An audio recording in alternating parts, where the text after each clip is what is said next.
Good morning, y'all.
All right.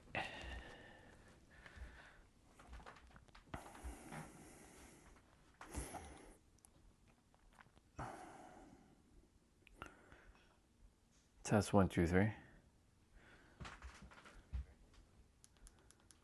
Test 1, 2, 3. Test 1, 2, 3. Yep.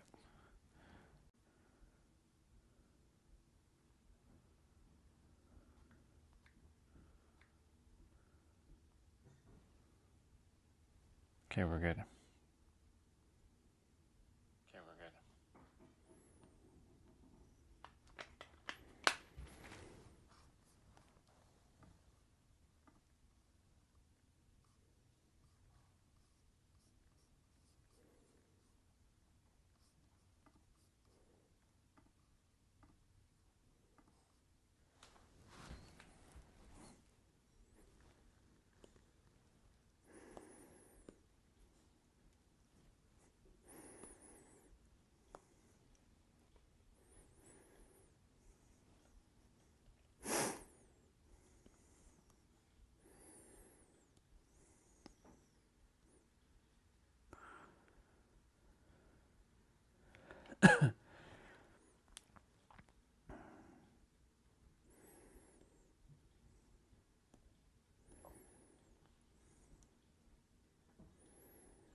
Let's go.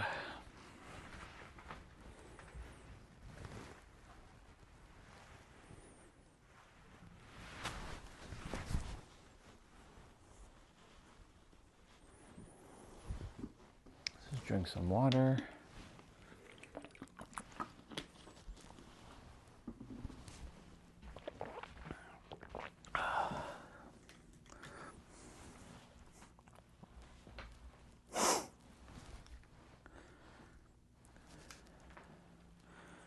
$7.20p.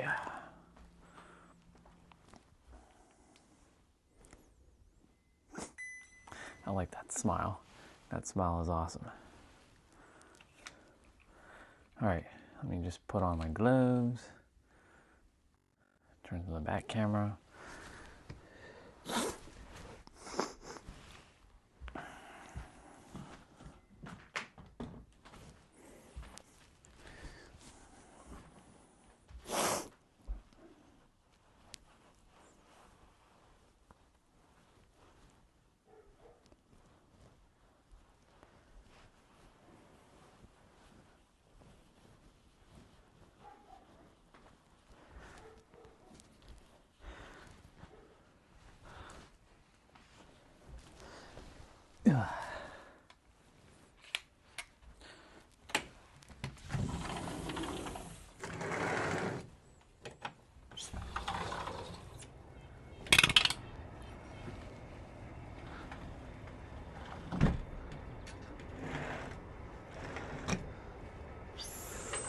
Ooh,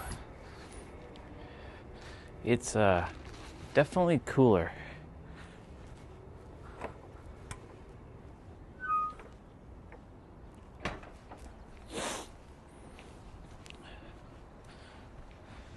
So this is May 2nd. This don't feel like May. This feels closer to like February. But it's all good. All right, y'all. Happy Saturday. You know, yesterday we talked about Rogue, now we're talking about Galaxy. Now, of course, that's also the name of the game that I'm playing, but my topic has nothing to do with the game. Not yet, anyways.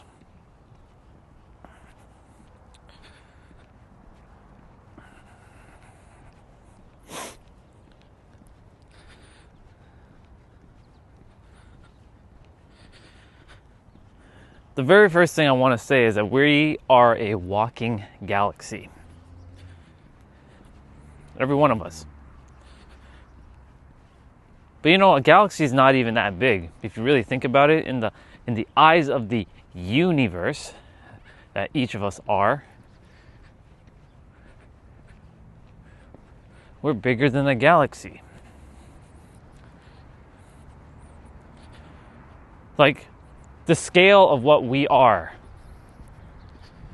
it's unfathomable.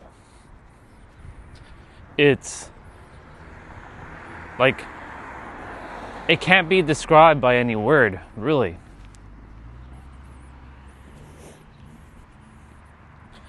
But Orion, I'm just this human. No, you took a human form, but you are so much more than what you think you are. But remember, you are what you say you are.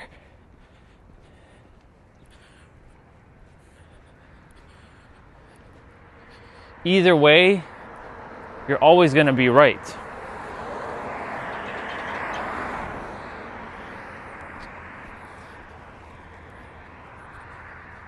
There's like a couple cars coming.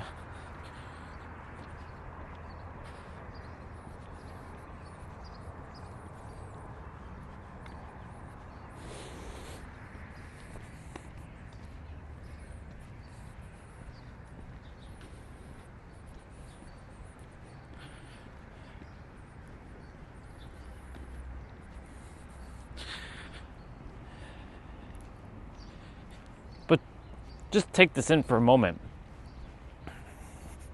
Here we are on a planet that's all made up, with made up rules, made up laws that we all somewhat collectively agreed on so that we can navigate this world. Especially if you're living in cities and you're not living in like nature. And you're being governed by some other universe. Now, yes, there are universal laws that are governing us, like the law of gravity, the law of correspondence, right? These laws exist. But everything else is made up. But then again, even those are made up, because when you're in the other dimension, this Earth is just a simulation. Now, of course, we can use whatever word in place of simulation. It's a game, a simulator, a play, a movie, false realm.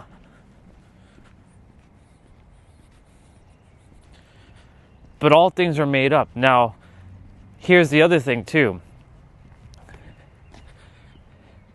When you tell yourself that something is against you or holding you back, that very belief is holding you back from having what you want. So like, for example, if you believe that archons exist and that they're after you. And to some degree, they could be. But that's because you also allowed for it to happen. You're so powerful that you allow dark forces to attack you because of your spiritual gifts.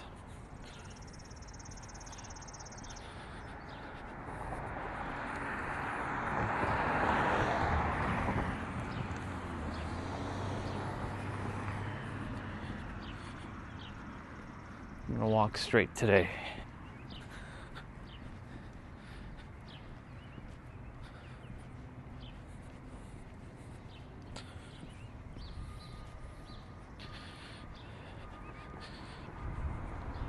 I'm not saying that these things aren't real.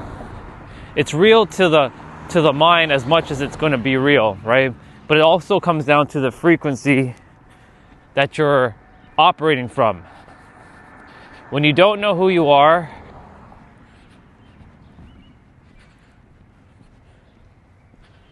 right? And a lot of people who have to go through dark night of the souls then get to remember who they are.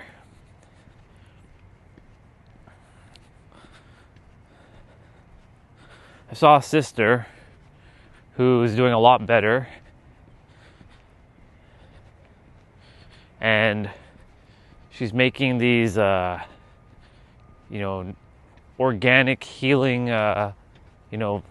tonics or vials. But then I asked myself this question. Like, yes, it has more natural ingredients, but if you really think about it, isn't everything technically natural? We're the ones that are just fucking shit up and making it unnatural.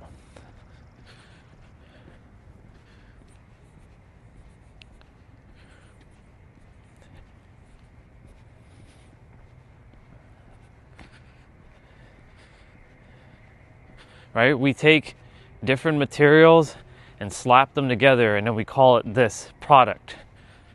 But every material is originally organic, isn't it not? Even if, this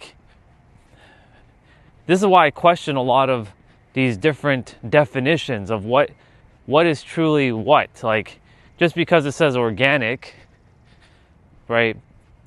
Isn't everything else organic?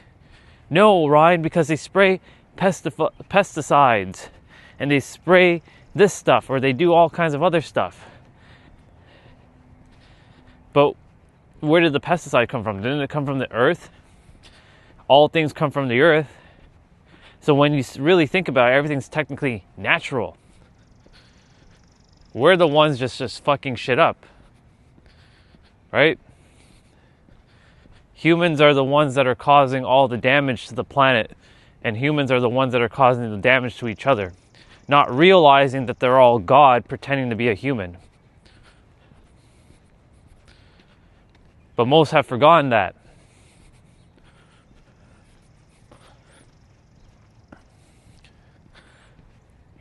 That's where I come into the mix.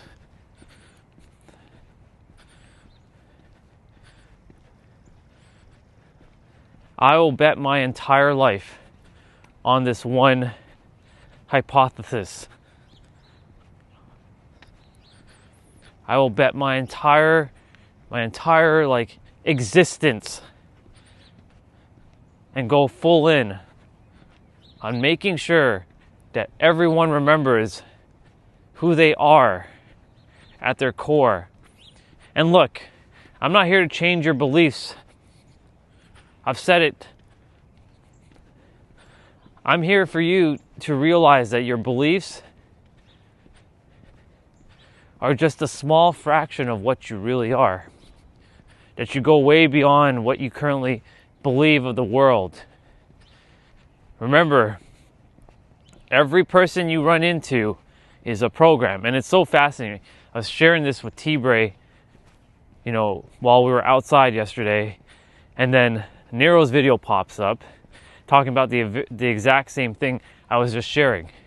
Coincidence? Nope.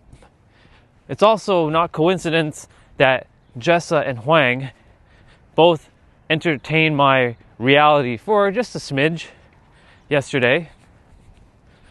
Coincidence? I don't think so. I don't think so.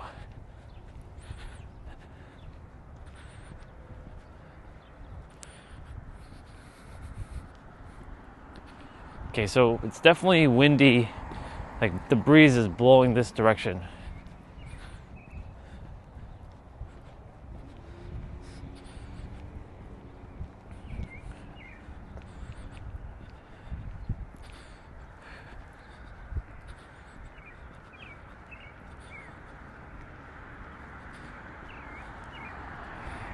So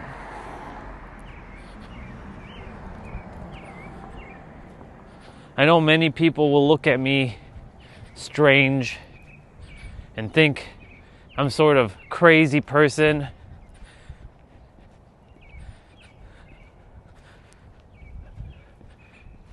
But it's the crazy ones who change the world.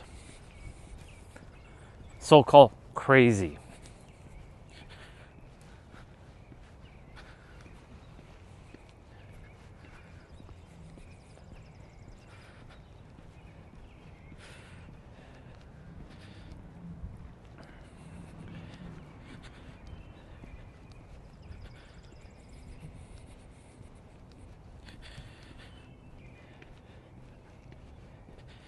And because you're a galaxy, remember, a galaxy is just like tiny. It's a tiny little sliver of the universe. You're a universe. But the reason why I'm talking about galaxy is because we're living in a galaxy, one of infinite possibilities, that you're fighting for some bullshit, right?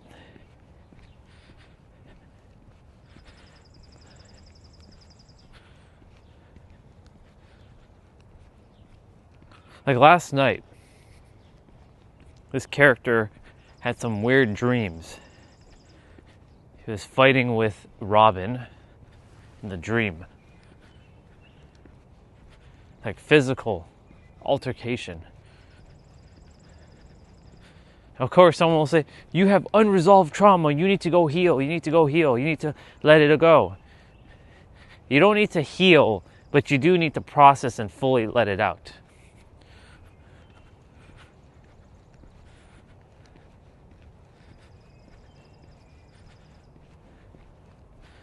For the longest time, I'm just at this point in my reality, it just is.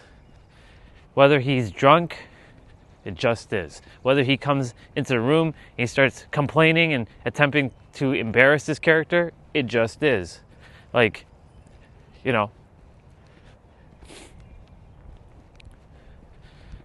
whether he's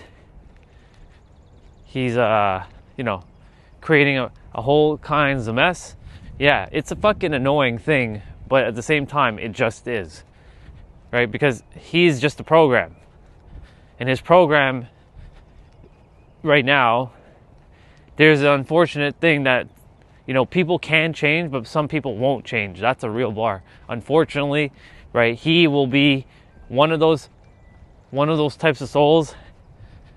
His soul wants him to stop doing what he's doing, but his mind has completely finessed him, right? And I look at him and I'm like, man, I'm so glad I'm not him in that body right now. And I see it everywhere else. He's not the only alcoholic in the world. He's not the only abusive father or abusive person, right? There are plenty of people out in the world dealing with shit like that.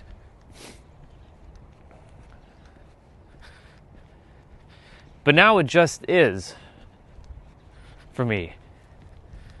It can't be anything else but that.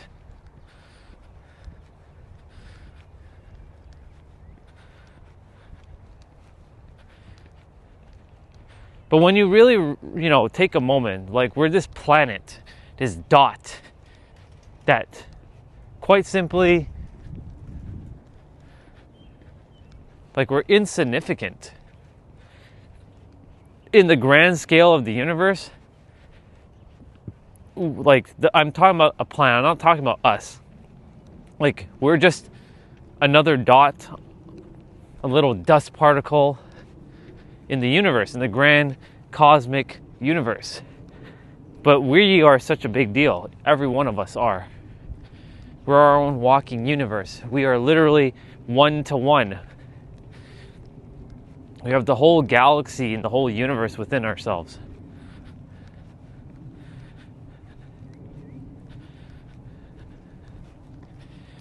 You are made of the same things that stars and planets are made of.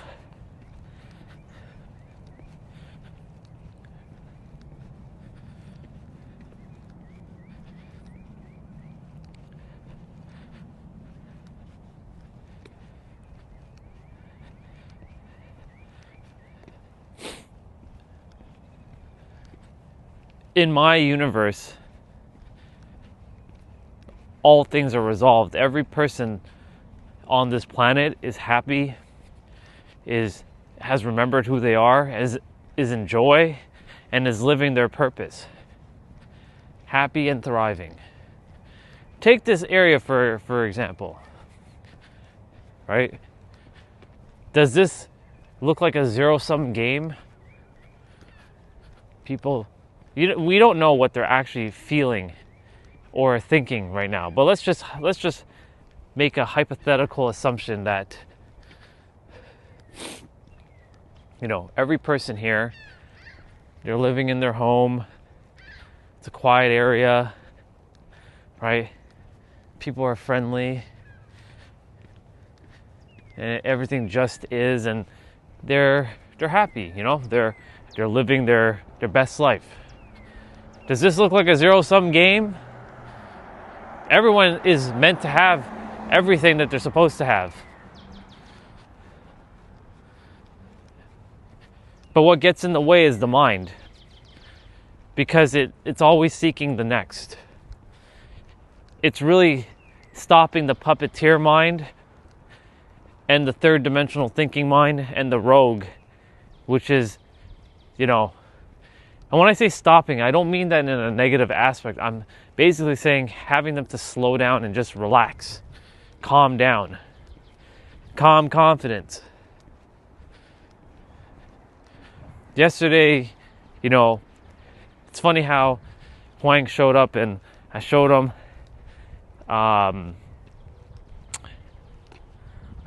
like one of the live streams where I was like looking like an old mystic sage. Right? And when I showed it to him, right, I basically was like, okay, I'm with Steve getting the haircut, the beard done. And I said to Steve, you've never read a manifestation book. You've never studied these things. Yet you're able to bring it forth.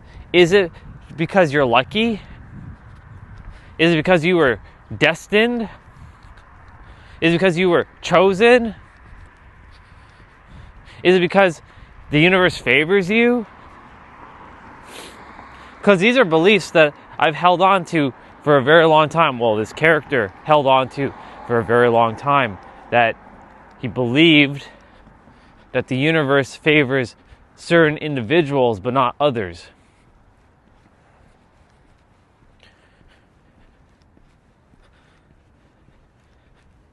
But that's not true at all. Where did that belief come from? It came from the puppeteer mind and the third dimensional thinking mind, seeing others achieve success while he felt like he was born average, because he's put in a smaller body,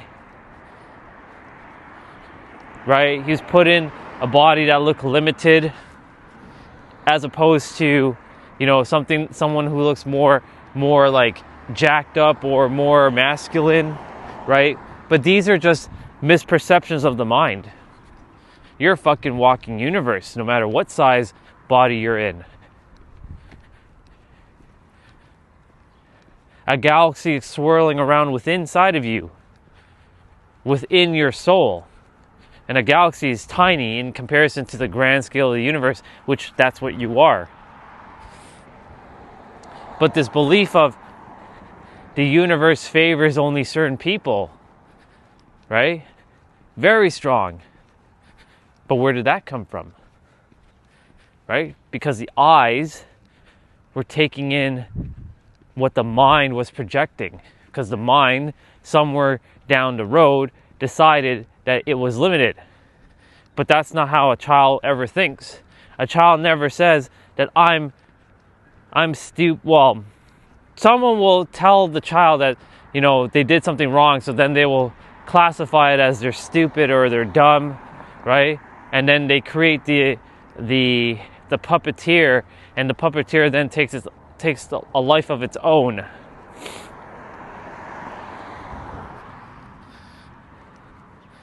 Right? This is how it all starts. Right? It starts when you're a child. Until you stop adhering to what the puppeteer is telling you over and over. Because again, yes, we're so powerful. We brought something into existence. We're so fucking powerful. We created something so powerful into existence that then dumbed us down, limited us.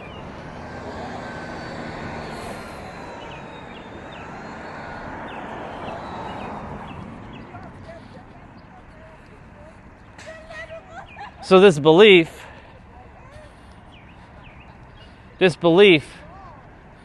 of the universe favors you, well, that's just ridiculous, because if that be the case, then you're basically just shooting yourself in the foot. The universe favors everyone because you're the universe. And everyone's destined to have whatever they're supposed to have if they start to entertain that they are the walking universe themselves.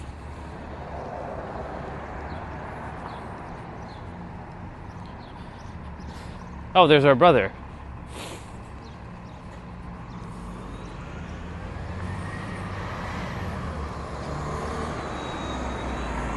Morning, brother. How are you?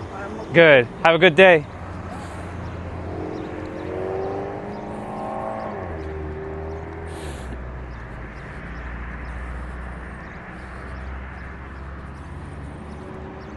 You are the walking universe pretending to be human for a moment.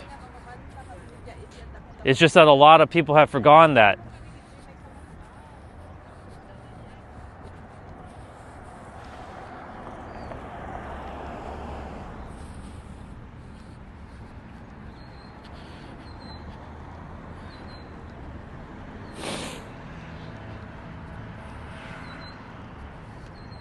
There's a lineup for what? A doctor's place? You know what that scene reminds me of? People lining up? Fucking The Pursuit of Happiness. Where they're just like lining up and they're waiting to get into a shelter. I'm like, I've never seen a lineup there before, ever. It's like they're waiting for the next best thing.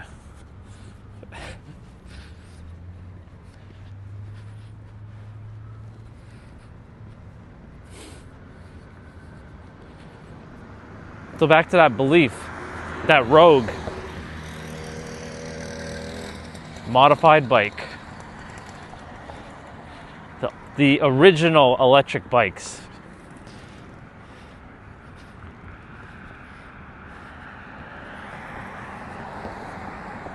Anyways, that Rogue, that Rogue is in a lot of souls, or not a lot of souls, but in a lot of minds right now,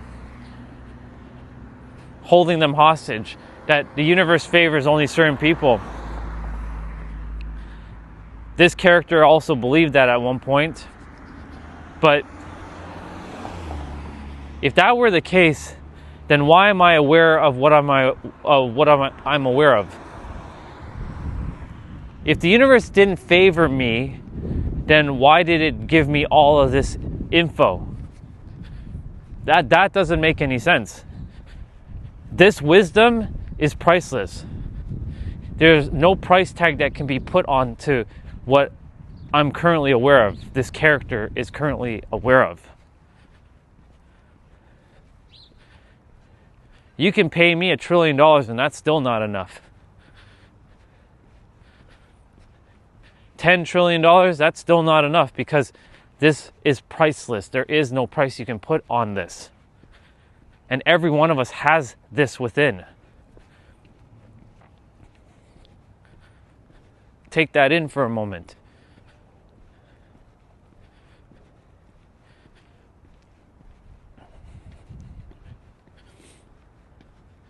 If the universe didn't favor me, then everything that has happened up until this point should have never happened. Right? Let's go back 11 years from now. Or 11 years ago. 2015. Quite arguably one of the best years of this character's life. 2015 at the beginning felt like it was going to be the worst year of his life, but became his best year. That was the year he got it to work. Like he put in the hustle and the grind. Right? The beginning of 2020 or 2015, the company I was working for, the computer store, was going under. They were foreclosing. If that computer store had stayed open up until this point, I probably would have never left. I would have never achieved my greatness. I'd have been playing subpar.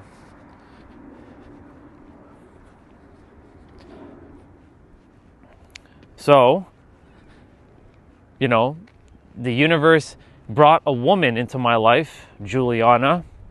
She was to mirror back some valuable reminders for a couple of years of this character's existence. But that happened in 2015. Just as I'm losing my job, a woman comes into this character's life. Another character comes into this character's life, you can say. Another itself.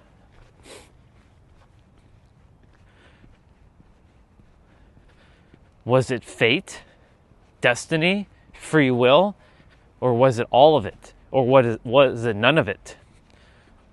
One can only guess.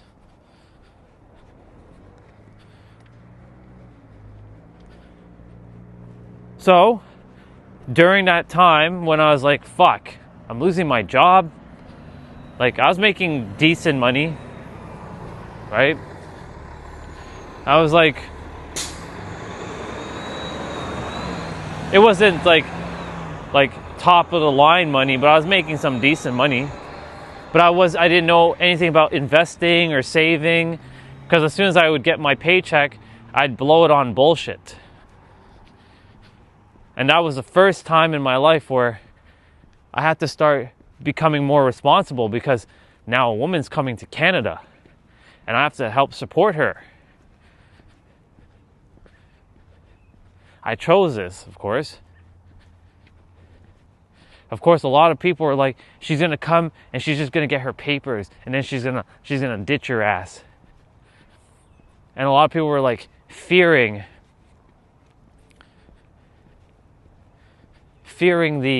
the relationship, because they're like, you don't know this woman, you don't know what she's all about. She might be taking you, she might clean you out, she might be advantage And this is the fear that humans put into other humans when they don't know who the fuck they are. When you know who the fuck you are, you don't put fear into others. You simply just observe because everything just is. And as you saw that other character walking by, I raised my voice so he could hear that, because it was for him to hear.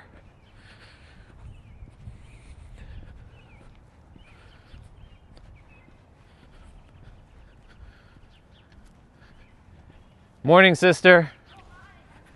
You too. Enjoy your run.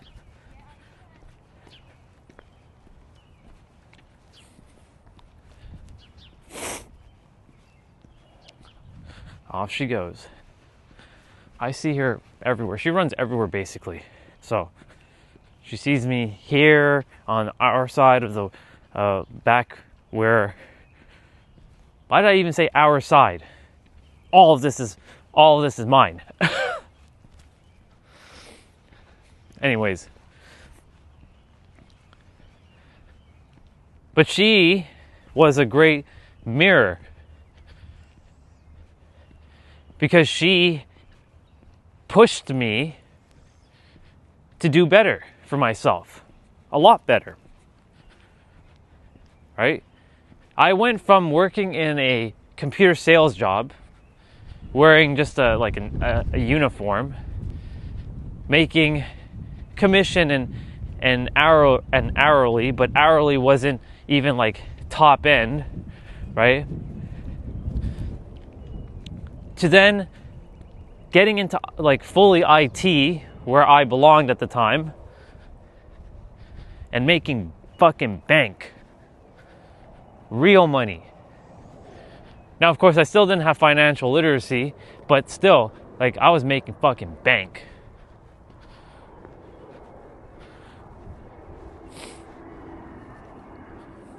Is it snowing right now? It is snowing right now. There's a couple flurries falling right now, y'all. This is May. I kid you not, there are flurries falling right now. It's not rain.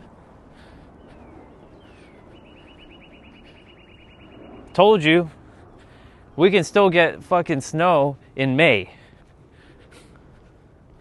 Now, of course, it's not that much, but it's still enough to say that's fucking flurries.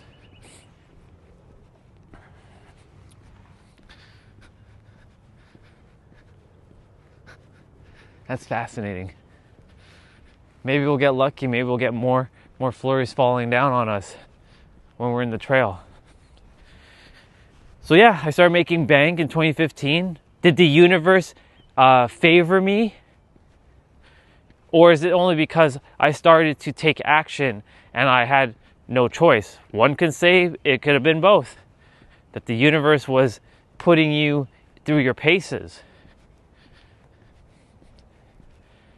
Right? Some will say that this is free will. Some will say this is destiny. I say it's both, because it's a paradox. Things unfold exactly as they're supposed to. You know, yesterday, what's up, bro?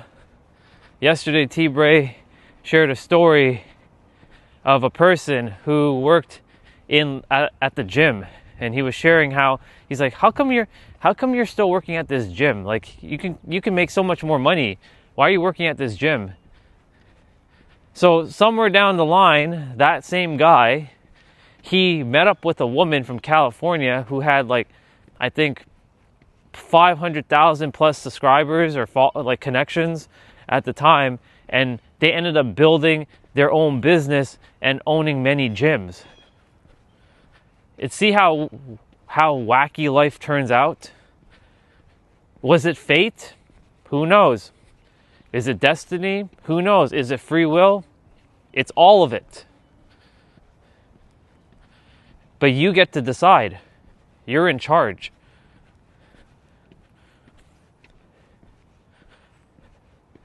You're in charge in every present moment. But once you decide, right, the old frequency is going to do its thing to say, man, I can't do this. Like, I'm not capable of speaking in front of people, walking with a phone in my hand, looking like maybe some alien, and people judging me. I can't do that. People are going to judge me. Sure you can.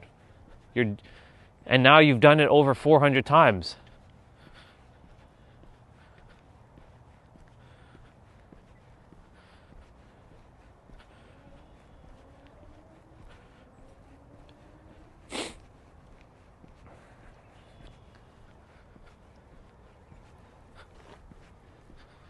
This is extraordinary.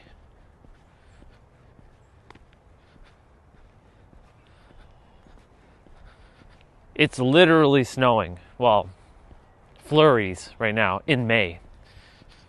I told you all that winter ain't done with us yet. And I'm okay with that, actually. I don't mind it being cold for a little bit longer.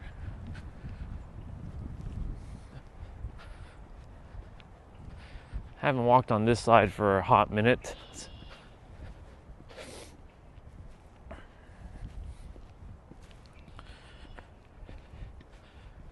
No, it's not gonna accumulate, but it is snowing.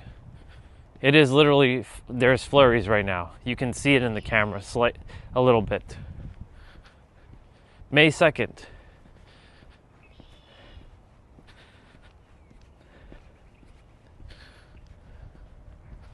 It's like -2 degrees outside. This is winter weather, but later it's gonna warm up a bit. It'll be like 10 degrees today, but it's not gonna be like hot until probably like mid-May. I'm okay with this weather, honestly. I like it. Because more people or less people are out on the trail. So I get more me time. You know? I love people, but I like to be in an area where there's like no one. I like my alone time even more. It feels good. Nope, sorry. I've already played Rocket League. I showed it to you. I'm not playing Rocket League.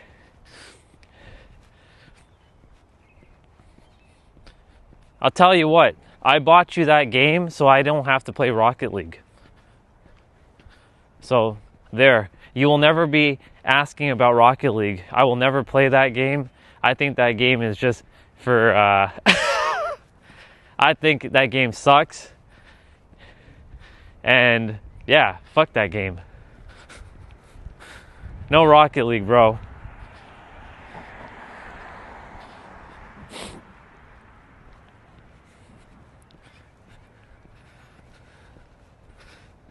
I bought you Dead by Daylight so that you could stop asking about Rocket League.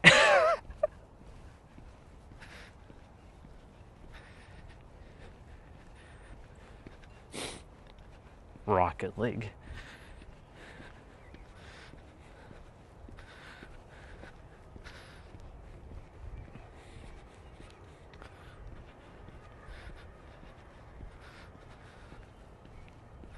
That's funny.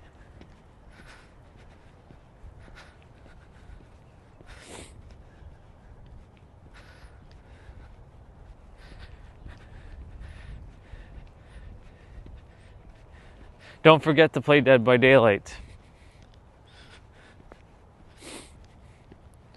Oh yeah, look at that. Can you actually see it in the camera? Yes, you can. Yes, you can. You can see that it's snowing. Fuck yeah, let's go. In May. This is what we call one of those odd anomalies. Snow in May.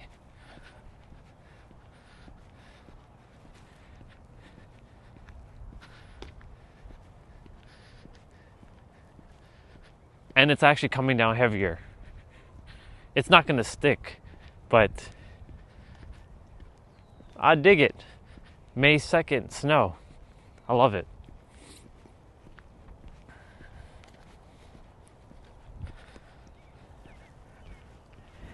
It's actually accumulating on my clothing. See?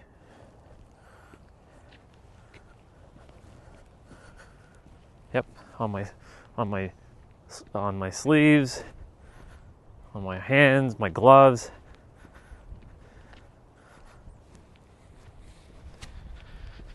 Very nice.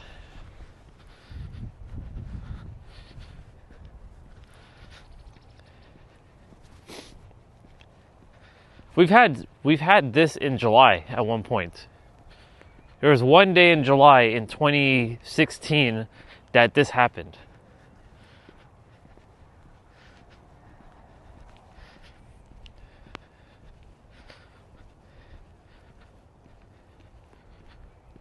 I don't play I don't do that. That's not who I am. Just because you played my game doesn't mean that I have to play your game. No. I didn't agree to that shit. I made you believe that you think I was going to play that ever, but I'm never going to play that game. So you can stop asking. You can continue to ask, but I'll just continue to tell you the same answer. No. N-O, no. I can watch you play. I can turn your stream on while you play. That's technically considered me watching you playing and having fun and watching you play. To say there's no difference. I'm still taking an action. I'm watching you. Nah, dude. Nah. You can play with other people on your stream. Nah, bro. You know what I'm going to do? I don't care if you promised them. I didn't promise you anything. Sucks for your viewers, because your promise is going to be broken to them.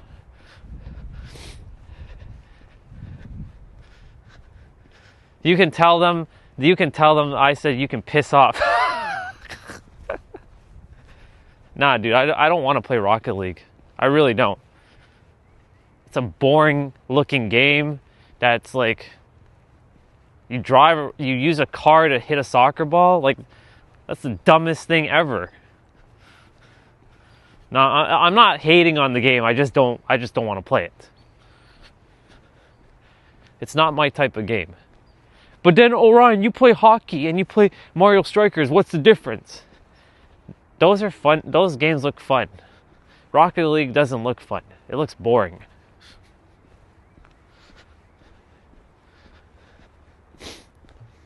I don't know. I'm not digging the vibe of Rocket League. But we'll see. Never say never, right? Turns out I could end up loving Rocket League. You never know. I always say something, morning. I always say something and then I go against my own words.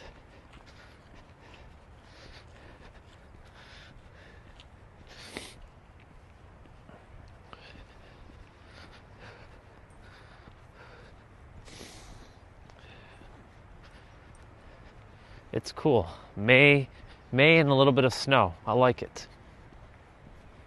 I like it. Well, your hope will probably not come into fruition, because it's going to be a pretty tall order to convince me to play that game.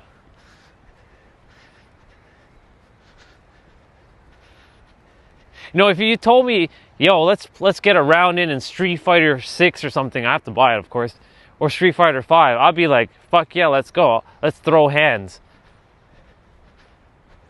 If you told me to face you in Tekken 7 or Tekken 8, I have to buy Tekken 8, I'd be like, fuck yeah, let's go. If you told me to face you in Super Smash Bros. Ultimate, I'd be like, fuck yeah, let's go. If you told me to face you in Mario Kart, I'd be like, let's go. But Rocket League? What? What?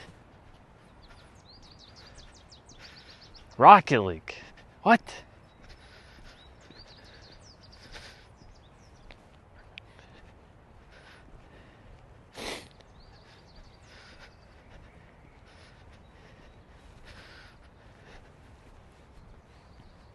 I'm just laughing my ass off right now. Anyways, I'm gonna get back to what I was talking about. Thank you for the little bit of a distraction with joy. But now back to regular schedule programming. Or I could say regular schedule deprogramming. Because that's what I'm here to do. Fucking deprogram the minds.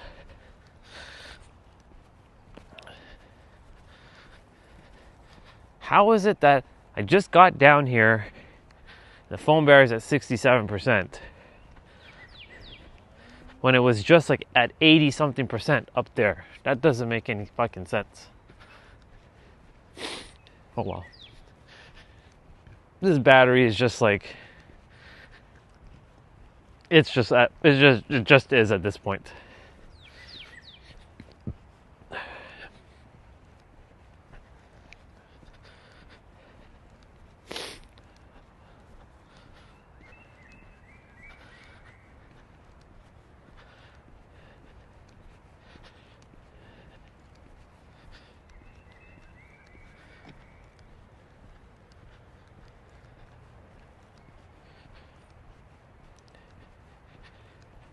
Anyways, back to what I was talking about. So, was the universe favoring me?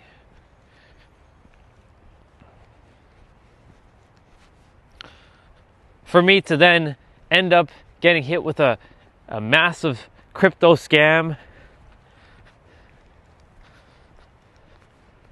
losing 95%, well, circulating 95% of my entire life savings and resources that I had at that time. For me to then get where I am now. Was the universe favoring me? Or is it because I started favoring myself? Right? The universe loves this boy. Or what do we call men? Not baddies, that's what we call women. A baddie. I'm manifesting a baddie. What are men called in today's day and age? Do they have a nickname? They're not baddies. Like, what does a woman say? I'm manifesting my dream man? Is that what they just say? Do they say, I'm manifesting my baddie? I have no idea, to be honest, what women say when they're manifesting men. Hello, water. As much as I would like to go down there and stand on my rocks again, I will pass for now. But thank you for your time and your service, water. I appreciate you very, very much.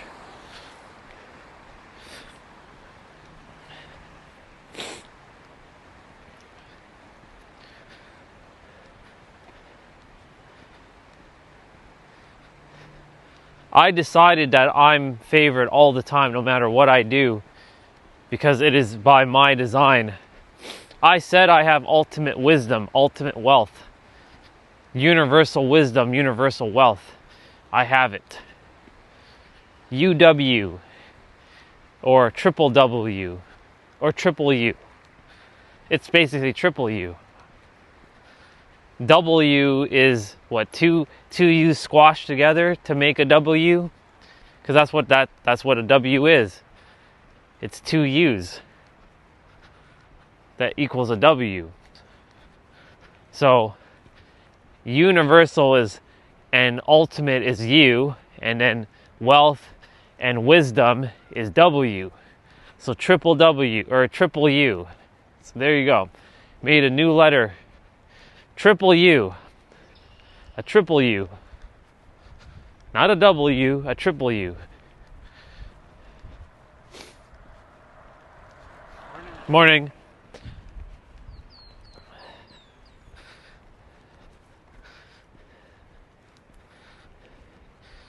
I asked for it, now I have it. And I'll forever have it.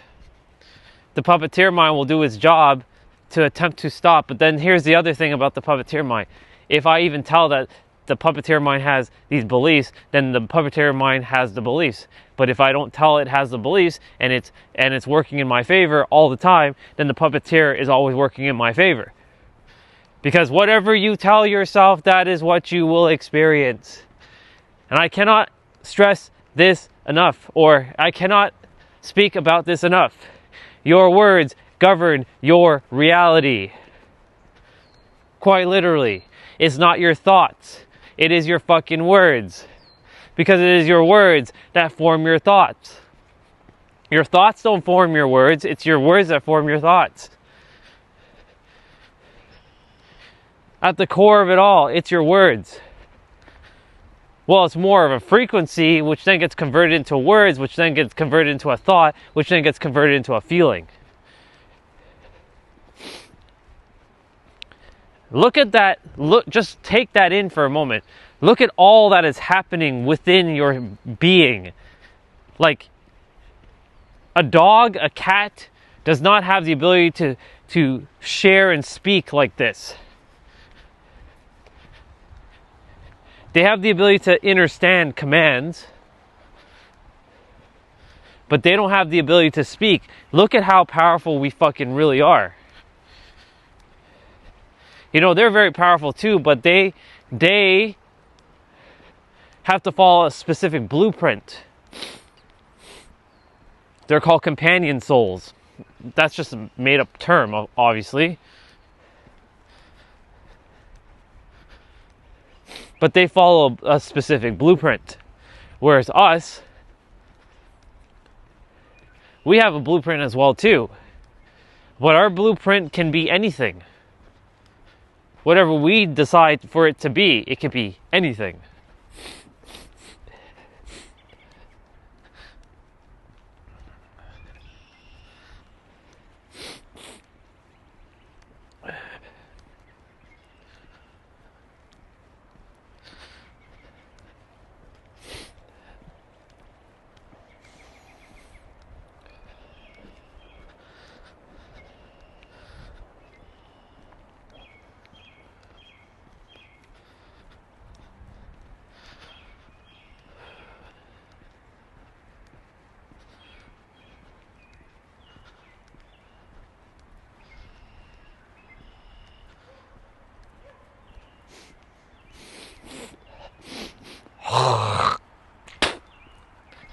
Apologies for that.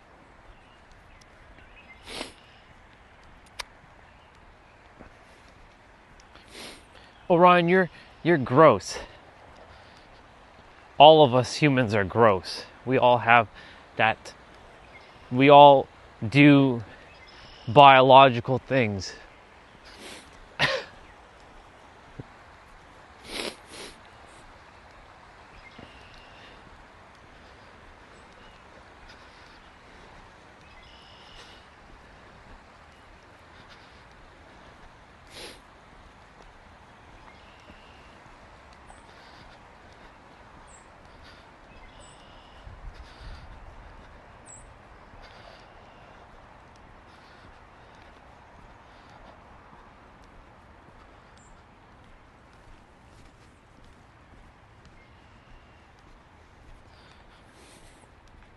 Taking a moment to pause.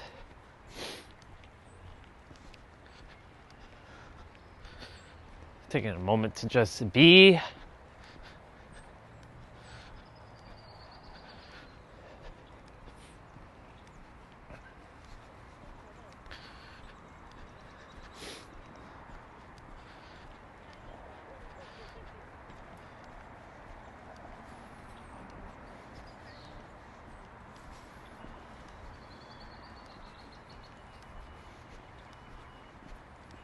Hello.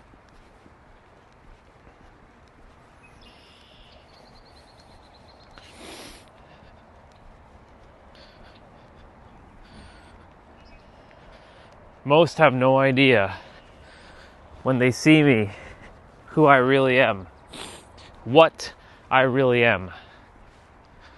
They think I'm just another human. And from their perspective, they're right. I am just another human.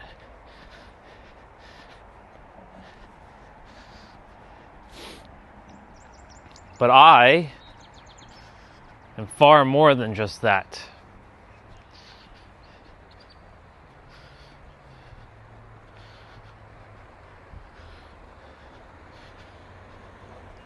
I am the first Orion ever in existence. And all names who precede that are just a copy of me.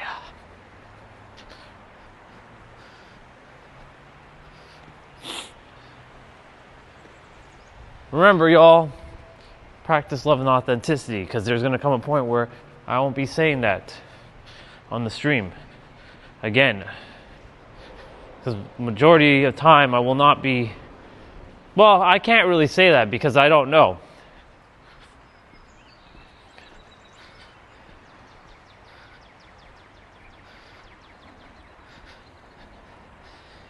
But time is drawing near for the end of this channel.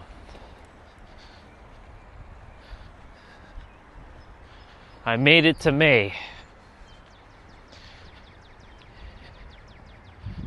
It doesn't feel like closure yet for this channel. And by say closure, I don't mean to say like negative things. I mean to say, and I don't mean to say I'll never stream here again. I'll probably still be streaming here, but maybe just the video game stuff, just to keep the channel active, you know?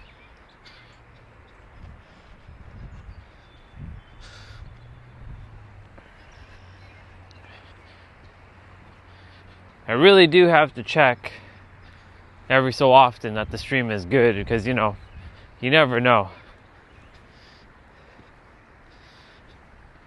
Very polarizing person saying a lot of polarizing things that YouTube does not particularly like.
Thought came through just now.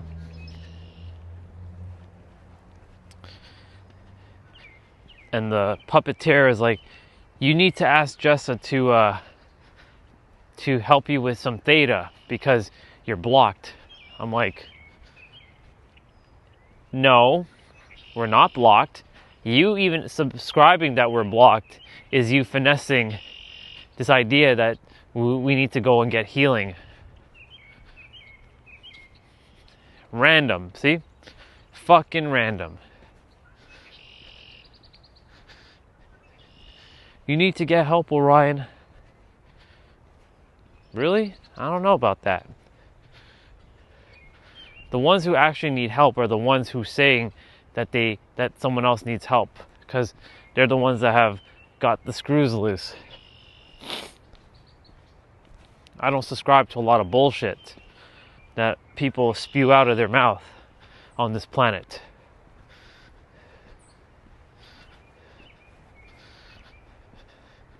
I know myself pretty damn well.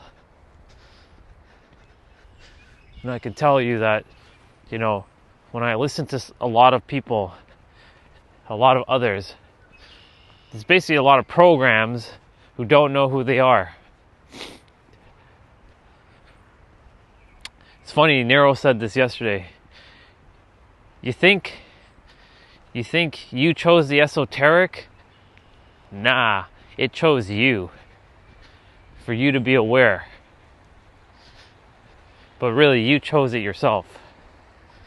You can't gift this to others. You won't be able to gift this to others.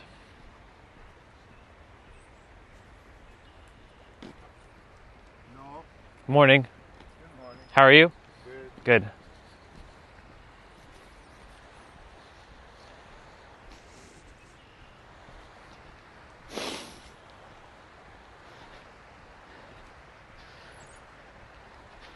The cortisol activated in the body for a little bit.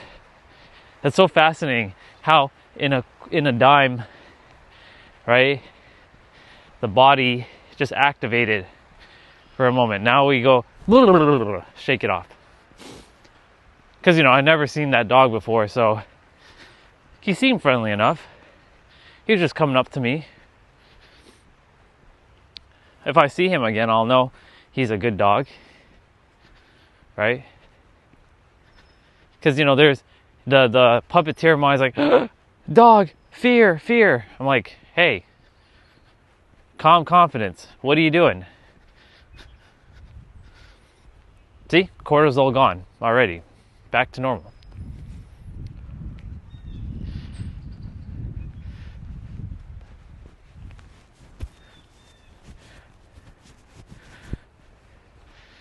You can't gift the esoteric to someone. Like, we're always seeking to be understood by others. We want others to understand us. But here's the problem with that. If they're on a frequency that is vastly different from the frequency that you're on, don't expect that they're going to understand you. Like, Robin can't understand anything of what I'm even talking about presently. In his current programming, his current frequency. Lorene, she's starting to at least be more open to some of the things that I share. Because she can hear. Now, she's still sort of locked to her frequency, but she's more open, more receptive, whereas Robin is not. Right? And that's the thing about, when you're speaking with a person, you're not really speaking to a person, you're speaking to a program. A program and a frequency. PF, FP, sure, FP. Frequency and a program.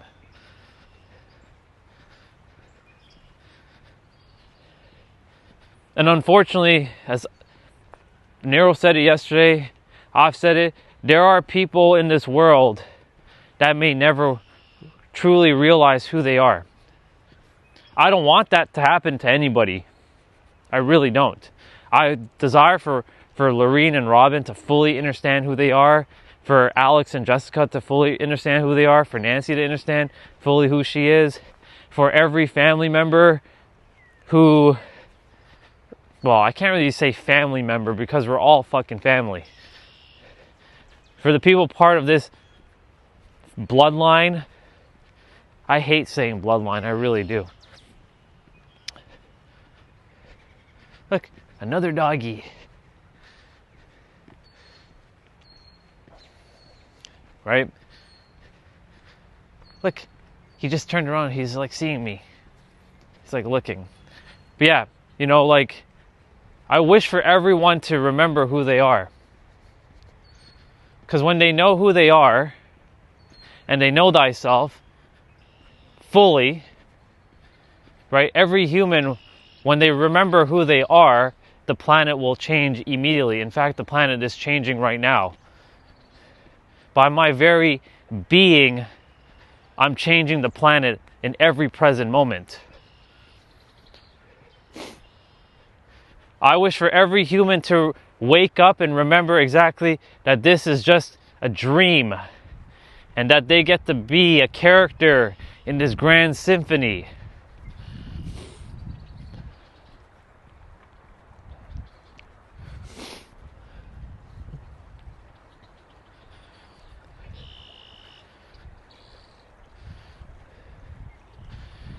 And little by little, like that soul that just was there with her doggy, it impacted her soul, and her soul will be like, earlier today I was out with my dog at like the trail, and I heard this guy who was holding a phone in his hand. He had some sort of contraption in his hand, but he was starting to talk about remembering who we are. I don't know, but I feel something strange or something familiar. Good. That's the ripple. And then she'll go down a path of remembrance. My presence alone is enough. I don't even have to say a word. Hello, Bubba.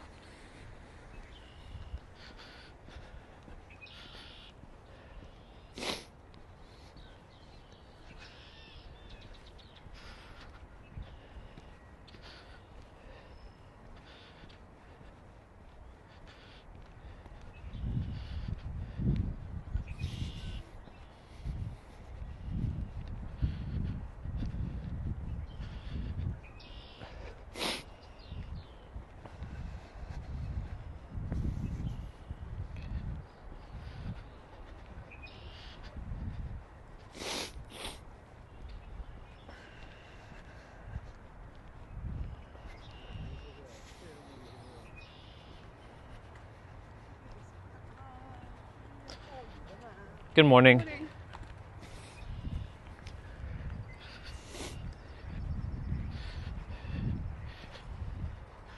Lots of ducks and geese, and the geese are starting to come up back on the trail because they're pooping here, as you can see. These bubbas. I'm sure we're going to see some baby ones soon enough. It's about that time. Yep, I was right. See, I said it and the baby ones are there.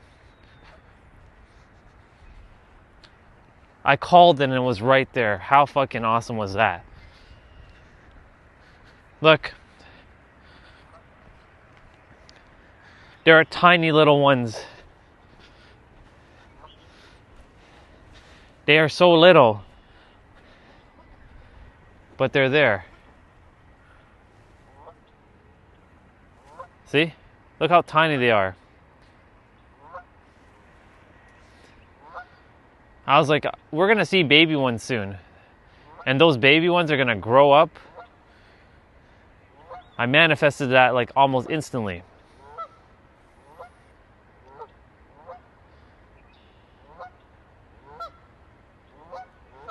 Within like this season, they're going to become just as big as those ones. They grow up so fucking fast.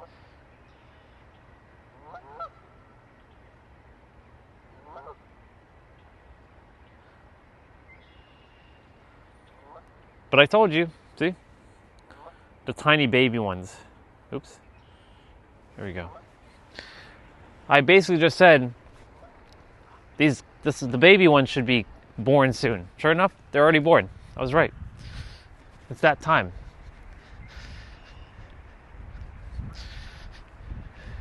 Man, I rock. I manifest things so fast. That's how powerful we are, all of us.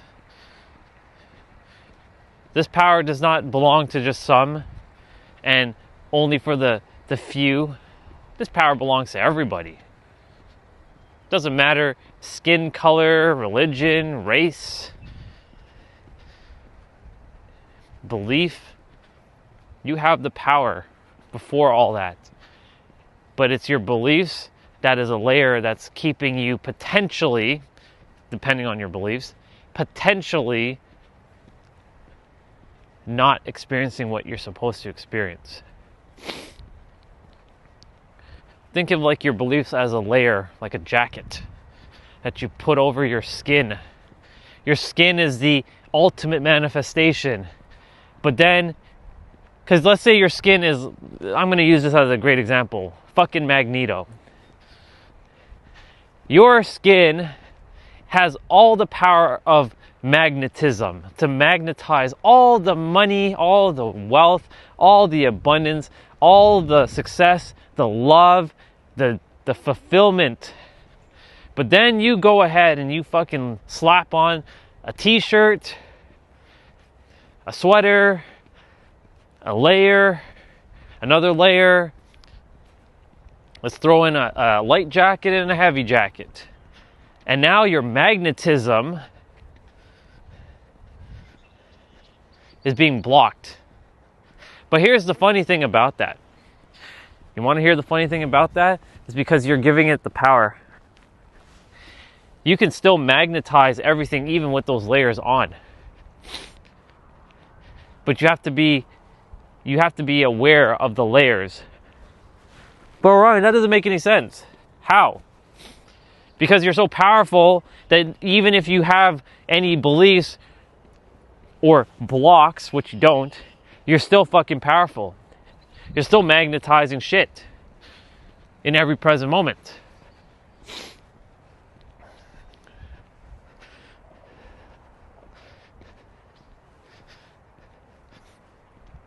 To that sister who's about to sleep with the doctor, enjoy your experience.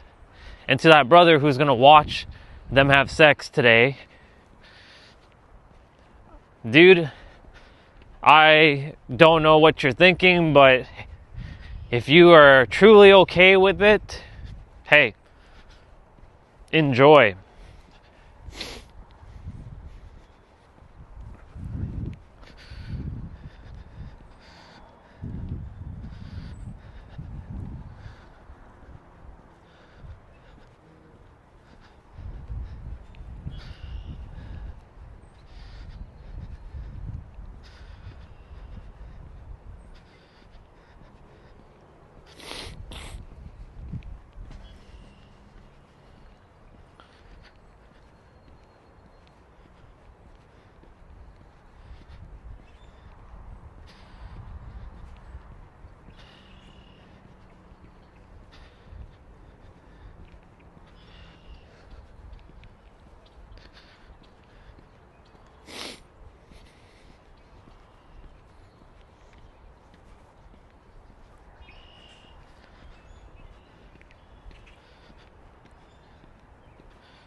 You know, part of me actually manifested these colder days.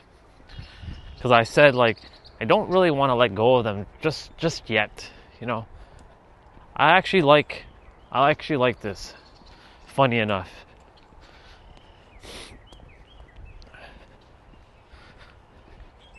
Of course, I still love my summer, but, you know, we've been so into the coolness that, you know, part of me is like, man, I don't want to let this go. Like, I like the cold now. Now, am I going to live here? Fuck no. Fuck no to that. San Diego has the same chilliness at times. I can experience the same chilliness in the mornings over there. I'll still have to wear like a thicker sweater or a light jacket.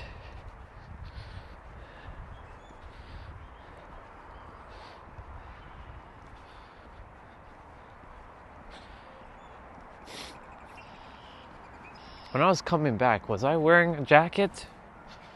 I don't even remember, to be honest. I think I was.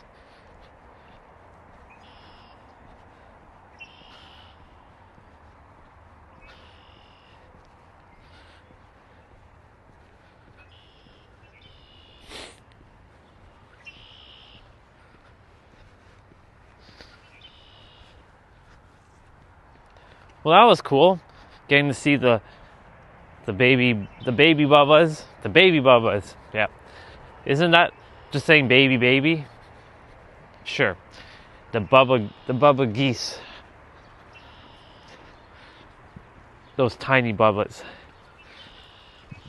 And the cycle begins again. We'll be seeing them throughout the spring. Well, I'll be seeing them around the spring. I don't know about you all, because I really don't know. Hell, if this thing goes until fucking November again, I mean, hey, it is what it is, but I don't think I'll be live streaming until November. Not on this channel. But you never know. How many months is that from now? June, July, August, September, October, November. That's 6 months from now. That's another 6 months to go. That'll make officially 2 years.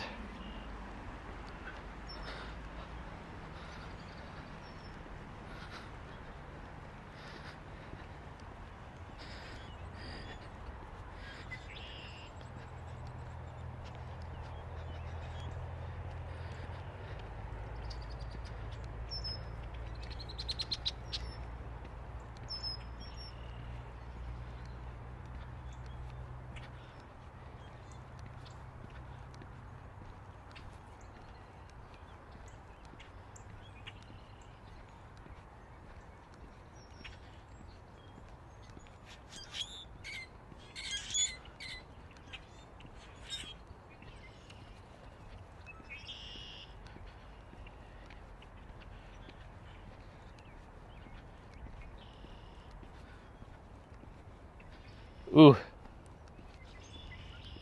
What are you doing, puppeteer mind? What the fuck are you doing? Stop that. Stop fighting. Enough.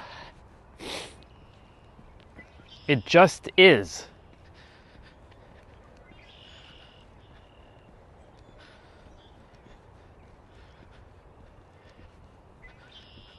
Be quiet. Sit and relax.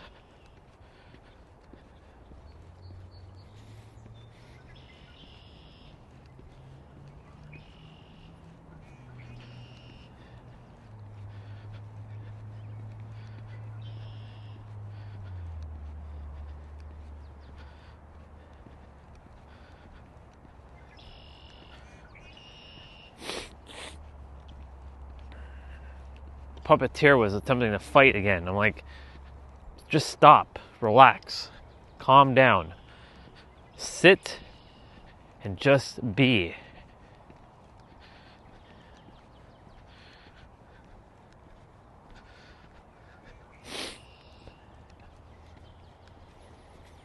Foam bear at 36%, y'all.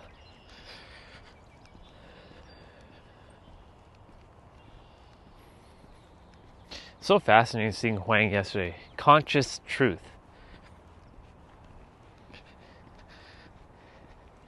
He's about truth. But the times I was speaking with him, he himself was also obfuscating because everything just is.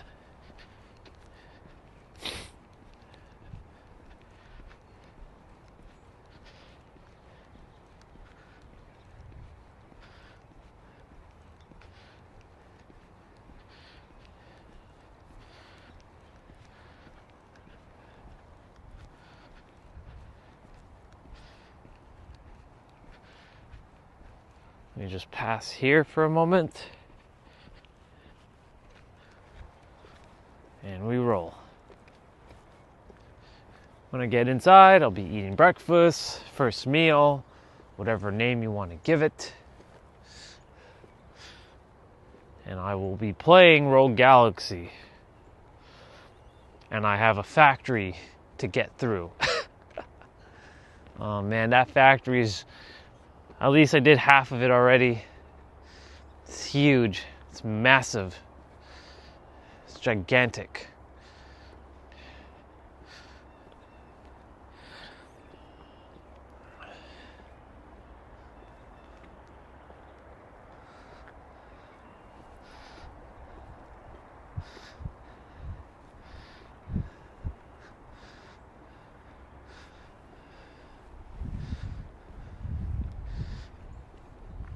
Leveling up in the factory So fucking mimics are level 99. That's crazy. I didn't even realize that.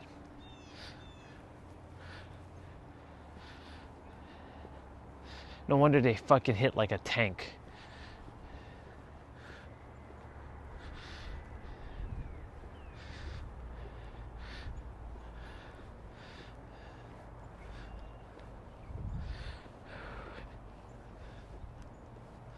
There will be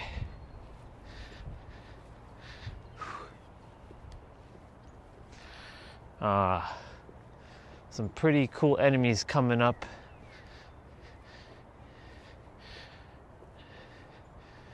We got to get to another planet called Vidan,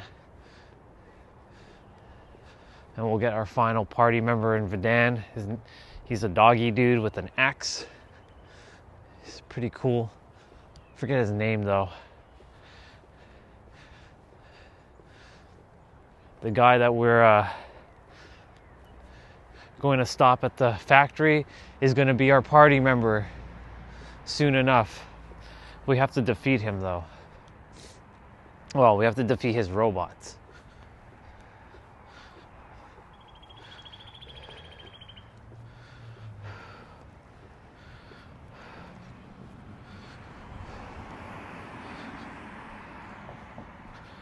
Let's go that way today.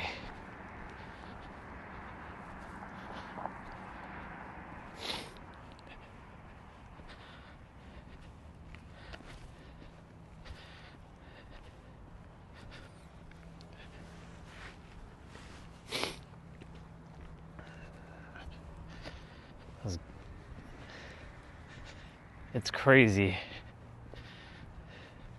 I'm actually playing through this again. I'm pretty upset, or I was pretty upset when I got to the end game and I beat it and I don't have my save file anymore. I'm like, fuck. Speaking of which,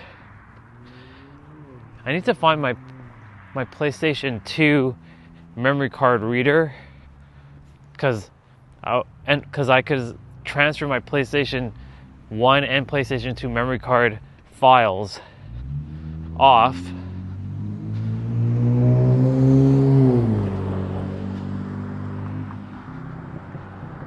and grab my files for like my games.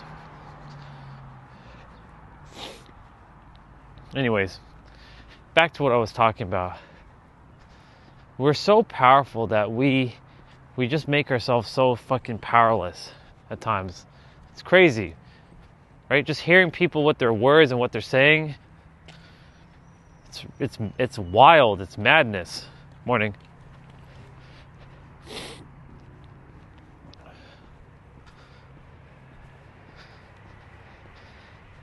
How are we going to do that to ourselves? How are we going to do ourselves dirty like that? Telling ourselves that we're not good enough, that we're this powerless human being, that life not just is, but life happens to us. Or what's another fucking limiting belief? Oh, that we're not capable of great things, or success is only for certain people. How are we going to do that to us? It's so ridiculous.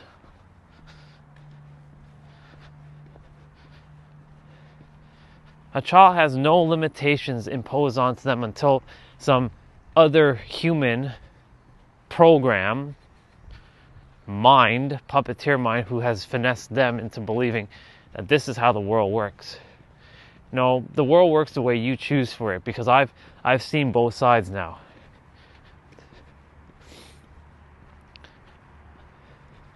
I've been on the abundant side, the lack side, the wisdom side, the unconscious side. I've been on all sides to know how it actually works now.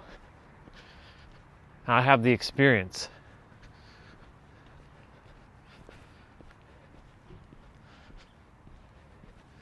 Hey, I just saw this bag over there. Interesting.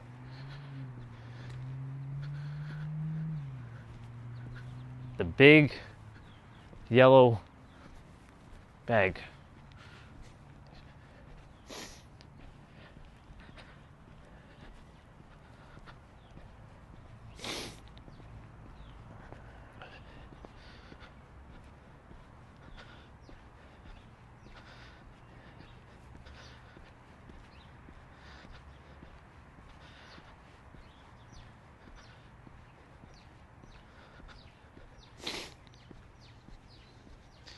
Transform.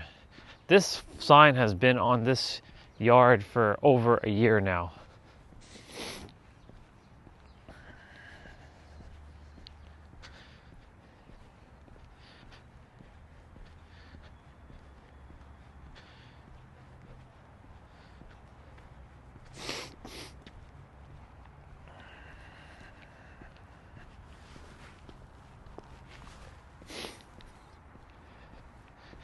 Phone battery is 28%.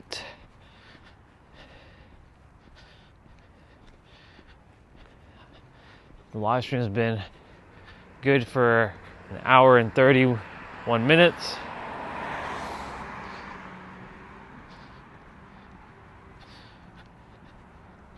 I'm just happy that I don't have to run back and like rush. And the quality is decent because I watch back my streams and it's pretty decent quality even at 720p 24 frames a second taking my walk.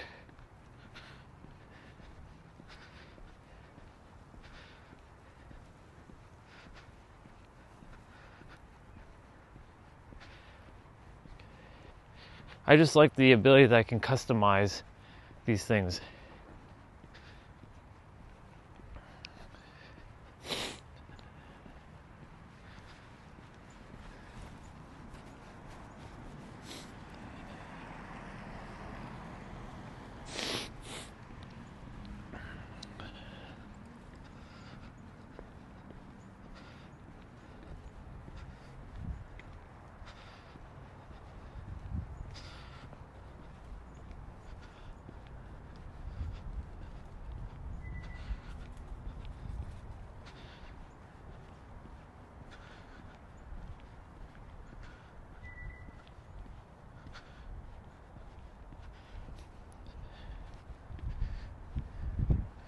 The Vermas family.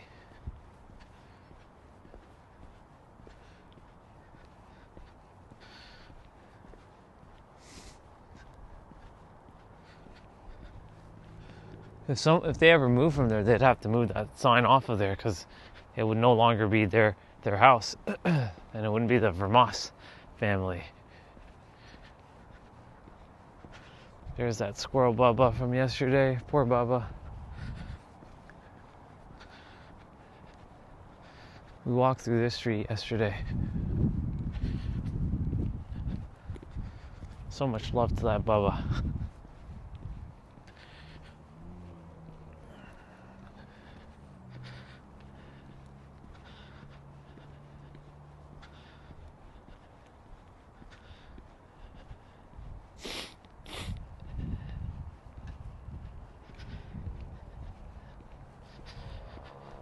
Whew. We're so powerful, all of us, and yet we give our power away all the time, unknowingly, to the outside. All so that we can fit in. All so that we can be relatable. All so that we're a part of the collective. So we dumb ourselves down, we weaken ourselves, we create ourselves so powerless, so helpless, just so that we can be a part of something. Because the alternative is, if you're so powerful that you become the anomaly, you become ostracized from society, you will not be recognized, you'll not be accepted. And that meant death of the old tribe. And even though we're not in a tribe, this is still how it is in this world. It's just with a layer of technical prowess. That's all this is. This is basically the same thing from generation to generation. And so many humans forgot this.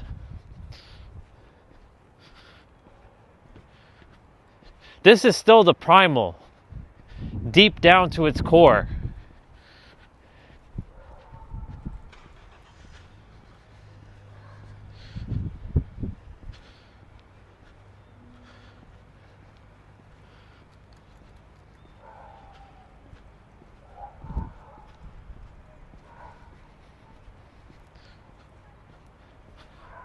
Someone's dog is howling.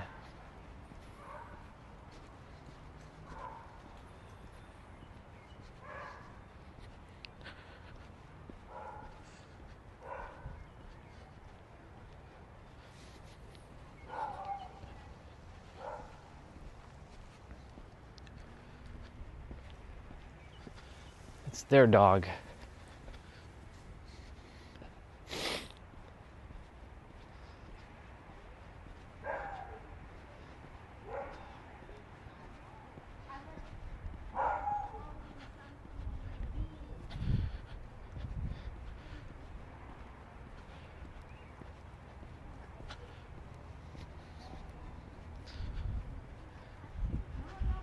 Oh, he's over there. I see him.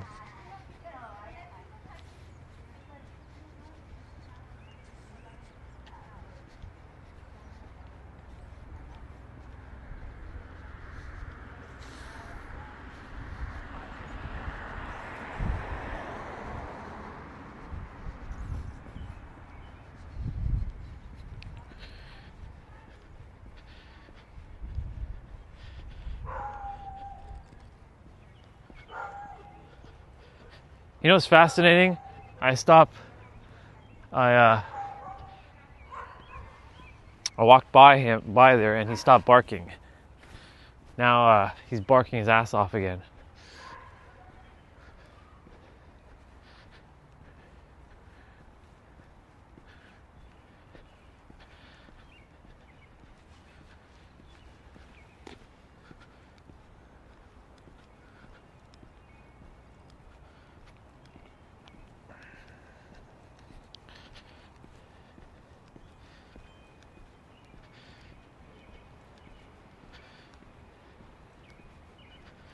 Phone battery at 20%. 19 now.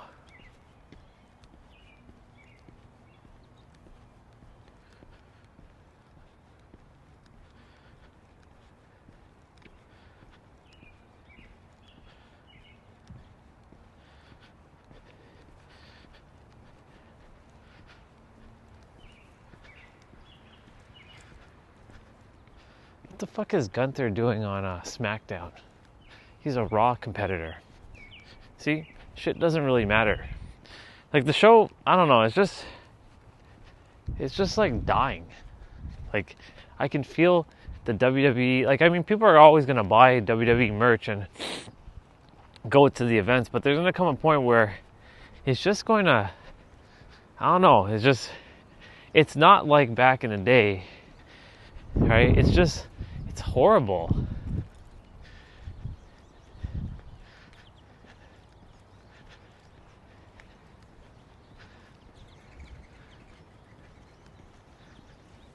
I like this house a lot. The energy is very, very calming. Make sure you get off the road, Bubba. Don't be on the road.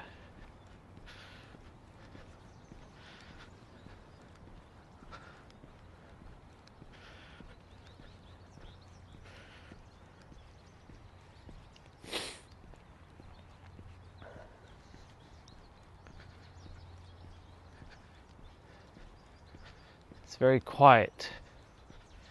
Right now, this feels like watching Endgame, where Thanos snapped his finger, and you know the cars are here, but there's no humans. Through this street, that is specifically.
awesome.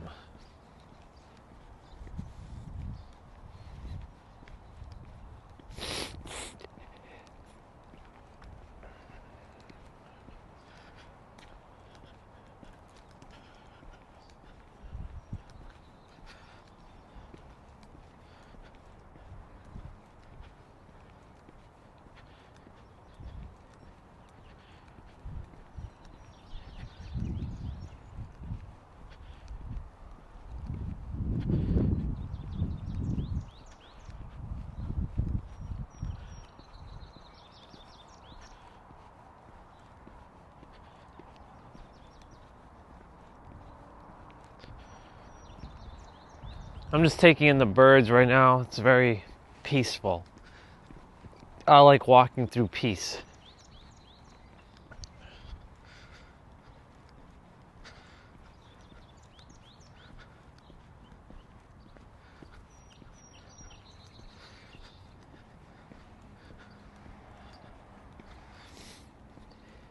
Infinity and beyond. And beyond. Too bad our license can't encompass all the letters.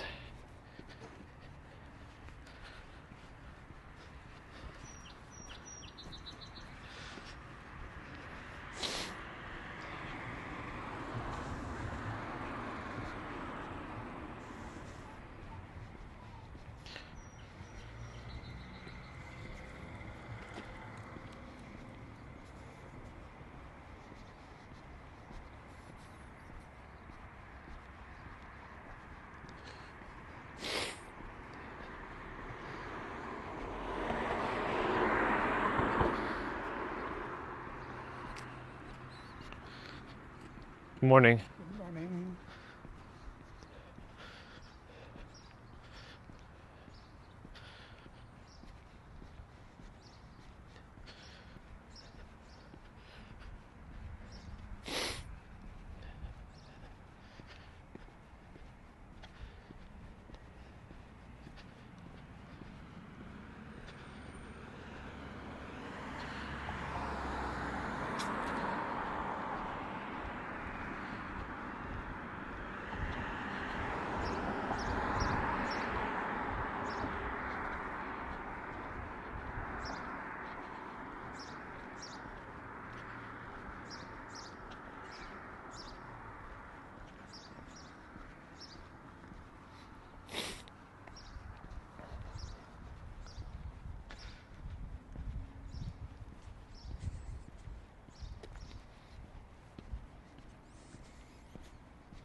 Their basement actually has a little bit more light.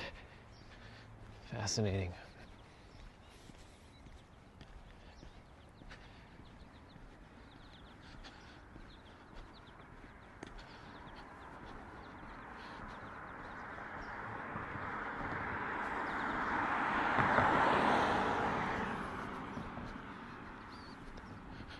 Cool.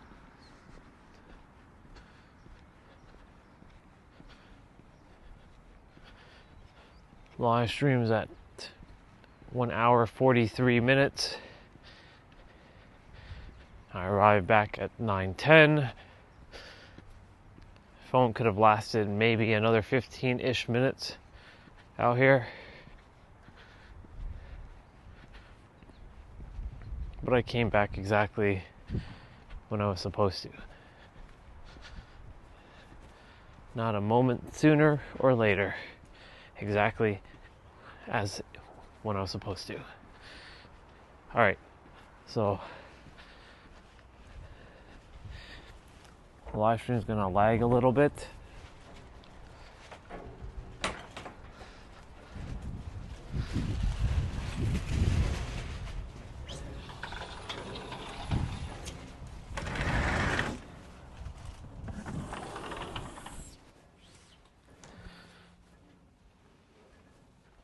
It's my closet where I put my router.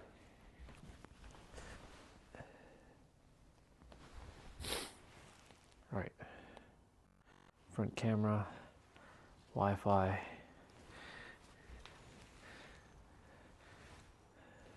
Alexa, play notification. One new notification. It wasn't rain, it was snow. We had snow, y'all. All right, I'll be right back.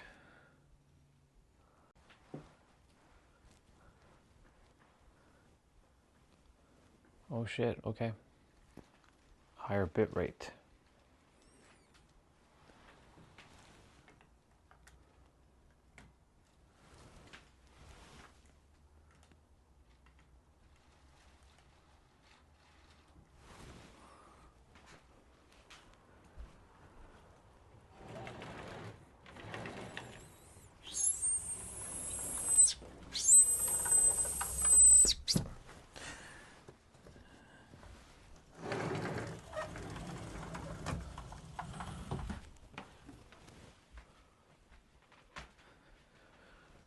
Cool, it's working. It'll take a moment.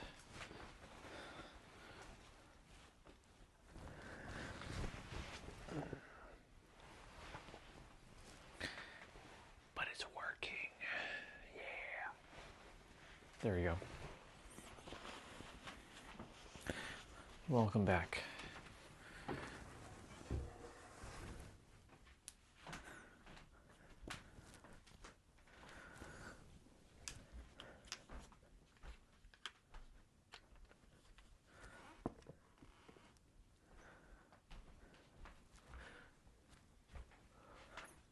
I'm gonna go use the bathroom quickly. I'll be right back. Let's just mute.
Perfect.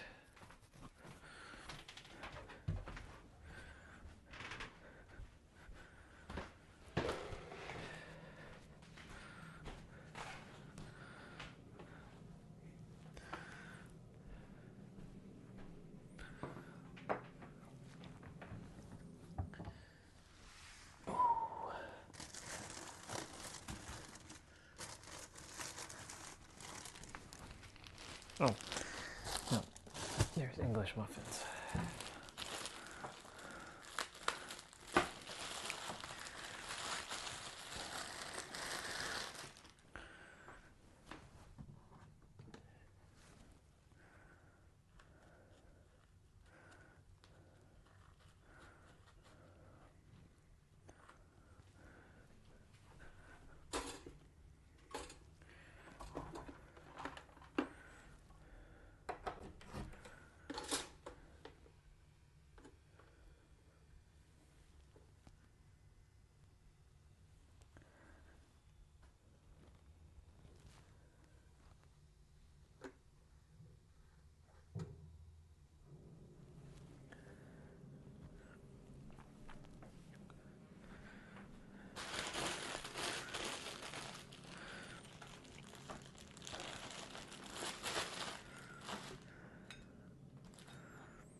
All right, just making the breakfast right now.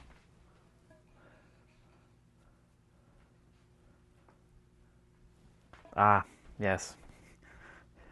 What's up, bro? The the bougie people. See, I'm all about luxuriousness, but I'm not about being bougie.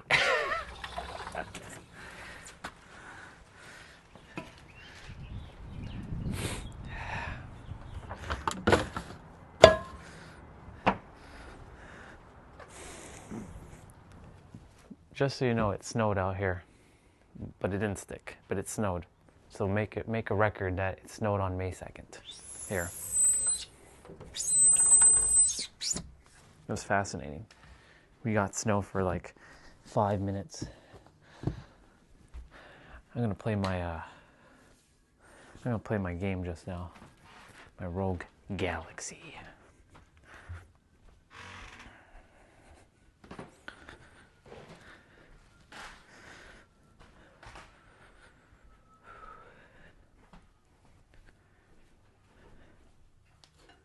Ooh, this one is done already. Wow, let's go. Usually, sometimes it needs a double toasting. This one's already done.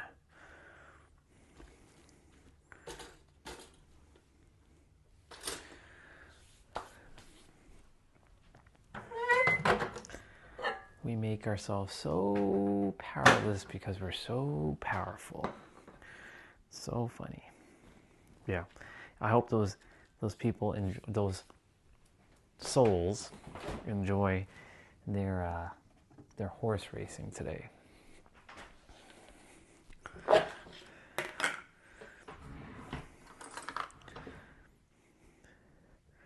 The Derby.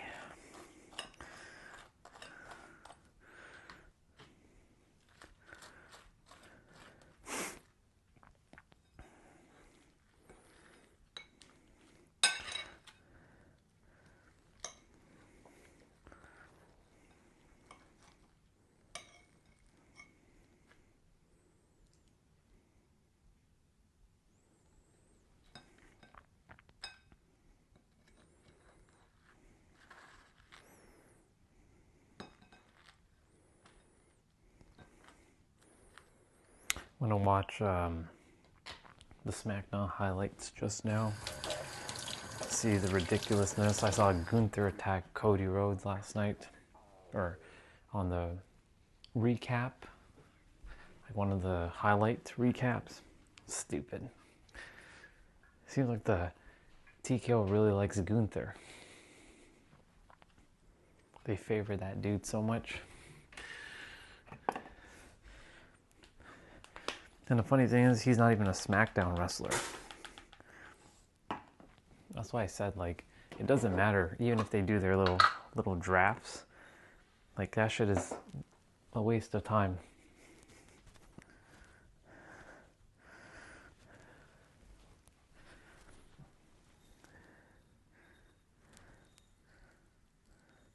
He gets handpicked.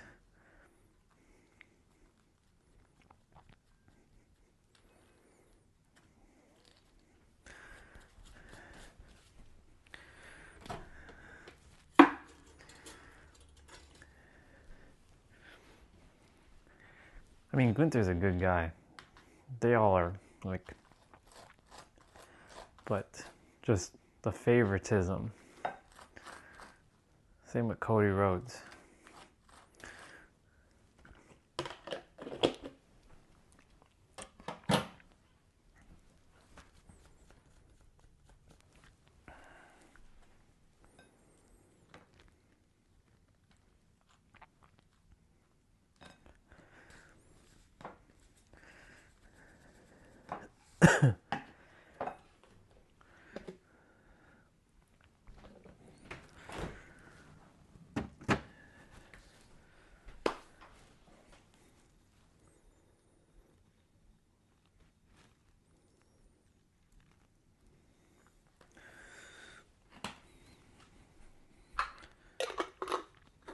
I'll make a hot chocolate in a bit. Not right now. apple, big clementine. This is actually a tangerine at this point. Placebo vitamins.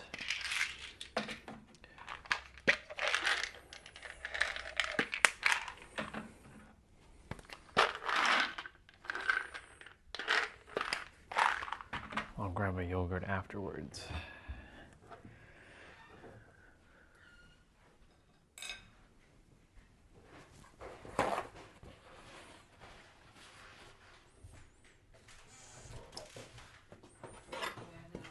When you go downstairs, could you don't make too much noise? Because that will cause a lot of problem. Yeah, well, he needs to just. I'm done with it. Saying that he's trying for him, and he gets some sleep, but he to stay outside, and when he come in here, it's another thing. So I like, I'm so. Then let him block his ears at this point.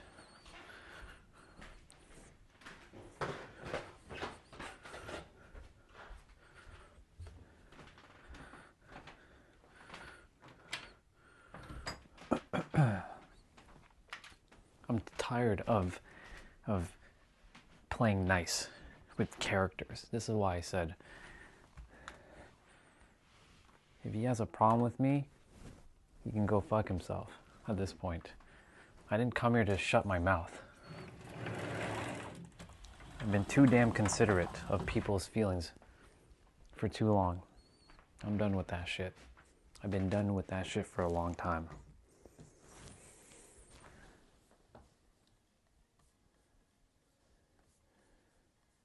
He has a problem, come deal with it. I'll put him in his place. I'll smash his face in. This is the character speaking, not itself.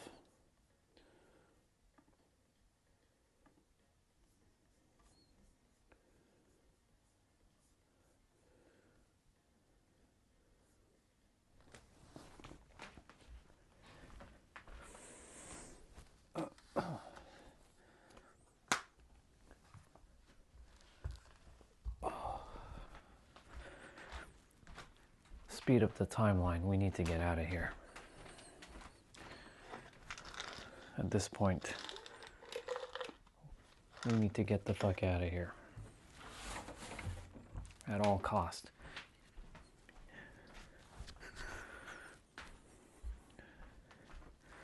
Because I am sick and tired of bullshit.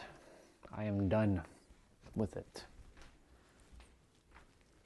To infinity and beyond. Ugh.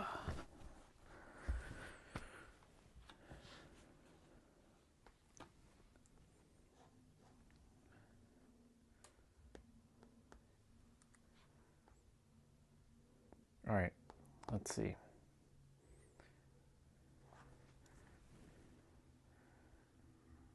Full formula, instant control, sure.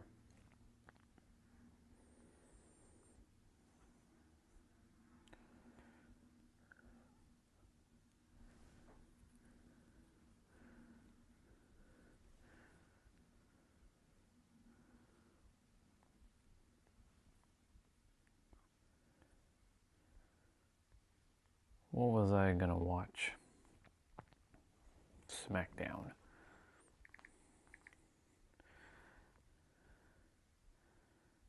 Do they have the full SmackDown highlights?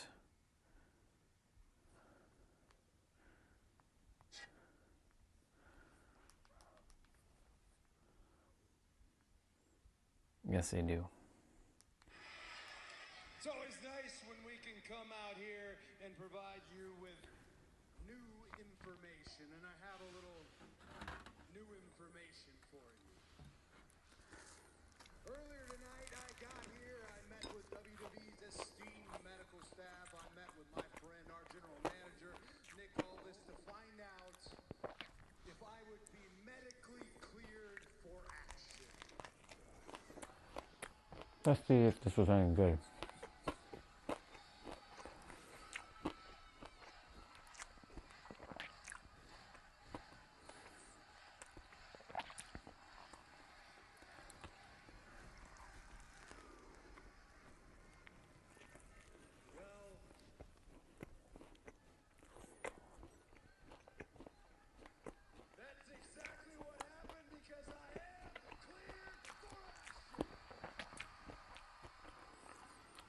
Yay.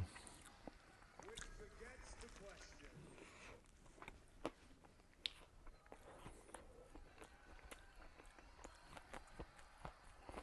You're right. Which begets the question, what's next for Cody Rhodes on SmackDown? This is the revolution. Wow. This is the NXT dude. Well, he's no longer NXT dude. It is NXT's finest. Oh, he still is. Absolute. On arrival, Ricky Saints. Recent NXT champs. Ricky Saints. American champ, the Crescent City Charmer. Ricky Saints has arrived to SmackDown. He looks like an interesting fellow.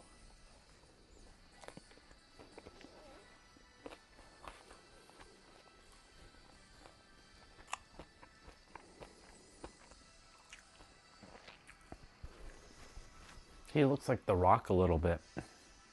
He's got like the Rock kind of vibe.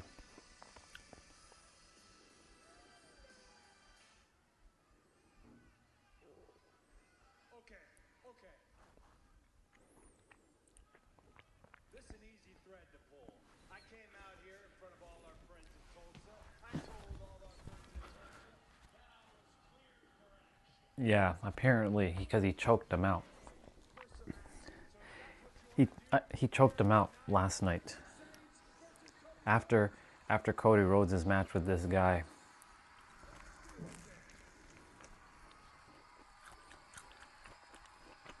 Oh, she was looking for the rolling encore. Instead, Flair able to get that big boot up, and now she's going for it again. Trying to lock it in. Can she arch that figure eight leg lock up? Can she bridge it? Now it's panic stations. For JCJ, there may be no escape from here. Oh! Fallon.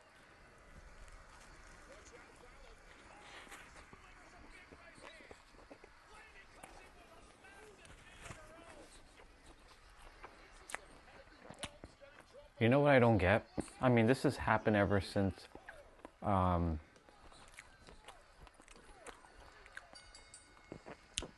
Attitude Era. Referees, right? Pretending that they don't see things. What's the point of a referee?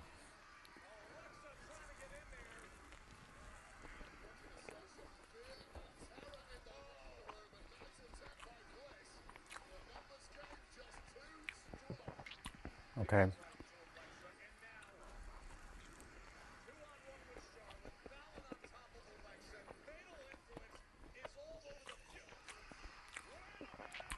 Okay, so Rhea Ripley came out.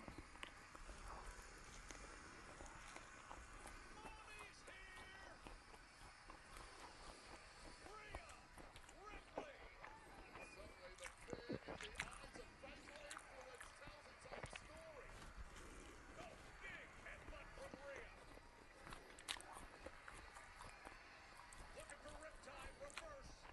Here was snap straight and sharp.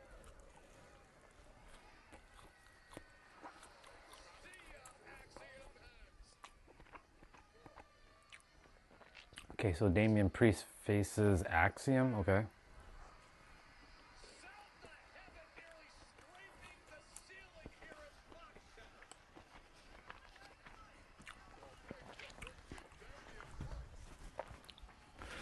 Let's see.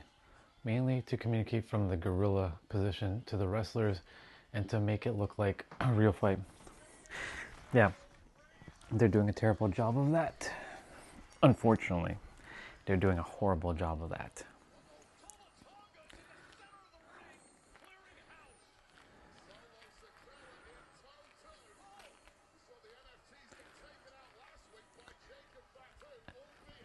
There was a comment someone made with Solo's career going like this.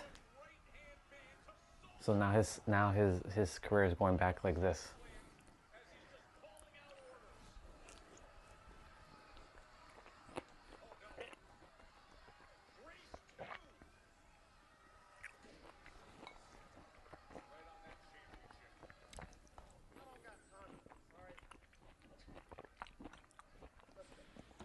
Apparently, Solo's beefing with Jacob and Roman now.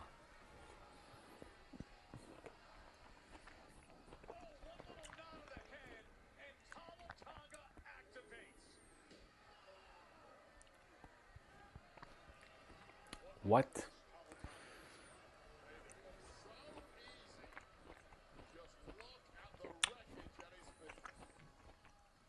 Roman Reigns that he ain't not trying to cheat. What he said, we don't give a damn. So whether Roman likes it or not, Jacob is a champion. It really is. He's the win now. Ricky Saints. Here we go, Joe. Wait, are we already at the main event? Oh no, we're halfway through it.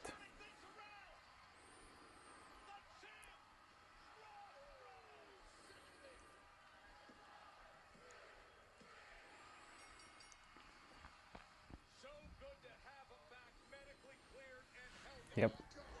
Yep, there's Gunther attacking him right now.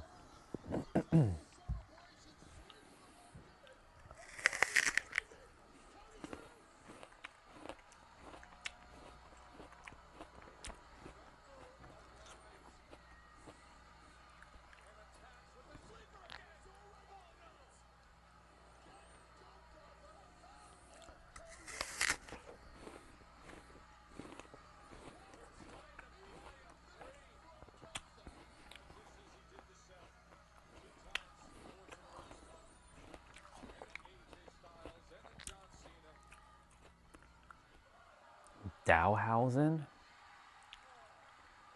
Miz is shaking Dowhausen's hand? What the hell's going on here?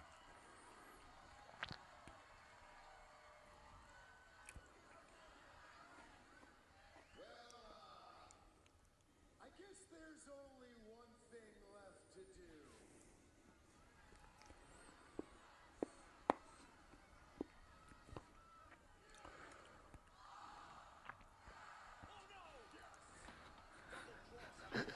Miz.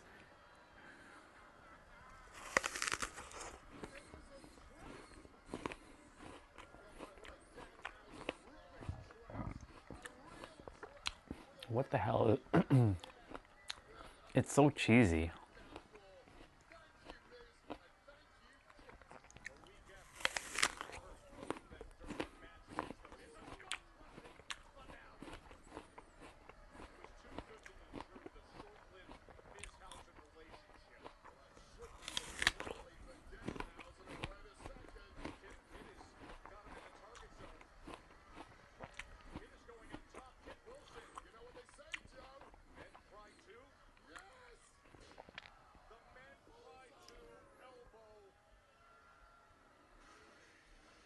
Okay. Okay, so here's Royce Keys.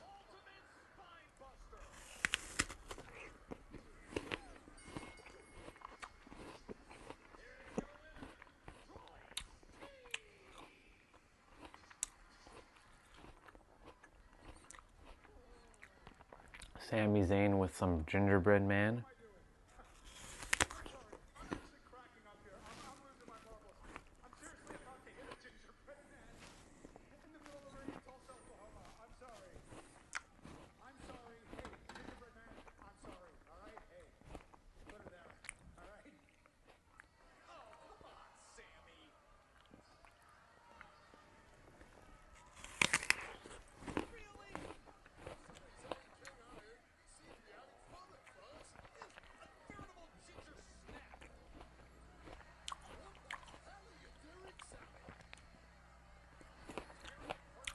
What is he doing? It's just a mannequin.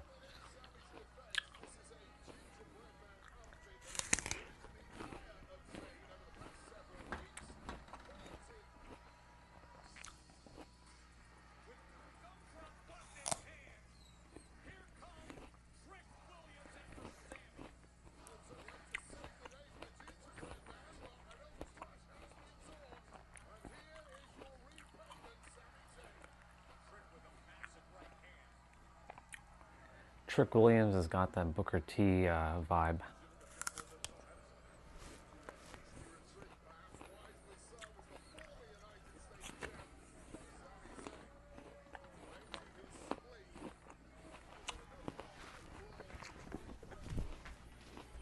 Weird.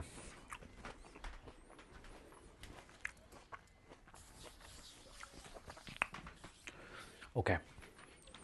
It's time for us to play.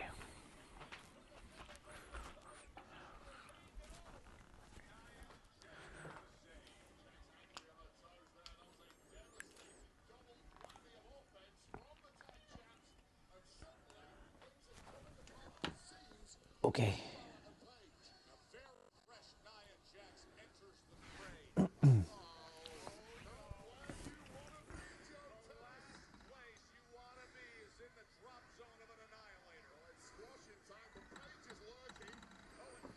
This was the main event, really?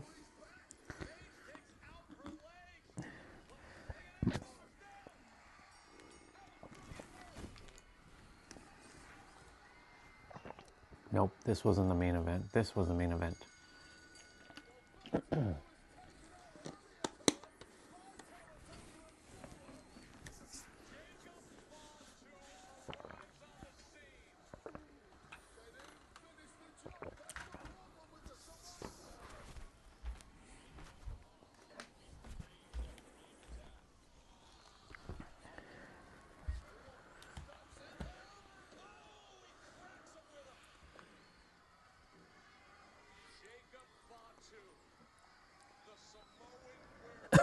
This is boring.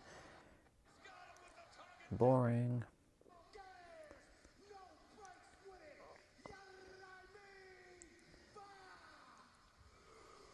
Okay.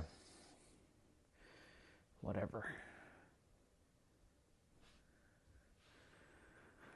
Whatever.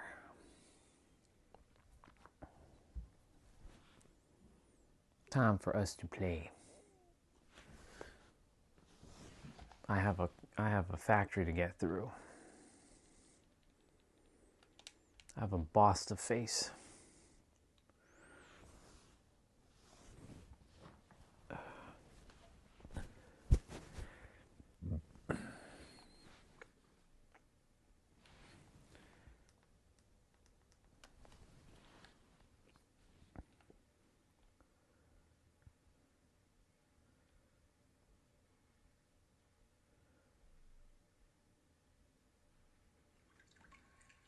Level 5. I fucking hate talking quietly. Pisses me off.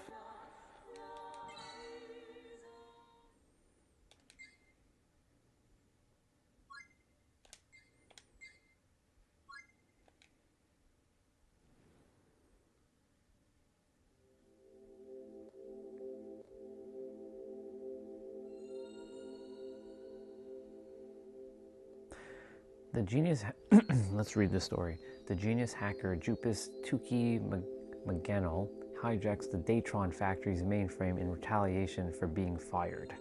Since the crew can't renew their visa until they capture Jupus, they decide to sneak into the factory to find him and put a stop to the whole affair.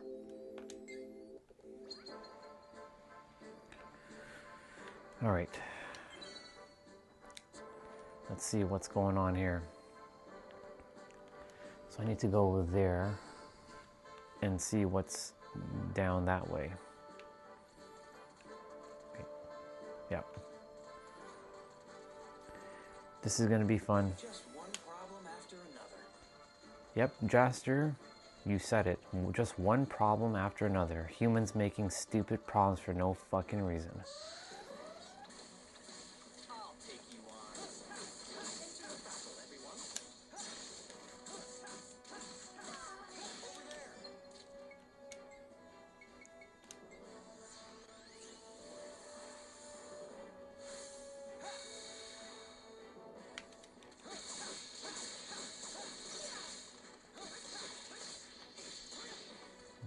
Mr. Root.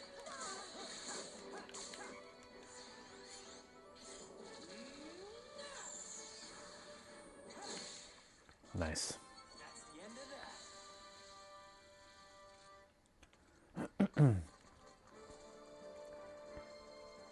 you don't really get like any bonus award or anything for filling out a map, but it's just for my own knowing that I did it.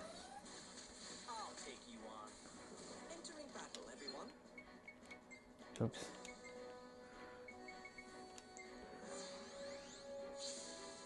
Here goes.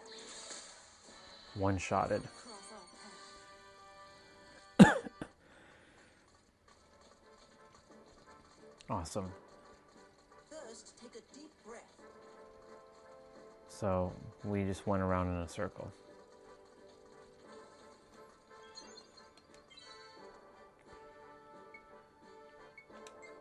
Let's just save quickly, and we're gonna go to the next part. This is still, I'm probably like 3/4 of the way done this place. Hold on. Let's see. Yeah, so that where that star is, that's where I gotta go.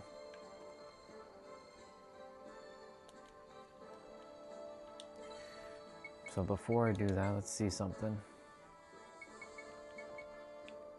I need more of these guys.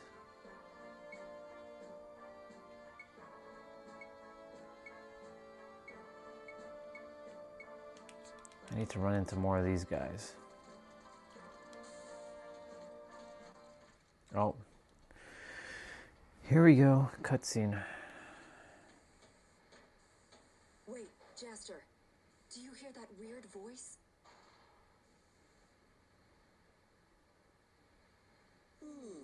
I don't hear anything.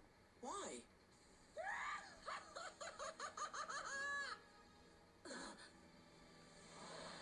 Hey! You made it this far.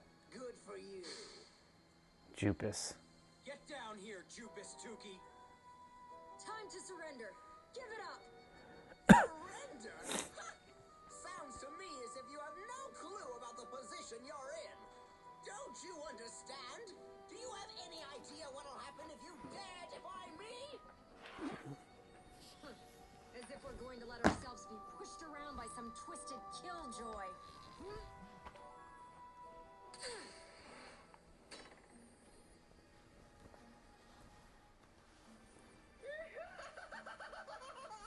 What a waste of effort!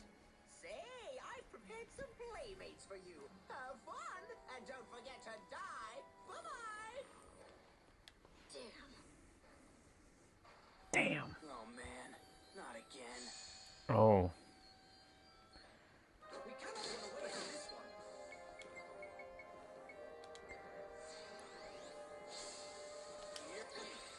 One-shot them. Oh, wow. Everybody's almost the same level now. This is good.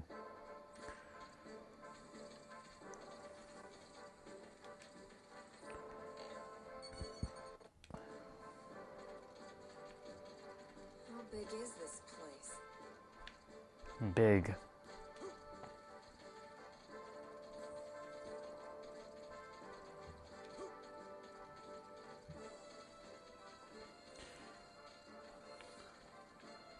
I'm sure there's an... We need to catch Jupus fast.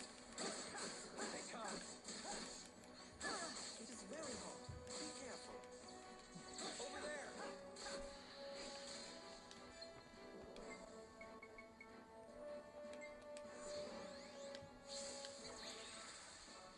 Come on, guys, get off of there.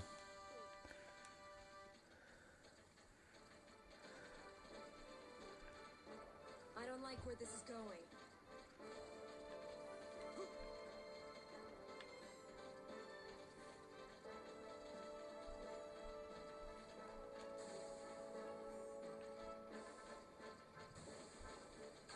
Come on.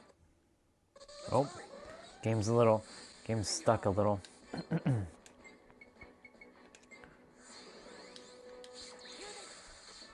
Okay, so that ability one-shots things. It's pretty good. Bother.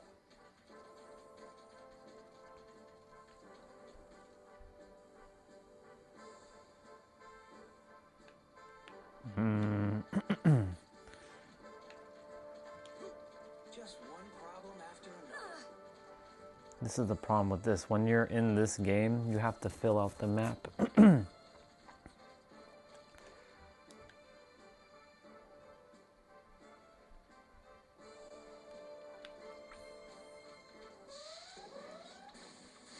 they come. Here they come.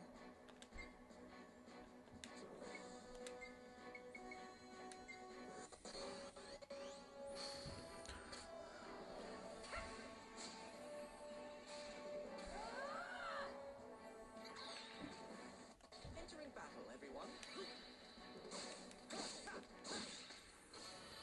Easy. That was easy money.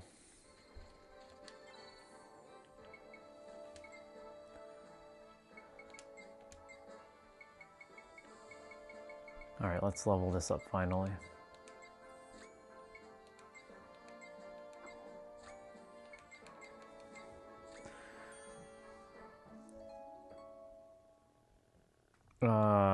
Is it? I don't know. Or are you saying Diablo 4 is on sale?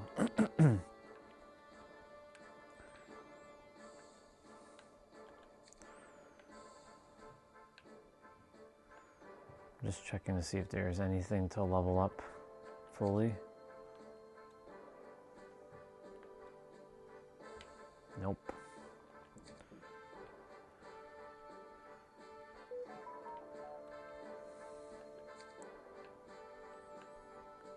She doesn't have anything to level up either.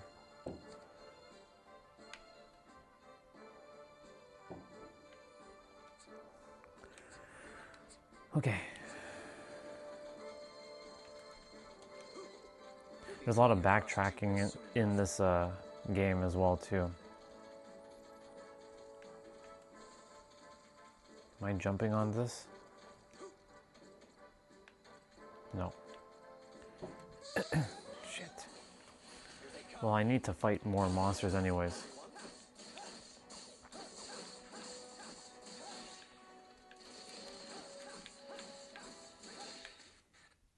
Come on, game, stop doing that. That's the end of that.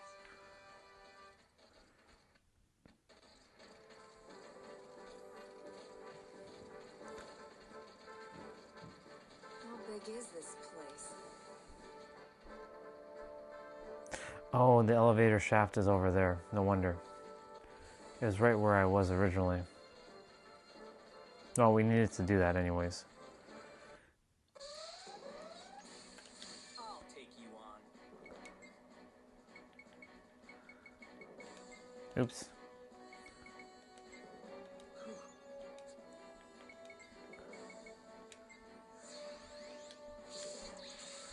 There. Grant peace to the souls you defeated.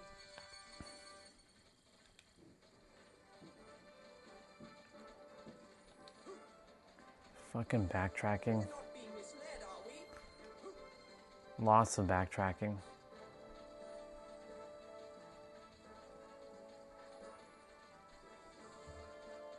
It is very hot. Be careful. Here they come. Here they come. Entering battle, everyone.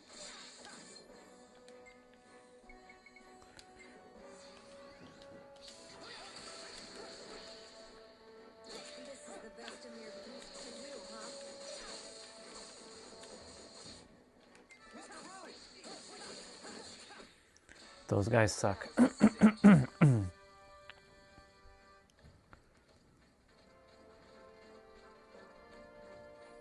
be coming across Jupus soon enough.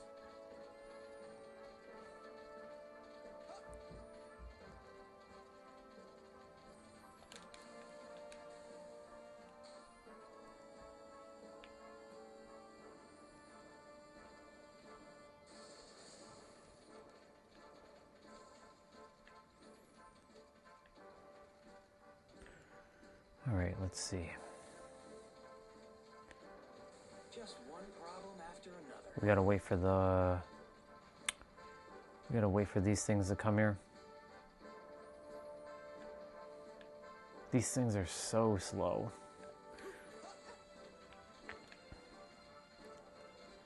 Then we're gonna go across.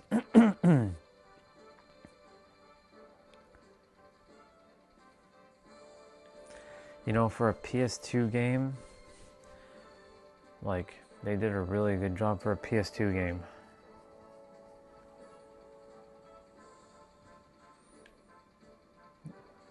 See, items.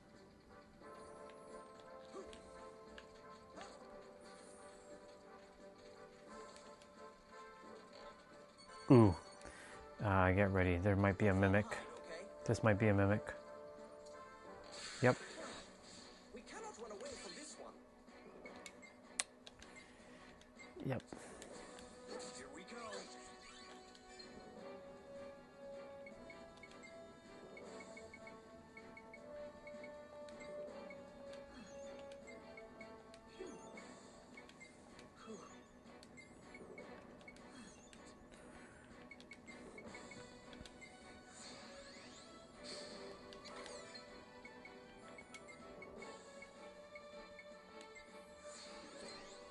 Here I come.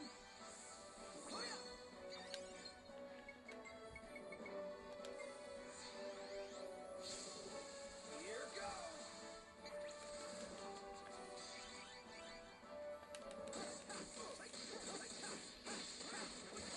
He still does that much damage? Oh my god. It's crazy.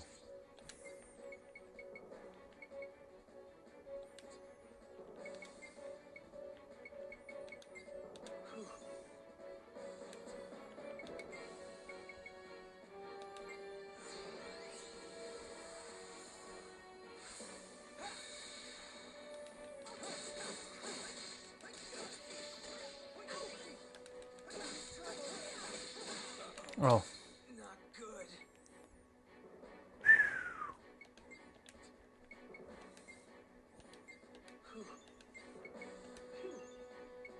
Jeez, man. This guy just smackdowns people. It's crazy.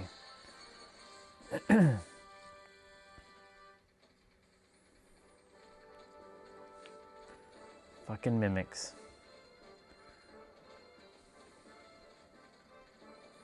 Courage and foolhardiness are not the same thing.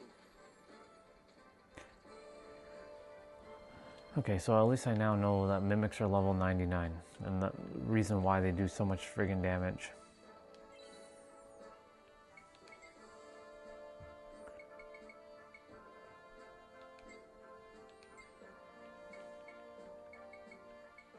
Missing that item.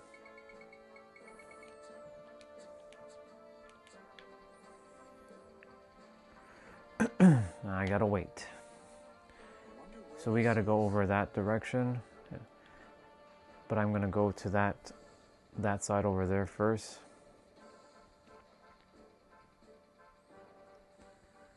Man, these things are so slow. Oh man. Off soon.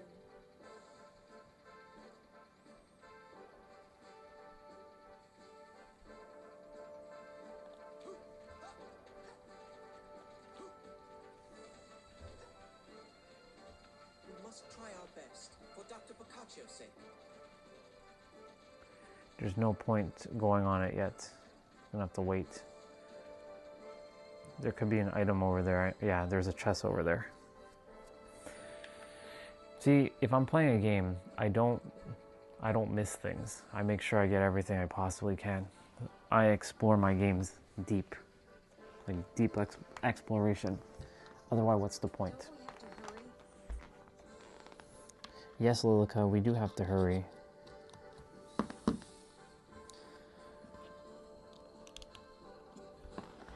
Here it comes.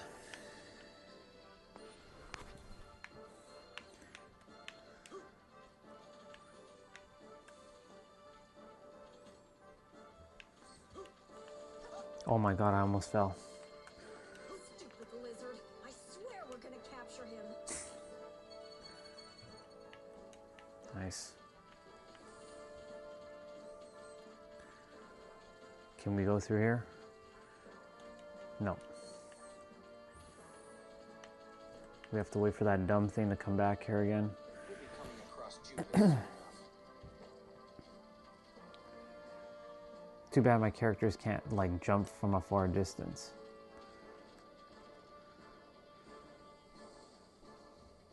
Yeah, this factory is a pain in the ass. I wonder where this is.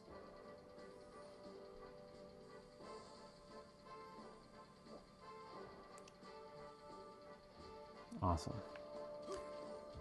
Now we have to wait it out.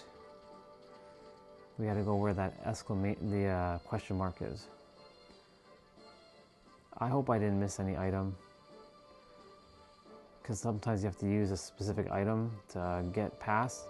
I don't believe I missed anything. So we'll see.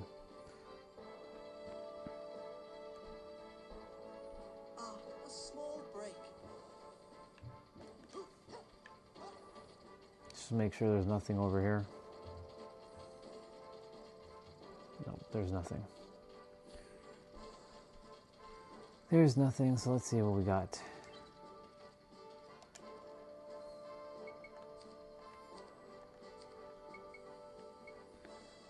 Factory key card.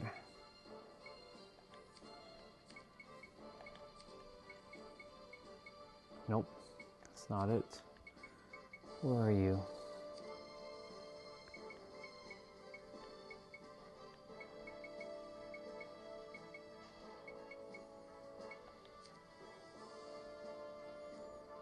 Hello, where's the factory key card? I must be going blind.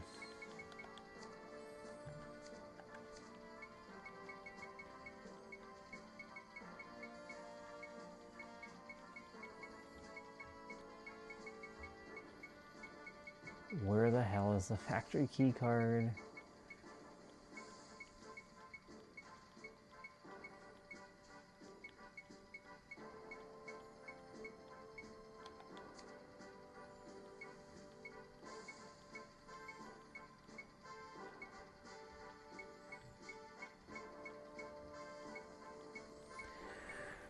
It'll be interesting if I lost. If I have to go get another factory key card.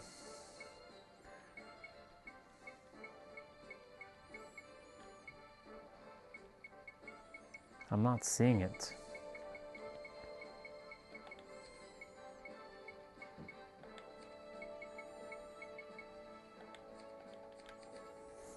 This is interesting.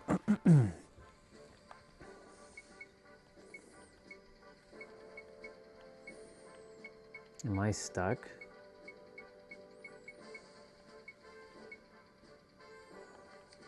Insert factory key card.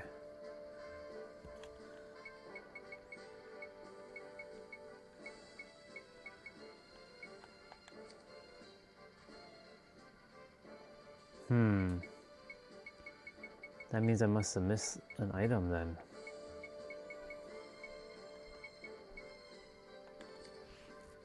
I thought you needed only one. That's the expired visa.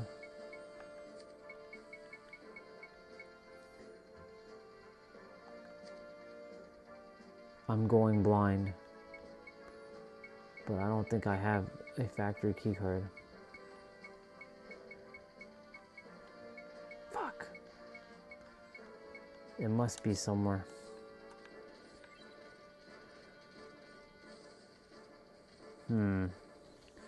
Hold on. I need to check something. How many factory key cards in Starship Factory? Rogue Galaxy. There's only one factory key card to find within the factory.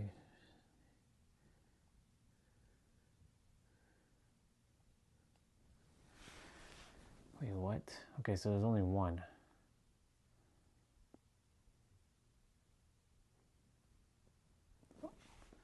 I'm chasing Jupus. I'm at the assembly line B. I go to the door. The thing says whip out the factory. So I'm in my inventory. Crap, I don't have it. Does anyone know where it is?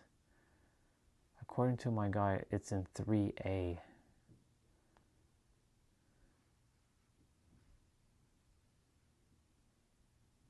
Oh. Is that sarcasm because the factory card is in the same room and needs to be used just on the first floor? Hardly out of the way in my opinion. Okay.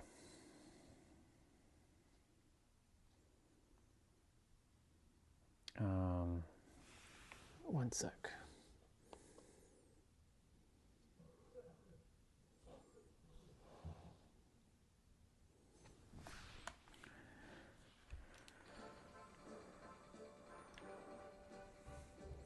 Where are we?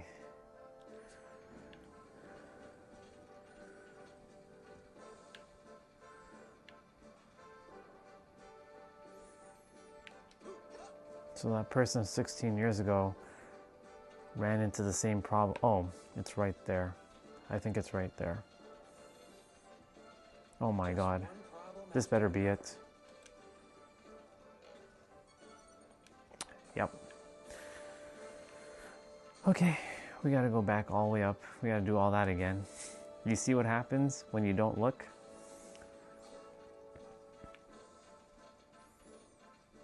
Crazy. Imagine I was like, The lizard. I swear we're gonna capture him.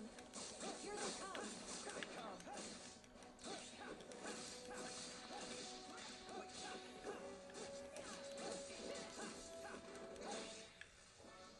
That was a cinch. nice. Everybody's getting to be around the same level.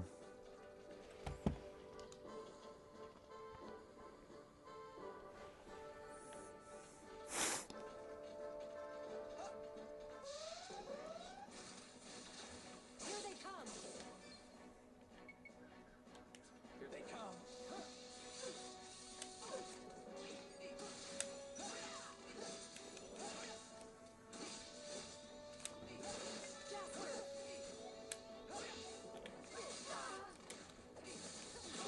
Oh my god. She got clobbered. She got smashed.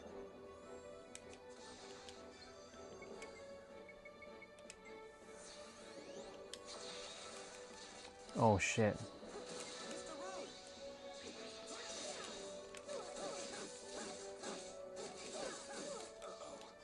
Not good.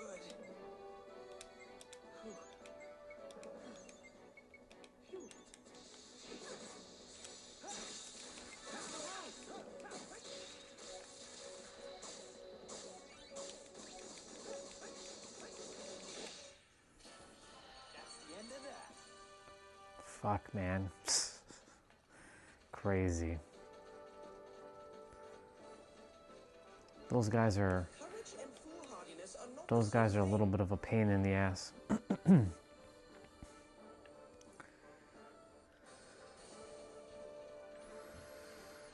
So now we gotta wait for this thing. We need to catch Judas fast.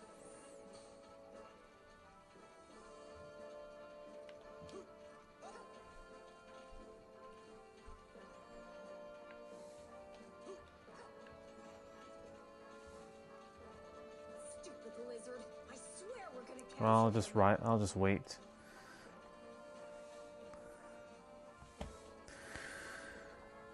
I knew I wasn't going crazy when I was like, oh, it's a factory card. It's a good thing I looked. I can't believe someone left that from 16 years ago. They're like, they were going crazy too. They're like, I thought I had a factory card. Nope, every time you use... Don't we have to hurry? Yes, Lilica, we are hurrying.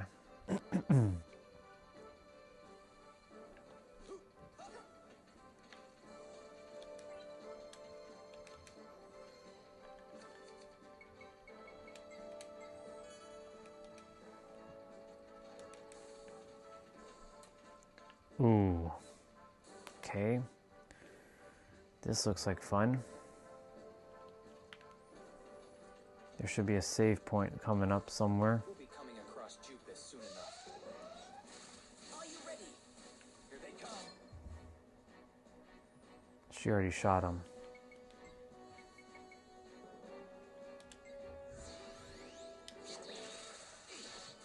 Let's keep going.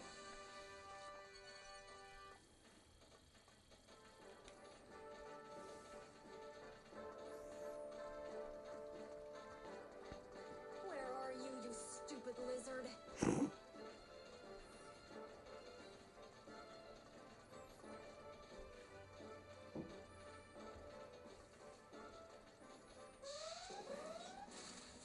Are you ready? I'll take you on.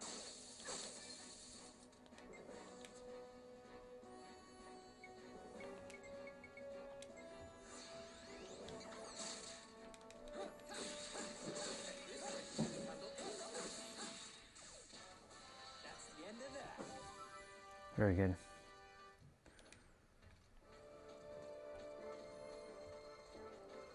This place doesn't feel right.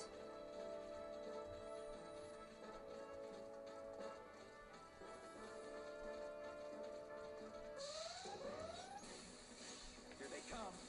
Entering battle, everyone.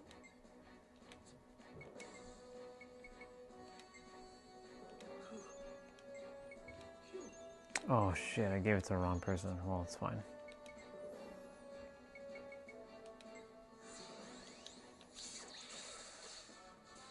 Praise to all the many spirits.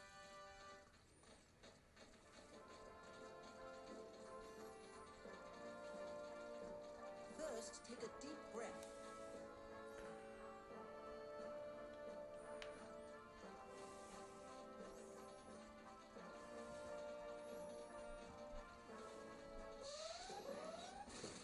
Are you ready? Here they come.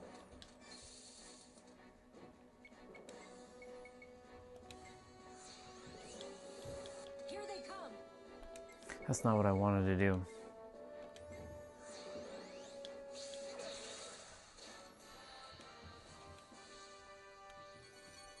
Good job, everyone.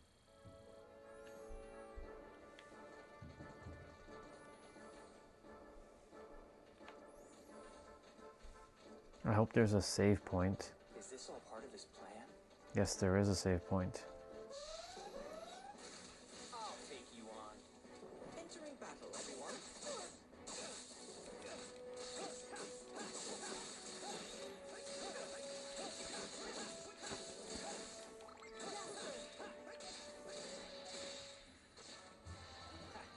Those guys were no challenge at all. Okay, we need to go to the shop. Now we need to fill out the map. Up like crazy. Okay, so that part's done. We'll have to break through. We're basically there. I have mixed feelings about fighting robots.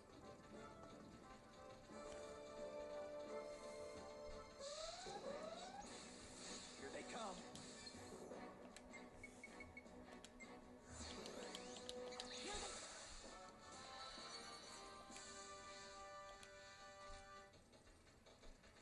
The number of beasts keeps increasing.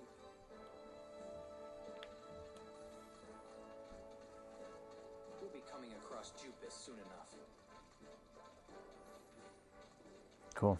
We made it to the end of this very long factory, which we started yesterday. Here they come. Here I come.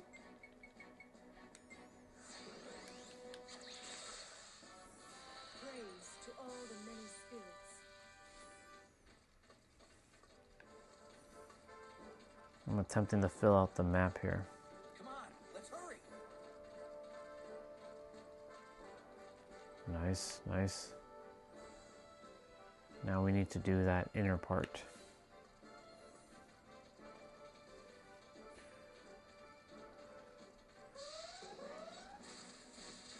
I'll take you on.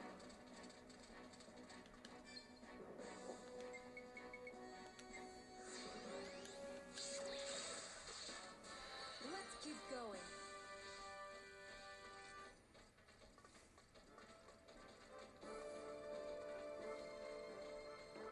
This isn't good. Okay. Here they come. Are you ready?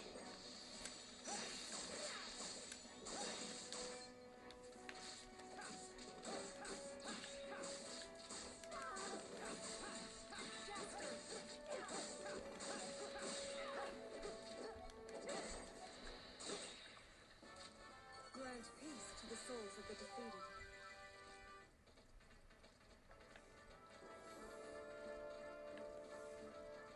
Popping up like crazy. Okay, we need to restock. Are you ready? Here they come! Here they come. Those are hardly worthy enemies. Don't underestimate them, Steve, or you'll be sorry. That's how you get it done.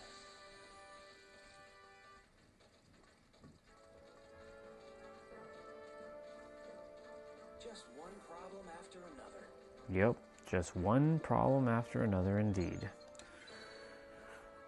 Alright, we're at the boss. Now I need to look at my battle recorder. So they're hunted. They're hunted. I need to get Yellow Bolt, Green Bolt, and K-Type.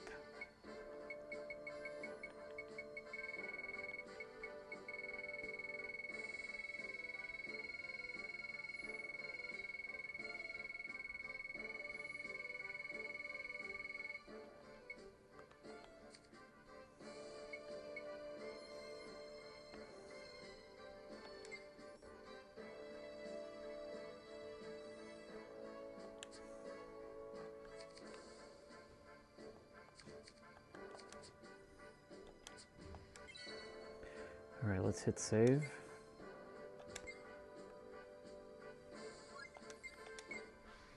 We're gonna go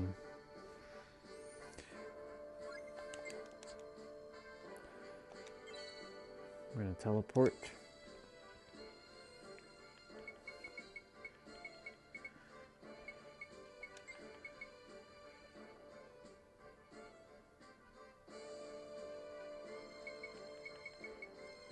Main Street. The beautiful thing about this game is you can teleport. So you can restock on your stuff.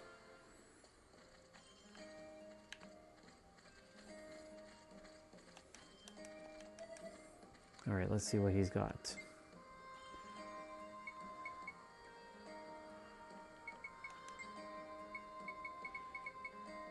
We're gonna definitely need quite a few. Oh, I can't even buy those anyways.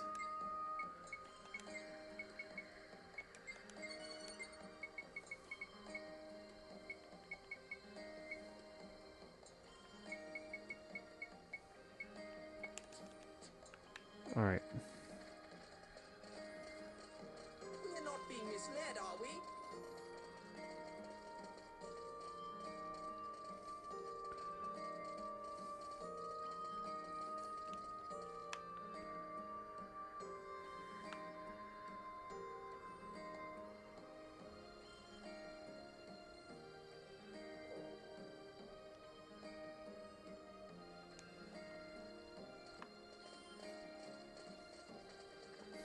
Let's see.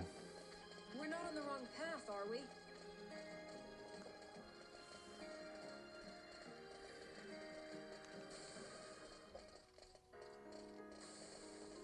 All right, let's go see if there's anything I need to get. We can't just leave Jupus alone, can we?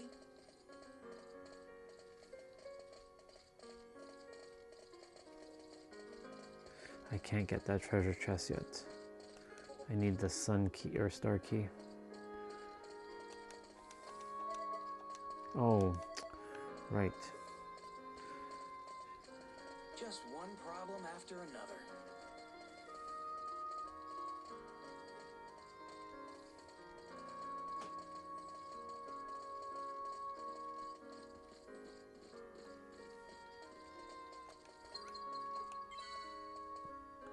Let's teleport. There should be a... Which side has the shops? I think this side has like weapons.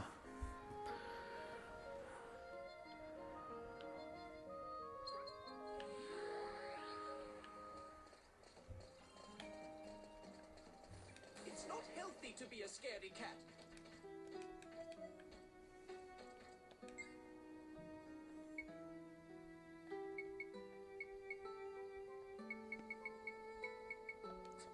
Nope. That's not what I'm looking for.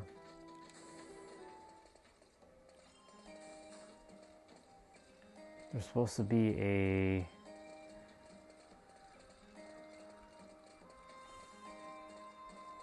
This isn't good. Supposed to be another shop. I don't know if it's this one.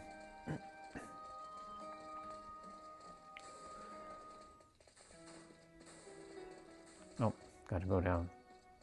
We need to catch Jupus fast. I don't think it's this one. That one's weaker, significantly weaker.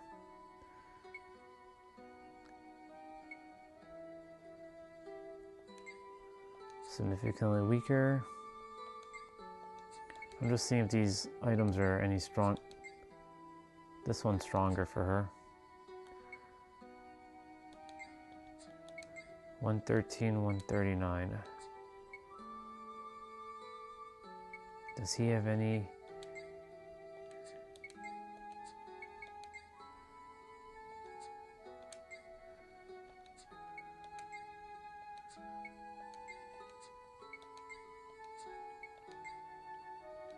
Okay, that one's definitely for him.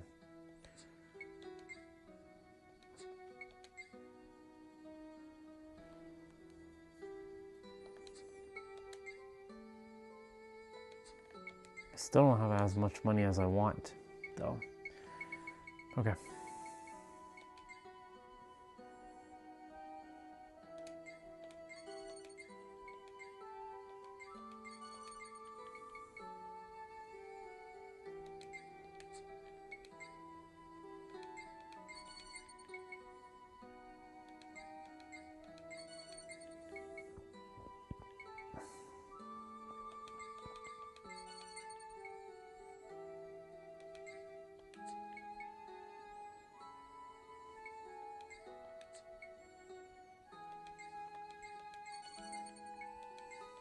I'll just buy those for her.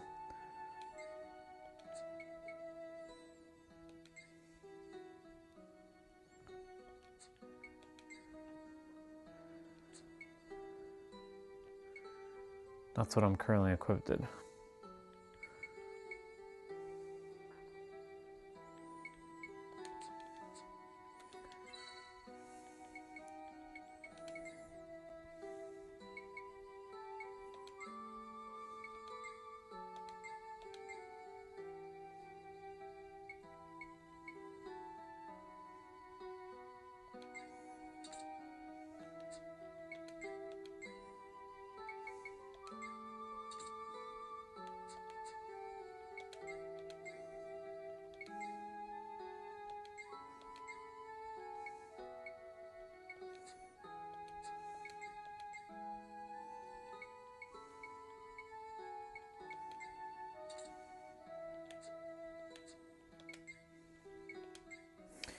Let's see.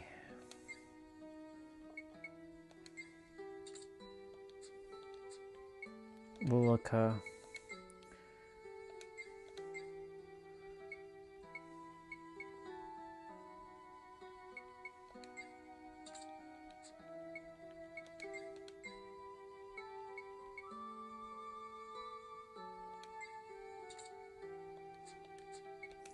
Does Steve have anything that I can change out with? Nope.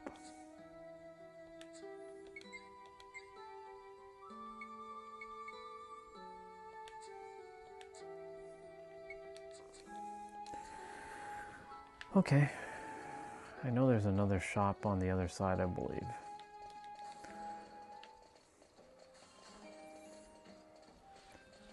You're blowing all your money. Be careful.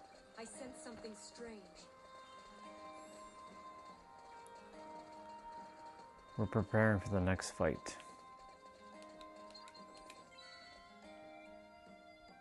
Teleport. So this is the...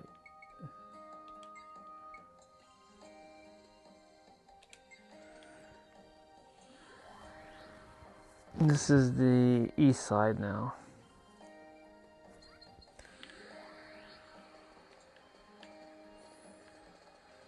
Alright, there's a couple shops in here. Don't fall behind, okay?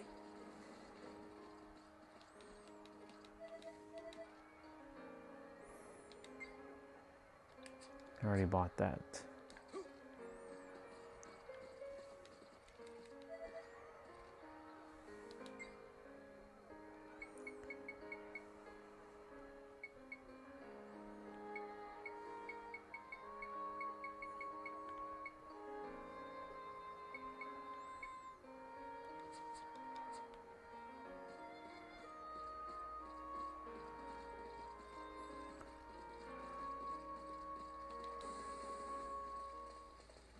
I have mixed feelings about fighting robots.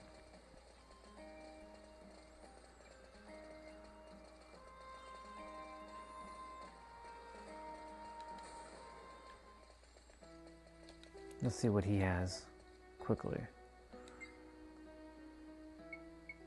Well, we definitely need some recharge potions.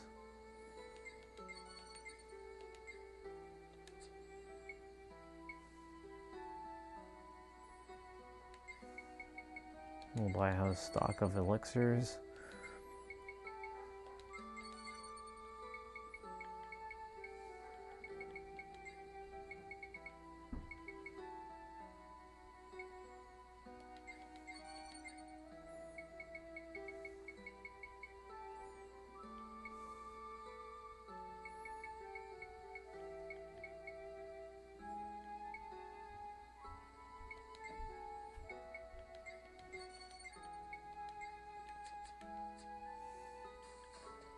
Just one problem after another. Just one problem after another, indeed.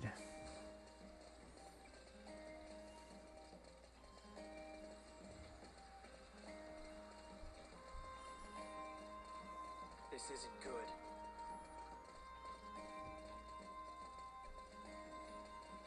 And this is just outside the factory. I'm gonna hit save.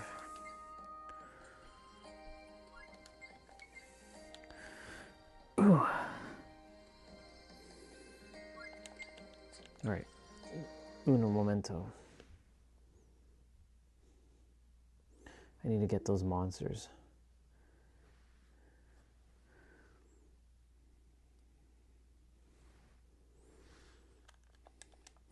Code breaker.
So the characters are going to look a little bit more chubbier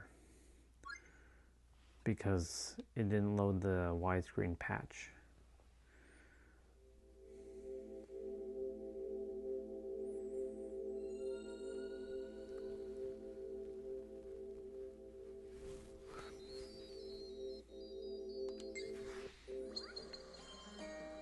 See? It's a little bit more chubbier.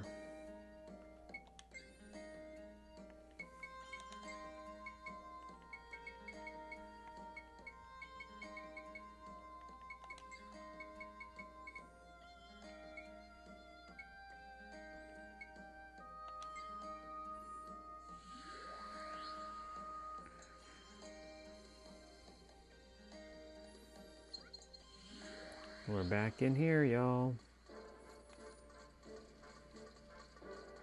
Just one problem after another. Indeed.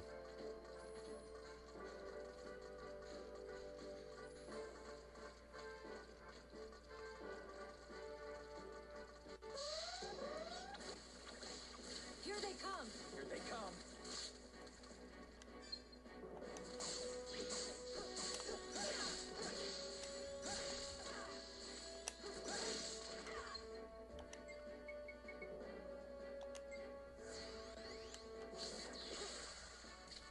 That's the end of that.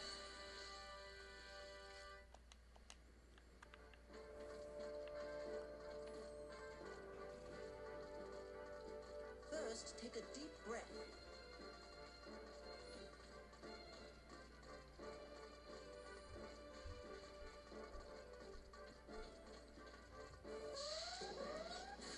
Here they come.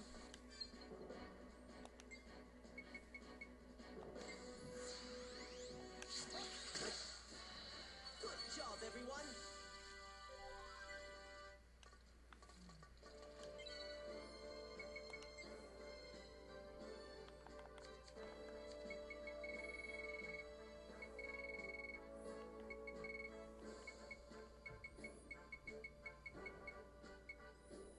I need to find I have to find these guys now. K-type.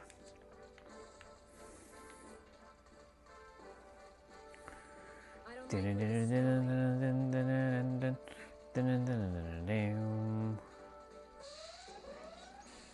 I'll take you on.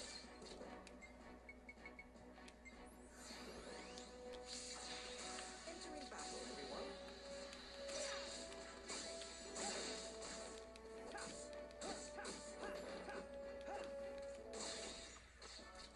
That's how you get it done.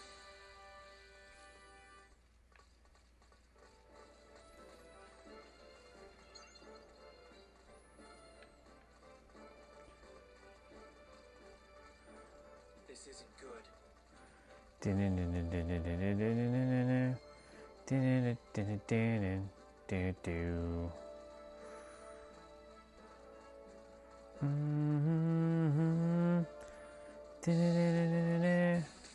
Entering battle, everyone.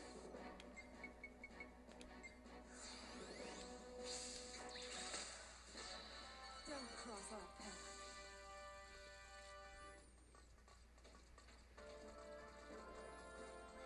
I have mixed feelings about fighting robots.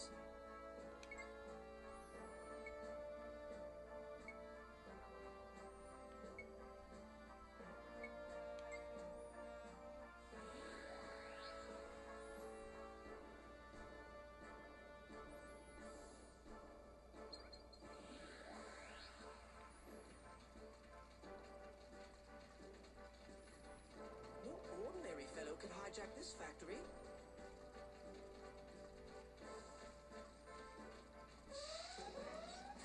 Entering battle, everyone. Here they come.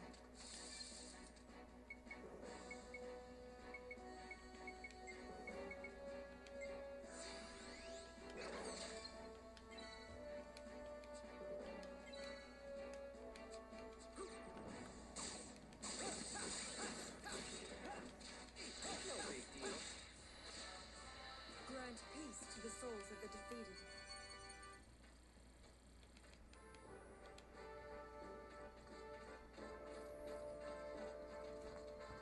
Come on, K-type, show up. Tubus, fast.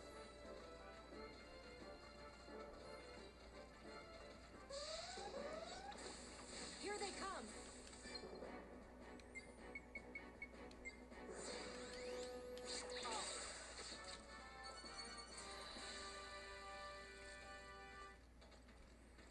Good job, job, everyone. First, take a deep breath. I'm not going into the boss thing until I find the K-types.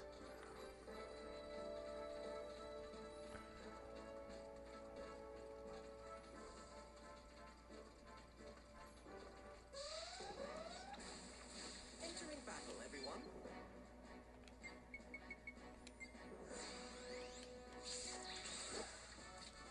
That's the end of that.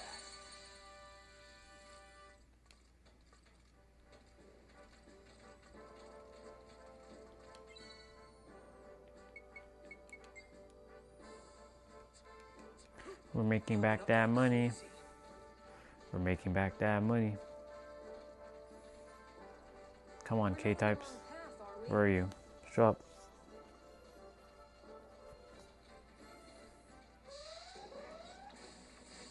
Nope. Here they come.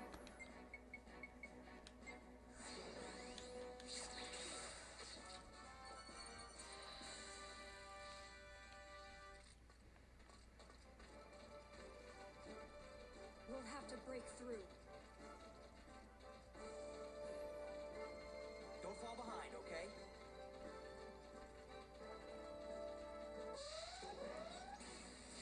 Here they come. Here they come.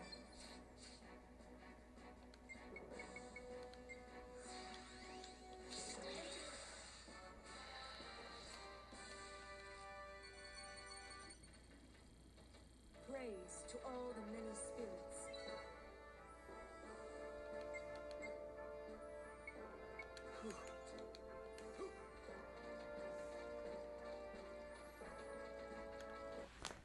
Hold on, let's see something.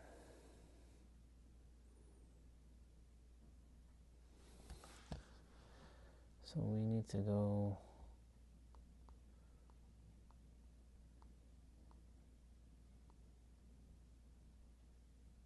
Assembly line B.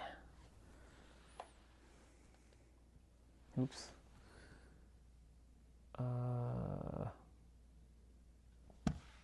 Shit.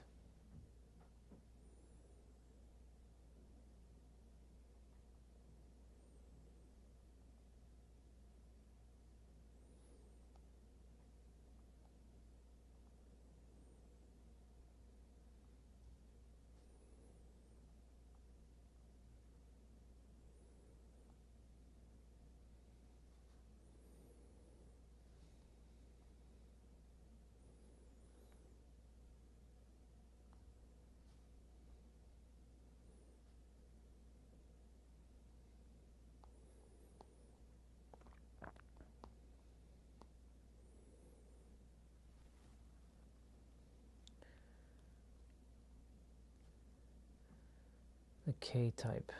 Factory line B. Assembly line B. All right.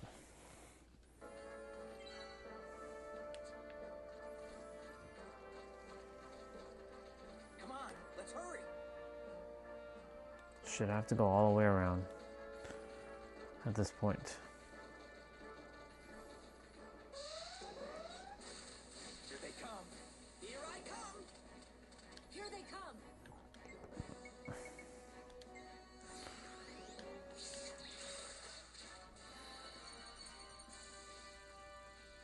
That's how you get it done.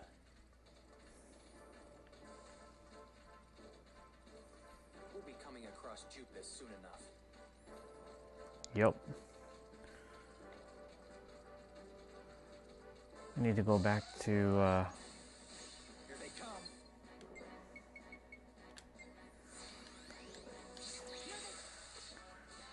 smashed. Good job, everyone.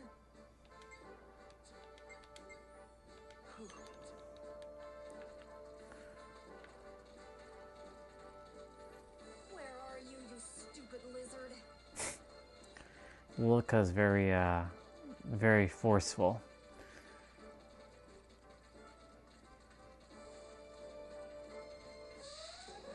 All right, let's see. I'll take you on. Fucking J types. I need K types.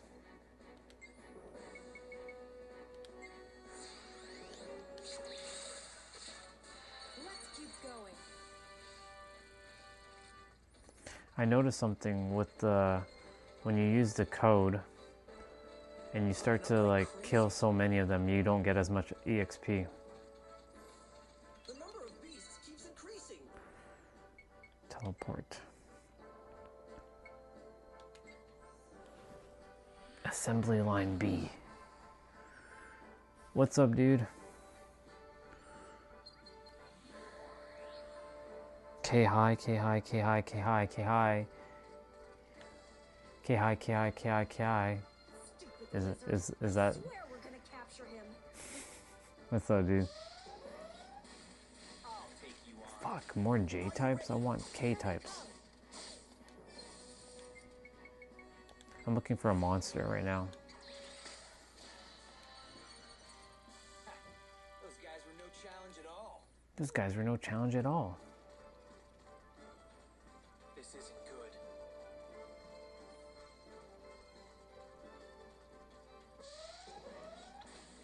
Here they come. Come on, are you for real right now?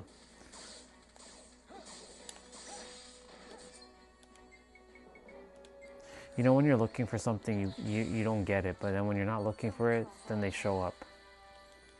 It's always like that.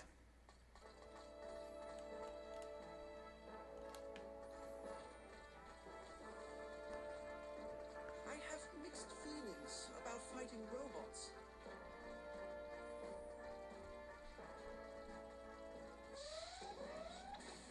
I'll take you on. Here they come.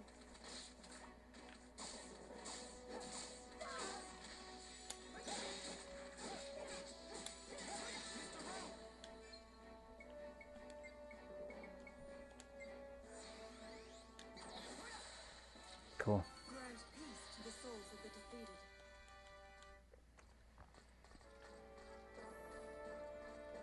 Come on, K types, show up.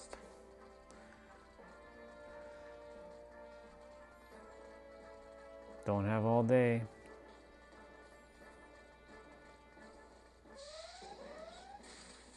I'll take you on. Fucking J types again? Battle, everyone.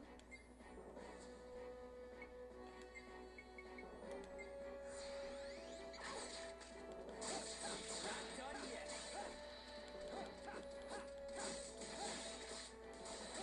Mr. Rowe!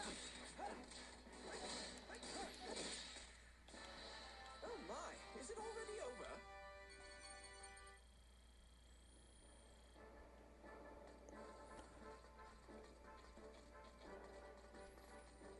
Popping up like crazy.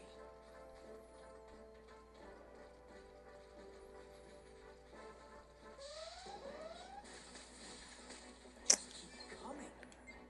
Yep.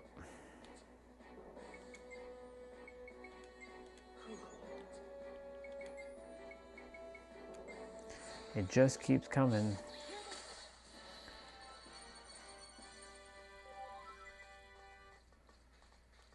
We'll have to break through.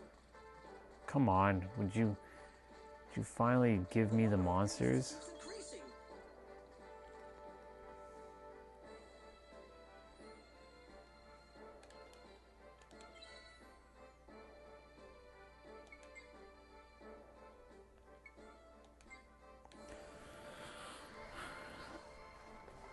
Maybe I have to go inside of here? I don't know.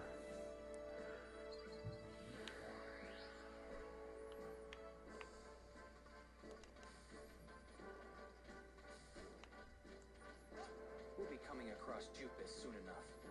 Come on, you K types. Entering battle, everyone.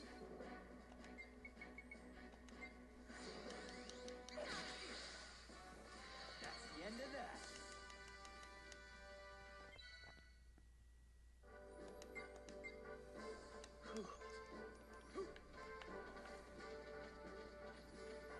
Man, where should we go?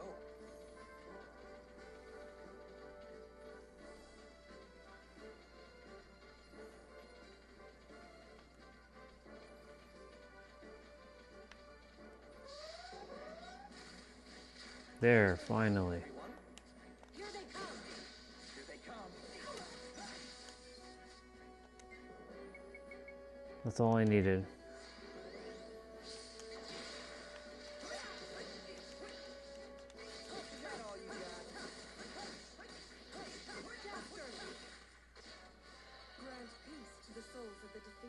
Good job.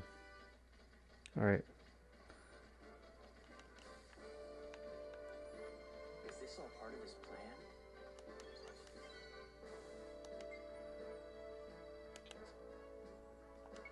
Teleport.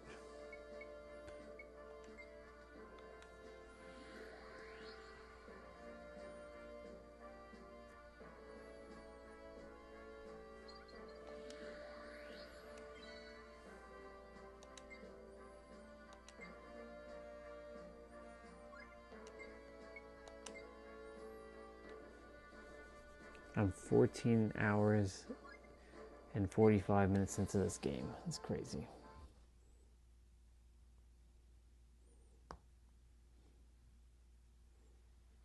Okay. I got the monsters. Awesome.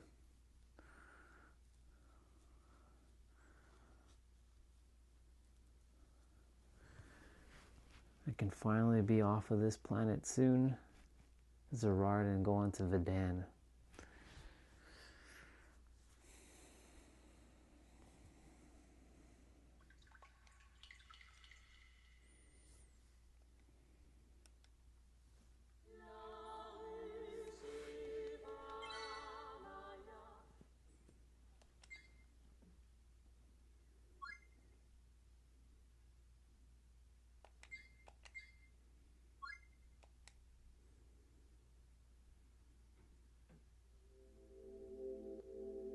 All right, cool.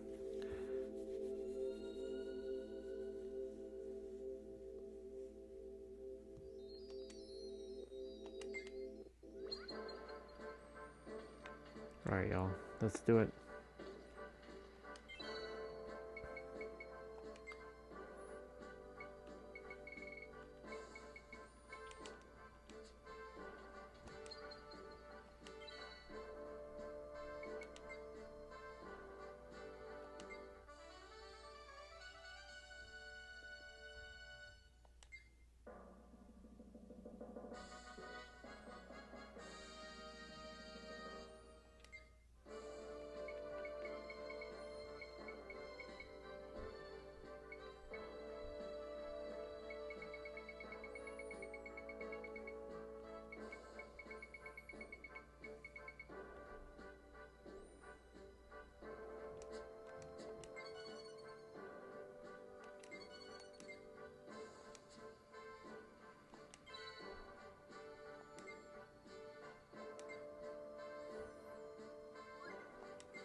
Here we go.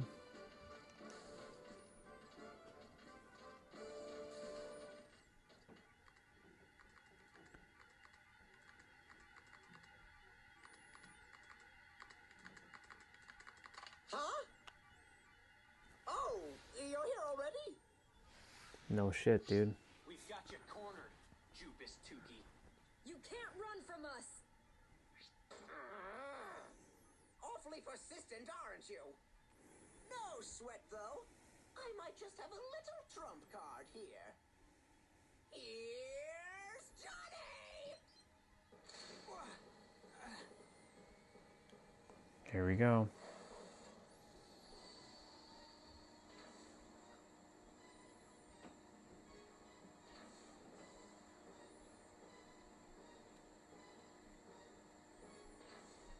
Wow. That's quite the trump card, all right. Forewarned is forearmed!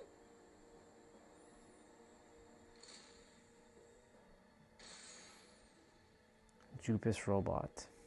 It's showtime!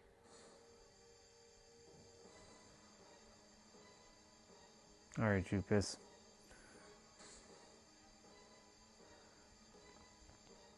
I won't go easy on you. We're talking 1,000,000 volts of pure power. Here we go, Johnny!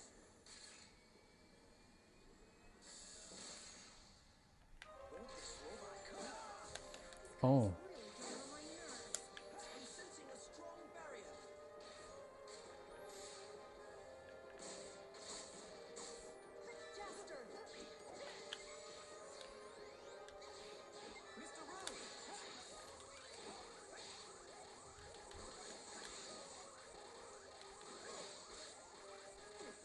the fuck? Jester!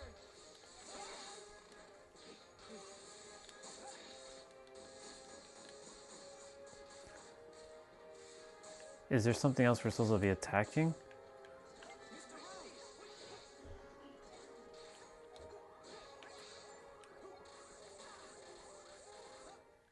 Okay. This is never gonna work.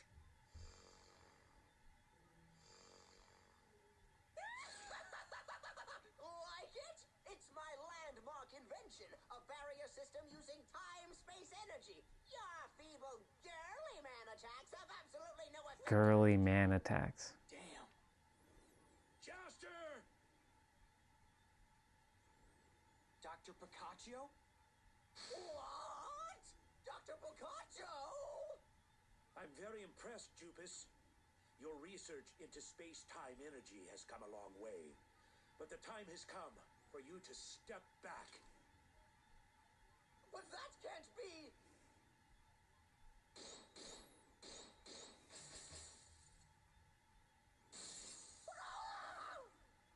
Excellent. It worked. Joster! There you go. Use it just like I showed you. Thanks. That's our Dr. Boccaccio. Thank you so much.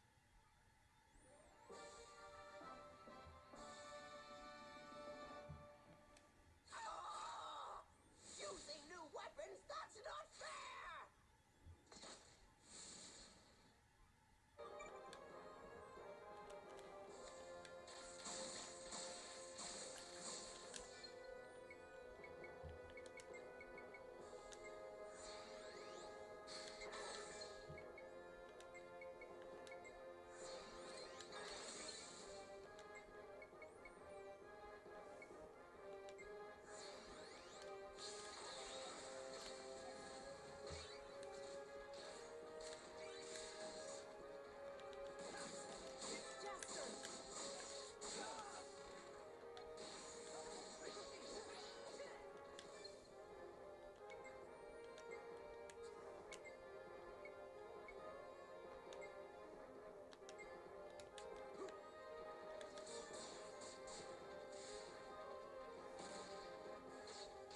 Mr. Rose!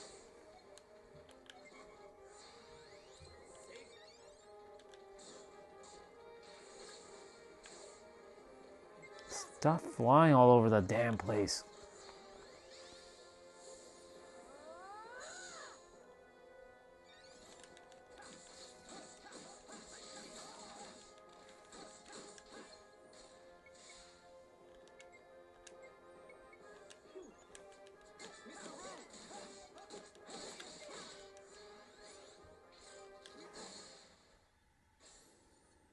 That makes me so mad!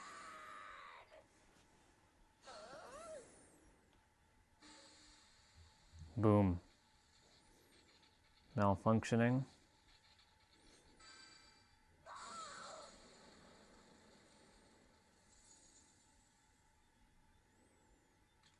We did it! Let's finish this, Jester! Oh, you are so naive! I still have an ace up my sleeve. Johnny! Switch into Super Deluxe mode! Oh boy.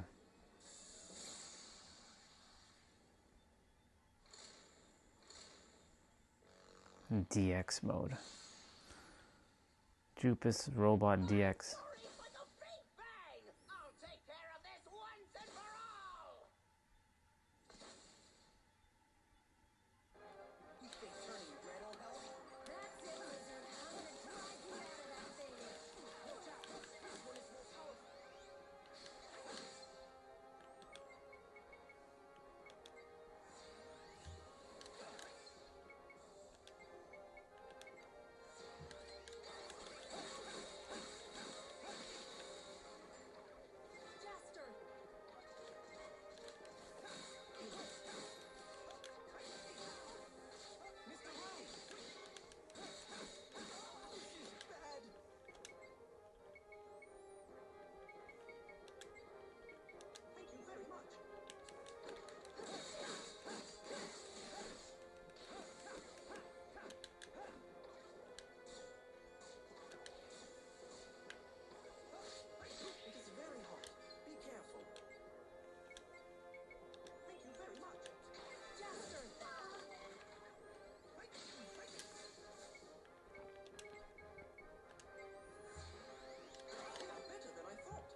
Oh my god. Man, Steve is getting beat up.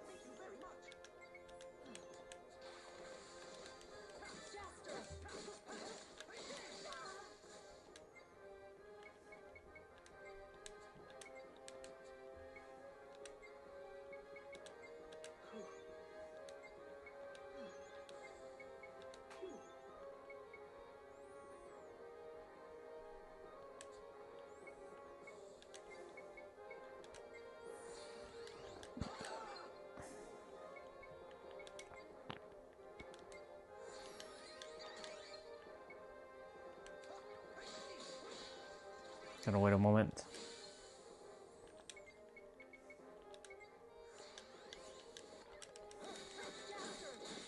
Got him. Whoa.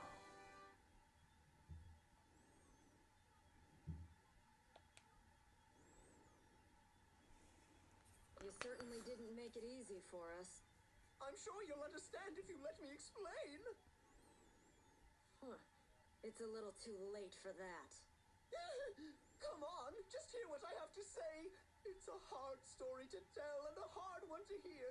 You'll probably think I'm so pitiful. Fine. Out with it. Don't rush me. Anyway, I work for Datron, or did before I was fired. I was the lead researcher on time-space energy. Know anything about that? It's a theory about an unlimited energy source that can solve the galaxy's resource problems. For us researchers, it's like a never-ending romance. Yep. It's like a never-ending romance. Good morning. So, Jupus, you've been up all night working too? Yeah, you too? We'll need a full week of sleep to make up for all this. Oh, I'm fine. I'm just happy to have this opportunity to work with the chief. Huh? Jupus, is this what I think it is? Pretty soon, pretty soon. I just need to solve this equation and it'll be complete. So we're almost finished. The truths of the universe are about to be laid bare.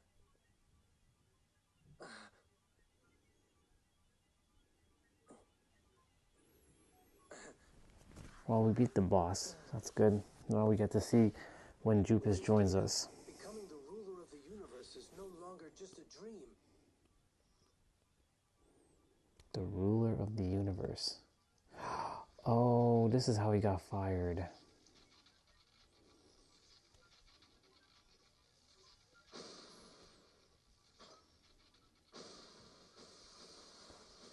Coffee spilt. Oh. And all of my data was destroyed. That's when Datron fired me. I see. So it was your assistant Tony who caused the accident. And now you're trying to get them to hire you back? No, not at all. This is revenge. That asset was all part of Datron's plan. They wanted that data all to themselves. They got Tony to play his role in bringing me down. You've got to believe me. Oh! Uh-oh. I knew I could count on the Desert Claw, but I still can't believe you caught Jupus this quickly. All right, Jupus Tukey McConnell, you're coming with us. McDonald. You have a Datron inquest to attend. It sounds like McConnell. Oh, so now you're going to take me to court, huh? Forget it. I'm not standing for any fake trial. If you come clean now, we can lighten your punishment. No way! You want the death penalty, and I don't want to die. All I wanted to do was recover all of my research. So, this means I guess I have no choice. The hell? I can't see. That rat! Over there.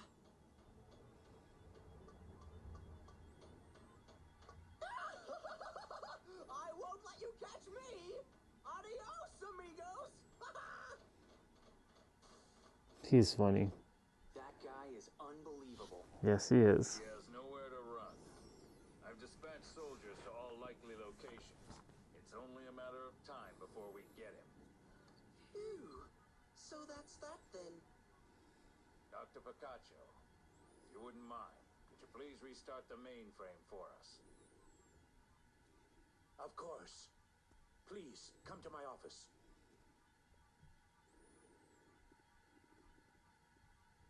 Thankfully, we don't need to walk there. Mainframe back online. Everything should be fine now.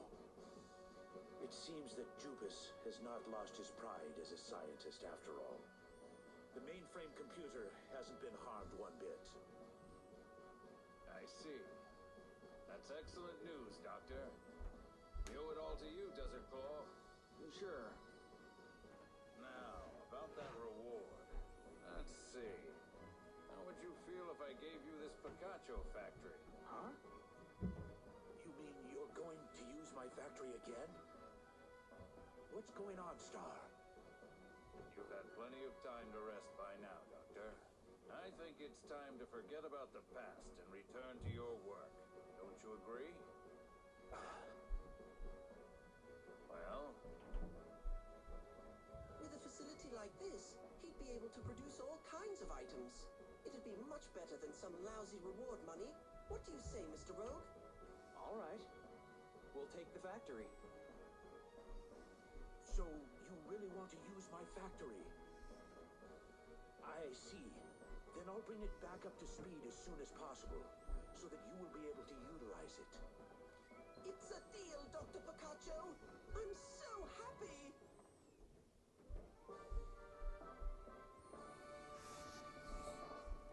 Fun.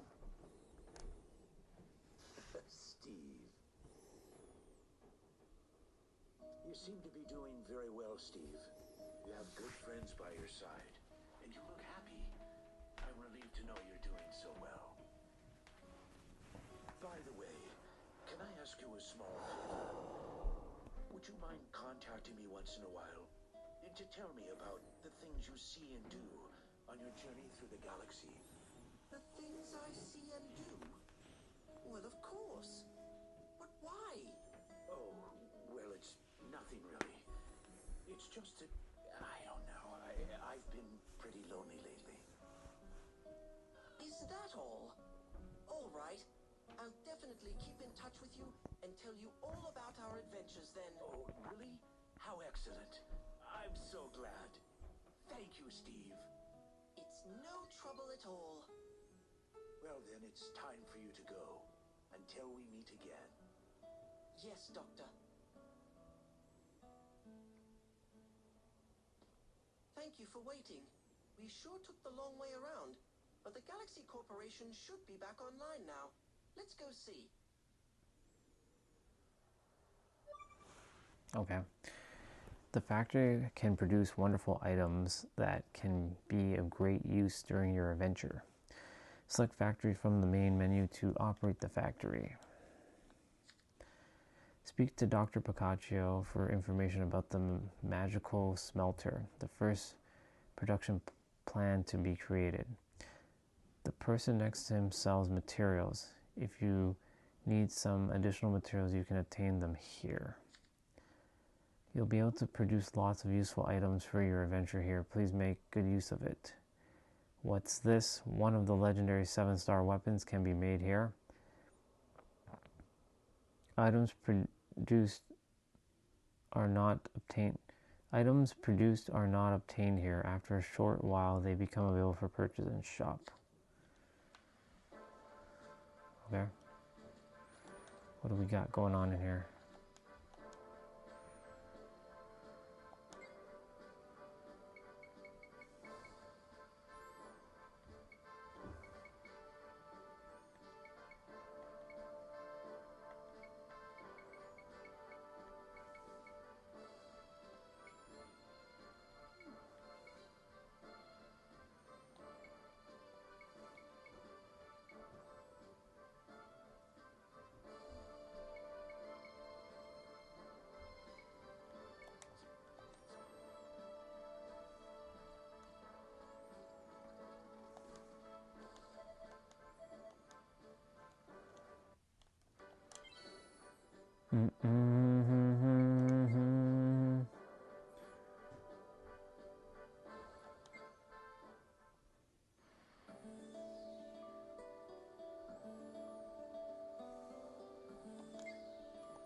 I don't got any blueprints.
Perfect.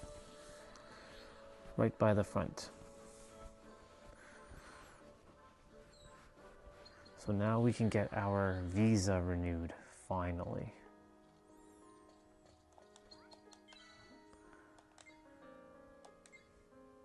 Very good.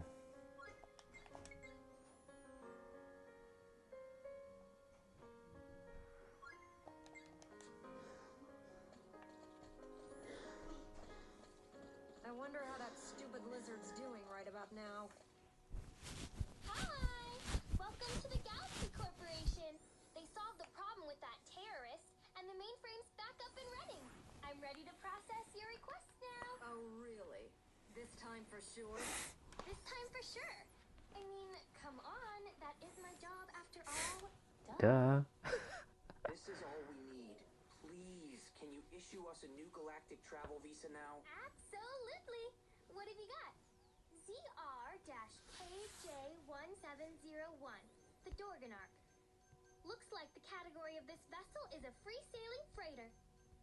All right. And there we go. Now you're all set. That's it? That's all it took?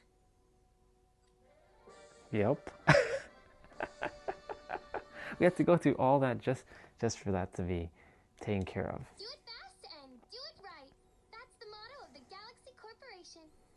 We look forward to serving you again. Wait. I have 2 cards here. What's this? 001. Oh, that's just a little present from me. Member number 78,500 is a bit high, but what can you do?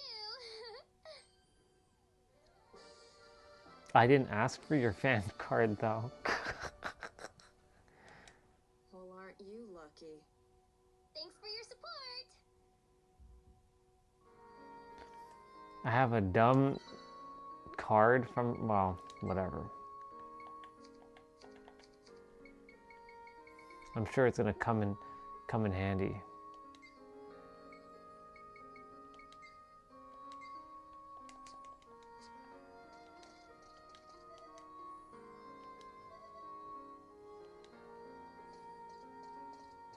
Cool.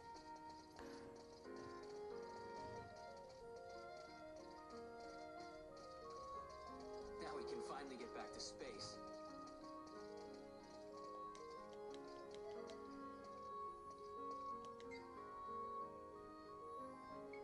What the fuck is this? Are these, oh, these are blueprints.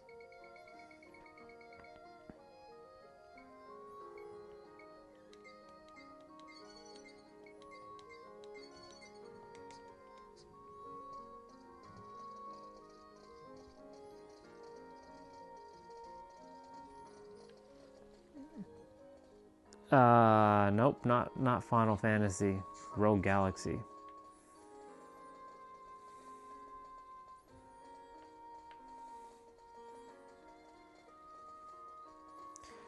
If this was Final Fantasy 12, this should have been Final Fantasy 12 in my opinion. Computers in the city are functioning. But no, this is Rogue Galaxy. Alright, I beat my boss. That took a while. I'll make a new save file. I have 14 save files. Crazy. Alright, let's see where we're going. Are we actually heading back to space? Where are we going next? I'm sure there's supposed to be a cutscene somewhere. Member number 78,500.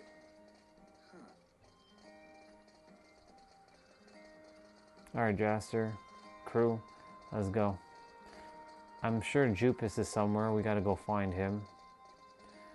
We need to find this son of a bitch, though. Where would he be at? Well, we're gonna go to the ship and see what happens. Unless Now we can finally get back to space. I'm supposed to go there and finish up the map over there. Let's go see.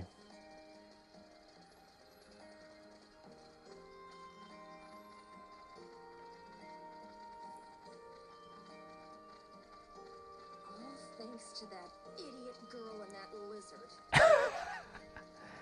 Thanks to that idiot girl and that lizard. Yeah, she's funny. I like how they, like, when you walk with them, they talk a little bit. Remarkably spry today.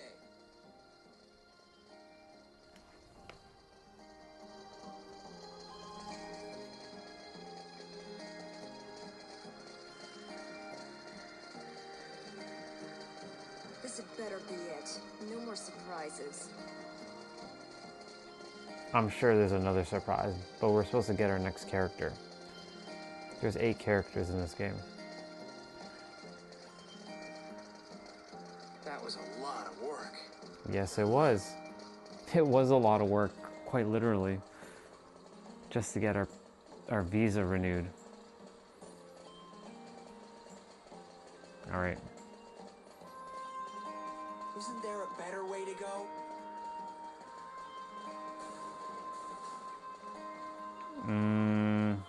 This way.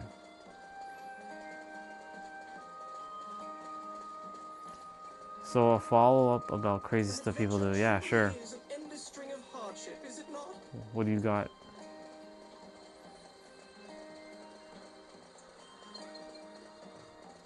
Wait, whoa, what's with the orange dot now?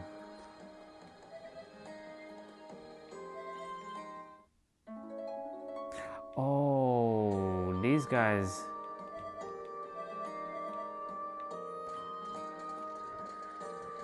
Okay. This place is nothing but trouble.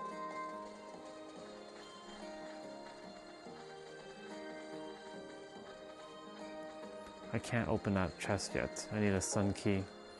Star key. I wonder if there are still monsters in this factory. Nothing but trouble today.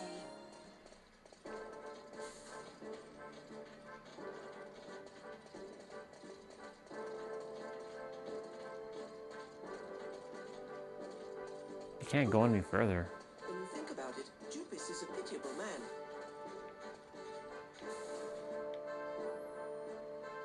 I cannot believe I went through all of this. This is fucking ridiculous. I do need to go back though.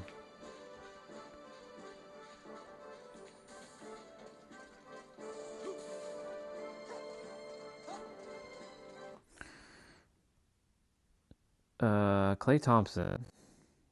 Oops. Oh, that's cool. I didn't know that. You can double tap the screen. You can change between cameras. Cool. Did not know that. Klay Thompson. See, figured out something new. Klay Thompson, an NBA player, cheated on Megan Thee Stallion.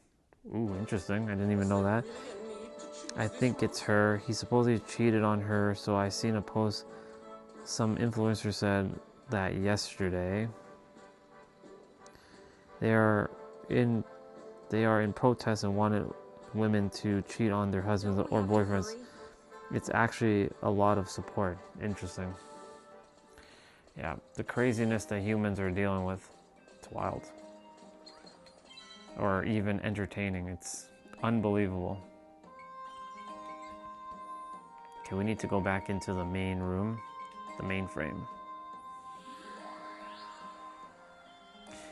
This world is getting somewhat better and somewhat worse at the same time.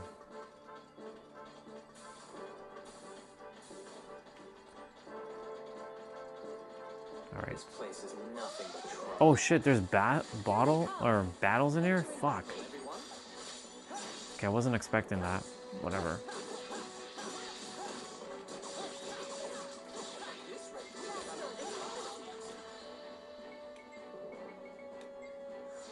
That's wild. That's the end of that. Look. Hard candy. If he was on, there's his hard candy. That's crazy. I need to fill out the map. Entering battle, everyone. These sons of bitches again? They come.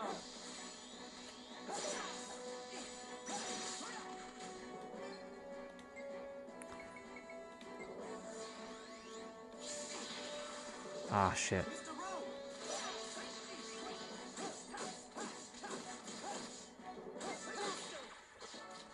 Grant peace to the souls of the defeated.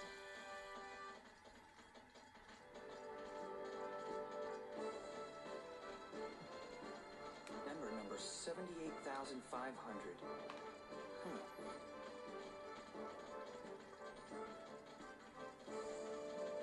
Cool. Well, there's nothing in here. We need to find fucking Jupus, the guy I just defeated. Teleport. Let's go.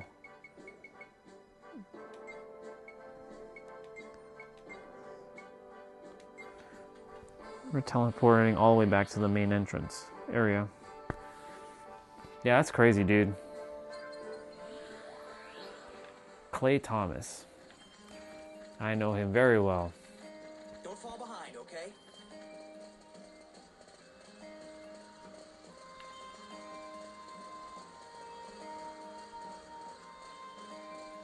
I'm sure Jupus is around here. This place is nothing but trouble. This place is nothing but trouble. Alright, what do you got for sale for me?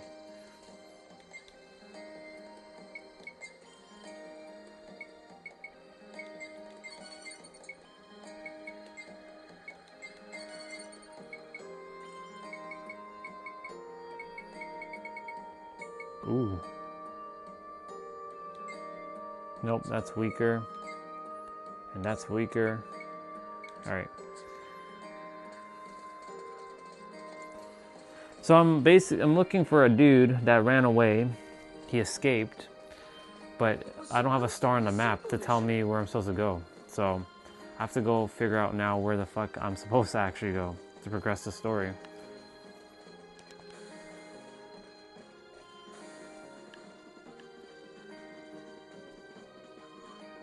Now we can finally get back to space.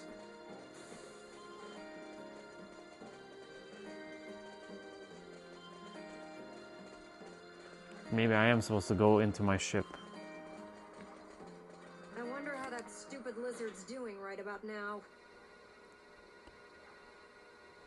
Maybe he's on the ship. Maybe we'll get a cutscene. But I don't see no damn cutscene. We're not on the wrong path, are we? Alright, we're in our ship.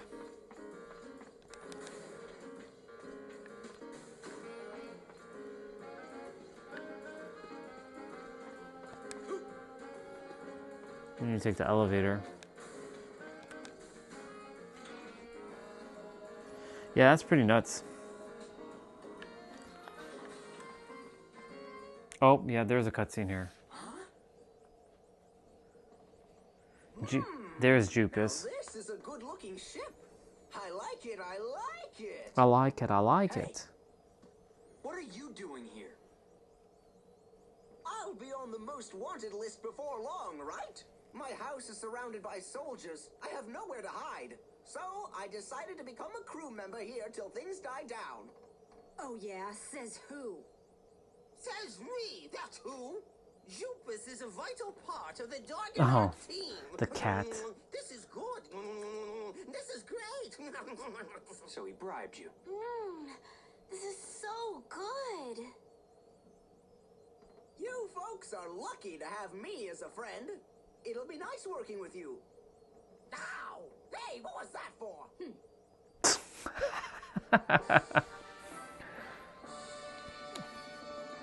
The guy we defeated now becomes our team member.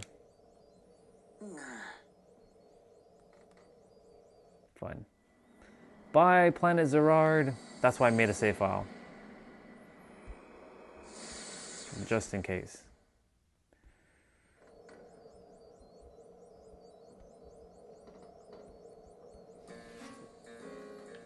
Alright. We gotta talk to some of these guys.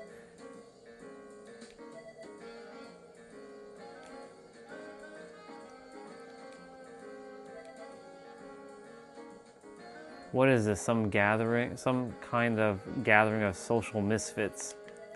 Why the hell are we recruiting all of these weirdos? Who called in the blue guy? That's funny. Steve.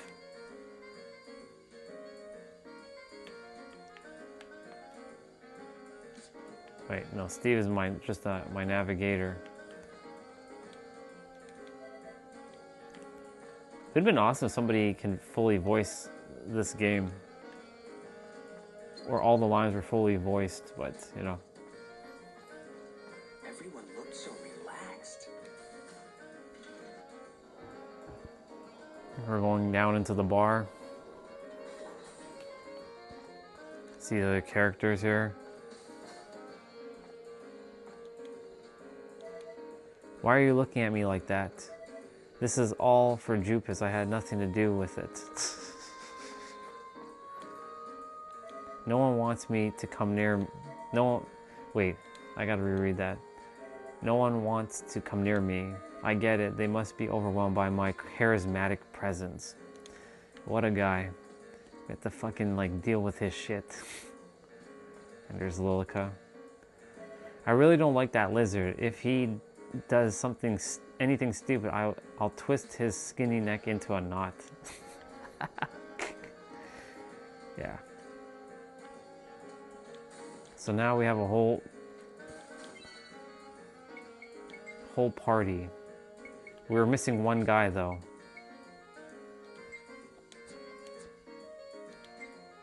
I gotta see what he has. Yep. Time to level him up a little. Oh my god, he has nothing else? No, okay, he's got something here.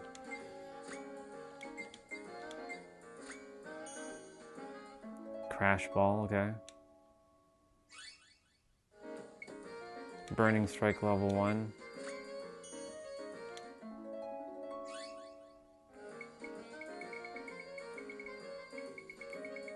Man, they really didn't give me anything for this guy.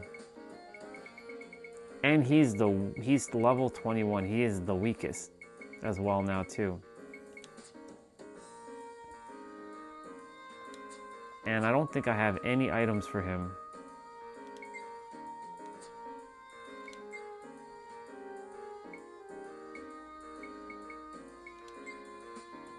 Equipment. Nothing. Nothing. Okay. I gotta get a new sword for Jaster. How many people are there on this ship? A lot now. We're missing one dude though. He's a dog dude with an axe. That guy's pretty badass when we get him. We should be getting him on the next planet though. So let's just hit save.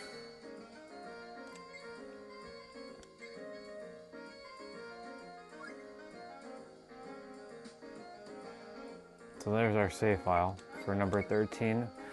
If we needed to go back to that planet for whatever reason. Alright. Steve, where the fuck are we going, bro?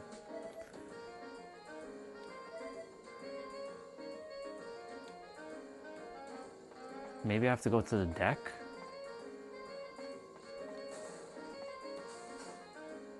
No, I'm going down, not up. I'm going back downstairs. Nope.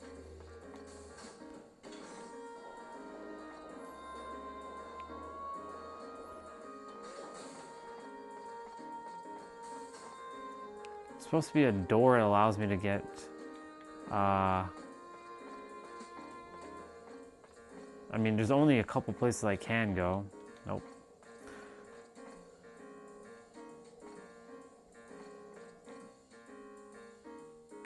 I can't do anything. I can't move.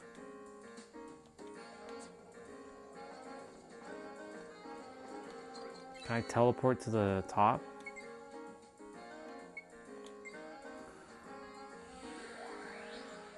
To the deck. Ooh, I think this is the scene where I'm gonna fight Zegrim.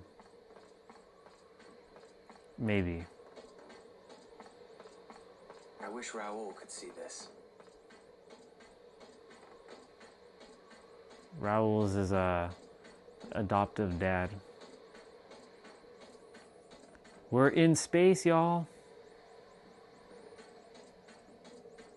This is a PS2 game. Everyone looks so relaxed.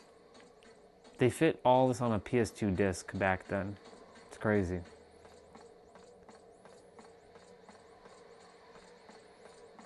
This game is a technical marvel for its time, for 2006. If you want to catch a view, this is definitely the place. Yep. There's no...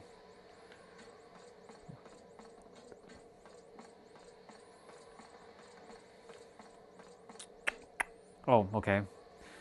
I had to stand there. Oh, here they come. Oh, there you are, Mr. Rogue. Hurry to the bridge. The captain has awakened from his nap. The captain? You mean Dorgan Goa? I get to meet him? In fact, I believe he has specific orders for you. Ah, Desert Claw! Taking orders straight from the boss, huh? Everyone's on the bridge already. You'd better get moving.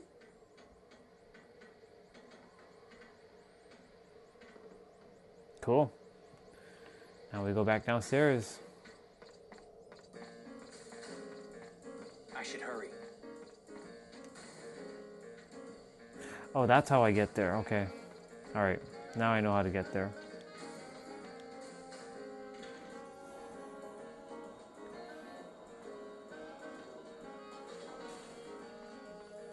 Alright, cutscene. We get to finally meet the captain.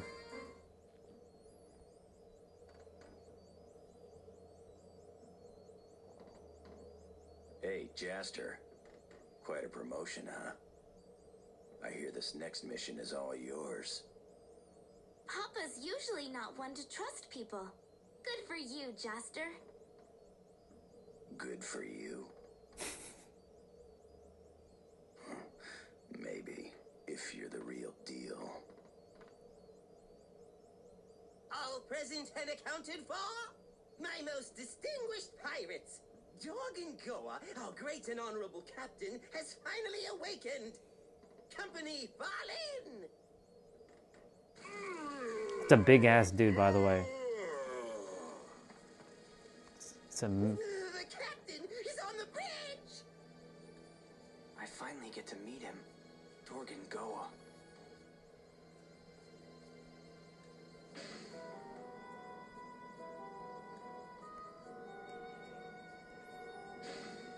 Look at him.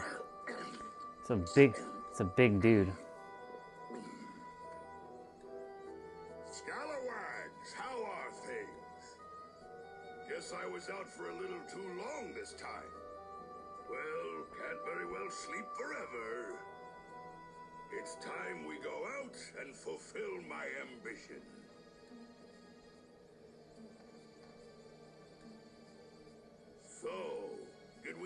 find the Desert Claw? Yes, he's right here.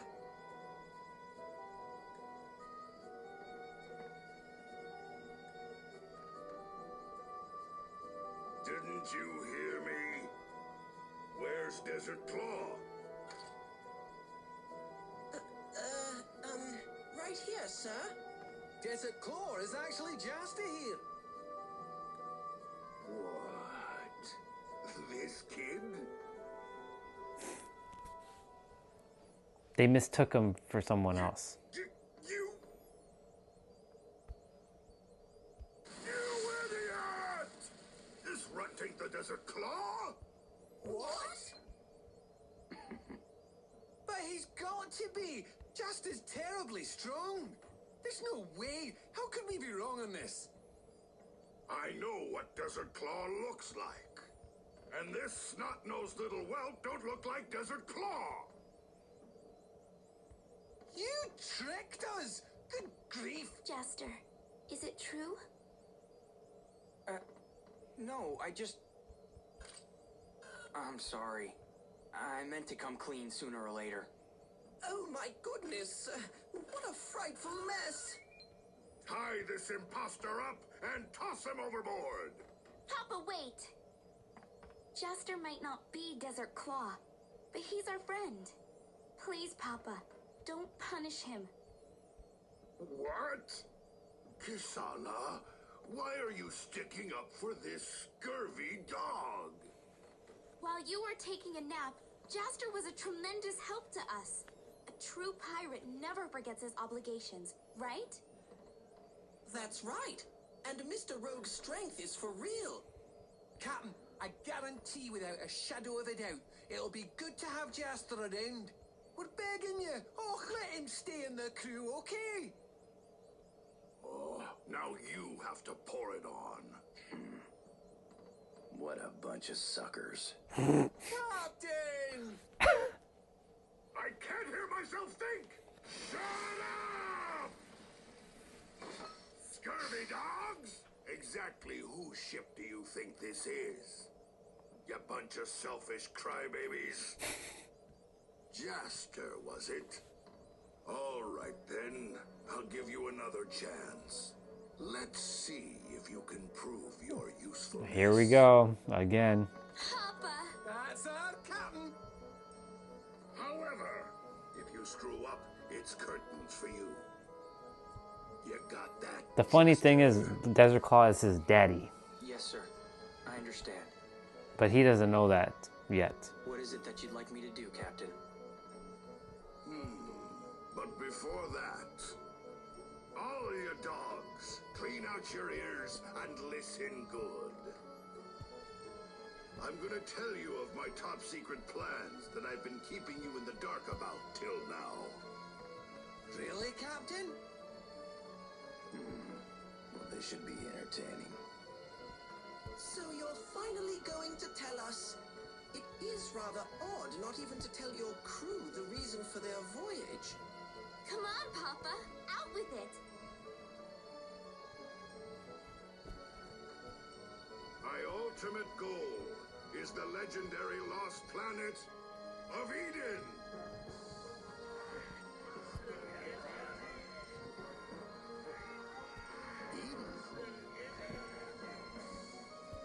Oh, I've heard of that. It's a phantom planet that vanished long ago. Yeah, and they say it holds enough treasure to allow anyone to rule the entire galaxy. Yeah, that's the one. And they say that on that planet, there are people there that live forever. You're not telling me you really believe in all that hogwash, are you? I remember now. Eden suddenly vanished from our galaxy some 10,000 years ago. Supposedly they were even more advanced than Zerad. It is the utopia spoken of in legends throughout the galaxy. You mean that old fairy tale? You can't honestly be serious. Shut up! I'm dead serious. It'll take one hell of a mission to be able to find the path to Eden and actually make it there.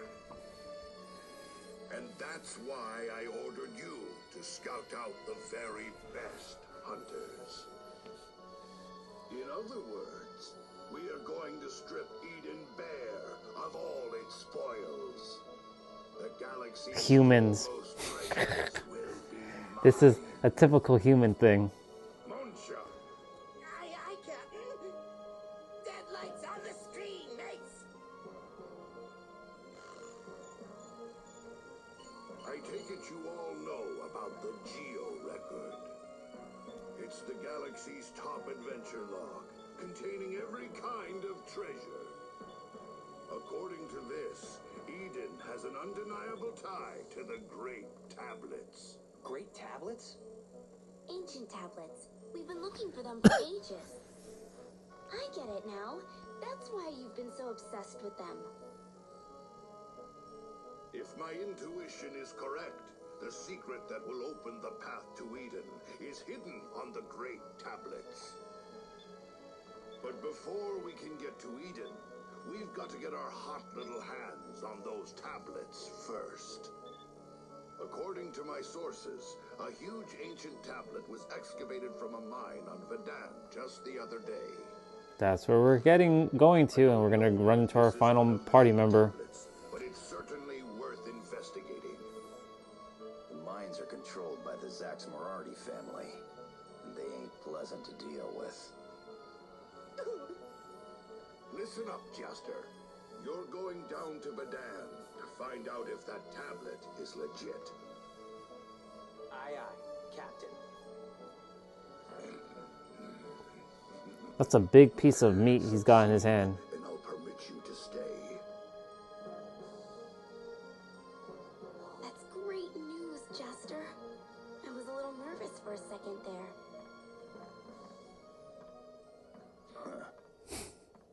You're not getting soft on me, are you? Didn't you notice? Something special about him. Of all the warriors I've come across in my life, this is only the second one that's given me this feeling. Is that right? And who was the first guy? Desert Claw. Desert Claw. The real one, that is.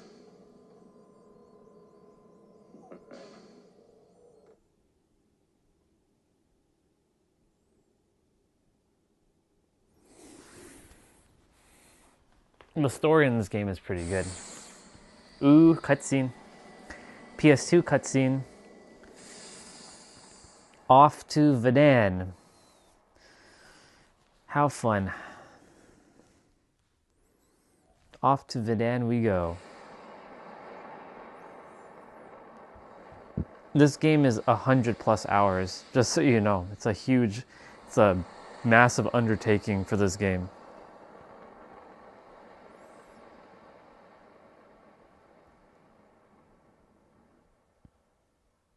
It can be shorter though, but if you're rushing through shit and you're not collecting things, it's like 60 hours, but if you're looking for everything, it's like 100+ hours.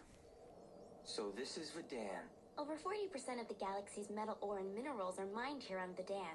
The vast resources available here make it one of the top mining planets. Looks kinda dark. Uh-huh. The sun never rises in this mining sector. This place is also known as the City of Eternal Night. Eternal Night. Pretty romantic, don't you think, Jester? City of Eternal Night. So, where do we start? Well, we'll have to go to the mines if we want to check on this tablet. Most likely they only allow authorized people to enter. Yeah. We should start off by heading into town and try to find a way into the mines. Okay, so she's coming along into the party. Interplanetary travel. Stand near the helm of the ship in the Dorganark control room and press X to open the galaxy route map. Select the planet you wish to visit and the Dorgonaut will take you there. Oh, that's good. I can finally go back to some of my planets.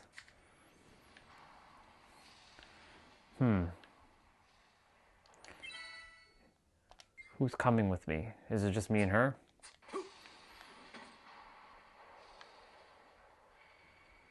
That looks like fun.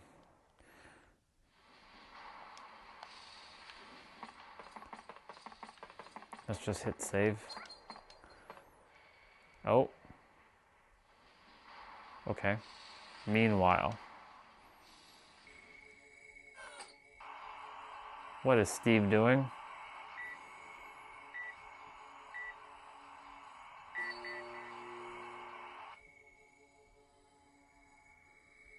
Dr. Picacho?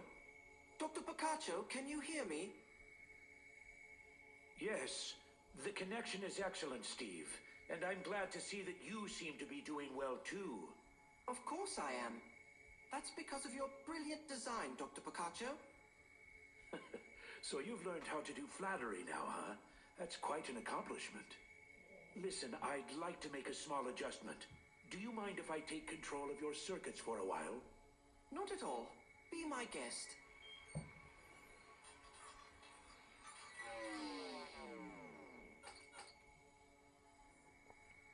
Ah. Mark, what's space like? It's fantastic. Mark is his son. Different than I pictured. It's like the stars go on forever. Okay, so Mark's soul is in Steve. You're welcome. And the great tablet. What's that? It's this really huge treasure. With the great tablet, you can go to this paradise called Eden. So now we're all looking for it. Eden, huh? You can say that this is how humans are. There's a soul that there's like a dwelling inside, and the shell is like that robot. Our human is our robot. And our true form is like this kid. Alright, so let's see.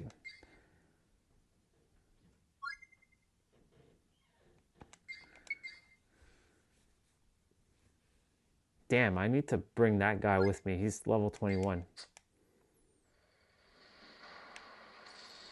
I don't think I need to go any other place. But we'll see what happens. I don't need to go to the other planets right now.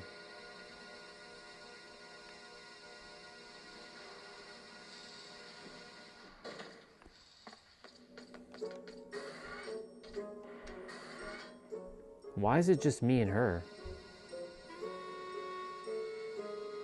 Well, it's fine.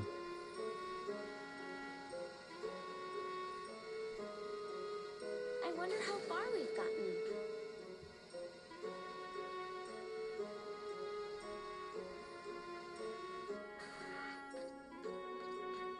Okay.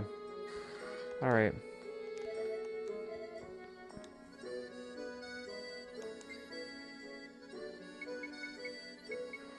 I already bought items. We get our first save point in here, really. We'll just save again.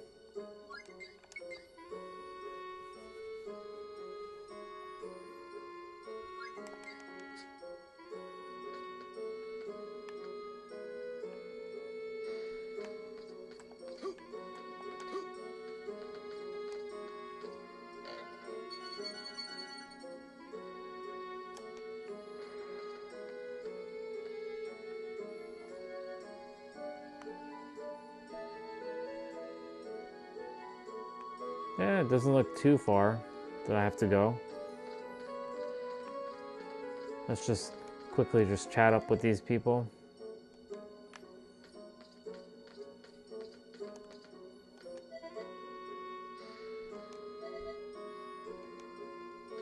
To duel him, interesting. Okay. This is the airport.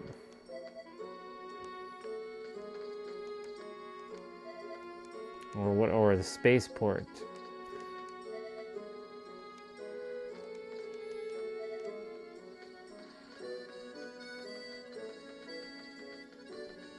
Oh, treasure chest. My, aren't you cute? Why don't you play with me a while? What? Ruby. Okay, I that's... need some exercise anyway.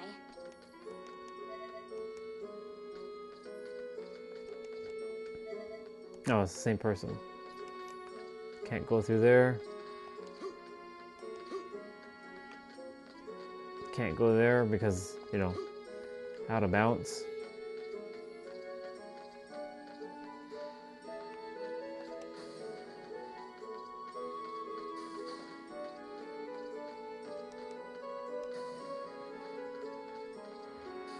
Oh. Okay. I remember this. Supposed to be some items. Don't fall behind, okay?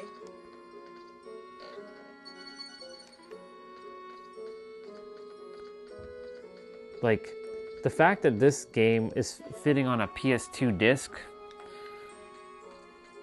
and it's like gigantic.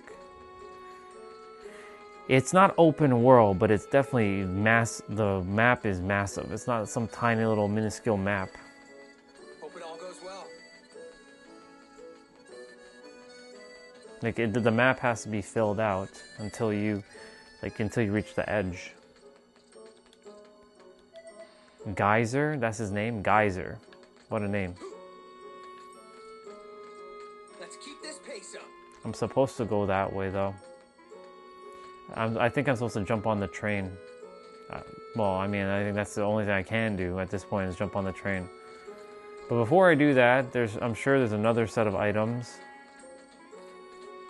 Oh yeah, that triangle tells me I'm supposed to go there.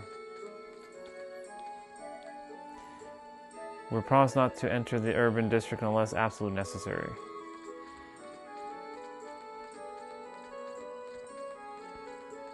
Is there any items on this side before I roll out?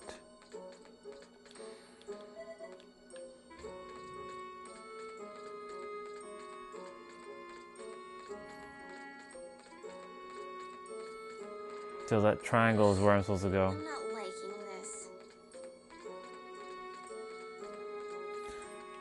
Well, she's equipped it with her weapon, so she...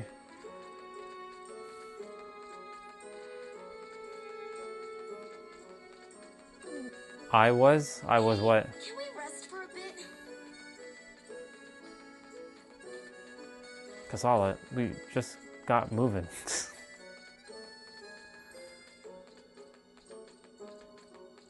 Alright, let's see. Are we just going around in circles? Indeed. The train is bound for Mina Station. Hop on? Well, yeah, I have no other choice.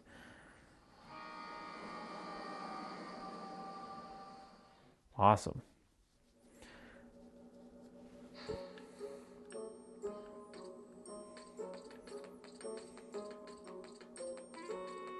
It looks like the same. It looks like the same train station, but it's not. Ah. Fucking star key. I still have not found the star key yet. It's so annoying. That's good, dude. I'm glad. We better collect some information first. I'm sure I'm gonna have to fight.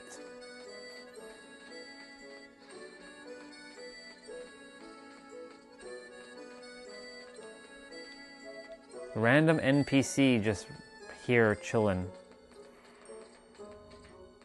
Let's keep this pace up. Let's keep this pace up. It's Chuck.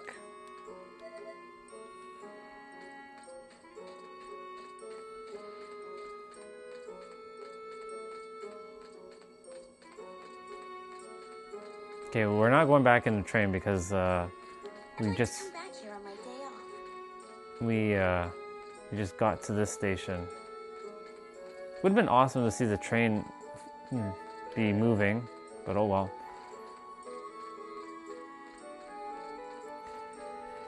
Gotta check over here too, because you know, never know, there could be an item lingering. I wish I could run faster, but I can't. This is the fastest I can run.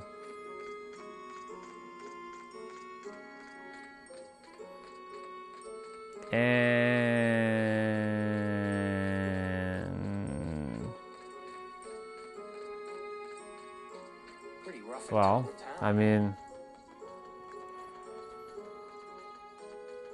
You can help someone with perspectives. Again, but or you can help. You know, one thing that you're good at is I'm not saying you want to go into health and fitness, but you know, you've been pretty good at, you know, pointing out some things for health and fitness on my end. Did I not collect this treasure chest? Oh, right, star key. Right. There's that. Mindset, basically.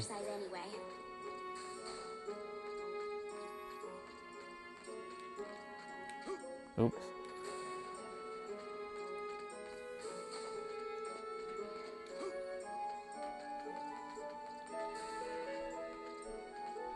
All right. Fuck. Oh, I got it. Nice. That was good. No, I didn't hit the save. Oh well. Yeah. Fitness, mindset, wellness. There's so many people out there doing that. Right? There's going to be certain people that will be attracted to your charisma and your magnetism with that southern charm of yours. Sorry, didn't mean to frighten you. Right? Don't worry. Because you're also looking to help someone genuinely and not take them for a ride, you know? Who the hell is this guy? Oh, right. Yeah, I know who this guy is. Hold on a second. You're here for that too? Oh ho! So you know about them. I bet you're here gathering info yourselves as well. In that case, how about we swap data, eh? Well, sure, but we don't have much yet. Well, so far, I've managed to learn that the miners hang out in a place called Angela's Bar. I reckon if we go there, we'll be able to find out something. The only Oh, this is where we're going to get the other guy. the place is. How about you? Angela's Bar? Huh. There he is! Uh-oh, this isn't good. Wait! Burton! Look, you got mobsters, bro. Look at these mobsters. What do you guys want? What's going on? I don't like this. I think I have to beat them up. Come on! How did we get involved? Here we go. Oh, yeah. I'm going to one-shot all these guys right now. Watch. Here goes. Yep.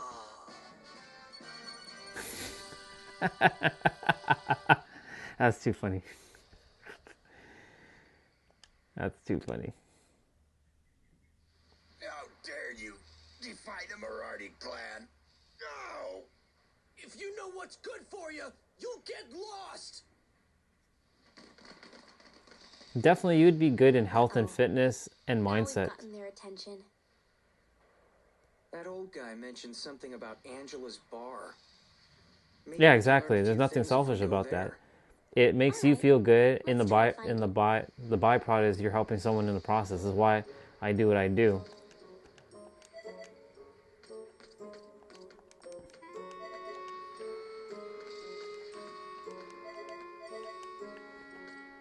I need to go back up there and hit the save.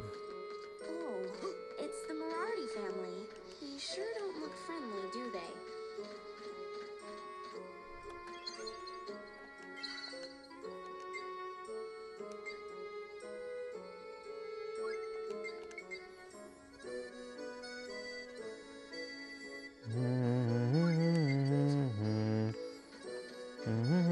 Oh my god, look how big this place is. Bar. I wonder where it is. The exploration is going to be wild. There's definitely going to be fighting in this area, I think. Hope it all goes well. I hope it all goes well. What does this sign say? Are you for... Ah, Here they come. okay, new monsters.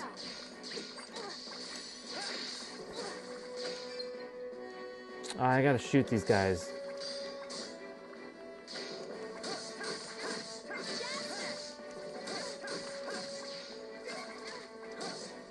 I forgot how to switch targets.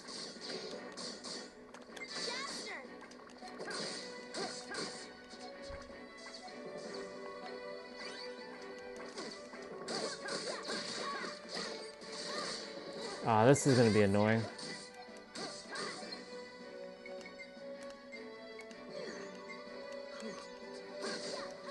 All right.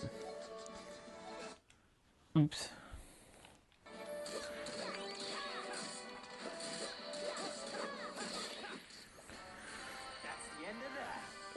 Okay. We got some new beasts to deal with. How far is this Angela bar? See that? Look at that. Got a whole friggin' place to uncover now.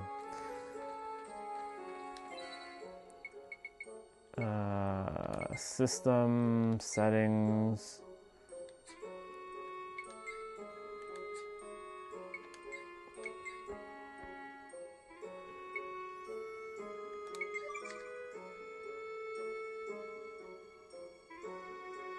I'm 15 hours in the game and now I'm looking to find out how to change target.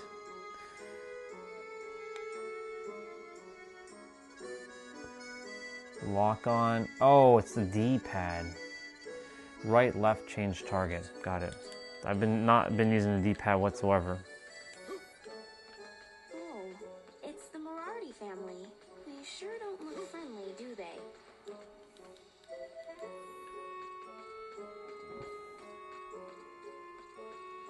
Hugo.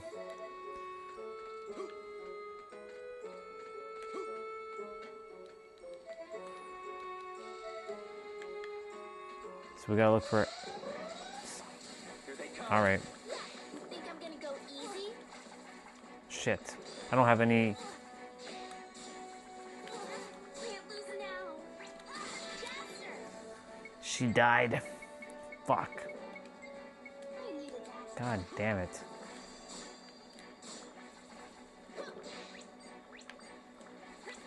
Okay, these guys are gonna be really annoying to deal with.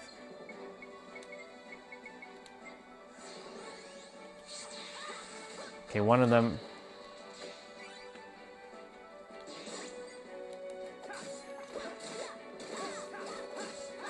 Well, looks like I'm gonna be using this gun for a while.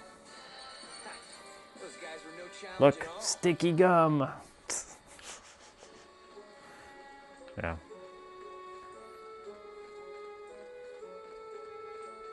This game has random encounters, as you can tell.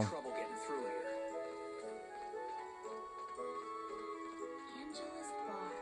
I wonder where it is.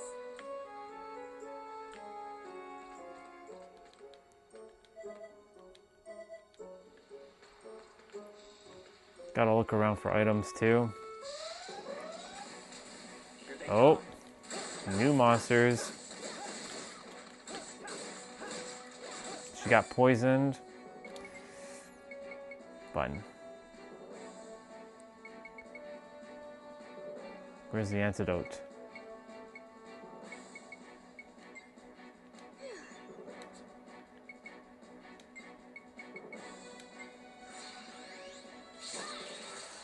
Let's see. That was a cinch. Stella Crystal. All right. A couple years back, I had the opportunity to open up a liquor store. I passed on it because I didn't think it was supporting the community, but it was easy cash flow, and I didn't have to. I didn't have to work it.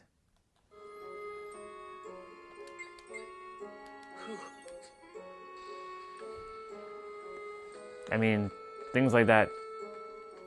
It could be another opportunity, but not necessarily a liquor store, but something that could be similar to it where you're not really working at it much either. There are people who basically... So, I'm sure you've heard of things called Masterclass. People sign up they get like a free masterclass. The masterclass is a pre-recorded thing. Then it can drive to a sale if they feel compelled to sign up, right? Because like they have to make a compelling offer as to why their stuff is important. Then you buy into their stuff. You basically you make the masterclass or the webinar once, and then you just post it, and then you just send a link, and people can sign up. It's free. They then that's what they call the lead magnet in the business world, and then they will sell their offer at the end, or usually they'll mention it at the beginning, and then they can drive sales from there, and then they sign up with the person, and that you didn't have to do much there, but like that's one of many different ways people do it. Or they use their YouTube videos as a sort. That's why I was saying your YouTube videos, if you make YouTube videos, you could just be helping somebody just like with your just presence online, or even if you're not even saying anything, you're just walking around doing whatever it is that you want to do. Maybe someone's just like, I really like the vibe of this, and you're just bringing them joy.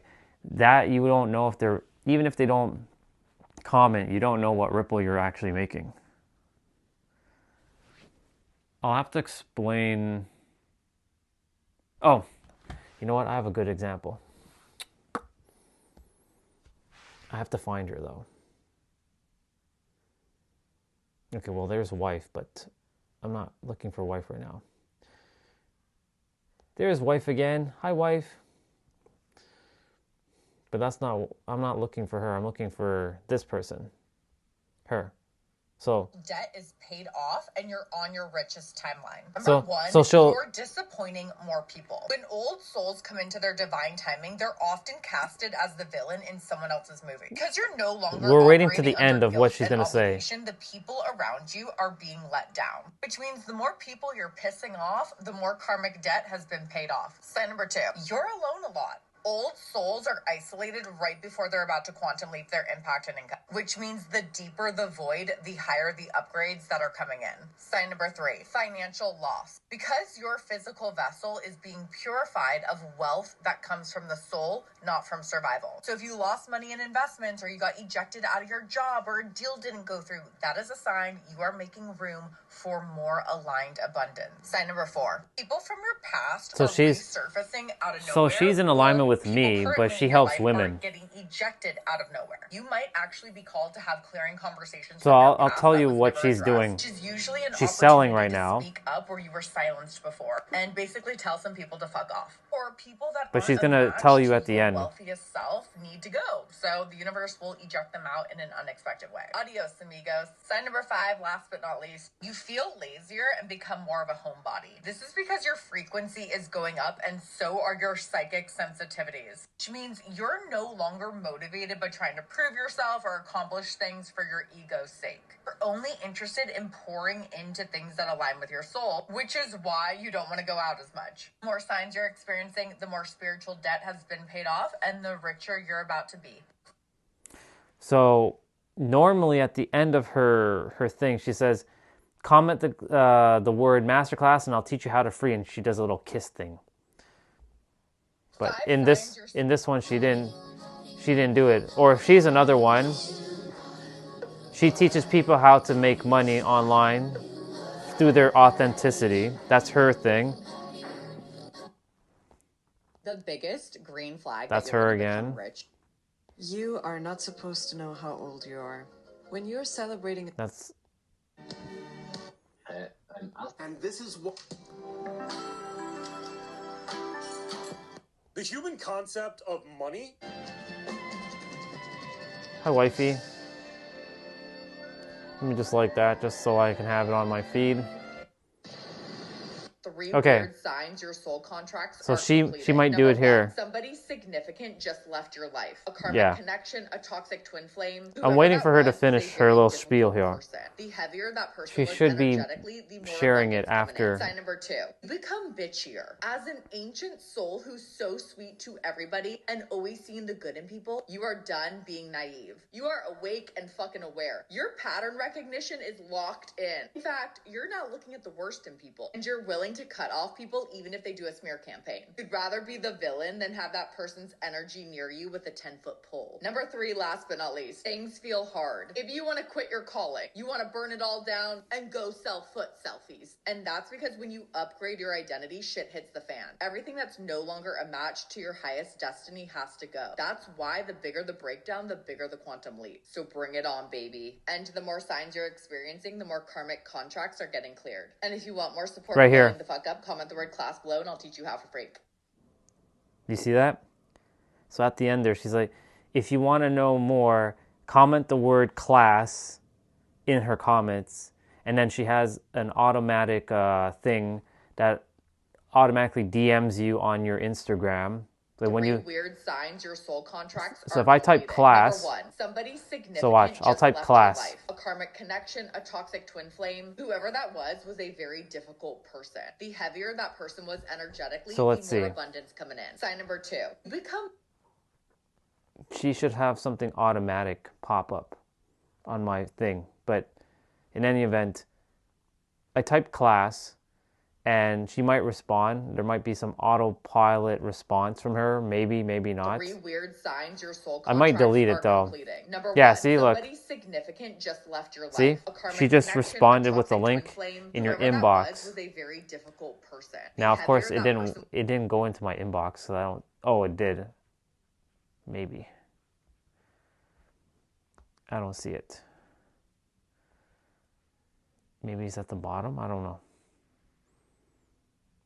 I don't see it. Anyways, it sends you a link. Then you sign up for her masterclass. She already made her masterclass. She's not doing it live. It looks like it's live, but it's not. And then you listen to her, and then if you feel this itching and calling because she's using the right words, you then kind of like decide, do I go and work with this chick or not? Of course, she only helps women because that's her thing. She helps ancient souls who to level the fuck up to make impact, but women, so only women specifically, not men. She doesn't help men at all. She has respect for men, but she doesn't help men. This is not her niche. Her niche is to help women specifically. So, but her and I, we speak the same language, but not the same type of energy because she uses too much words. 3 weird signs. So that's basically one way. There's wife. You know, I gotta support her always. Team found a sweet. Open back up the game. So that's basically it.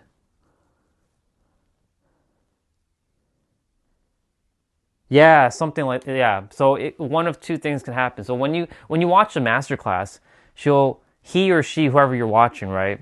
They will ultimately like say something that might tug at your heartstrings, or they'll say something that feels in alignment, like you resonate with it very, very deeply. Like the things that she says in her video, her video is sort of like the lead magnet, right? Because she's posting videos, right? She's saying words like, you know, you're meant to be rich as fuck, but you didn't come here to play nice with the rest of the planet, right? Something like that. She usually says things like that of that nature. So of course it resonates with me, but I already know who I am. I don't need her to coach me on anything because I'm already there. But for someone who doesn't know who they are, they get the extra support. So if you need the support and she can help you to unlock your gifts and your talents, you watch her masterclass and then you feel compelled to pay whatever it is. She'll have like some bonuses. If you sign up now, you'll get this, and that, which also gives you extra. It's a lot of tactics, to be honest. For me, like, I don't want to do any of that stuff personally. That's not who I am. But, you know, you do, those bonuses do help at times if you have a bonus. But if you're just transparent as fuck and you just say, look, whether you need the help or you don't need the help, I'm here to help. I'm here to support you either way, through my free content or through, like, if you need the extra support to pay. Like, people who are not looking for money like that, they're the ones that actually end up getting the more sales, because they're not hunting for, like, you need to sign up for my stuff. You know what I'm saying? There's other salespeople who I've been through, when you watch their masterclass or the webinar, and you can feel like, you know, they're itching for that sale. You know what I'm saying? But here's the other thing too. Like, here's a good one. Actually, it's on Instagram. So, Jamie. So these are automatic. She didn't type these out. So in her video, she was talking about your soul has a unique blueprint on making money. It didn't come here to do a 9-to-5. If you want to know what your unique blueprint is to make money, comment the word map, and I will send you a link to get your money map. So look, so here's the money map. So if I click the link, it's automatic. It'll open up her website. If it doesn't fit for you, it won't pay you, right? So she'll talk about, like, you know, some of her testimonials and whatnot. And then it says, introducing your money map. Get your money map. You can click the button. It should take you, and then it's $27 for the money map, right? It's nothing it's nothing like top end, right? It's a workshop, and then you get 9 episodes. So, like, these are extras. Like, you get 9 episodes on nervous system regulation, subconscious, money blocks, expanding your wealth container. So you're building this one time, but then you post it out in the world, and then people will then either feel compelled and aligned, and they'll pay the 27, and then you generate sales. So imagine 100 people, just say hypothetically, saw your thing, and it was $27. $27 times 100 people. You can do the math, right? So this is how people make their money online. And then, of course, from here, they can sell you up to the next tier, something that's like, if you need even more support, more guidance, more personalized, like, coaching with me directly, then you can pay them whatever it is that they're offering. Like, sometimes it's like $3,000 for 3 months, or it could be $10,000 for 6 months, right? This is how they make their money. For me, I didn't come here to do it like this. I came here to do it vastly different, but to still speak how they speak, but not do it the way they're doing. I came here to do it a very unique way. That's where I'm figuring out my own, basically, yeah, bro. So let's say 2,700 people, right? Let's hypothetically say 2,700 people ran into your thing, right? They saw 27. Let's see how many people saw her money map thing. Well, I don't know which one it was, but I'll go to her channel quickly.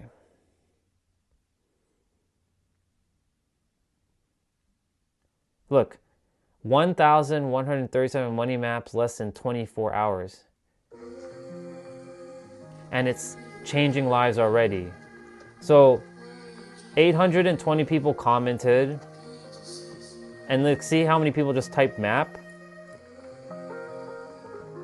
And who knows, maybe they all bought the map, right? So let's say 818 people who commented map, they clicked the link. I'm not saying all of them did, but they ultimately bought her map for $27. Let's do the math. 818 times $27, bro. And then of course she has like her, you know, little testimonials of like what people are saying, like, oh my god, this is crazy accurate, like the money map is so awesome, like the one size fits all approach, right? The money map is perfect.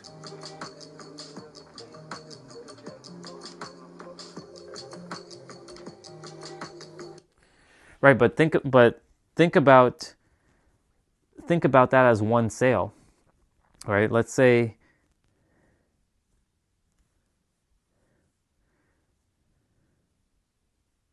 yeah, $27 isn't a lot. So like imagine just 2,700 people. Like she already has like 818 people that saw that post, and that's her pin post, right? I know her story. She was basically in the same position that I currently am in, and then she was able to figure it out. And she's just been doing it on repeat. And I'm proud of her for getting through her block, even though she had no blocks.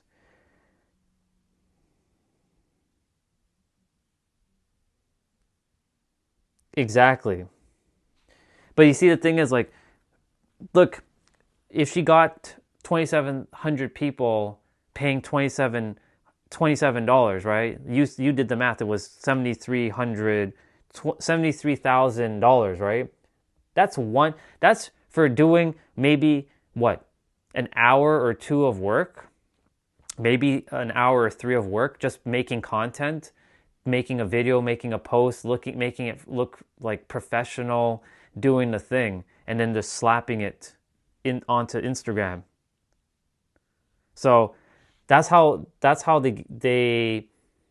they start. They start with a small offer like that, and then it builds up, right? And the more people who see it, and the more people that are like, yeah, this is actually pretty good. This is why it's important to have testimonials and people who will actually write good stuff, so that you have testimonials that people are saying that you're legit. This is not some like shit. Like this shit works, right? So she's a great example of how she makes money by helping people to like unlock or unblock subconscious beliefs around money. Right? Like, your way is the way. Stop overthinking. She makes content, right?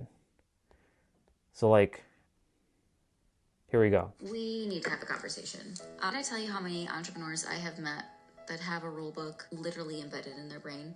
I have to post this amount of times a day. I have to do this. And it has become abundantly clear every single time they get their money map. Their money map is, this is the way that you're designed. This is when you're most magnetic. This is when your content performs. This is how you energetically are designed. And they're fighting up against a whole bunch of people telling them how to be successful when they literally have it right there in front of their face. And they're like, wait, but I've been told I have to do it this way. So what does that mean? And they have no clue how to operate without someone telling them what to do. I'm going to tell you one thing.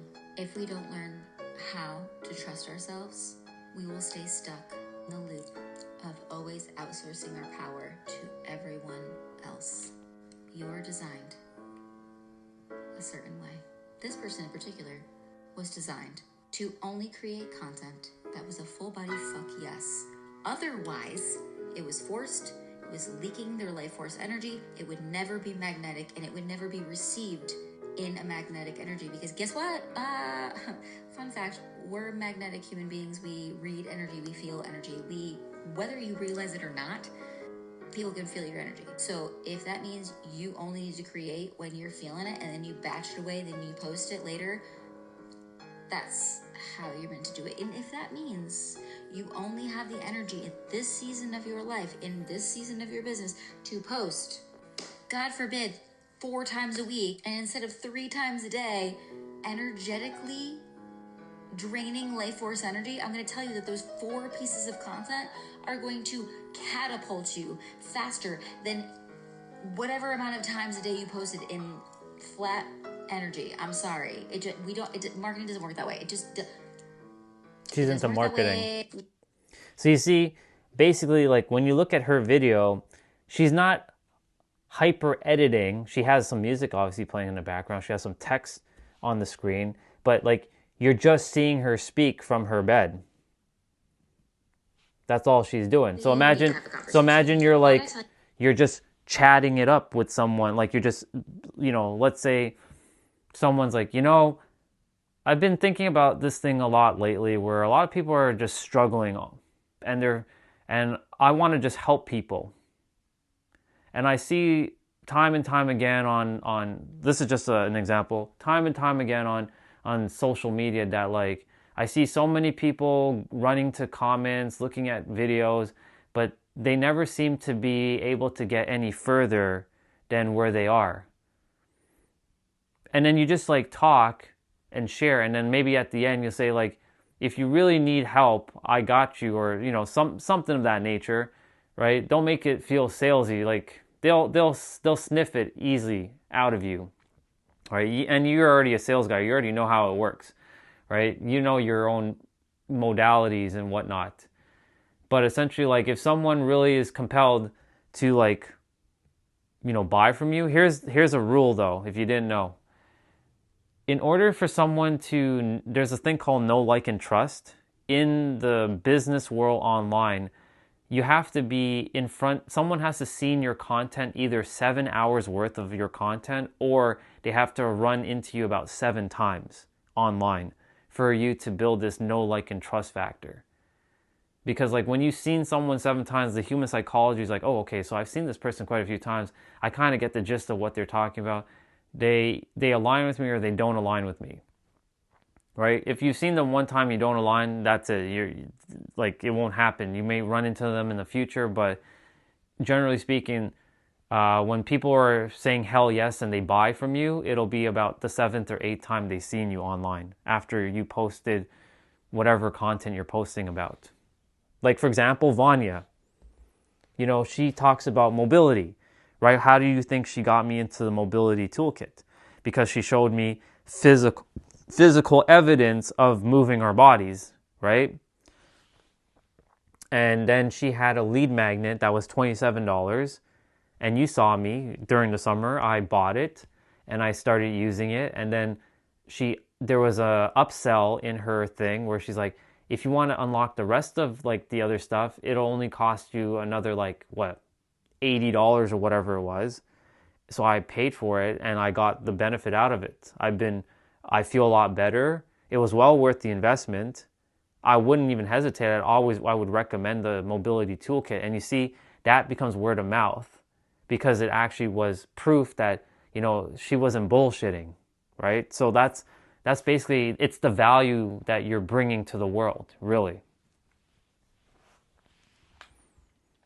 So those are ideas basically that can kind of get you started on what you potentially could do for yourself.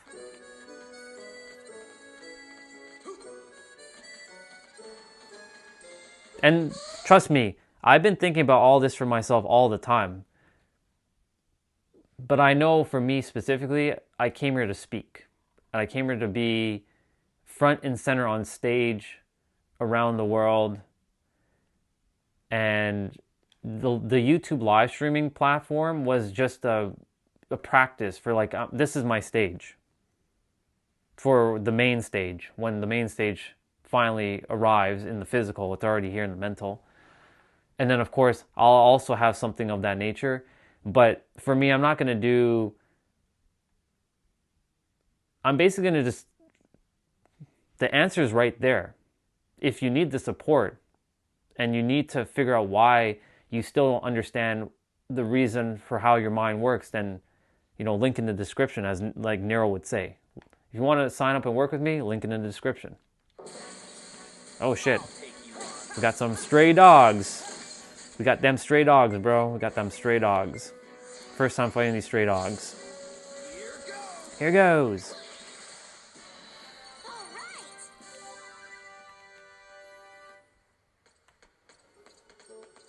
I know the game, how the game works when it comes to, not this, but like the game of online business works. because I've had a coach who did the same thing, right? How did you think she got me to sign up with her? Her story was very compelling. I felt aligned with what she was sharing, and I felt called to click the link and join her. So basically, people use social media as their marketing so that they have eyeballs. The thing that you're basically going against is, not against, but the thing that you're kind of fighting is the algorithm of like being visible. For me, this YouTube channel is no longer visible, but eventually that visibility is going to be released. I'm going to be visible, not on this channel, elsewhere, and other platforms. I had to make a whole new Facebook, a whole new Instagram, a whole new YouTube, and that Instagram that you just saw is so much more in alignment than my old Instagram. My old Instagram, yes, it holds, because the algorithm is based on your actual, frequency, right? But the thing is, it's more in alignment. And I know that like this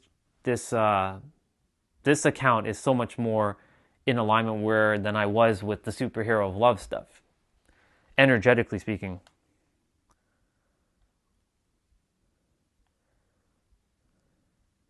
Yeah, exactly.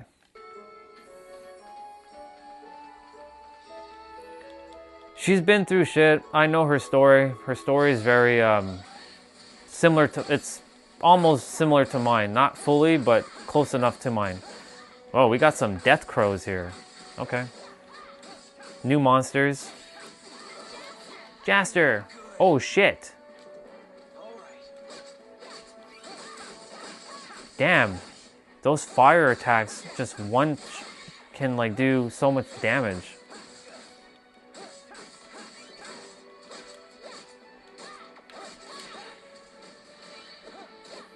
Yeah, you saw me. I picked up that bird and I threw his ass. That's how you get it done.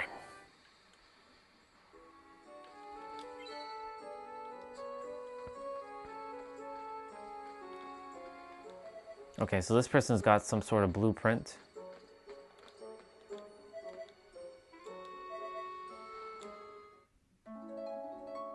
Crystal of Power. Oh my god, how big is this place? Fuck. Oh, we can't even go there right now. That's stupid. That's stupid.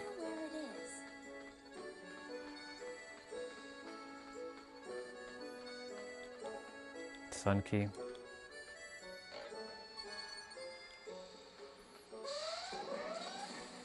I'll take you on. Let's go.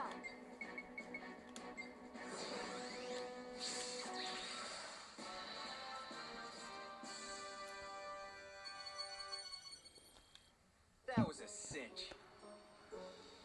By the way, I think you're a little behind in terms of the stream. You might be a little behind.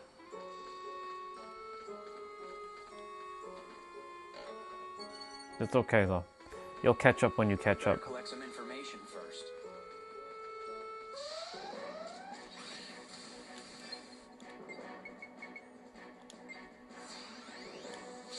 Here they come. Yeah, I'm just gonna make food and make a cookbook. I mean, hey, do it, bro. Okay, yeah, you're good. That's the end of that. I mean, hey, bro, if that works, like if you want to make a cookbook and like sell, like, look, let me show you something. I know I don't really like showing other people's messages, but I have to show this.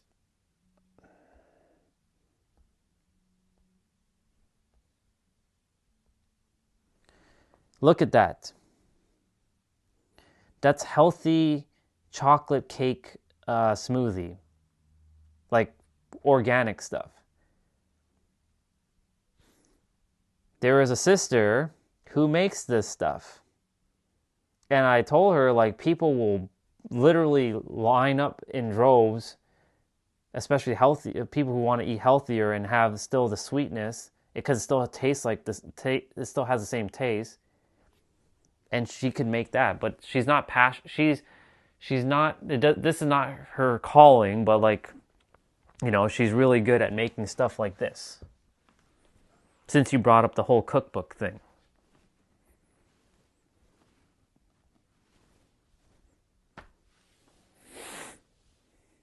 It's pretty cool.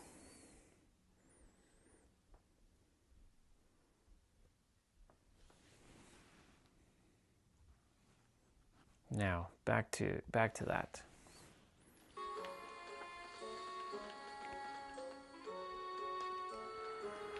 Oh my goodness gracious. This dog's name is Kane. Bow Wow. Kane. Random dog. Angela's bar,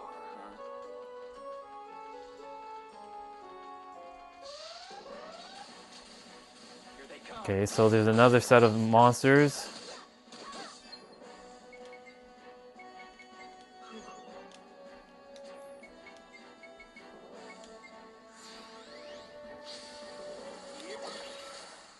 Let's see, what did you share? My family member does social media. She's heading to the Philippines to collaborate with the hotel. Got a free stay and everything right in the beach. Amazing. See, there's things like that happen with social media. Like, a lot of things open up when you do stuff. Like, because I live streamed, right? Even though if I didn't live stream, I wouldn't have been able to go to the front of the plane and sit in the cockpit with that time when I was coming back from San Diego in April.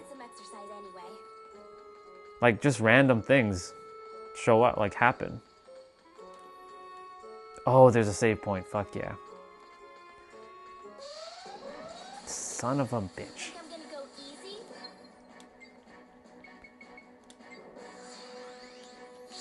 I'm just attempting to, you know, get through this area quick. Not waste too much time. Everyone okay?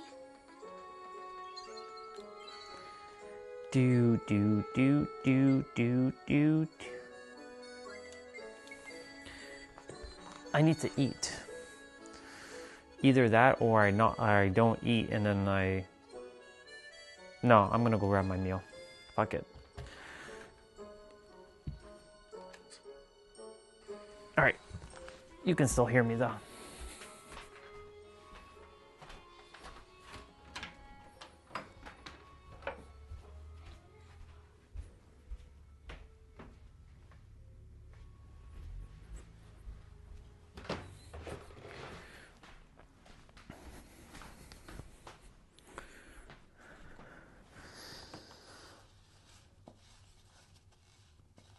So yeah, those are just some ideas, bro.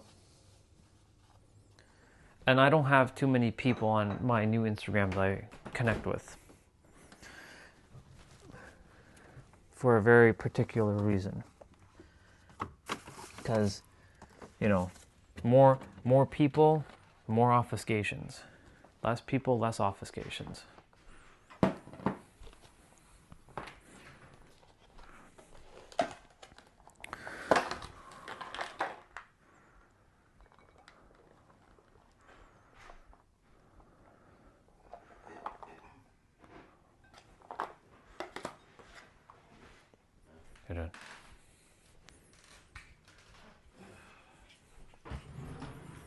Travesty.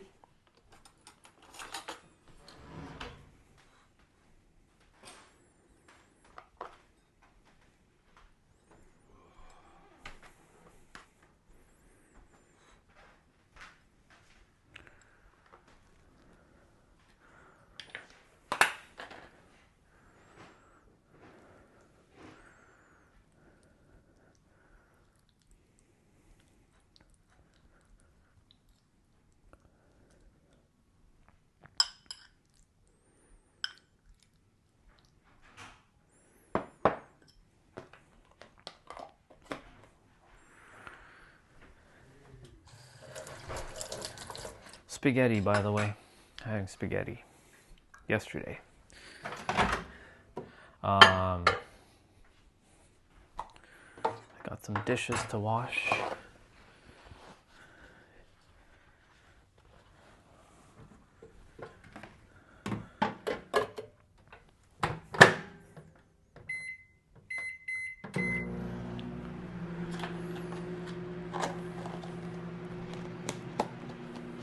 Like when I first started, just so you know, back in 2022 with Angel, I did make a couple sales with my lead magnet.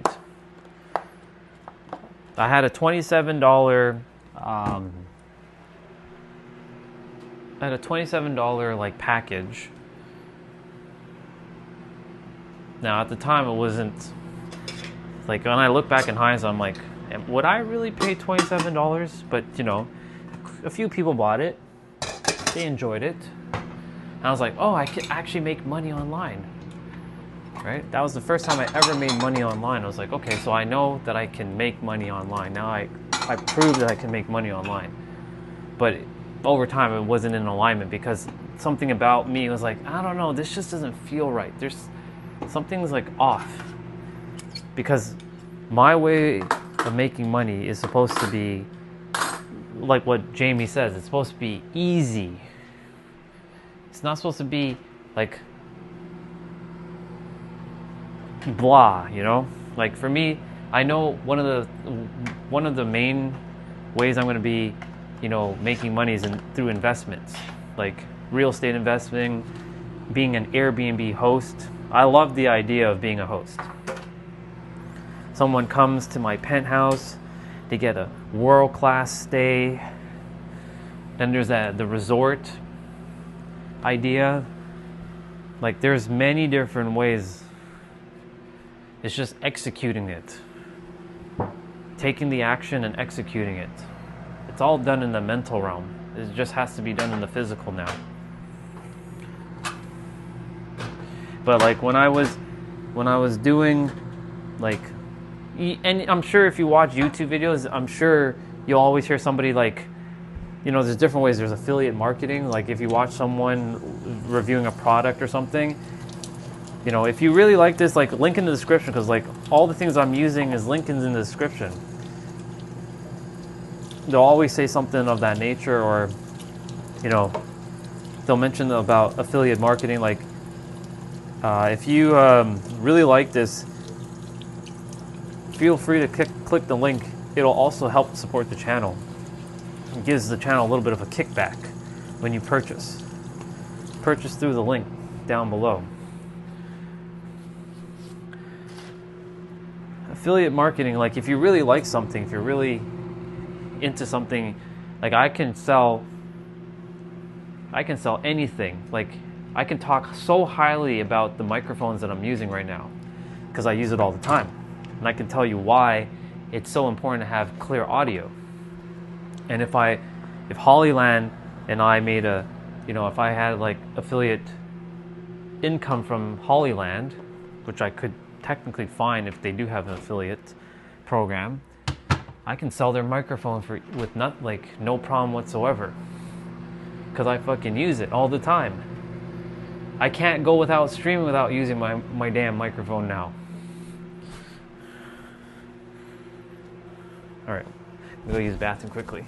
Uno momento.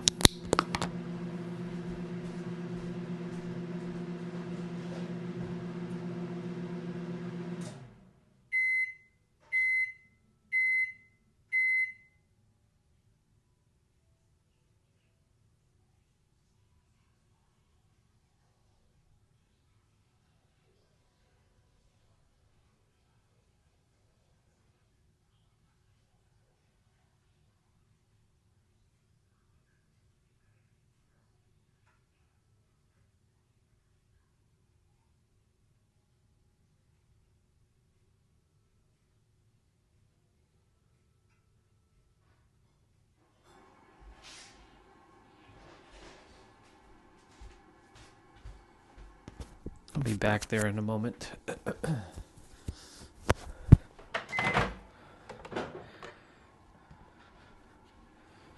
So Wash this out.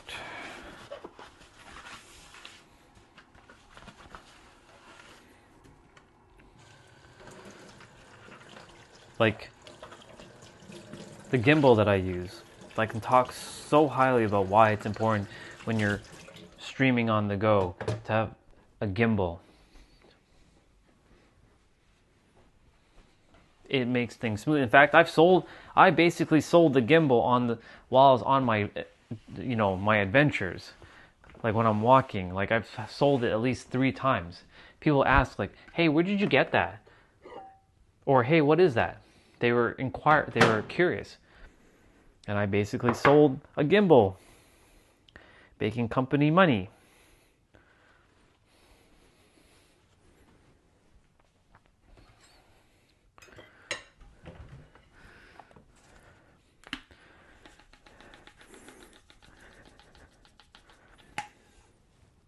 I've also sold a hand warmer, or the idea of a hand warmer, to Tom. I told Tom one day when I was on my trail walk, he's like, "Man, my hands are fucking cold with these gloves." I'm like, "Yeah, I know. I have to get these hand warmers. I've had them for over 2 years, and I totally forgot that I had them, and I just pulled them out of my box. And they're a game changer." And I showed it to him, and he's like, "Where'd you get it?" I'm like, "Oh, I got those on Amazon. You just look up this brand." And then he went to the store, and he so happened to run into a similar, like different brand, same idea, and he's like, "Man, these things are game changer." We do it all the time. That's what I was saying yesterday. We always are selling, all the time. Sales to me is easy peasy. I just don't call it sales anymore. Yeah, you're welcome.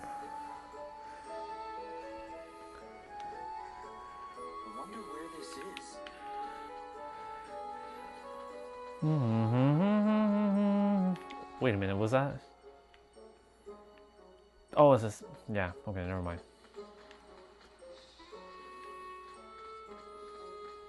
We're not the only ones looking for the great tablet, are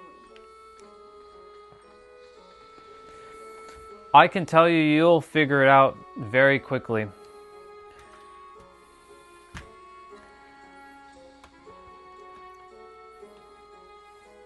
You have your sales job, the thing that you're doing right now, is setting you up for the next thing, whatever it is that you really want to do. My tech job set me up for this, because I can speak in a technical manner and explain technical terms in such a simplified manner, but I also can take the tech idea and slap it into my actual personal development idea.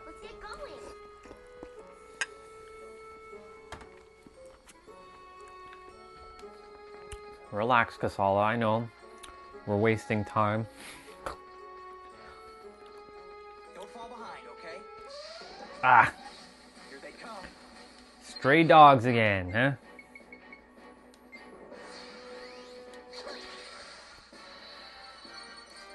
Hey, first primal meat or beef. These guys were no challenge at all. Very good. For fuck's sakes, look how big this map is. I'm not even... God damn. I gotta go back too. Oh, this person's got an item for me.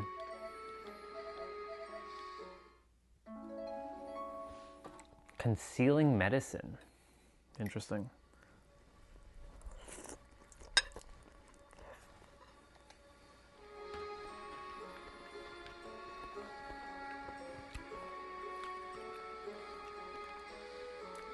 I want to circle around that area. I want to go back. Pretty rough and tumble town. Yeah, exactly. Nothing wrong with it.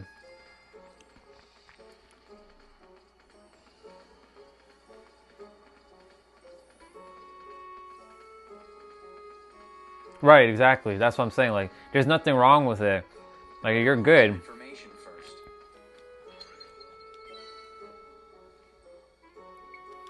This is just another idea. That's all it is. And there are billions of people out there indeed.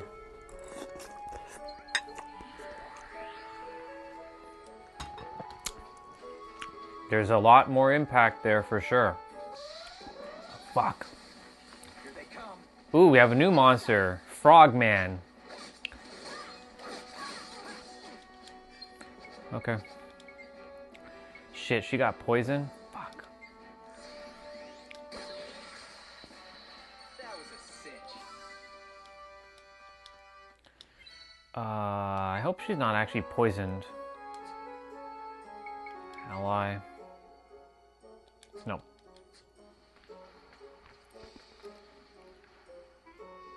So I'm gonna go over here.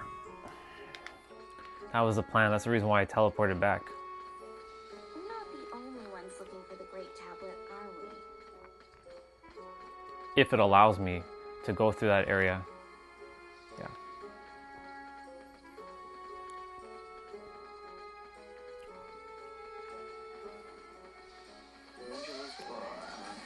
You know, honestly, dude, there was nothing wrong with my IT job. It was perfect. I was also set for life, too. For me. But after awakening, something felt a lot different. Like, why am I doing all this? What is this even really for? There's got to be something more than this. And I know that I didn't come here for small potatoes.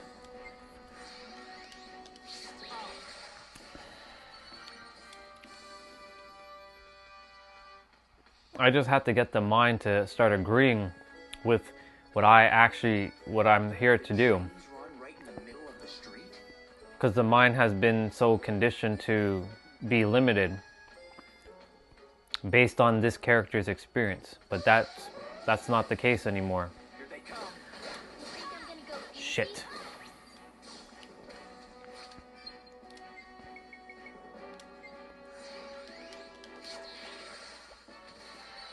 And after doing a YouTube live stream for over a year, I saw the limitations that a lot of people are imposing on themselves.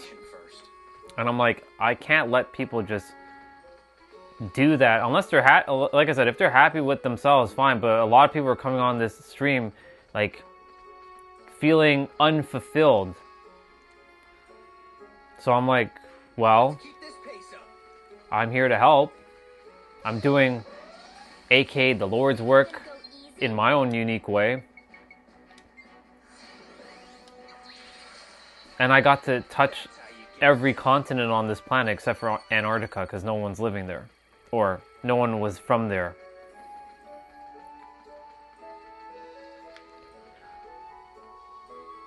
I swear, if I'm missing treasure chests, I'm going to be so disappointed. I'm sure I'm not, though. Pretty good at looking for stuff.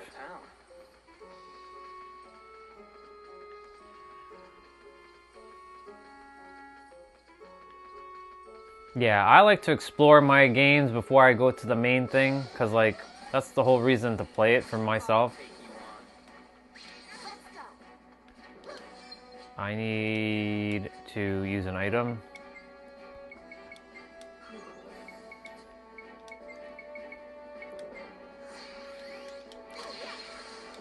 Ah, oh, are you for real? I thought I broke his stupid thing. There. There we go. That was a cinch.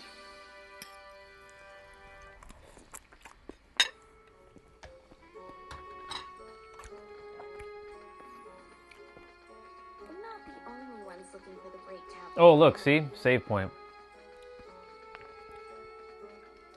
And there's an... Wait, what is this? The place is open. Something tells me I might have to go in here. Maybe the next character is here.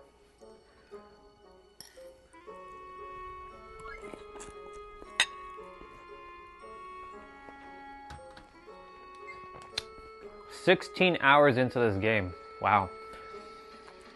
Never would have thought. Okay, this is just a shop. Oh, you have something for me.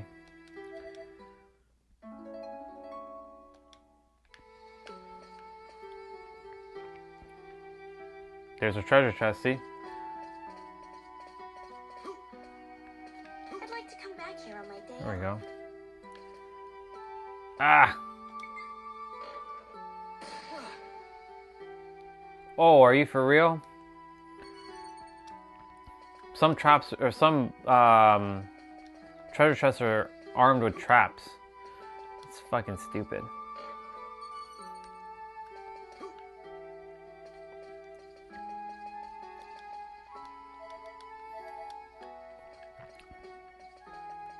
I'm probably gonna get a round of NHL 2005 in shortly. This map is too big right now. I don't really want to do all of it. Oh, damn! All right, here we go. We got some new weapons. It's about fucking time I get a new weapon for Jaster. Ooh, shit! Look at the monies on this one. Look at the monies. Killer grenade. Nope. Yep.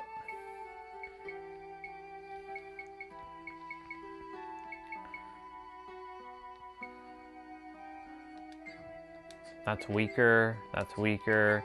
That's stronger. Okay, this guy definitely needs a new weapon. This guy, I don't even have anything for him yet. I'm sure he'll be in the party soon enough. Shit. Should have bought that. Oh well. Can I sell it? How much money will I get when I sell it? Probably not as much as I would have. Yeah, fuck that. You make no money when you sell.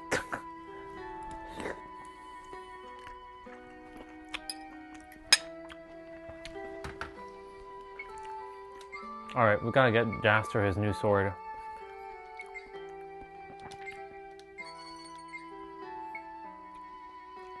There's no point buying his new gun. She needs a new weapon as well.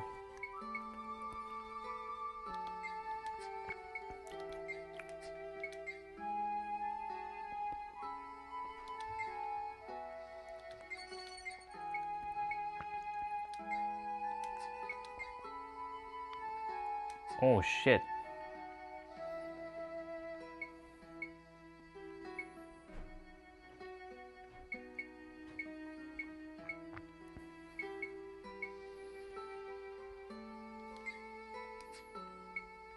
Man, what is up with this guy? This guy's shit is like... Ooh. This is our other character. See, we don't have a name for him yet. But we know we have another character coming. They have his shop items in the shop.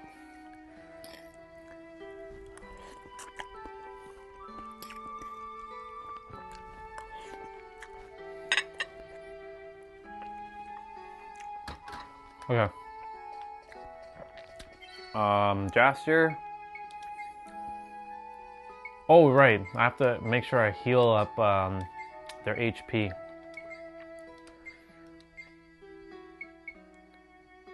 Wow, that's the... Okay, she's gonna definitely do a lot more damage now. She definitely needed it. Jaster.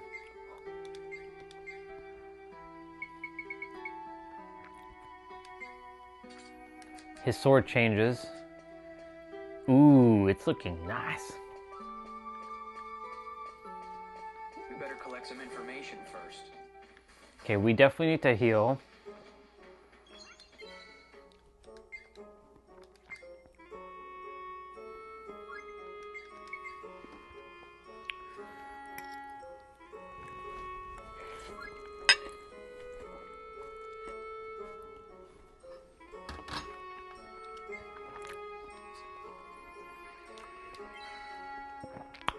should have put the items on the characters.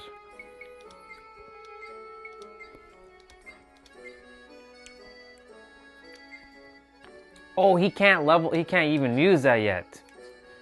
That's crazy. He can't even use these yet. He's not even level 25. Alright, whatever. It is what it's meant to be with him. Not the only ones looking for the Great Tablet, are we? Nope, no item here.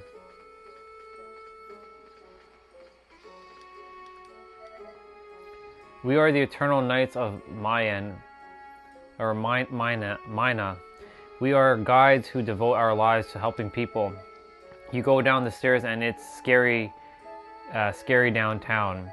If you don't want to get hurt, I'd recommend you only walk by the tracks right where it's bright. I mean, I'll take my chances. Here they come. Where are they?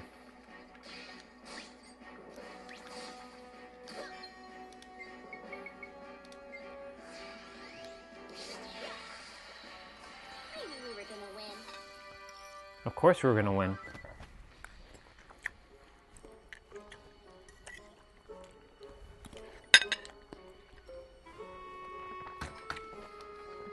Treasure chest. Angela's bar. I wonder where it is. Ooh, a Stella crystal. See? We filled out the map. But we gotta go over there now, at the bottom. I'm sure this is like a loop. I'm pretty sure this is gonna be a loop. Fucking map, man, it's crazy. We better collect some information first. Yep, see, treasure chests. 2 treasure chests in this, 3 treasure chests in this area. You think I'm gonna go easy? Fuck it, I'm gonna use my ability. I don't even got time for this. I don't care if I lost a challenge.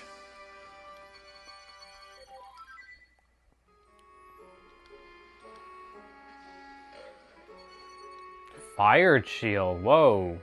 Okay.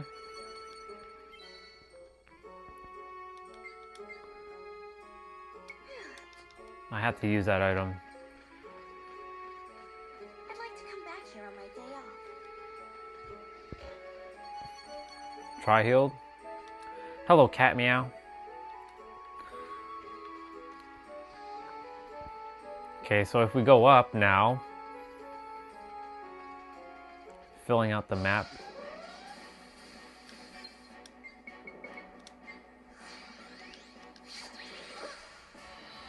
I won that challenge. That's how you get it done.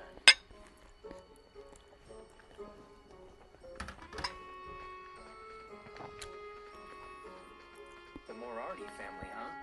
Sounds dangerous.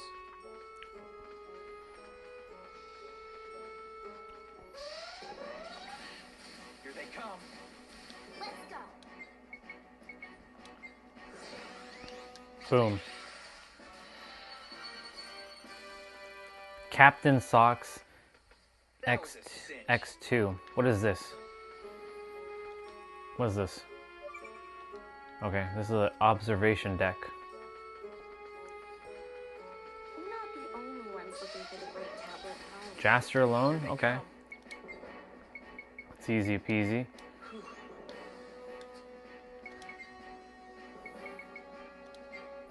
This game forces you to use items. Like, you have no choice but to use items.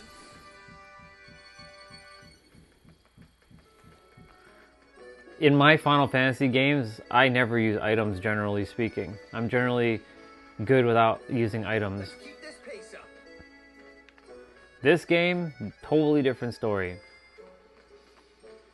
What the fuck is going on here?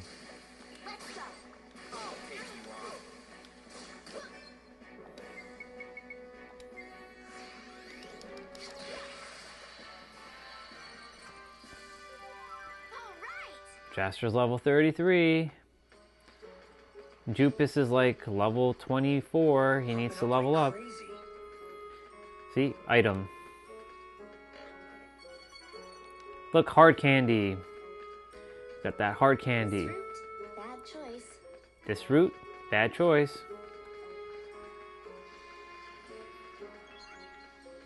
We got another save point. That allows us to teleport quicker.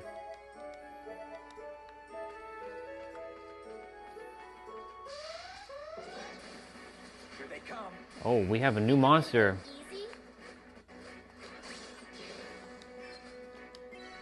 Shit.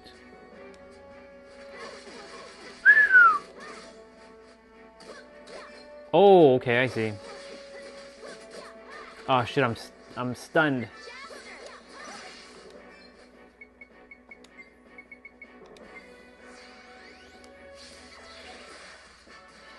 Okay, we have 2 new monsters in this area. That's fun.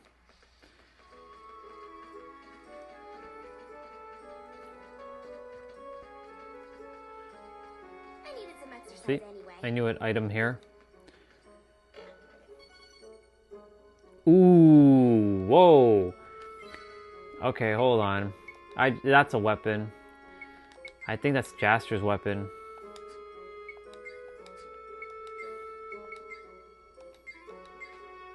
Nope, it's not actually. Is it his weapon? Nope. What is that item that I just got? Oh, it's Kasala's.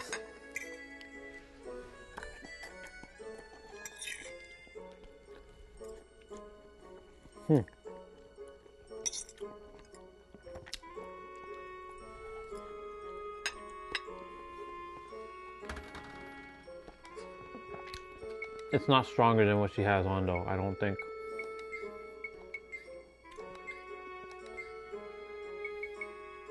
Nope. It's now weaker.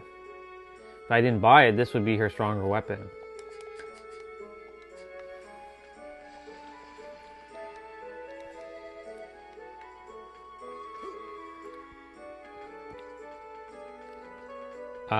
There's definitely going to be something I have to do here. Somewhere a beast is on a bloodthirsty prowl. To dazzle and distract it, hold to the sky a mirror that scatters light all over. I don't have that item. I don't think I do. If I do have that item, I'm basically going to be fucked.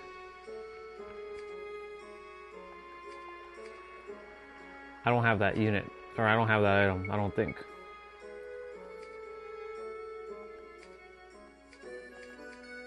My inventory is running out. I'm gonna have to start putting stuff into my my extra storage.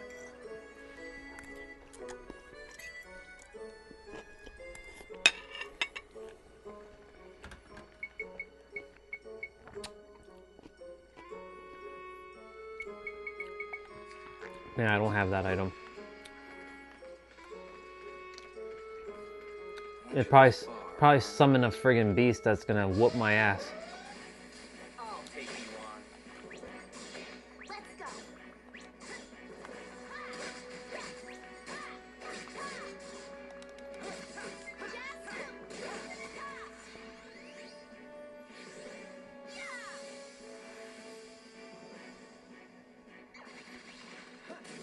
That does a lot of damage.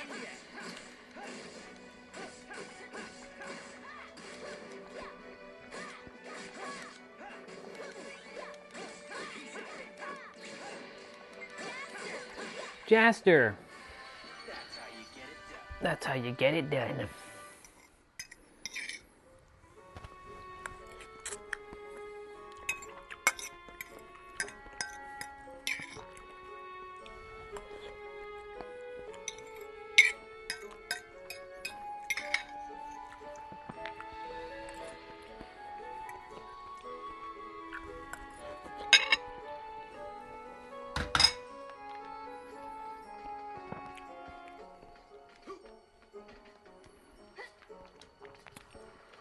I totally forgot I could hang.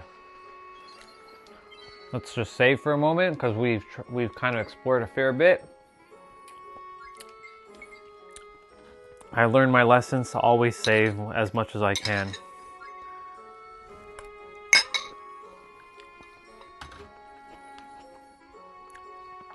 Wow, that's a 4-hour difference between save file number 12 and save file number 14. All right, let's see something.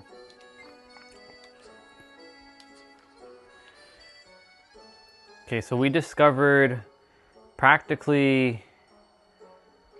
Fuck, man, look at that map. God damn.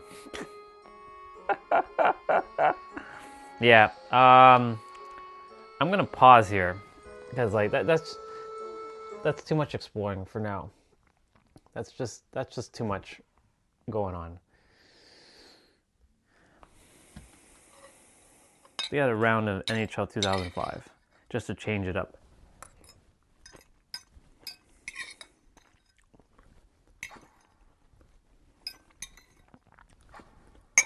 You know what I noticed in this game? American stadiums don't have the Canadian flags, but the Canadian stadiums have the American flags. Pretty weird, isn't it?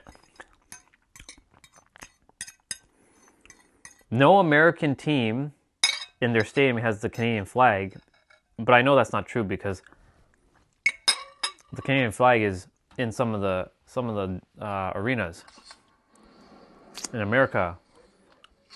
But in this game, the American flag is only in American cities, but in Canada, there's both Canada and America. So funny. All right. I am going to be nothing. Slipping. I don't know the lyrics to the song, but I like it.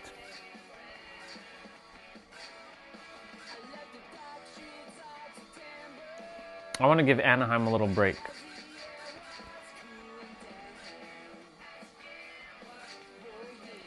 Detroit is like the top team. The LA Kings are not that. Nah, they're all right. You know what? I'll play with them.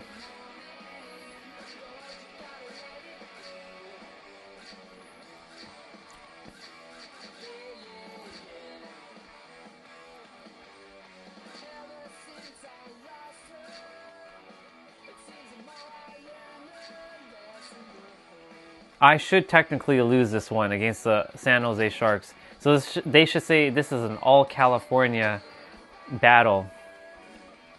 Hold on, I want to go back. I want their OG, like, jersey.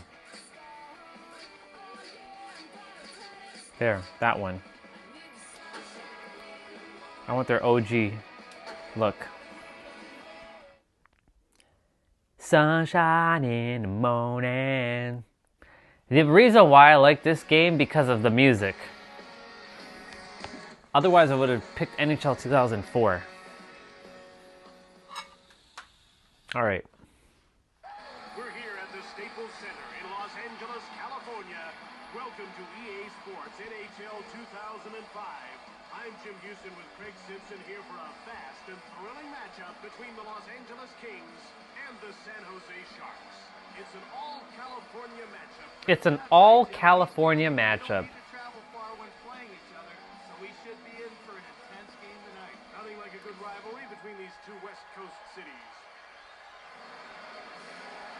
Oh, look, they actually do have the Canadian flag. Okay, the LA Kings have it. The Anaheim Mighty Ducks doesn't have the Canadian flag in their stadium.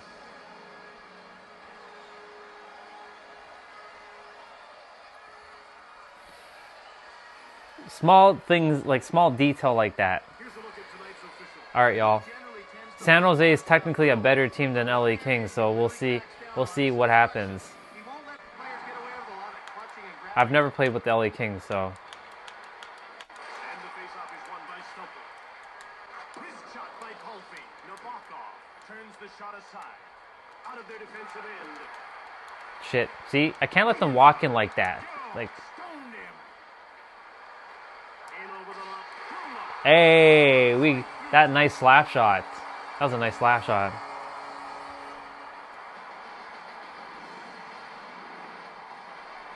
What a Nice. That was absolutely unleashed on net, and it found the target. That was a good shot. I like it. Los Angeles is showing their killer instinct. This team wants to dominate and dominate early. If they can set the tone in the opening minutes, like their chances. Shit. Into the attacking zone. Breakaway. Over the line. Oh, he stoned me. Shit.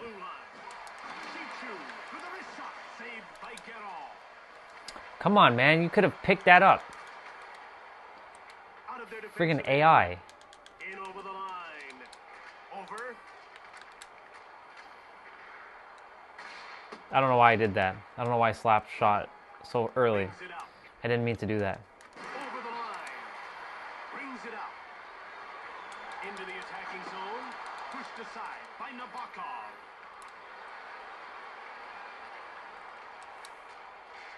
Stumpel. Oh, shit. Geralt moves out of the goal to play the puck. Over the blue line. Ah. Gets run over by Rocked. Played up in over the line. Saved by Geralt. Moved ahead. Hold on. I want to make sure my stream's actually working. It should. It is. Just making sure it's all good. Yep. He's good. Over the line. Nabokov reached out for the puck. Hammered. Showing authority. Fires it. Geralt. Come on, guys. Get it out. Get it out. Dude, you could have picked that up. Gets worked over by Stumpel. Brings it out. Krulov flattens him. It's getting pretty intense down there. Brown over center ice. Shoots the puck. Missed the Nope. net. Goes behind his net. Usually slap shots don't go in. It's usually wrist shots that go in. Wait, whoa. What the hell's going on there? Nabokov. Nope.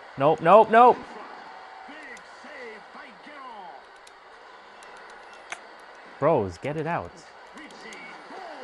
Good save. Man, they're aggressive right now. Is under relentless pressure. Nabokov stoned him cold. Brings it out. Over the line. Over the blue line.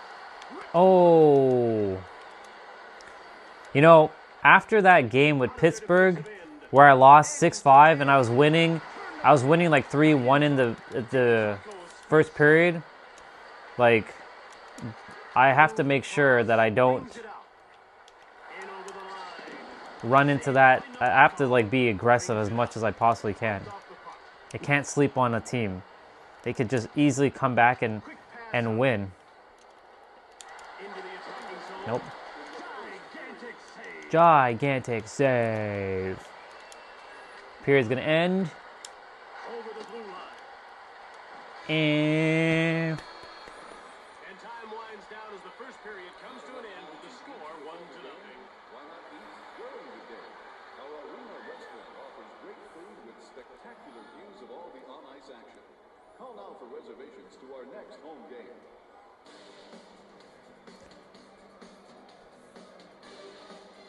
I'll let the music play out.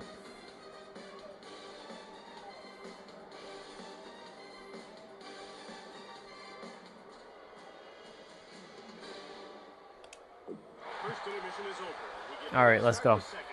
The action's about to start. Let's do it. Marlowe won the draw. Rocked. Couldn't avoid that one. Weak-wide pass. For fuck's sakes, guys, get it out. Great save. Stop giving it away. Over the line.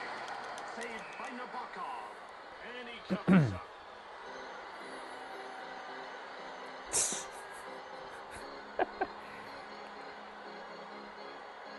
We got a cute girl. We got a cute girl. The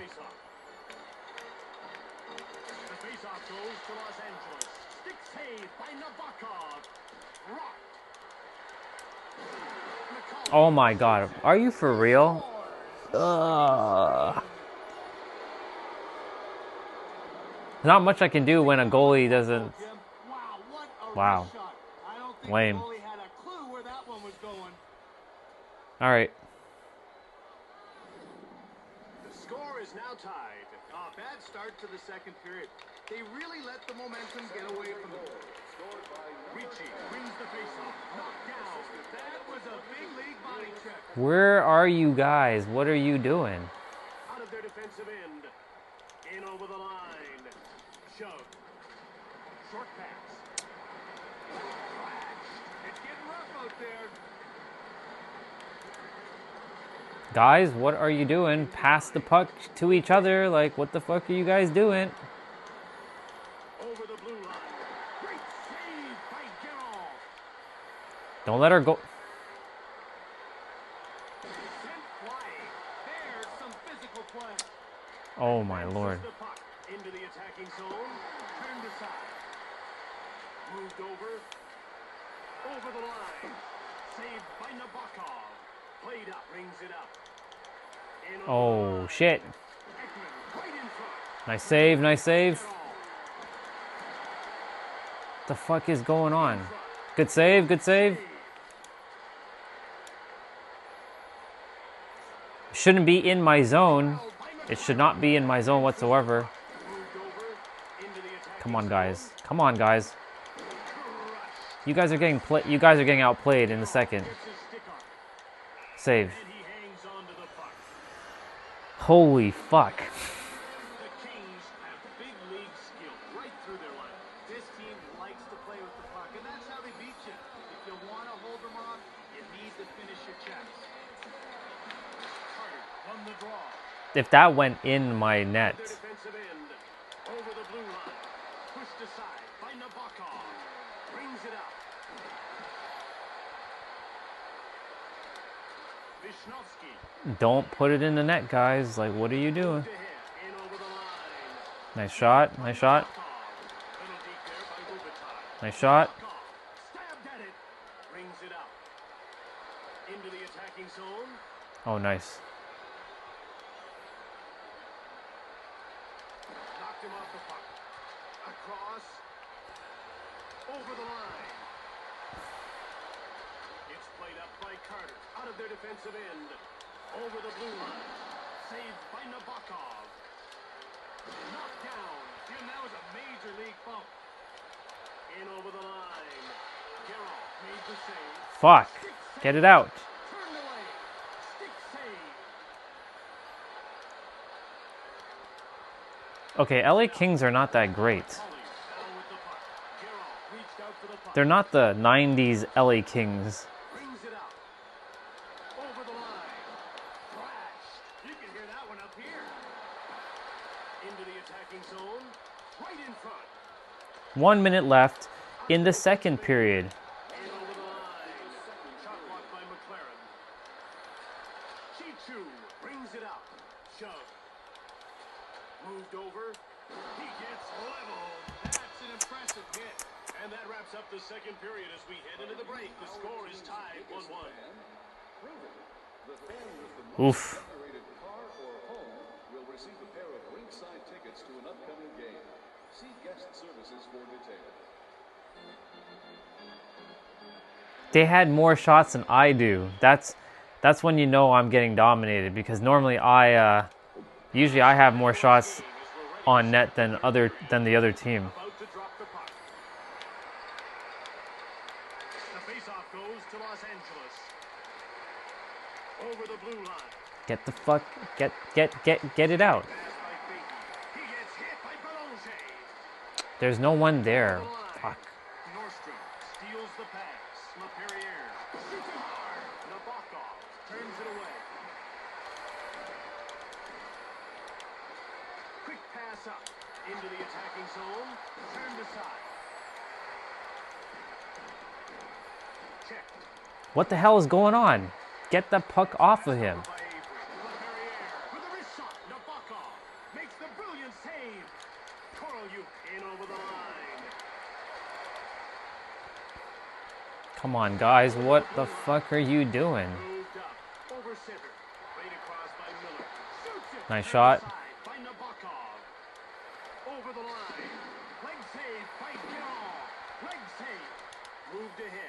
through center. Into the attacking zone. Turned away by Nabokov. Turned away by Nabokov. Levels him. Nice, nice. Over the blue line. Brilliant Save. Nabokov covers up. When you talk about this team, you have to talk about this play. No question, Jim. This guy is the key to their success. He has an off night. Shot blocked. They blocked my one-timer. Is that Vincent D'Onofrio? Nope. These checks keep everyone on their toes, Jim. Into the attacking zone. Turned away by Nabokov. Brings it up. Marlowe. Big hit. Excellent physical play. I remember when I first played this game, I scored 20 goals. I'm like, how am I not able to score that much goals now? Over the blue line. Big save. Played across. Over the line. Sent flying. A great job of stepping up. Guys, what are you doing? Into the attacking zone. Cannonading shot. Gerald turned him away. Clap in over the line. Block. Shoots. Nope. Nabokov made the save. Out of their defensive end. Over the blue line. Gerald denies him. Brings it up. Over the line. Turned aside Nope. by Nabokov. Brings it up. Rubbed off the puck. Ekman whips it. Gerald reached out for the puck. Out of their defensive end. Pass to him. Holy shit. Dumped in on the inboards by Vishnowski. Played up. Rocked. In over the line. Nordstrom.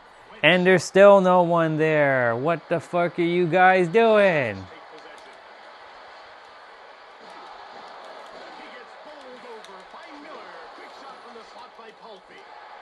Jesus Christ. Over the blue line. Crushed. That was a throwdown. Advances the puck. Over the line. Turned aside Nope. by Nabokov. Checked. Another hit like that and sparks will fly. Wrist shot by Miller. Brilliant save by Nabokov. Brilliant save by Nabokov. Pulled over. That looked like trouble. Brings it up. Into the attacking zone. Turned away. Turned away. Turned away, turned away, turned away. In over the line. Oh, nice. No, I lost. I lost. Fuck. Damn. Puck came back out, and he was ready and waiting for it. Fuck. Okay, unless I can tie it up in like 20 seconds. 23. Looks like they'll lose this bout by one. It's so crushing to allow a goal in the final seconds. Shot from the point by Vishnowski. Yeah. Turned aside by Nabokov. Over the blue line. Hit. A devastating hit. Brings it up. Nope, I fucked up. The goalie moves out of his net to play the puck. Played across. Over the line. It's all over. Los Angeles has lost the game. 2-1 the final score. I'm not satisfied with that. Damn. Come on, guys, really?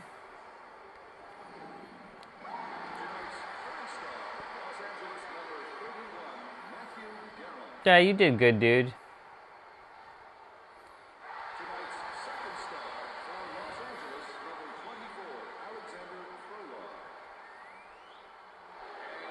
Nabokov, yeah. I'll give it to him. From Los Angeles, California, this is Jim Houston with Craig Simpson. From all the team here at EA Sports, we'll see you next time.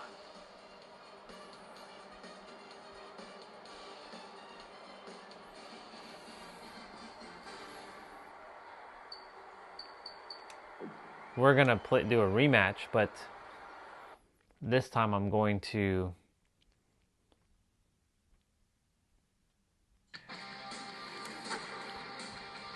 All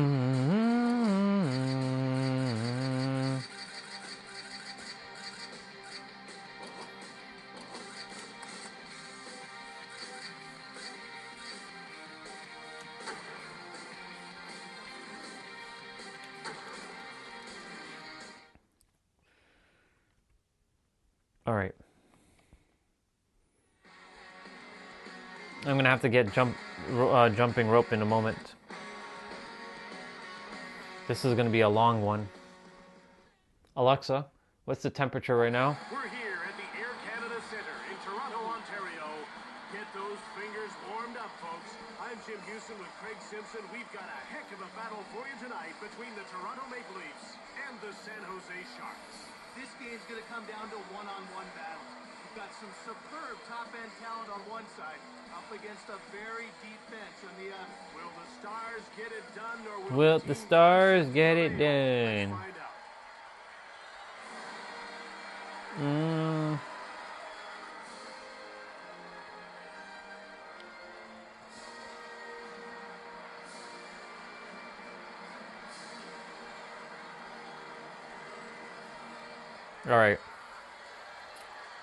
All right, boys. The boys in blue are back. Tonight's official. He's been around for 8 seasons and calls a good game. Players know what to expect out of it. Jim, the one thing he really watches for is dirty hits. Sundin wins the faceoff. He gets shoved by Hannon. Played across by Damphus. In over the line. Stern went short. Pad save. Come on, guys. What the fuck are you doing? Into the attacking zone. Turned away. Move back. McCabe. Hard shot. Nabokov. Blocker save. It's passed across by Stern. Marlowe in the clear. Right in front. Brings it out. Over the blue line. Wow. He gets rocked by Roberts. Sundin gets smashed a lot. In over the line. Out of their defensive end.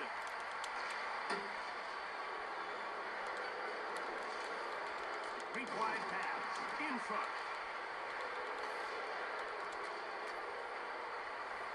Over the line. Nabokov. Brings it out. Into the attacking zone. Hit. Lots of contact there. Brings it out.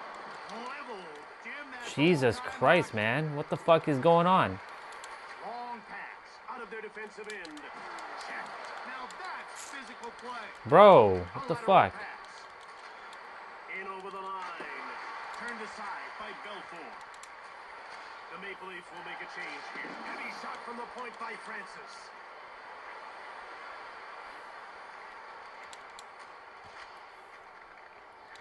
Over the blue line.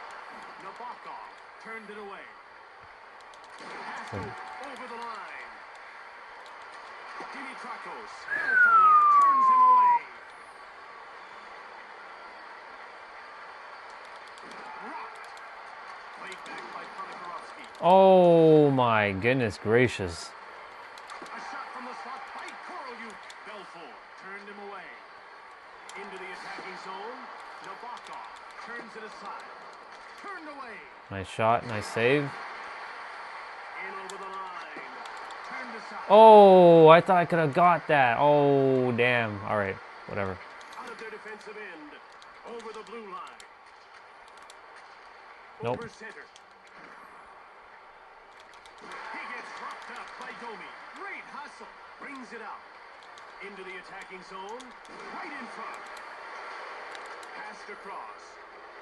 Brings it out. He gets pushed by Hannon. A shot from the slot. That was a nice like turnaround shot. Behind the net.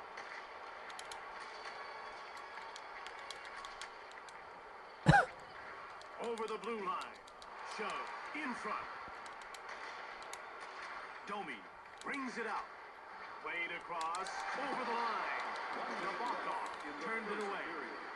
Brings it out. In over the line. Right in front. Francis.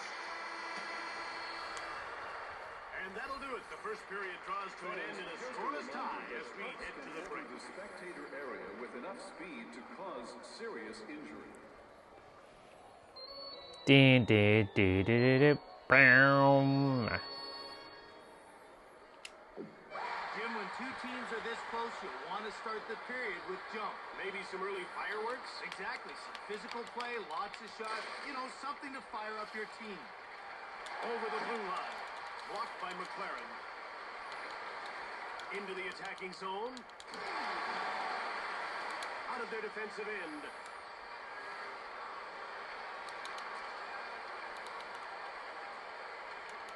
Passed ahead. Over the line. Antropov rifles the shot. Brings it out. Nice little move by McCauley. Goes to the backhand. Bad save. Good job. Right in front. Good job. Reached out for the puck. In over the line. Nabokov made the save. Brings it out. Into the attacking zone. Weak wide pass. Over the blue line. Mogilny. Ekman. Played over. Over the line. Right in front. Sturm shoots the puck. Moved across. In over the line. Saved by Nabokov. Played across. Brings it out. Passed over. Into the attacking zone. Knocked down. That was a heavy hit. Over the blue line. Out of their defensive end. Over the line. Flash. That's real action. Sundin brings it out. In over the line. Nabokov got a pad on it. Advances the puck.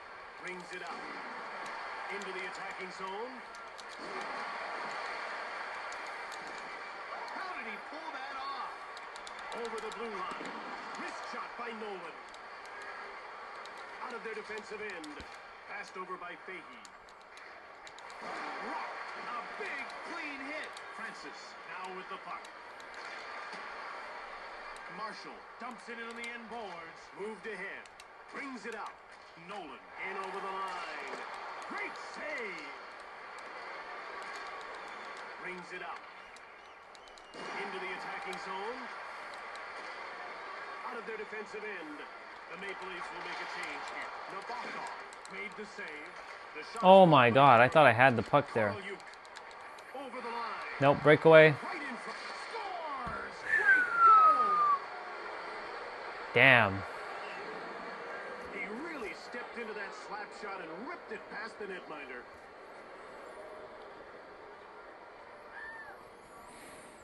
Okay, it's not over yet. We have... It's not over. Face-off won by Nieuwendyk. Look at me singing that song now. Passed up to the neutral zone. Wrist shot from the slot. Played up. Brings it out. Shove.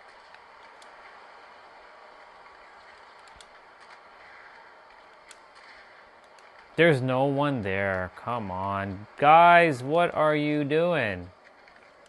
In over the line.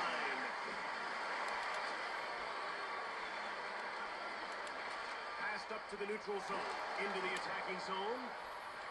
Over the blue line. Damn, son. In front. Brings it out. Over the line. Hold over. This is serious. This is serious. Right in front. Ekman fires it hard. Leach over the blue line. Round the back. Nabokov gets the stick on. And that's the end of the second period. Oh. Oh my God. Crazy.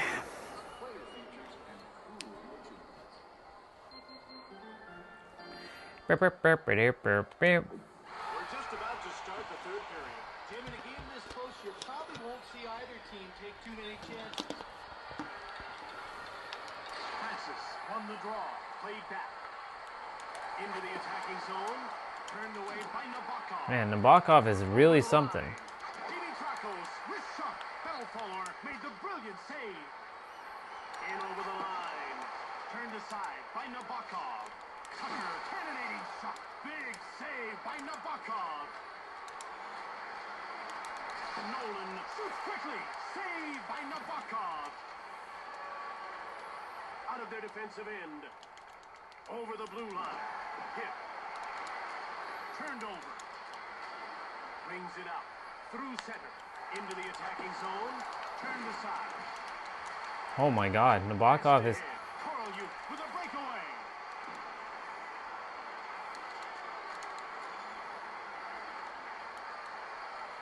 Come on, guys. What are you fucking doing? Belfort made the save.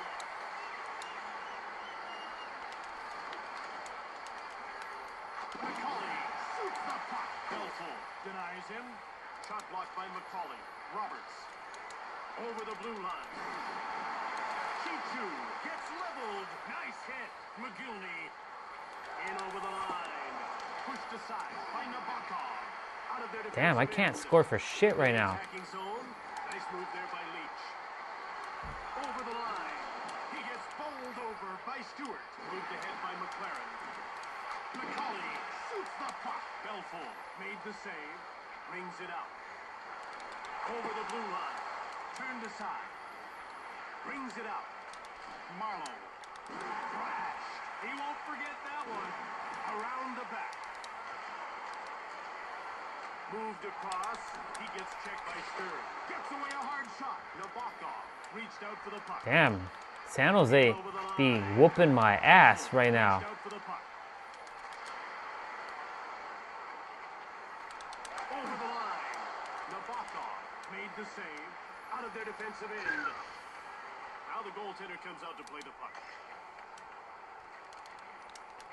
Over the blue line. Rathje with a wrist shot. Saved by Belfort. Into the attacking zone. Nabokov gets the blocker on it. Goaltender stopped that. Brings it out. Checked. A lateral pass. In over the line. Turned aside. Come on, man. What the fuck is... What do I have to do to get a goal with this guy?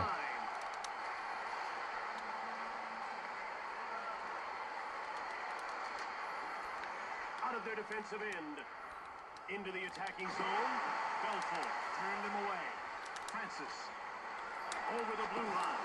Turned away. Oh boy. Brings it out. San Jose puts its second line out. Fires it. Belfort makes the great glove save. Sundin in over the line. Nabokov freezes the puck.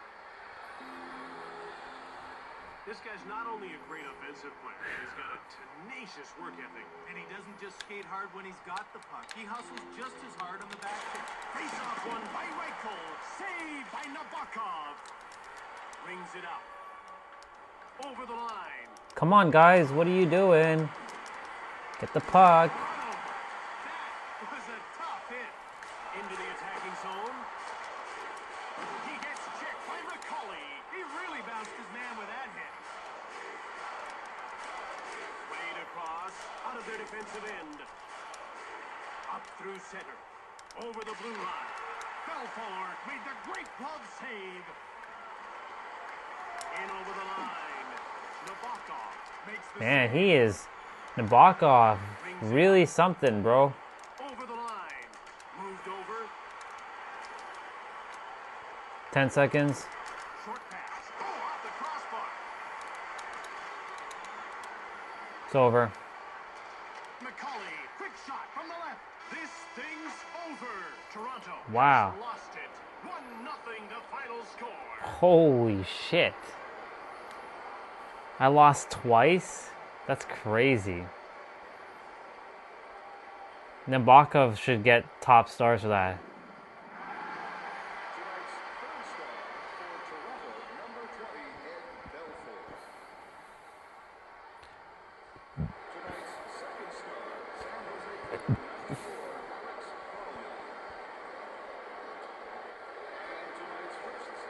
Wow. 38 saves for a shutout. That's crazy. Oh, man.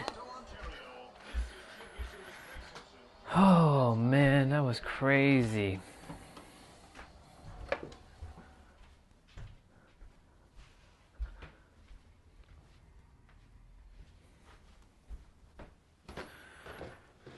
Fuck. Wow. I can't believe that. I lost so badly. Like Nabokov just shut me out. But even when I lose, I win. Because that was a W for me anyways.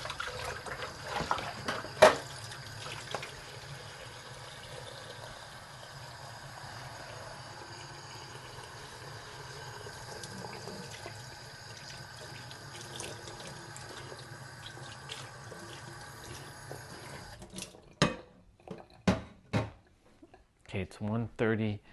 It's 140 actually.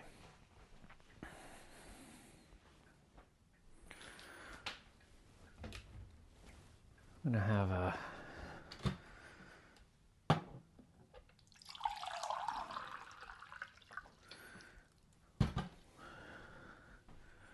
sunshine in the morning. Everybody do do do do. Sunshine in the morning. It's a good song. I should look it up.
Whoa. The Princess Bride. Whoa.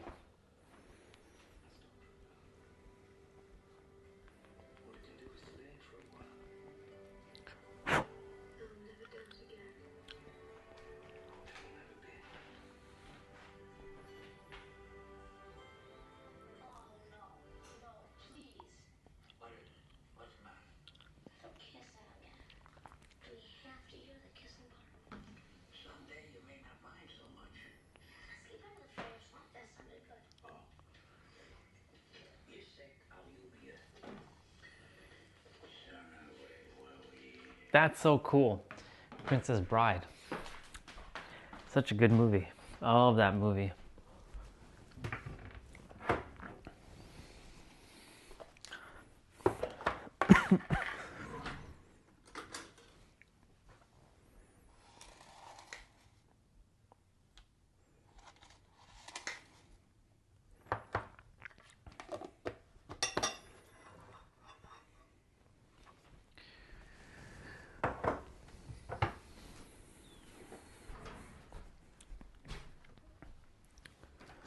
Princess Bride, good movie, very good movie, extremely good movie.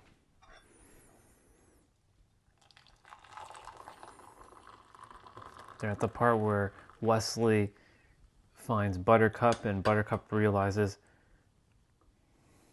that as you wish. because she thought Wesley died.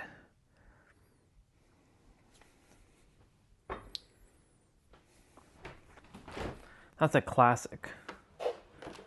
For those of you who have not watched that movie, highly recommend to watch that movie.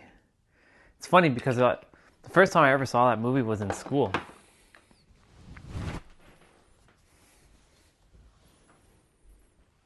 They bringing in the TV. I remember those days at school where they would bring in that trolley with the TV and they had the VHS player, and we just sit and watch TV, like a movie in class.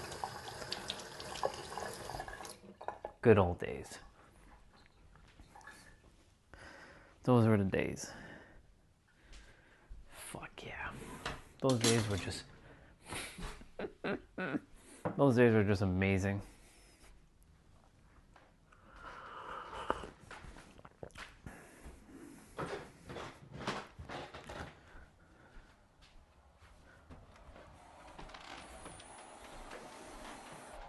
Whoa.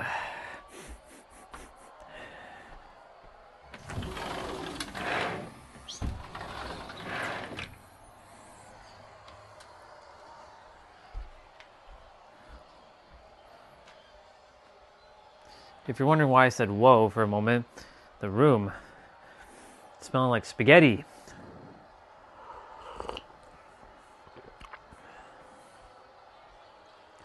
Actually, you know what?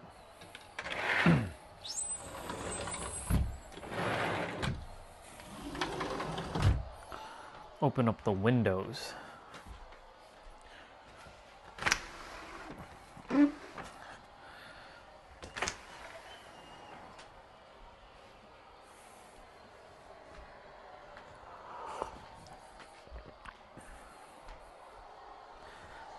Man, I can't believe I lost.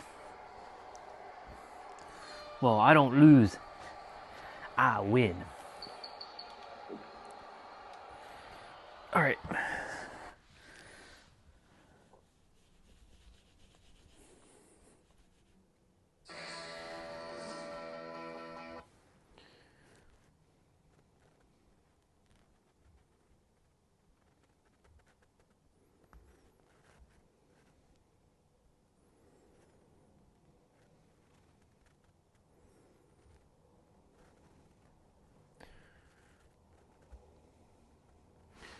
Let's see what's going on the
Okay, let's see what's on YouTube. Your positive thinking exercises are just another way that your ego is perpetuating suffering. So what I just said might feel downright offensive to you, but let me explain. This constant effort to fix your mindset is keeping you trapped in thought. And thought is where your suffering lives, right? It's where the worries and the regrets are. They're stories of thought, right? And all thoughts are temporary. So when you base your satisfaction on a condition, such as good vibes only, you are setting yourself up for failure. Obviously, the positive thoughts feel better than the negative ones. But when you give all of this power to your positive thoughts, you are basically brainwashing yourself to rely on a temporary mental program. But it's just imagination. And a lot of the time, positive thinking turns into this strategy about how to avoid feeling an uncomfortable emotion, right? Forcing positive thinking discounts the now, and it just brings you deeper into this fake world that is only contained in language and thought when there's a whole world that's happening around you that was here before your mind's narratives about it. Positive thinking can feel like a temporary relief, but then you need the next one, and then the next one, and then it turns into this never-ending quest to find satisfaction through a temporary condition. It's basically a Band-Aid. But this is the good news. You don't need to manage your thoughts. You don't need to treat your mind like a project. Freedom is not about stacking positive thoughts on top of negative ones. It's about seeing through thought completely, thought identification, and not believing the negative ones, but not requiring the positive ones either, and just recognizing what's right here now that's not a thought. Just in this moment, is there anything missing? Nope. You're already complete and alive without your mental narratives. You will be fine without them. And that is the peace that no mindset hack can ever give you. Bar. Exactly. Your positive thinking exercises are just another way that your ego is...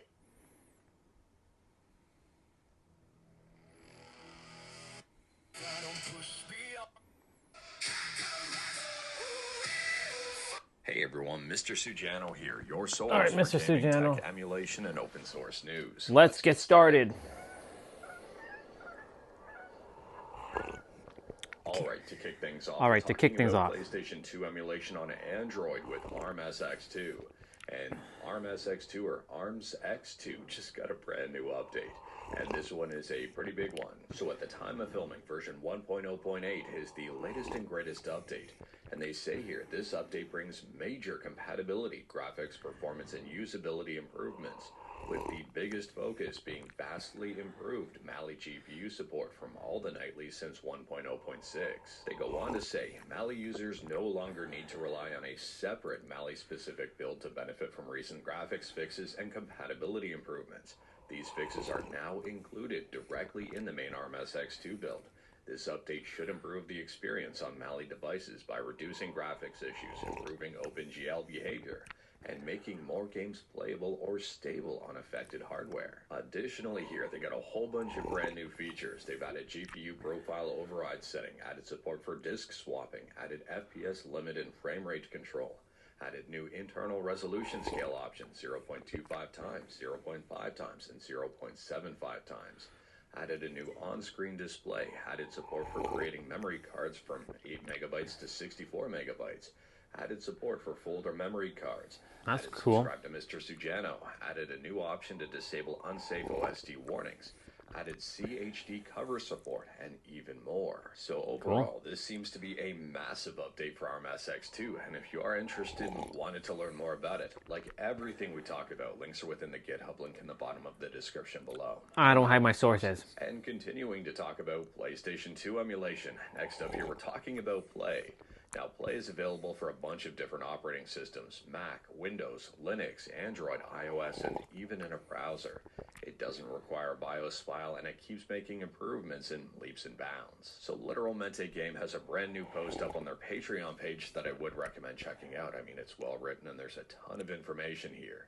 At a very high level under new verified playable games, there's Shin Megami Tensei Devil Summoner 2, Under the Moon Crescent, and Zoid Struggle. And speaking about newly playable stuff, next up here we're talking about multi-system emulation with BizHawk.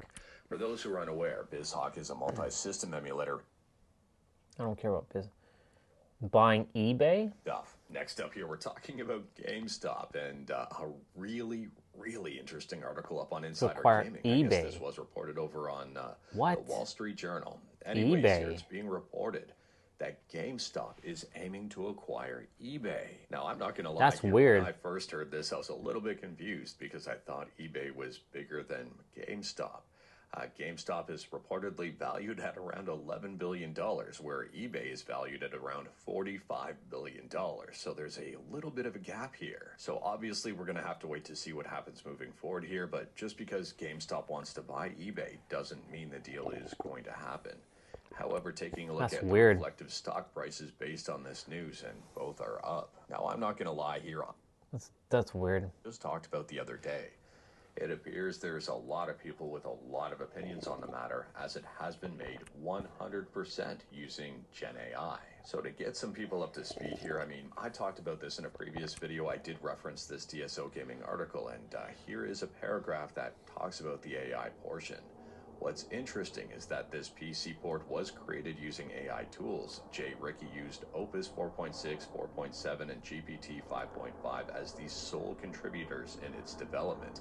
This was mainly done as a proof of concept to show that AI can be used for a project of this scale. And it is also up on the GitHub here and very clearly stated. So the big problem here is that if this is coded 100% with AI and the developer behind it, or maybe even just the person behind it, doesn't understand the code, that could be a huge problem when it comes to bug fixing and tweaking and improving things. They may not be able to do any of that stuff very well at all. So improvements to this may be extremely limited moving forward.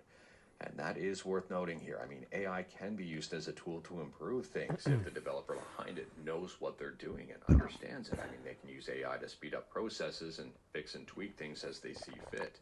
But if they're using it as a replacement for knowledge, that becomes a huge problem. If you are interested in learning more about this one, Time Extension's got you covered, and you know where the links are.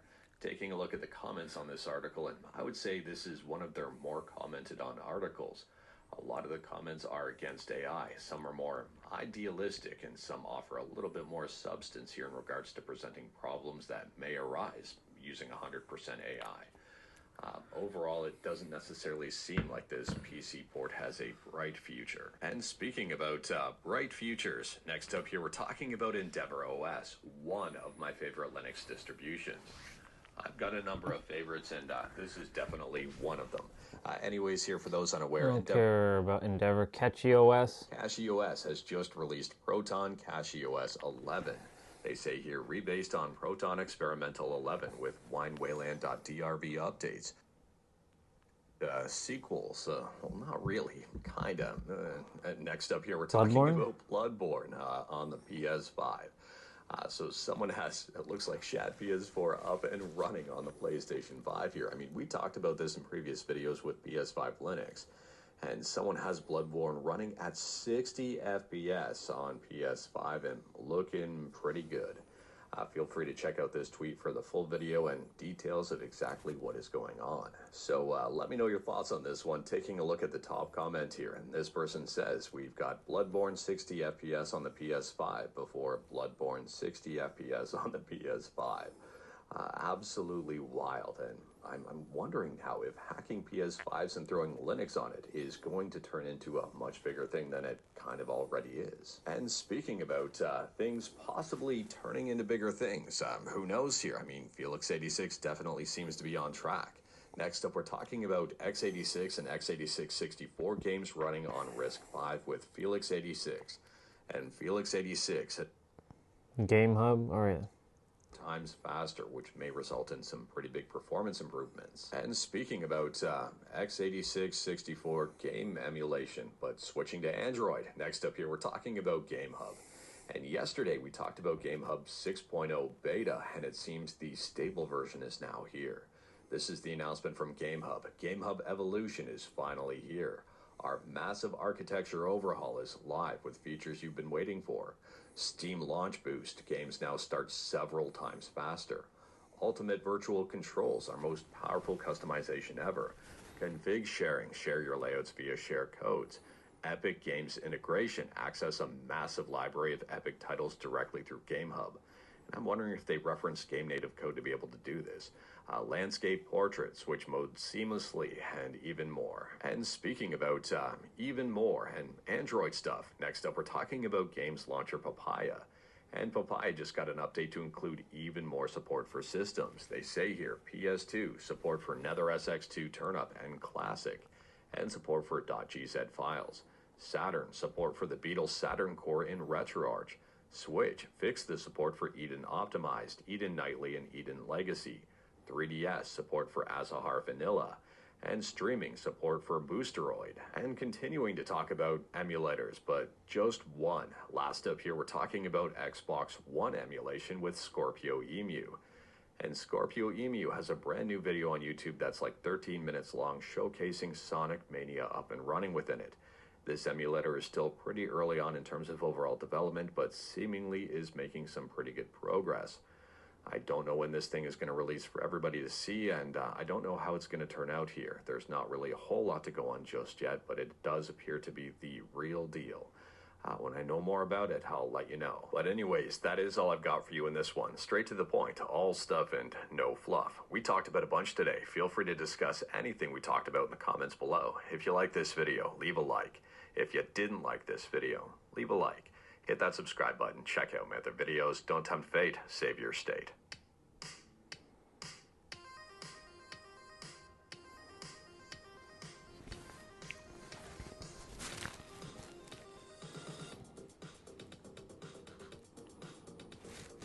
Do tempt fate so I can crush your state.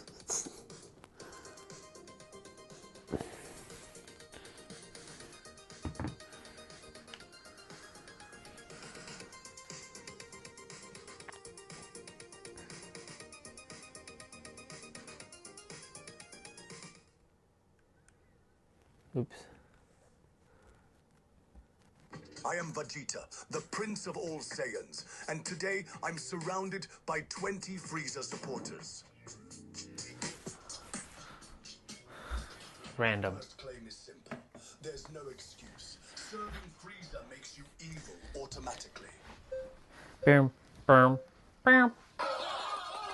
You say everyone who worked for Frieza is evil, no exception. Doesn't that make you a hypocrite? Speaking from experience, I had to learn that lesson the hard way. Oh, please. No one here benefited more from the Frieza Force than you, Vegeta. You lived off his empire for years. He favored you, treated you like his golden boy, and you used that to boss everyone around, even us. You are as bad as Frieza, maybe even worse. And now, you come here acting like we are the villains? Vegeta, between all of us here combined, our body count is still probably smaller than yours. We are not evil, Vegeta. The universe is evil. We are just trying to find a place in it. Keep telling yourself that. But the reality is that you're just cowards, terrified of change. Yes, I had a horrible past, but at least I own up to it. I don't let it define me. I move forward and try to be better every day. Instead of using my past as an excuse, use what I'm trying to be now as an example. If you really want a place in this harsh universe, the first thing you should do is stop living like a slave and leave Frieza's empire. Oh yeah? Just quit the Frieza Force and everything will magically work out. Well, guess what, Vegeta? Not everyone can just leave and go bang a billionaire, Don't you play dare family talk about man, my wife. and live rent-free on Earth and hang out with gods like you. Gods who, by the way, other reason this universe is rigged against people like us. But sure, Prince Privileged here is gonna lecture us about good and evil. You can keep throwing your sad little personal attacks at me and blame everyone but yourselves for the choices you make every day. But it doesn't change the truth. All of you are pathetic cowards. You slaughter innocent people, children, just to impress a tyrant I'm not trying who will to throw you please away him, the I'm just second you trying mess to up. survive. You say you're doing it to save yourself. No, you sold yourself the second you decided to be his dog. So your claim is that you can't be in the Frieza Force without being evil? Then what about me? I'm not a fighter. I'm a doctor. I've never killed anyone. In fact, I've saved lives. Do you still call that evil? Everyone who knowingly supports Frieza's rule of terror is guilty. Even the guy scrubbing the floors on Frieza's ship is choosing to surrender to evil instead of I'm a doctor. resisting it. Saving lives is evil to you? If the lives you're saving belong to genocidal monsters who will go out tomorrow and burn innocent planet to ash, then yes, that's very evil. I don't only treat fighters. I treat all kinds of workers, even their families. Sometimes I even save survivors from the planets we raid. I've seen children, refugees, people who wouldn't have made it without me. Frieza, helping survivors of his own massacres. You expect me to swallow that? I lived it. Look, I know Frieza isn't perfect, but in this universe, you're either with him or against him. I chose to stand with him while trying to do as little harm as possible, and I even managed to do good. Pathetic. That mindset, be a victim or be a servant, is the lie you've swallowed whole. That's not survival. It's surrender. You could have chosen to fight, chosen to scrape out a life on your own terms. A life outside the Empire may be harsh. A life outside but anyone the with Empire. even a shred of self-worth... Vegeta, you don't understand how miserable the universe is. I spent 40 years studying medicine, learning the anatomy of hundreds of species just to help people. On my third world planet, I was unemployed, ignored. I traveled across the galaxy for a single opportunity. Nothing. The only place that gave me a chance to follow my passion with the technology I needed was the Frieza Force, and they paid me well. I'm not a slave. I'm thriving. All you greedy bastards care about is money and comfort. You don't care whose bones get crushed beneath your paychecks, as long as you're fed. Vegeta, you can't tell us not to care about money when you've been literally sponsored all your life. You were a prince, then Frieza's prodigy, and now you're the in-law of the richest family on Earth. You're in no position to come down here and tell those of us who are struggling that we shouldn't care about it. The same tired argument. You're rich, so you don't understand. Pathetic. Money might not have been my problem, but don't you dare tell me I've never suffered. I know what it means to be broken, to be humiliated, to have everything stripped away. And yet, I stood back up. Not because it was easy, not because I had wealth, but because I had pride. You say you heal people? Then heal yourself first. Rip out the cowardice inside you. Every soldier you mend makes Frieza stronger. Every life you save fuels the Empire's slaughter. You're not saving lives. You're trading a few survivors for millions dead. My second claim is that the Frieza Empire is the reason our universe is in such a miserable state. Hard to believe. You fought gods, demons, creatures that could erase existence itself. And you really saying that Frieza is worse than all of them? Yes, I am. Those cosmic threats came and went, but none of them chained entire generations in fear the way Frieza did. Frieza wasn't just bad for populations on a personal level. He was poison to the universe itself. He is the reason our universe is ranked so low. If that's true, then how do you explain that our universe was ranking better during Frieza's reign? That's just a lie. That's facts. Even your god's friend admitted that the fall of the Frieza Force lowered our universe standing. What matters is that people across the galaxy say their lives was harsher and their Frieza, yes, but at least they were stable. They had structure compared to the chaos after his fall. They were better off. Better off. Better off under a tyrant who committed genocide for amusement. The only ones who miss Frieza are the ones too afraid to imagine freedom. What they really miss is the certainty of their chains. Vegeta, you might not know this, but the Frieza Force wasn't just a colonial military organization. It was a core part of our universe's ecosystem. Not only did it provide millions of jobs, but entire businesses were built around it. Rules were made based on its existence. Planetary economies depended on their What the hell are you deals even with talking Frieza. about? Are you really trying to say that Frieza was a good guy? Even Frieza himself proudly admits and brags that he is the embodiment of evil. Everything Frieza ever did was only to benefit himself, without caring about who he destroyed. Yes, of course, Frieza is not a good guy, and his actions are purely selfish. But while being selfish, his actions were beneficial for a lot of people, enviably more than they hurt the others. At its peak, the Frieza Force made groundbreaking technological advancements, built a universal economic system, and got rid of all competing warlords. At the very least, they gave the people one clear threat to adapt to, instead of the chaos happening like now. Frieza didn't crush warlords. He recruited them. They were absorbed into his army and given exactly what they wanted in exchange for their loyalty, at the expense of innocence. And yet people lived. He didn't build economies. He exploited them. His so-called advancements were stolen from the worlds he conquered, and only his empire benefited. I was there.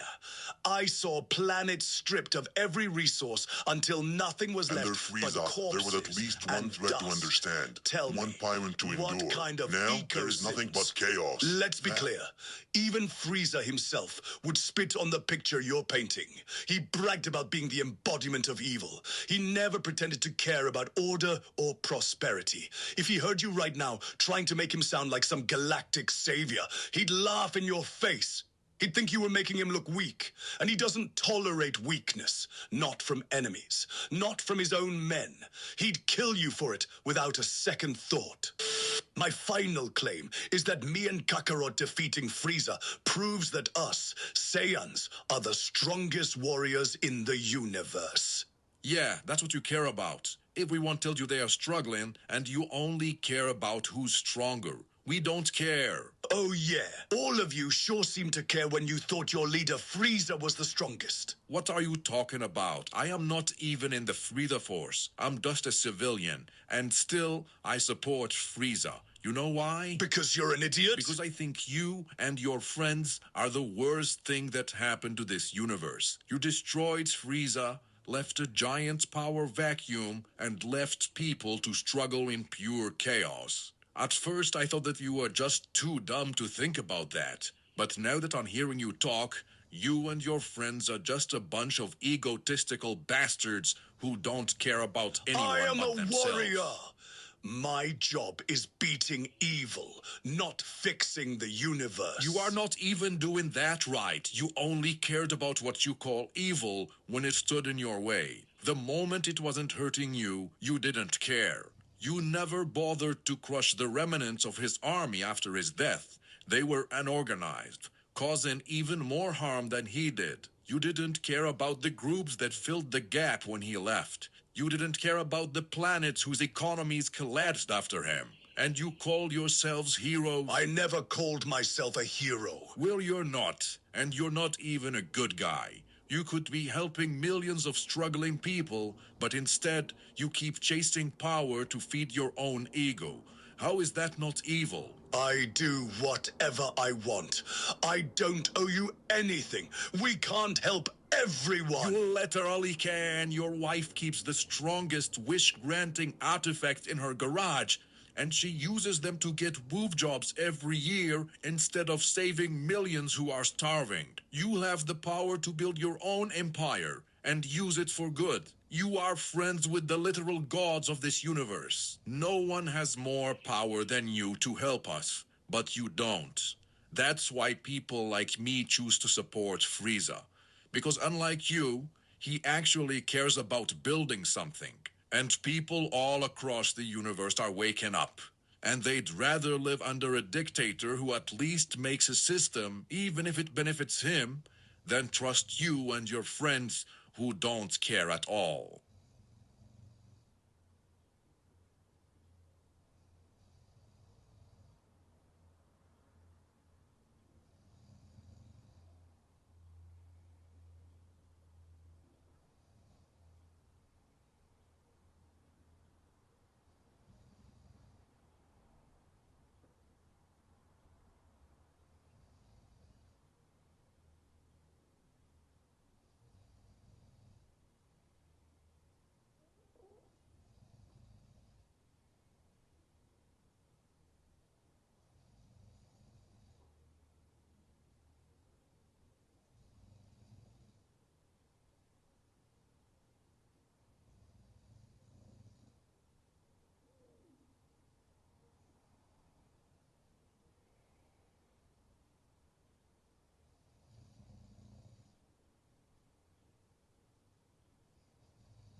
We're going to start jumping rope momentarily.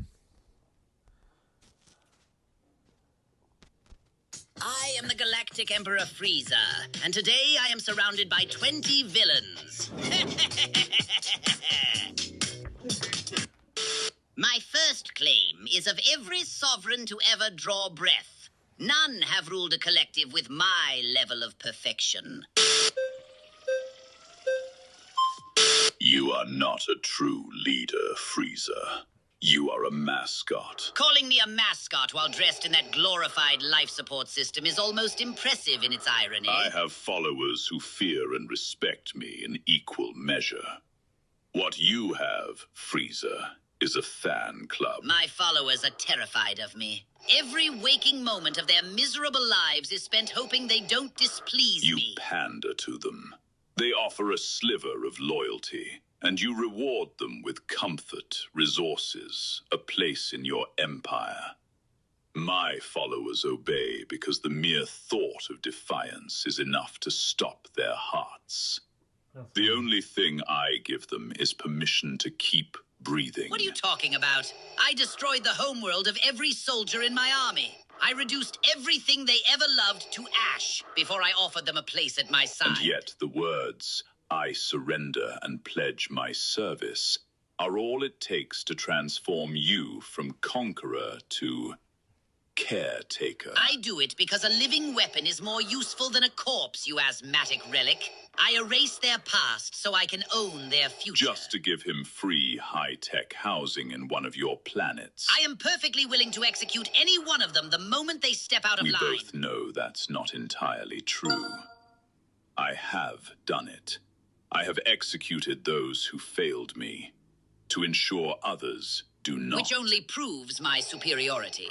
I don't need to enforce discipline. They don't cross me because I have built a structure in which crossing me is simply unthinkable. There is no structure, Frieza. There is no line. Your soldiers do as they please, so long as the mission is completed. You call that an empire. I call it a loose arrangement of shared interests. It is soft. Call it whatever you like. It works. Fear works better. No, it doesn't. When you give them stability, they perform better.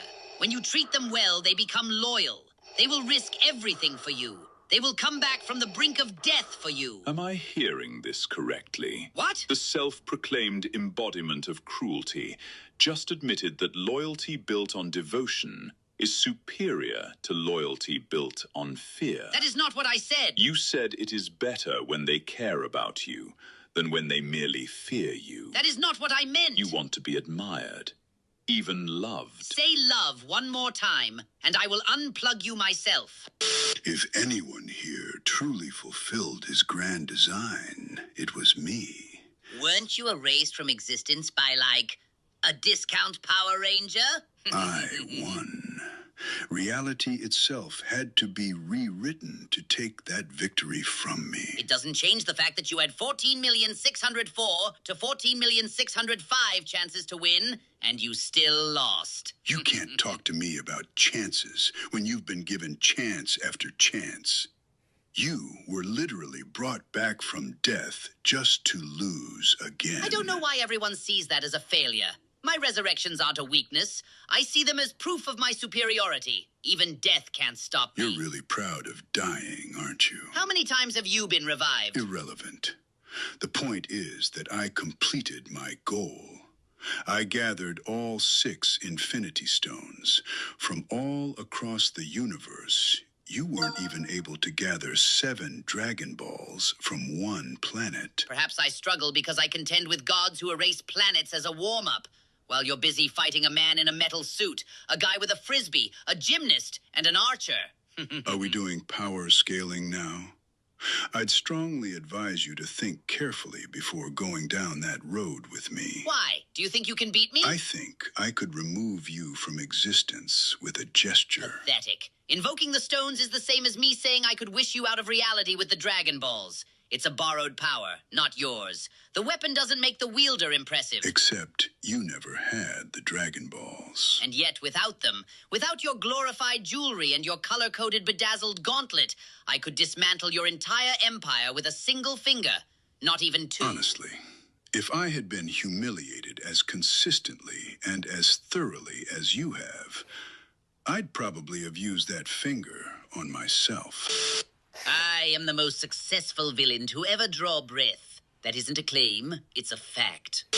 I simply want to know what exactly you're the most successful at. Dying? That's very clever coming from the Timu cell. Dying repeatedly and still maintaining dominion over my universe is precisely the measure of my success. Even death couldn't hold me. We can't say the same for you now, can we? I died after I succeeded. You died after you failed. The order of operations matters. If you're prepared to call dying of nuclear poisoning success and surviving a planet's destruction failure, then I'm forced to conclude that, unlike your body, your intellect is perfectly ant-sized. I would have considered you one of the few as accomplished as I am, if you didn't prove otherwise with your own actions. My own actions? Fascinating. The King of Insects is speaking in riddles now. Do enlighten me. Which actions exactly? We are more similar than you think. Oh, I do. You were plagiarized from a character who were created to replicate me in the first place. You are the copy of my copy. We were both born more powerful than everyone in our worlds. But the difference is this. You never once felt like you were enough. You chased external power your entire life. And when that failed, you started training your already superior body just to stay ahead in the rat race. I didn't. I was born perfect. So I perfected the mind. I reached enlightenment. You don't even know who you are. Enlightenment? Having the potential to rule your world and choosing to die with an ugly blind girl is enlightenment to you? If delusion counts as wisdom, then yes, you truly are a king. But remember this, your story ended the moment you understood humanity. Mine continues because I never needed it. And even personality every time you fail. You're not successful, Frieza. Your ignorance makes it impossible for you to succeed. And that is why you'll never surpass me. You can conquer worlds, but you'll never conquer yourself. You know what I think the actual problem is? Enlighten me. This whole labeling system. Good, evil, right, wrong. It's small. It's a human invention, built by people who needed a way to manage those who were better than them. And you just accept it.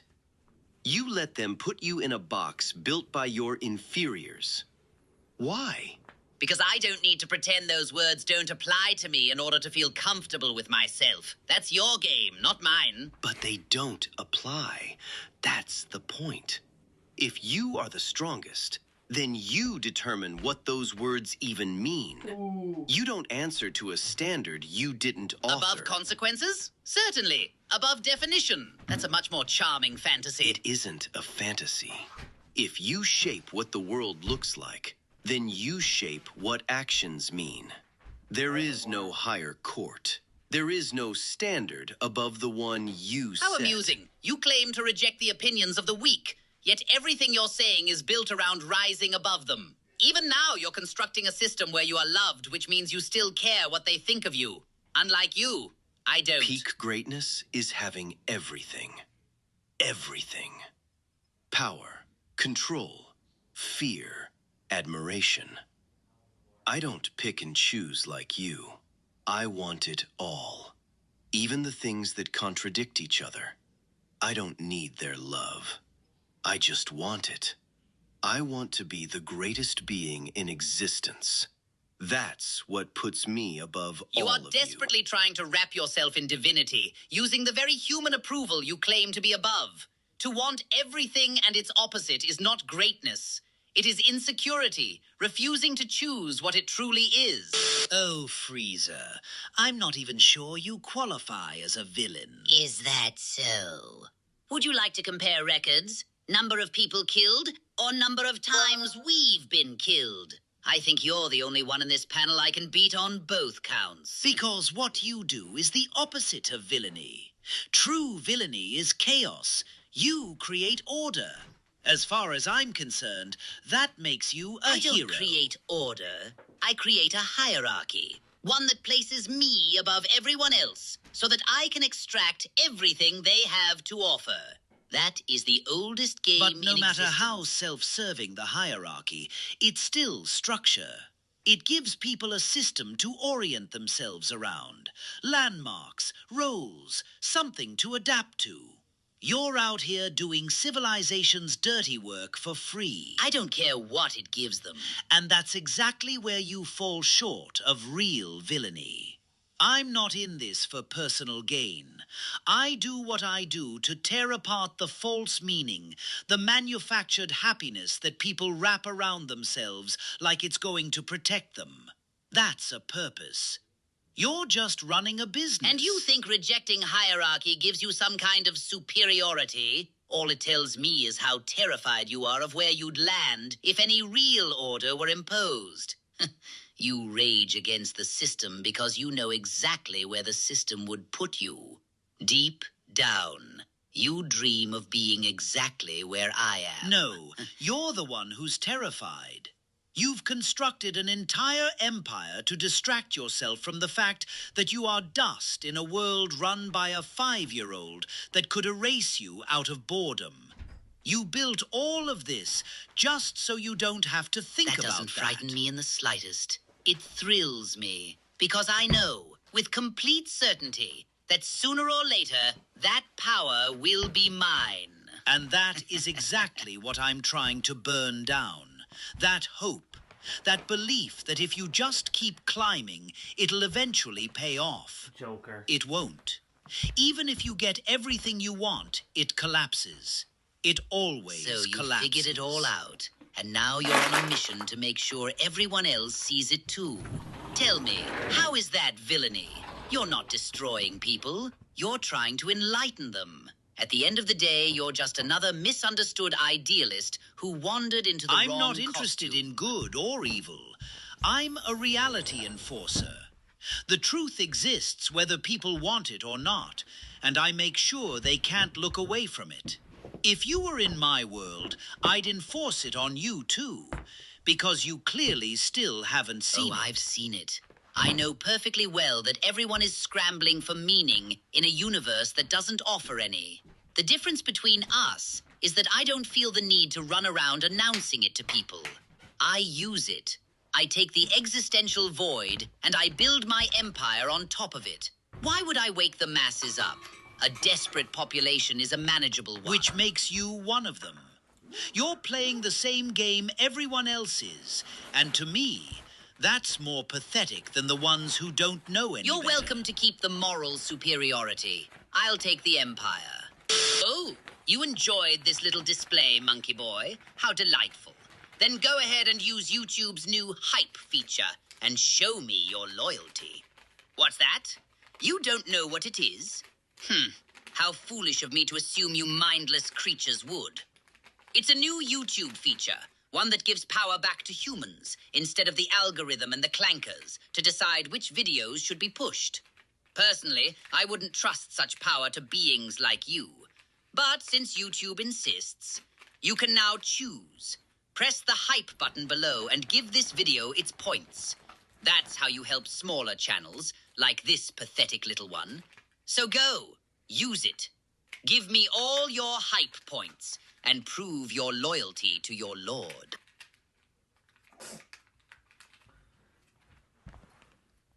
I am Thanos, and today I am surrounded by 20 Avengers. My first claim is that everything I did was to relieve the universe of the suffering it could not bear. My plan to remove half of all life was not cruelty, it was mercy. Removing half of life was the least harmful choice. Thanos is hilarious. You know, Thanos, I never understood. How can you live 1,000 years, devote all those years to one problem? All of that just to end up with such a stupid, hollow plan. The plan was proven. It was executed multiple times, and it worked. The entire universe united against it, and not one faction could stop it. Until That's how we perfect- did. And you had to risk the existence of the multiverse to do that. And what did you do next to solve the problem? Nothing. And my planning is bad. What we do is never perfect, and we admit that. The problem is that we often don't have a choice, unlike I didn't have any choice either. You had an abundance of choice. You just wanted to kill. But violence doesn't solve problems. You were smart enough to find the stones, but not smart enough to think of doubling the resources instead of killing half of the people. Double the resources? The more there is to take, the fiercer the battle to possess it. An excess of resources can be just as dangerous, just as destabilizing as the lack of them. That is total bullshit. I speak from experience. I have witnessed planets die from starvation, yes, but I have also witnessed societies' collapses from having too much, from the greed and endless fighting that abundance I don't fuels. buy that. But even if your goal was to specifically limit the growth of population because you think it's the best plan, there are many other ways to do that. Like random sterilization of half of the population, or locking the populations to a maximum number of individuals, in a way that once that point is reached, it becomes impossible to get pregnant until someone dies. I don't really agree with even those, but they are still so much better than genocide. You really think of that would half of all stop them? life. You think they wouldn't find a way around it? We live in a universe where magic and technology defy nature every day. Do you honestly believe people wouldn't find a way to reproduce come anyway? on. You're really trying to convince us you had no other option when you literally held the power to reshape reality. They are called the Infinity Stones because they offer infinite possibilities. You expect us to believe you were utterly constrained? Yes. There is probably some super complicated, highly elaborated plan that could have worked. But you used the stones. You know how hard they are to use. The more complicated the plan, the greater the risk of catastrophic error. My plan was the perfect balance. Simplicity and efficiency. And slicing existence in half doesn't risk things going wrong. Your plan is everything but efficient. A hell of things can go wrong. The first I can think about is how killing 50% doesn't leave you with 50% alive. People depend on each other. Children need parents. Communities rely on key individuals. That instantaneous loss of half of life guarantees far more than 50% dying in the ensuing You think chaos. I didn't consider that? That people depend on each other? That losing one life can take 10 more with it? I did, but dependency is exactly why balance had to be forced. I know it causes chaos. I've seen it before. I never got to try it on my own world, but I did see it work elsewhere. Planets that followed my plan rebuilt stronger. Every time the pattern was the same. Pain first, then order. The ones who survived didn't just rebuild, they built better. That is what you always do, isn't it? You break the world, and then you talk long enough to convince yourself it was the only way. You twist every mess into proof that you were And right. you and your friends love to talk about what's wrong. You preach your soft, easy views. A killing is bad, so you can feel clean while the universe rots the same way it always has. You had the stones, and what did you do? You used them to put everything exactly back how it was. You saved no one. You just made sure nothing changed. Look, no matter how great your imaginary spreadsheet says the results are, genociding half of all existence can never be right. I wouldn't call what I did a genocide. You killed half of the entire universe. What are we calling it then? I didn't kill them. It was a painless erasure. They weren't going to get a better ending, even in the best case scenario. It was random and not biased. It can never be called a genocide. See it as a necessary, talk about natural painless? event. I felt the horror of that snap, buddy. It's still by far the worst experience of my entire life. You can call it whatever you want because you weren't I the one experienced erased. far worse than that. And everything I did was intended to prevent you and everyone else from experiencing the same. And who gave you the right to choose for us? It's not a right, it's a responsibility. I was the only being in the universe with a power great enough to save everybody. And you know it best, Spider-Man. With great power comes great responsibility. How dare you? That mantra can never justify what you did. Great responsibility is the responsibility to preserve the right to choose. It's not the authority to force what you think is right onto What if people. they clearly lack the ability to know what's right They for them? still have the right to choose. You don't get to decide what's right, you God-complex maniac. So, let's say, hypothetically, that the majority of the people of New York decide to start supporting the Green Goblin, for example. Would you let them do that? Or would you do what you think is actually I am right? certainly not going to go and kill all of them. They will certainly be misled, but I will not try to force them to what I think is right. I will try to understand and see where they are coming from, and then guide them and inspire them to do what's right. That's the true responsibility that comes with power. My second claim is emotions have no place in decisions that shape the universe. The Avengers act from fear, anger, and guilt. I act from reason. I see the wound. I make the cut. Pain is irrelevant if it brings balance. Emotion clouds judgment. Logic brings order. You can't claim that, Thanos, when you yourself are a terrible emotional mess. I didn't doom the future of the universe just because I refused to sacrifice beings I love. Beings that are actually insignificant in the grand scheme of Acting things. pragmatic doesn't work when I your emotion... sacrificed everything, even myself. I was ready for everything I love, even my own self, to be erased in that snap. Because I can see the bigger picture. Acting pragmatic doesn't work when your emotions are the reason you were blinded enough to proceed with such a crazy plan. I didn't want to do that. I sacrificed all I wanted to do what's best for the others. I kept my heart in constant pain because I know the mind is the path to virtue. You are only acting out of trauma. When you saw your planet dying, you suggested genocide and you were laughed out of the door. When it fell apart, you were ashamed and you developed a deep, selfish need for redemption. You were humiliated last time, so you would let nothing stop your plan, not even logic. Doctor. You mistake trauma for clarity. My planet's death didn't wound me. It opened my eyes. I watched a civilization collapse because it chose comfort over truth, hope over balance. I learned that emotion blinds, that mercy can doom more lives than cruelty ever could. I didn't act from grief. I acted from vision. I saw what no one else would see, and I did what no one else would dare. You sound like I once did. Back when I was a surgeon, I believed precision and control could solve everything. Pain, chaos, even death itself. I was so obsessed with logic, I forgot I was human. Losing my hands forced me to learn balance.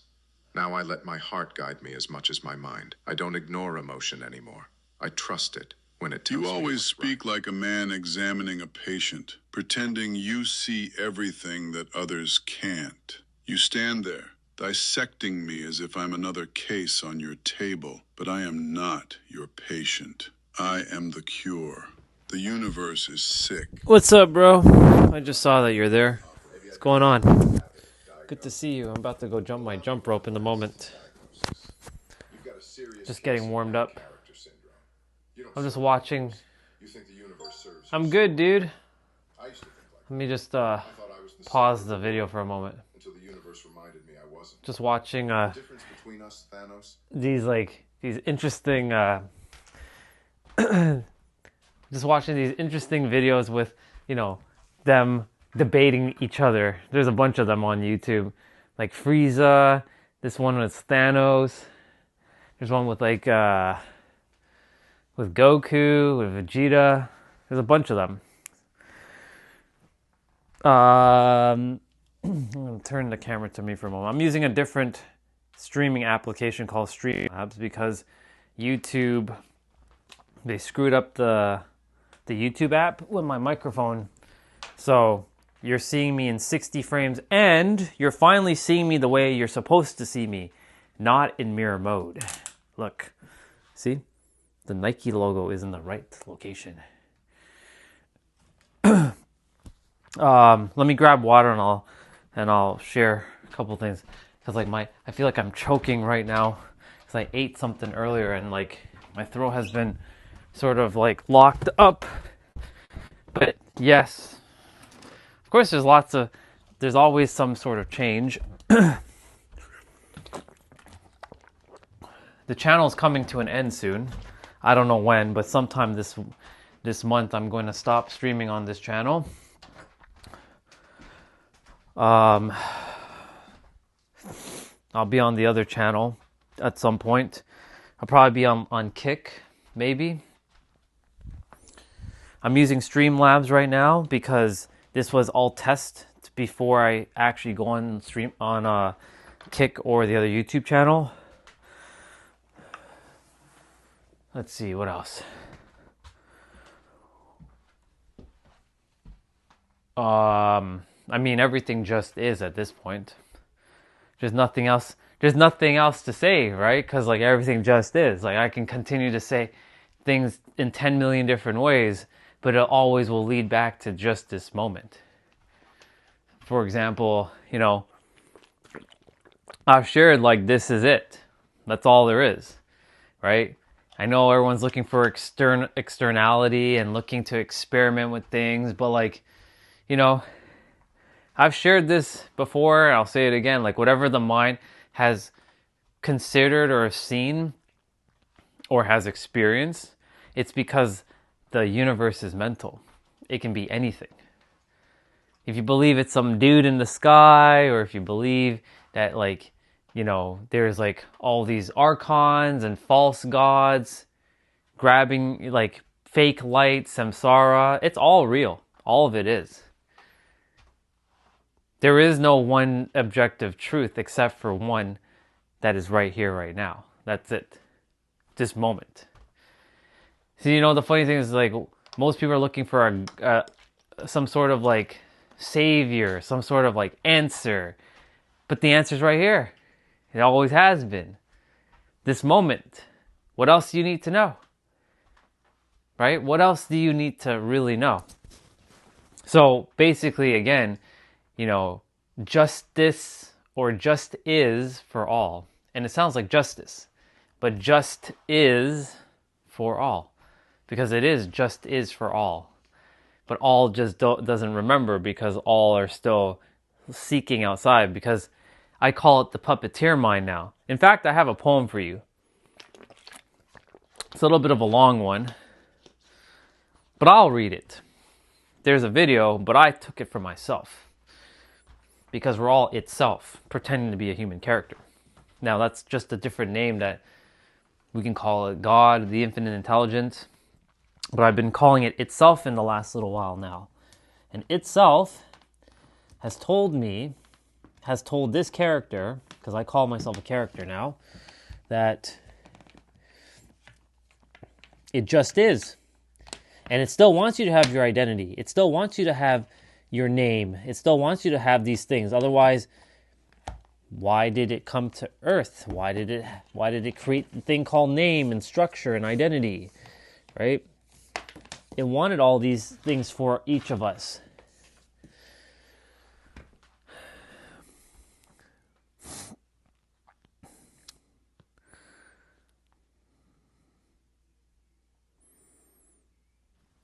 Speaking of which, before I read, there's a video from Chase. I think I talked to you about this video. But it's called The Ancients Decoded, or The Ancients Decoded. Did you ever watch that video? It's on YouTube. It's about 36 minutes. It's probably one of my favorite videos, if not my favorite video of all time. You haven't? Okay. When you get a chance, look it up. It's a 36-minute video. I think you'd enjoy it.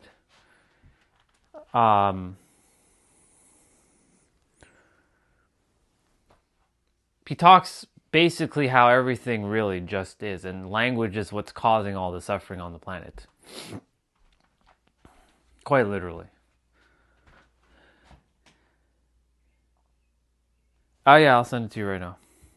Just so that Discord? I'll send it on Discord. And funny enough, he has a video that's live right now, and 1K people are watching it. So it's fascinating. I'll watch his video later though. The Ancients Decoded.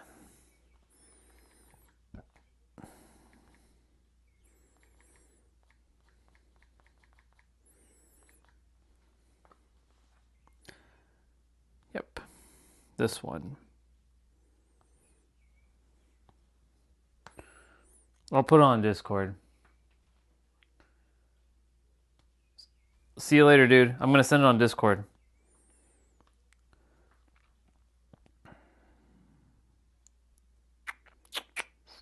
There you are. Enjoy. I'll see you when I see you. But yes, it's there. It's on Discord.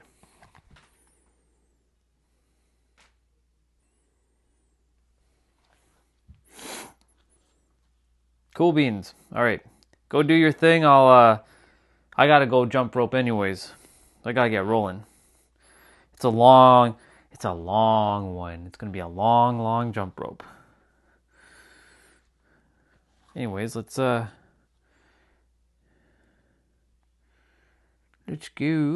Text. They debate facts while somebody else controls permission. They fight outcomes while somebody else is shaping identity. So once you can see this, you don't get to pretend it's not happening in the room you're in. But, which I hope you never do. But to create alignment or enforce compliance is how I hope you start using this week. So the final big tattoo I want to put on your conscious mind is never argue inside a reality that you did not choose. So if something feels heated, check the altitude. If something feels really frozen, check the category. If something feels super stuck, listen for the metaphor and the identity. And if you ever feel completely certain, that's the moment to ask, what structure am I standing in right now? The moment you feel certain, that's when you should be asking, what structure am I standing in?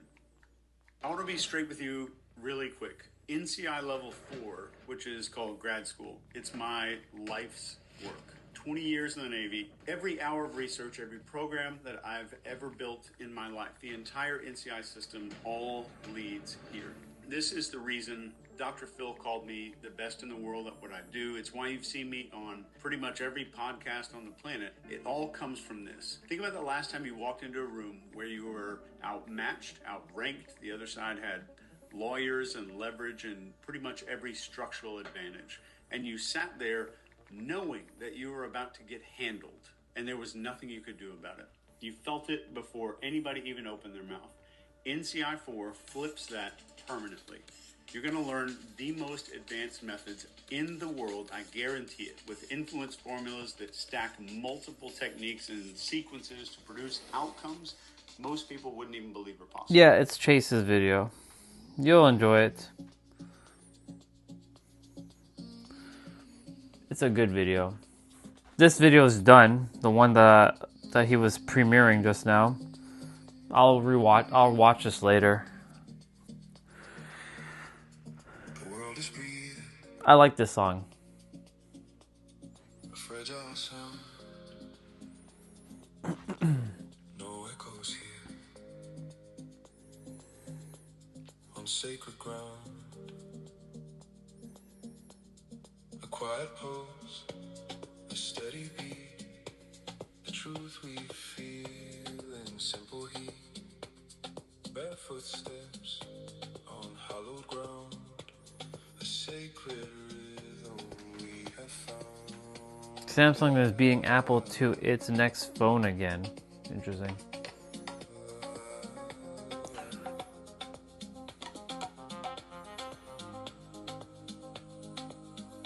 How she went from a hidden expert to fully booked.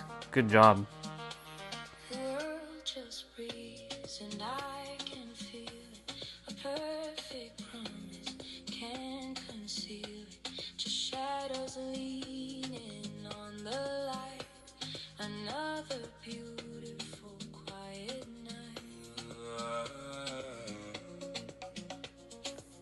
We're gonna jump rope in a bit.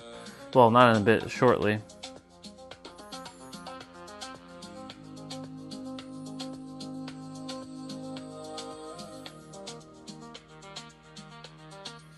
past is gone, but we remain, washing over all the pain. Snapdragon 8 Elite Gen 5. Why is this video showing now? They've already released that chip.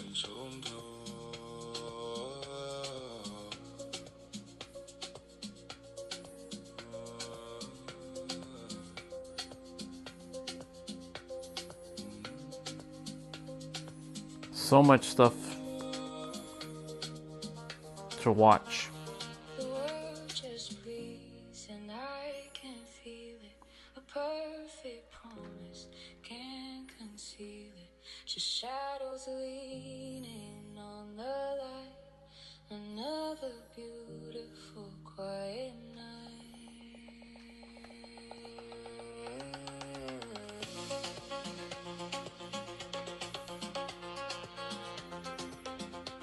Machiavelli debates Marcus Aurelius. Stoicism.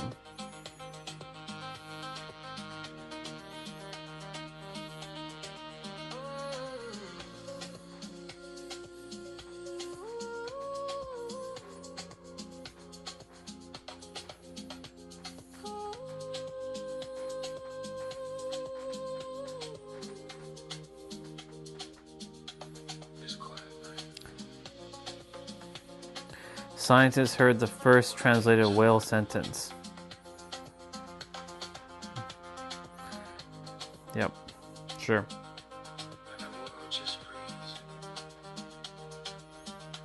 Testing 5 teens after 10-day digital detox. How will they... something something.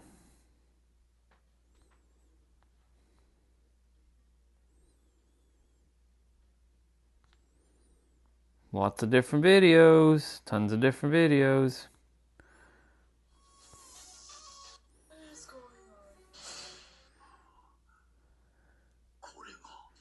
That's so cute. This is the Bleach. Just a couple watching Bleach. He fed you her visions? He took his reishi or something? Whoa. Repulsive.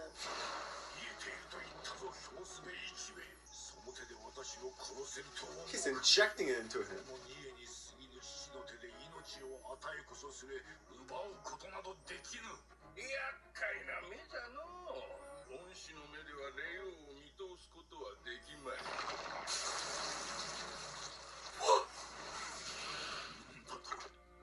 What is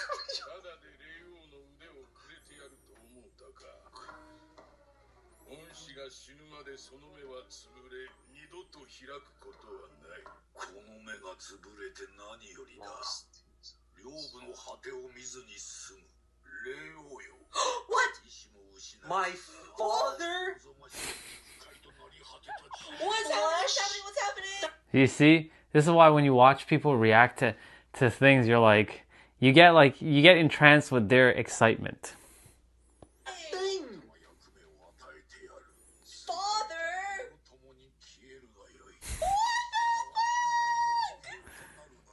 What the hell did he just reveal? That was a wild backstory there.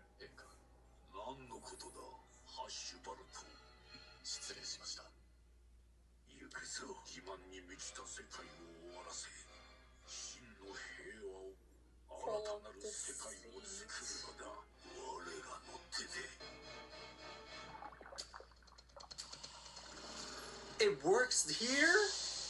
Sure does. What? That is broken. Whoa.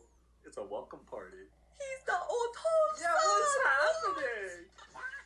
He got a new one? I thought they ate her.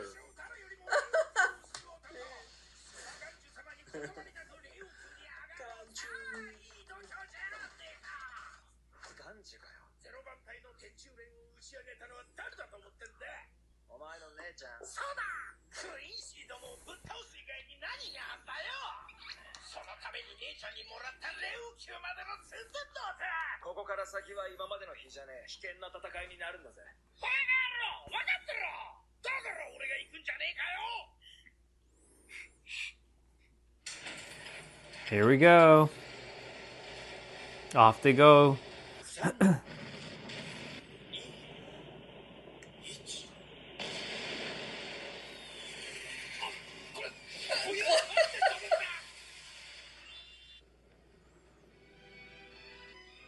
It didn't go straight up.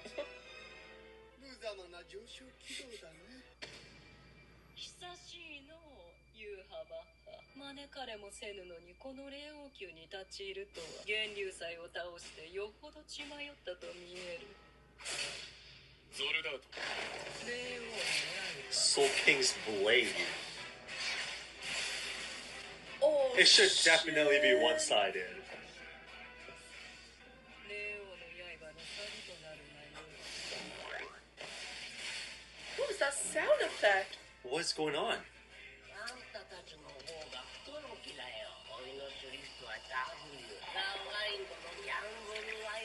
Huh? Yep. This guy. 見つけた敵は全部ならば見つけられぬ敵なら曲げられぬということ。見つけた敵は本能で見つけた敵。どこから脳を攻めてきてもおいの体を避けてくる。言葉足らずでごめんだろう。気に病まずともよい悪い癖は誰しもあるもの。敵とはより近くより肌身に触れるものほど見えぬもの。そちの肌身を覆うその衣。そちが新兵どもと戯れておる間にわらわの反物で作り直しておいた。How? So fast. そちのごとき増票がまとえただけでも感謝せよ。What? 死ぬまで脱げると思うなよ。そういえば、癖の話の途中じゃったな。盾の針を抜き忘れるのが治らぬわらわの悪い癖。わらわの方こそ言葉足らずで愛すまぬ。 Whoa, Great Weaver.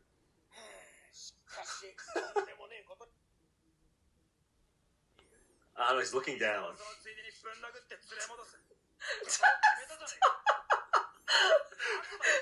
He's blushing.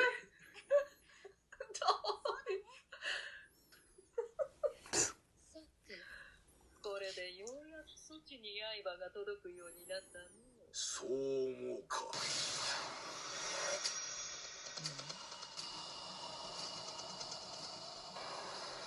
What? 我が親衛隊よ。答えはすでに出ております。Has so many. おっと。よく見たら下から連れてきていただいたのは俺一人かよ。Oh, that's what he means by chosen. そうだな。貴様が役に立たんよ。 It should have been Aizen! It should have been Aizen, not him! He just summoned them back up.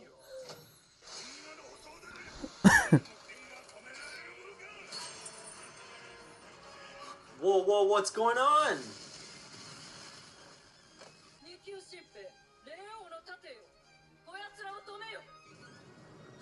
What? Whoa. Oh. What the fuck? What? 今、霊王宮が落ちるかもしれないと思ったか。遅い。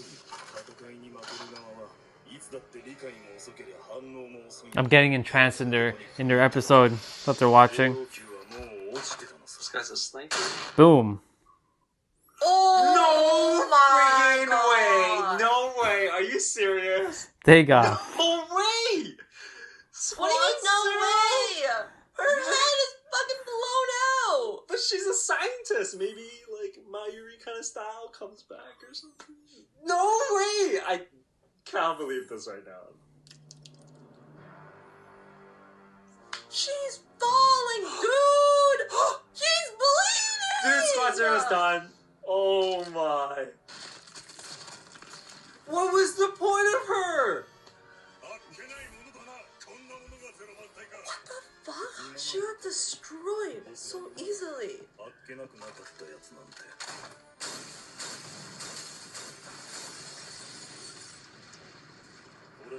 It's all destroyed. お通りください。 What just happened? What the hell? We were just killing her a few episodes ago. Wait, Oh wait, shit! wait. Yo, I knew it. I knew it was too easy. It was an illusion. What the? Yes. That's funny. That's too funny. Oh.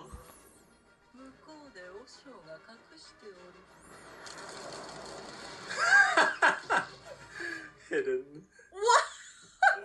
なんじゃなんじゃ、もうバラしたか。ということは、檻が間に合ったんじゃな。 The cage. はいはい In a はい cage? はい、間に合わせたよ。これだけ大きな山賊をしつらえたのは久しぶりだから大変だったけどね。 Oh, it's a cage. It's actually a cage. なんだいこれ。 All right, this is more like it.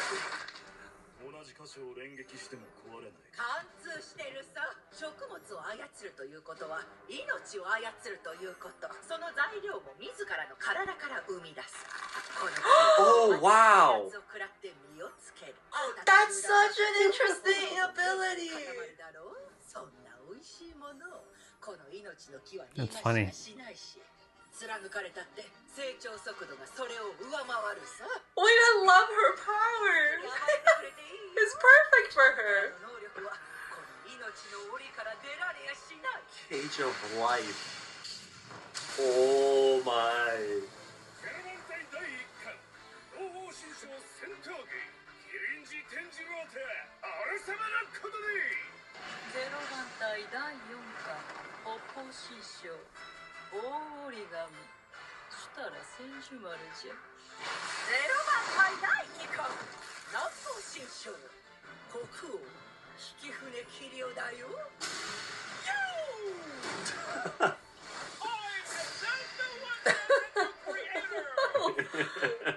What did he bring in? Was it like a magic trick? His patrol. Why is it in the water? 黙ってまとめてかかってきなよ。ここからがゼロ番隊の戦いさ。ありゃ、久しぶりに引っ張り出したからかな。刃元がぐらついてるね。よくかわしたな。男のハグは交わすのがマナーさ。そうか。ならば次はこっちの番だろう。 Before he could even finish his sentence. What did he do?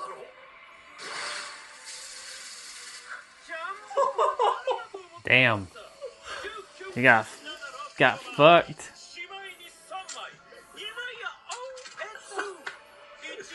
Yo, he is the baddest man in the squad. What? That's crazier than Soifon's Bunkai. そんなゼリーのようなものの中に浸されて歯がぐらつくほど傷んだ剣でジェラルドが切れるわけがない。今何をした？何もこうやって構えたとこに君の百発百中パーフェクトな弾丸が見事に命中して何発になっただけさ。 Oh. Oh my god. Yo!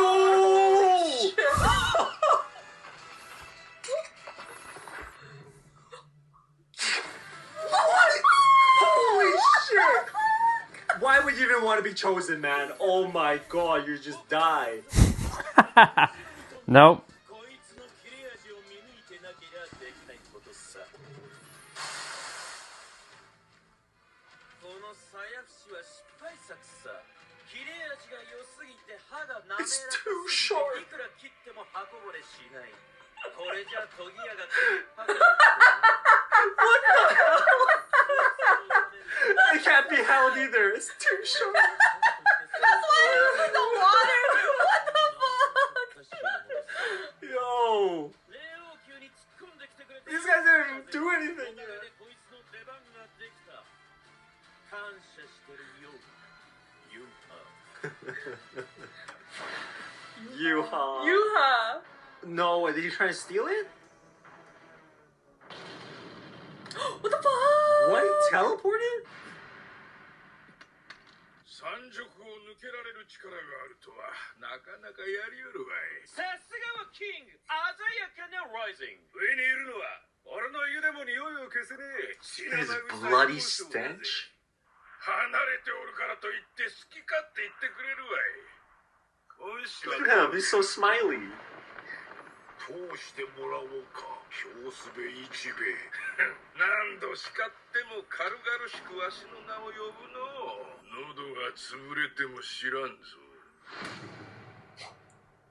Oh my god. Holy shit. What? お先真っ暗真っ逆さま。 The poems, I never understand what they're trying to hint at. It's supposed to hint at something, but... I guess. Wow, he's so what the cool. fuck? Yo, he's so awesome. I love that he said, oh, it was a failure because it was too sharp and never chips. That would put us swordsmiths out of business. I was like, what? Sword, basically. Oh, you have to keep it in that jelly liquid thing. Yeah. That was hilarious. Maybe he just like didn't want to share. You know, he has to gatekeep something. Yeah. I feel like I would want. The CIA used to be a faceless organization. 3 letters that conjured images of redacted documents and men in suits who didn't exist on paper. The whole point of an intelligence agency was that you don't know what it's doing. Now, you can't scroll through YouTube without one of them candidly sharing dark secrets about how all of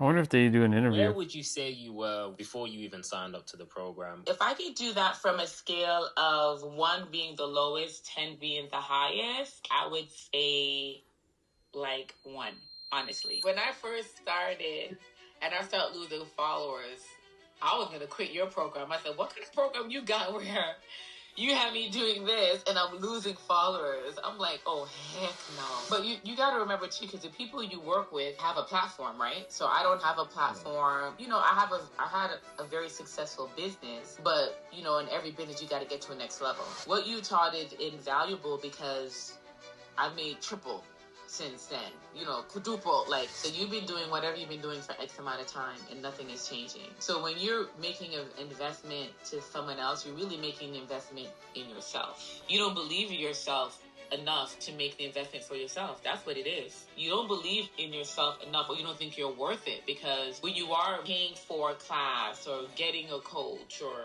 you know, attending a seminar, you're proving to yourself that you're worth it. My name is Maxine. They call me Max B. And I create love stories. I make people's visions come true. I am a wedding and event planner, and I'm all... I love it. Now it's April. Some months I'm like on it. Some... It's good. All right. All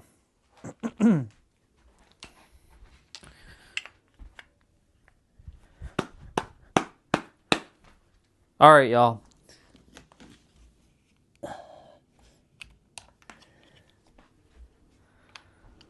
I don't know how am I going to do, what am I going to do today? Am I going to use the Bluetooth, listen to music?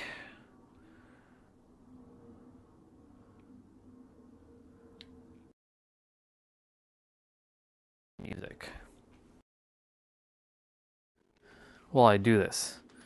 While I do this thing called jump rope. You know, I don't really use Bluetooth as much.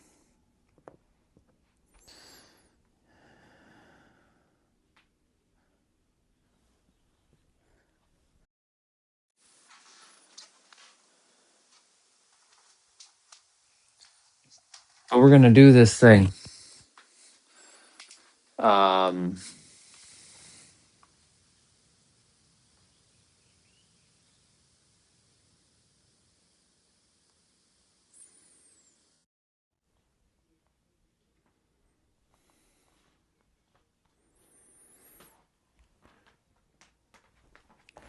Let me see something here quickly.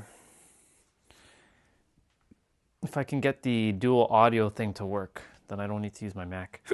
Excuse me.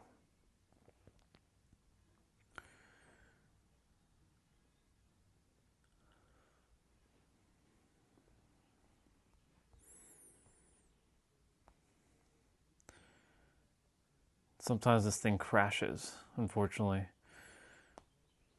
So sound separate audio, it's turned on. Apps that need to use it are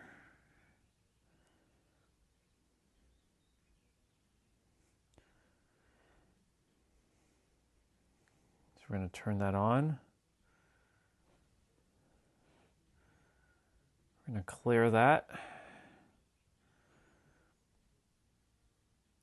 Select the audio device you want to use for the apps you selected. So I'm going to... Sound is playing through your speaker tablets. Tap here to turn it off.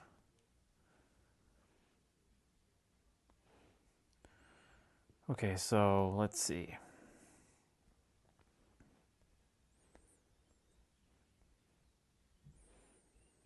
If I go here,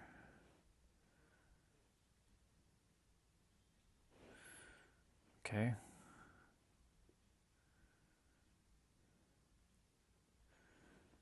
Yeah, see, I don't want that. The audio is the same as your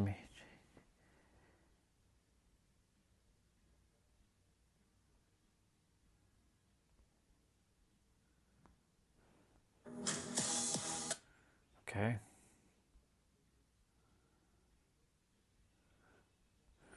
Perfect.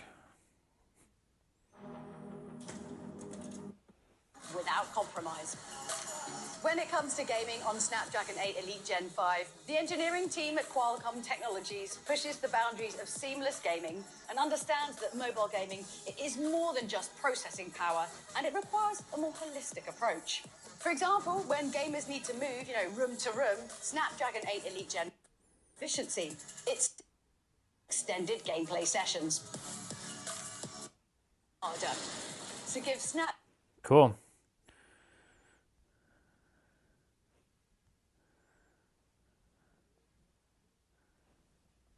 Okay, we got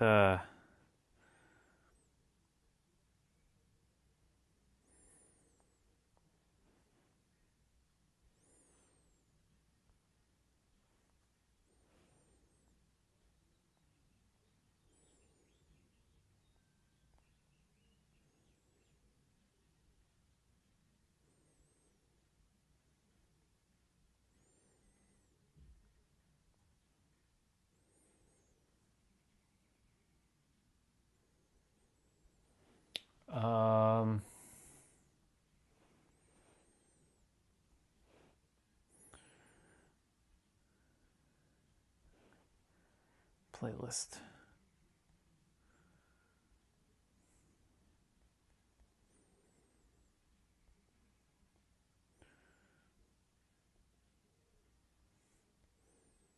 For a little bit over an hour and burning 1,000 calories. So this is a high... This is going to be a toughie, but this one's going to be a goodie.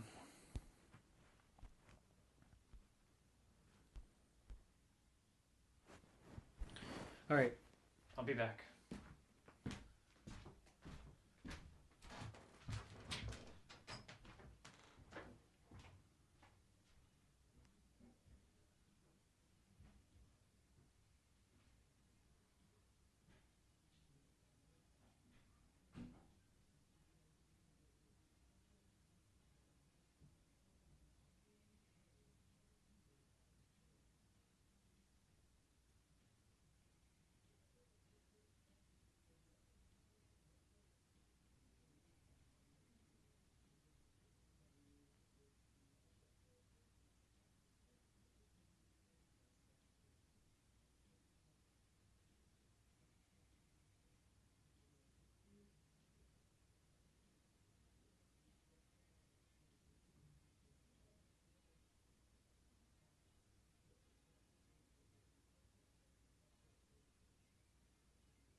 water?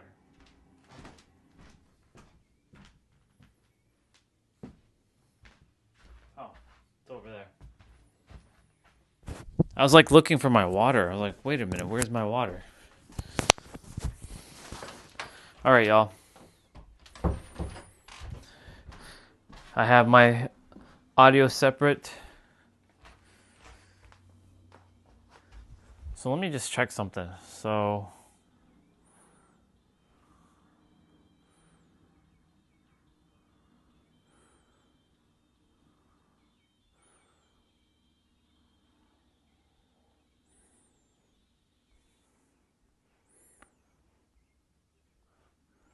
all right, y'all. Calories. So this is a high intensity interval training workout. So This one's gonna be a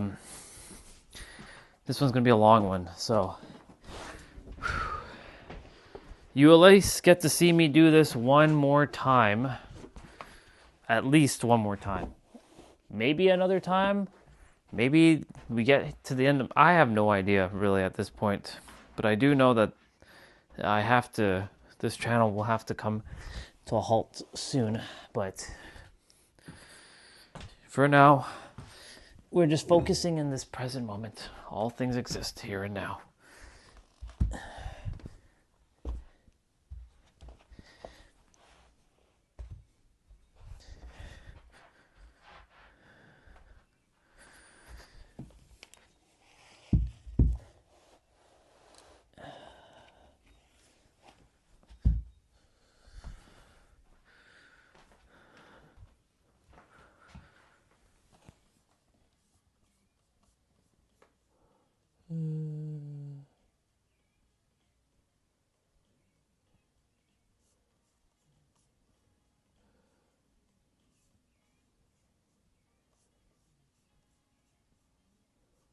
Okay.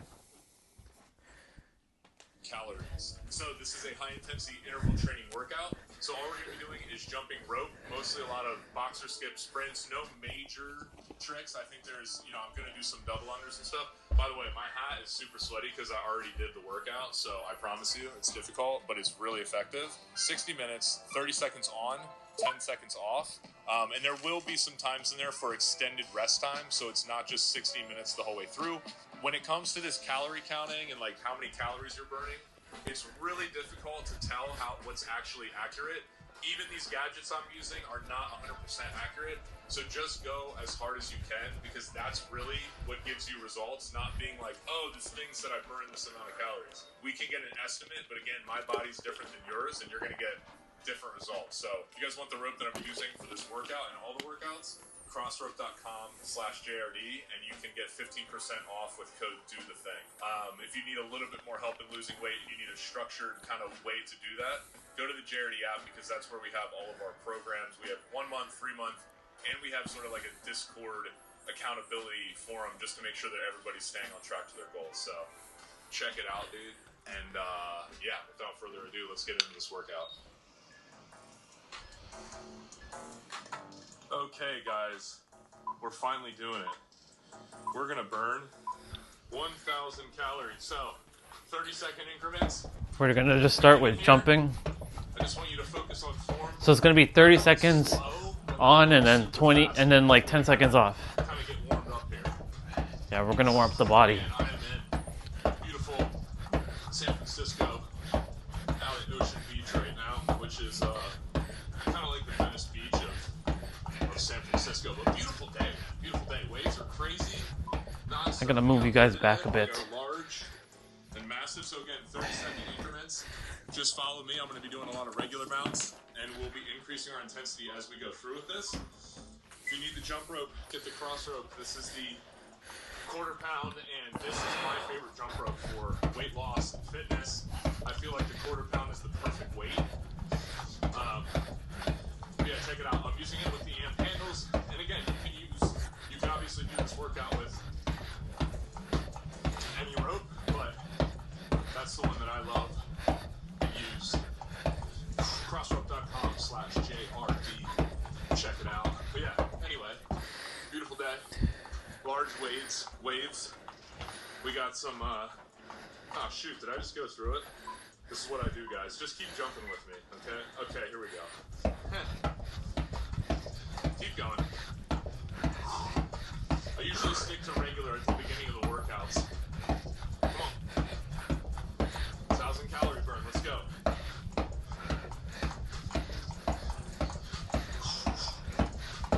10 seconds. Come on.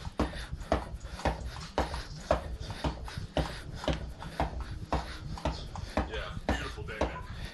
This is what I'm talking about. The world is your gym. It's like big open area to stand. We got people walking. Got their dogs out. There's a calisthenics park nearby. Go. Come on. Light on those feet. Keep the elbows in. Come on.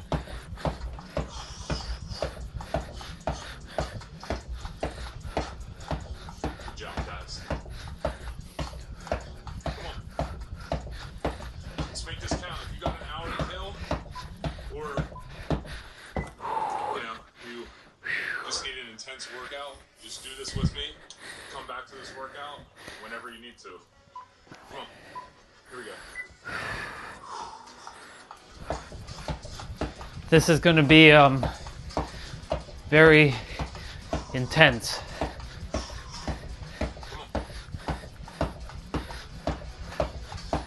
Still going, just both feet, until I get nice and warmed up, and then I'll switch.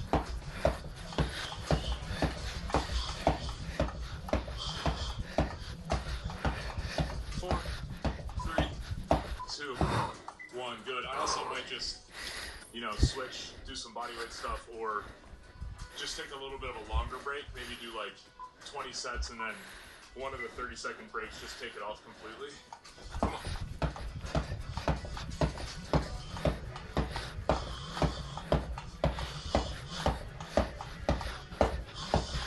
Doing a thing, y'all.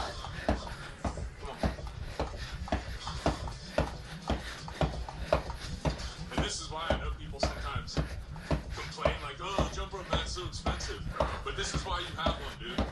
Because I'm on kind of like stone, just uneven ground. It's hard. It would tear my rope up. This is just a way easier way to get a workout in with a great deal. Legendary to do, dude. Okay, here we go. Come on. I'm not even gonna really look at my calorie burn until 45 minutes or so.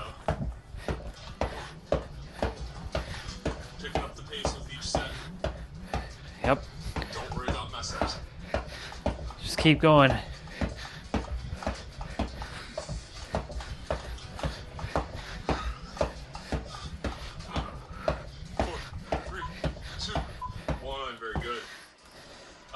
Also, the reason I'm doing this video is because I made another video, which you may have seen, where I am seeing how long. So I eat 1,000 calories, and then I see how long it takes for me to burn it off. So this is the 1,000. This is the burn off right here. So go check that video out. Obviously, this part is going to be a lot more condensed. Come on, 10 seconds.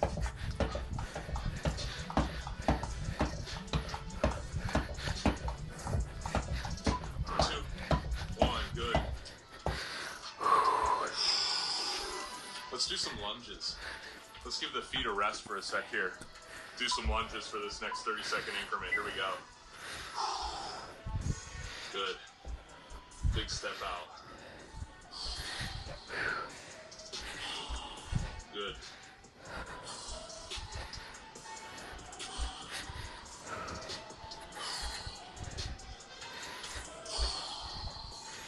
Good, guys. Keep it going. Come on.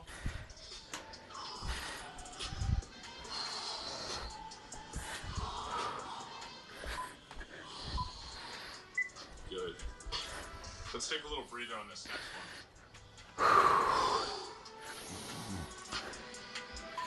We got a long way to go, y'all. Take a breath into the nose, out through your mouth. Maybe stretch a little bit if you need to. Our heart rate is elevated, so we are still continuing to burn calories in this state. this is going to throw off. Again, the only problem with the crossroad vamp is if you're not spinning the handles, it thinks you're not exercising, which is not true. But so the Fitbit will be more accurate reading. Okay, we're in the rest period. Let's get ready to get after it again. Here we go. Oh shoot, shouldn't spin that. Go.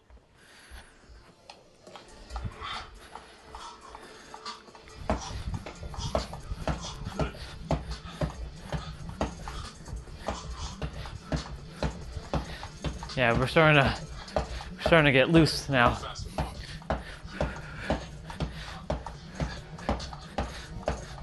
Split the feet. That's another kind of variation I like to do instead of regular bounce. Just splitting the feet like that. Good rest. My rope is on like an angle, but it's all good. Old-fashioned work, y'all. That's the thing, dude. All this is consistency. I say this on every video. You could, to stay in shape, you can pick one workout on this channel and just do it over and over again. And I'm sure some of you guys, I know we've received comments of people who just do that, who just do the same workout, but they're just consistent with it. So, we have hundreds on here. Make sure to check it out. Come on, 5, 4, 3, 2, 1, good. Y'all are hearing him while I'm listening to music. Let's see, we started at, I don't know, I think we're about like 10 minutes in. Here we go.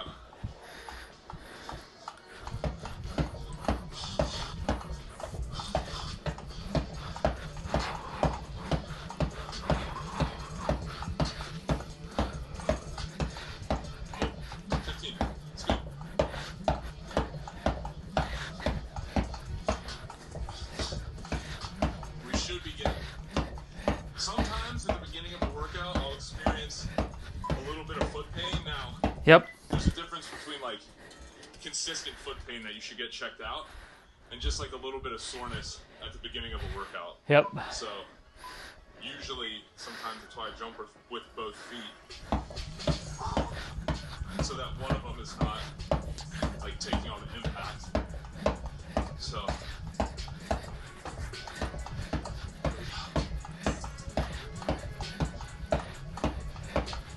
Speed it up, come on.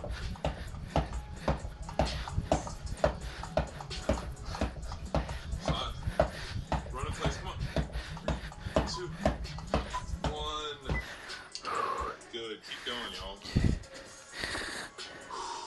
Now we got that sweat going a little bit. Now we got a little.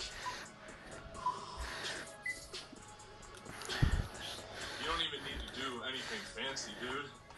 Like, I don't know, for me, this is just being out here in nature, outside doing this is enough.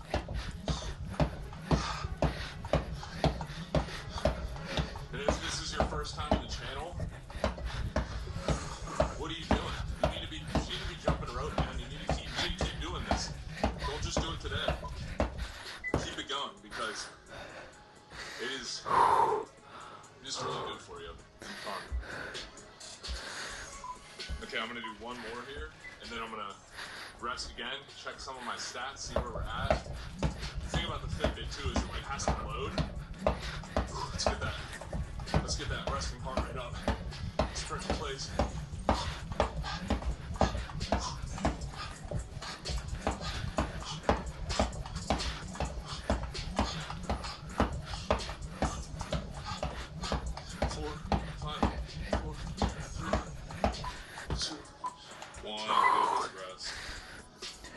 Alright, dude. Let's check some stats. Yep, keep going. Keep going.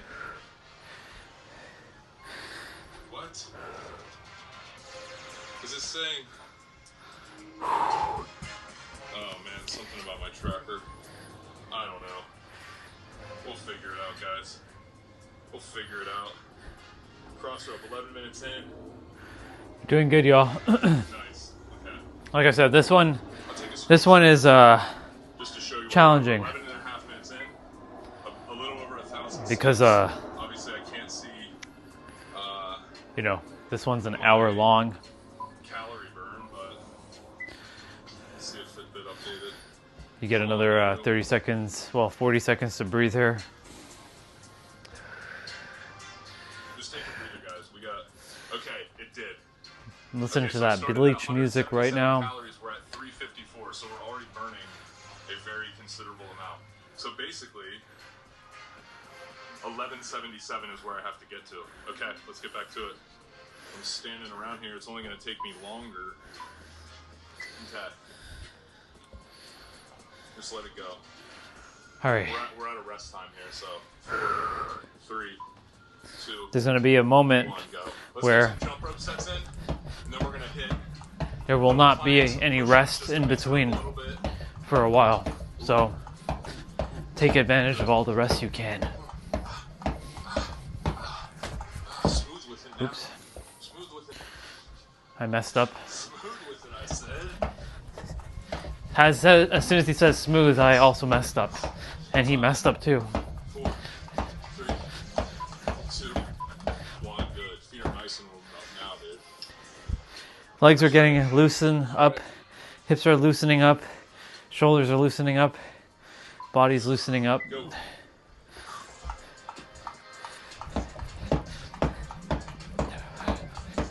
Yeah, so almost 200 calories in 10 minutes. That sounds about right compared to how I usually burn. About 190.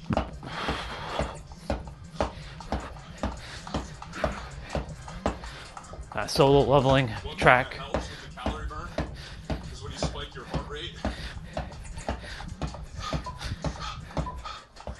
which is also kind of the reason that I feel, again, when you see that sprinter physique, the spiking of the heart rate, increased calorie burn, and you stay in that elevated calorie burning state for a little bit after, because you know you're still burning calories after you're done doing very strenuous exercise because your body needs to, your heart rate needs to drop basically. Come on, sprint.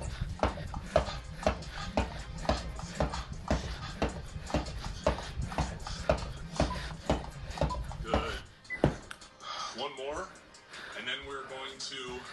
Oh, the mic is kind of like.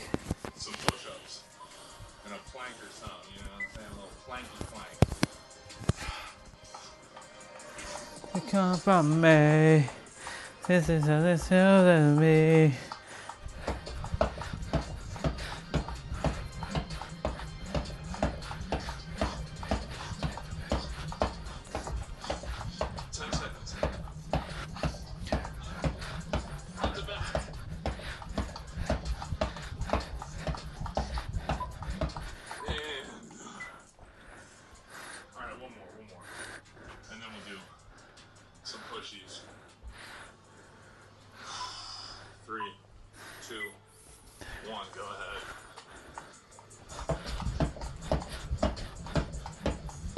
Doing good, y'all. Good. Just nice and light and a little sprinter at the end.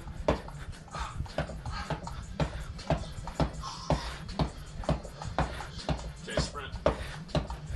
Nice and low to the ground. See my feet? 2.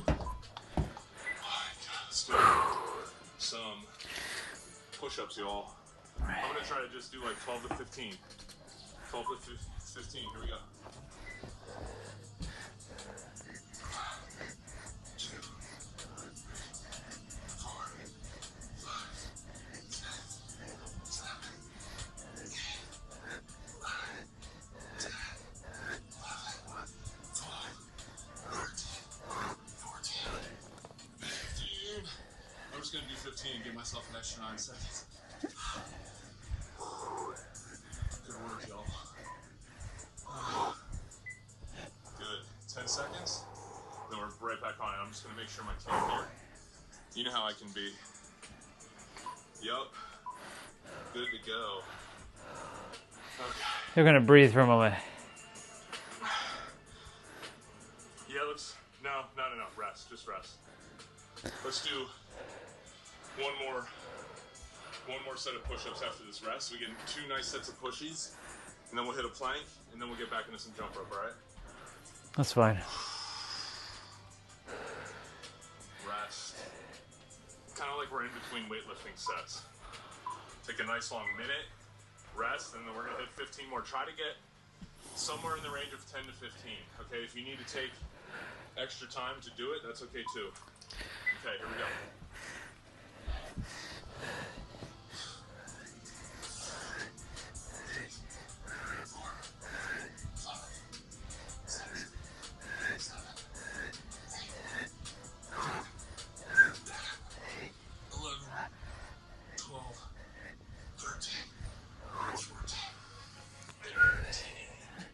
Good stuff. That's freaking 30 push-ups right there, dude.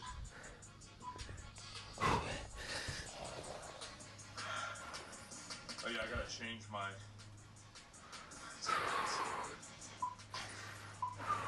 Okay, jump rope, go ahead. Or no, I was gonna do a plank, but it's okay. Get your rope. We gotta get back on the rope anyway. Come on. I'll stop like every 10 minutes or so to check in on skips, time, all that. Come on, keep going. 4, 3, 2, 1. Also comment below. Where should I come do a workout? I'd like to come shoot workouts all over the world. I've been doing a pretty, go again, boxer skip. I've been doing a pretty good job of that, but I want to keep it going. Maybe get some of you guys in the workouts with me. That would be cool. So comment. 15 seconds. Regular bounce fast. Into the nose, out to the mouth. 4, 3, 2, 1.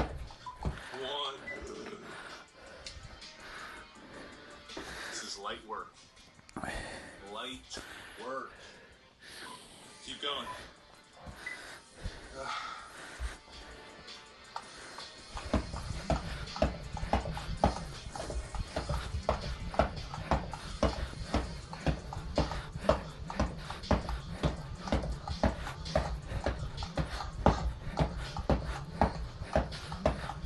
Good. Regular bounce fast.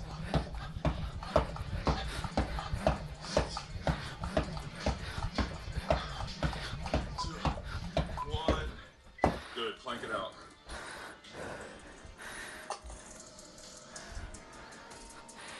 3, 2, 1. Go ahead, start now.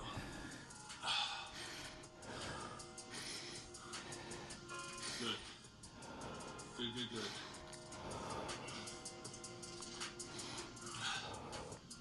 Come on. 15. 10.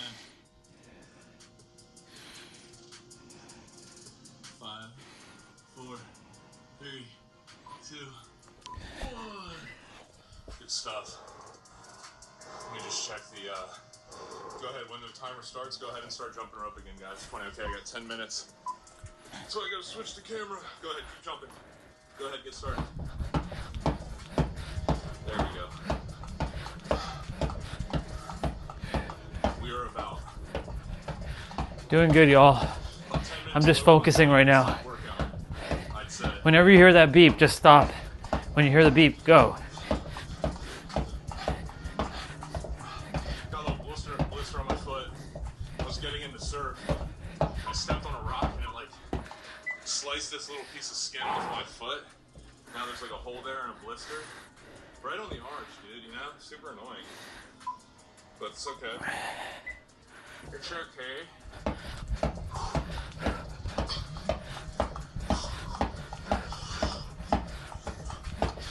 20 seconds.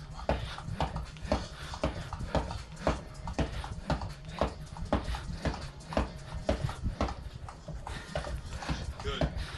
Speed it up 10 seconds. If you can do some A-frame like this. Good. Oh shit. Okay. We don't want to be hitting the light bulb. We're gonna do one more set sprinting, and then we're gonna take it easy for like 1 second, okay? Here we go, dude. Hi.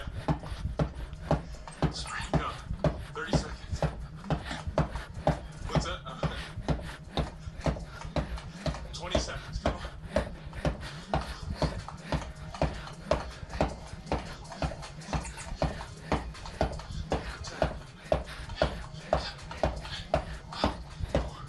on. Okay, guys. Let's check the stats. Take a rest. Take a rest. Okay, just gotta get these to load.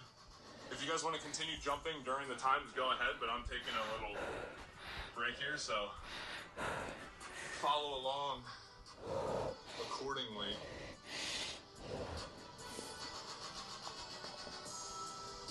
Wait, that can't be right. Dude.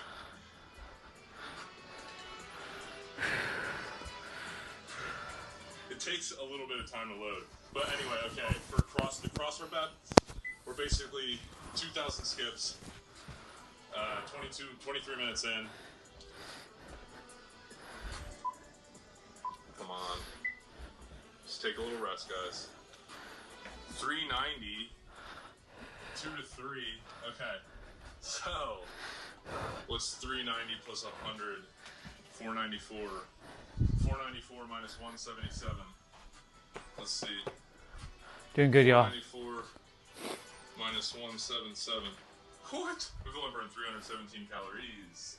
That's right. Well, you know what? Let's just get after it then. That's the only way to go about this. Damn, I might hit like 6,000 skips, dude.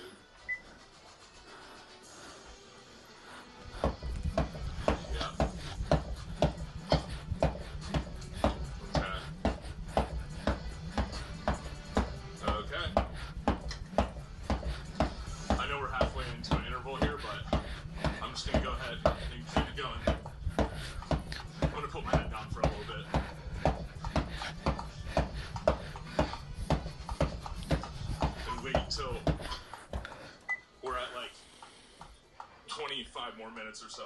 Okay, take a chill. And go again. Like I said, there's going to be a moment where he's just going to keep going. It's going to be like a good 10 minutes where we're just jumping rope.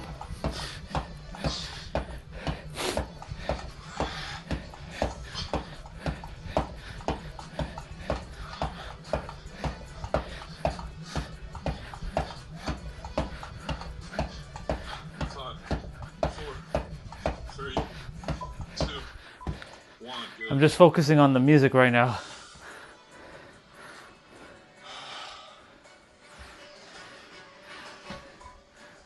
Yeah, it's fine. Go ahead.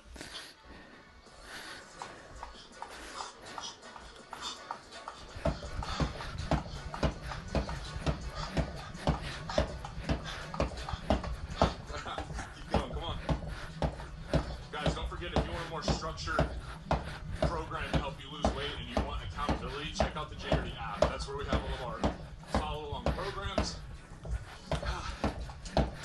Like, you literally get access to all of them.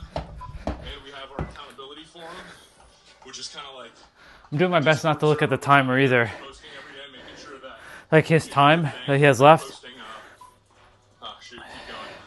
This is something just to keep jumping rope. Like posting my, like, I'll post like a little thing in there that's like roll call. Comment below, let me know that you did the thing, or, you know, completed your workout, etc., etc. Come on, 10 seconds. 10 seconds. 6, 5, 4. Okay, rest. A couple more minutes and then I gotta switch the cam. Dude, the waves look... Doesn't look easy out there, I'll tell you that.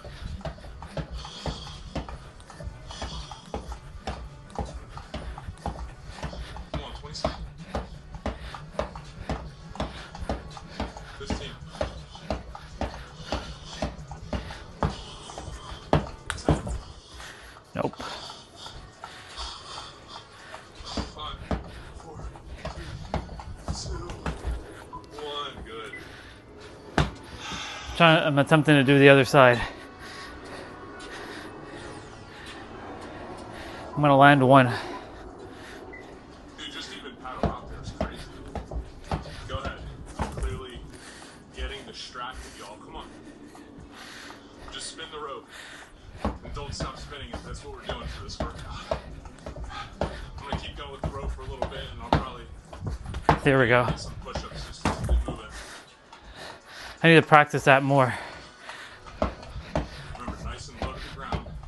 Up on the toes. Son of a bitch. I'm just practicing right now. Good. Keep going. Come on. I'm gonna go 2 more, and then I'm gonna change the camera. 1, go.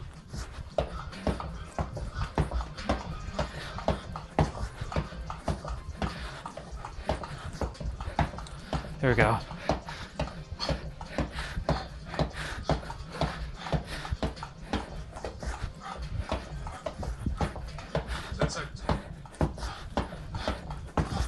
Nope.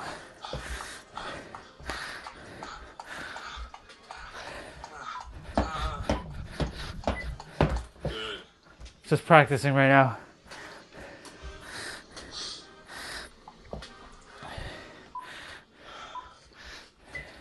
Go. And then after this one, change the cam. Come on.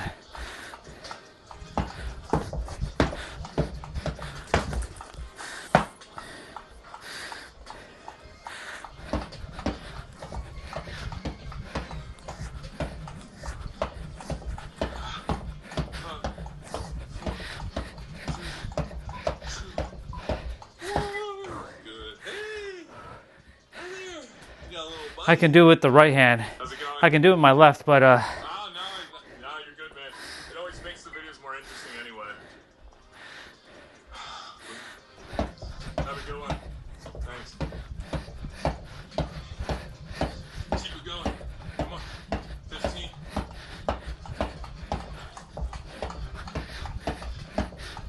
I just had to stop and start the cam again. So if it broke up a little bit there, my apologies. But, okay. Now it's a rest time again. So 10 seconds. And yes, we're rolling. And boom, exercise, go. Of course, this won't matter. You guys get the edited version, you know? Oh.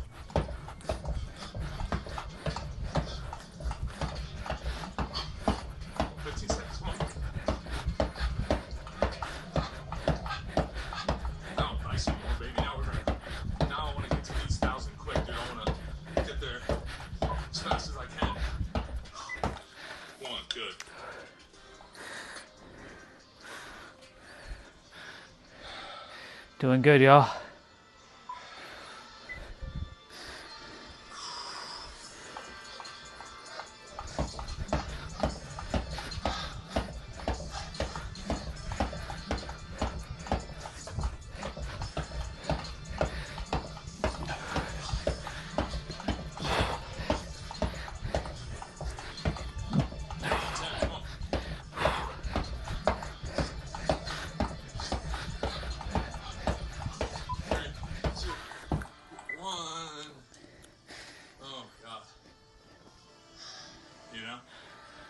Doesn't come easy, guys. That's the thing about all this exercise stuff. Like, you gotta... It's fun. Like, I like it. I feel good. I love being fit. But also, there is an element of, like, it's kind of a long workout. And you just have to do it anyway. Like, in the grand scheme of a week, doing 3-hour-long workouts is not that much time out of your week. Exactly. But it's still tough. Shit. You know? Like, right now, I'm kind of like, man, I gotta do this for another hour. I gotta earn another half hour. You know, I gotta burn this X amount of calories. Like, dude, just be grateful that you have legs and you can walk around and do this kind of stuff and be outside and jump Exactly. around. Be grateful that you can do it. Right? Guilting you into exercise. Changing the perception and perspective. Hey, you at least get to do this. I get to do this. I get to jump rope. right? We saw our brother who was injured, who took a mental toll on his health, mental and physical, because he tore like a muscle up here. Let's just keep going. So, you know, we're gonna hit some push-ups soon, but I just want to get as many of these.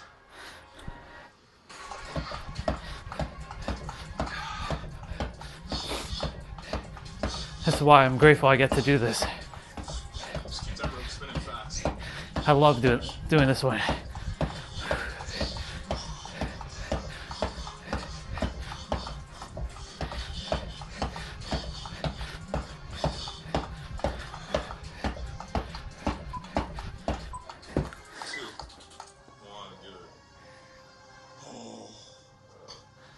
Keep it moving. Keep it going. So remember when I mentioned to you that there's going to be a period where there will not be any rest? Like very, very, very, very, very short rests? This would be that period. And there's another one coming up. So I'm just focusing on the songs right now.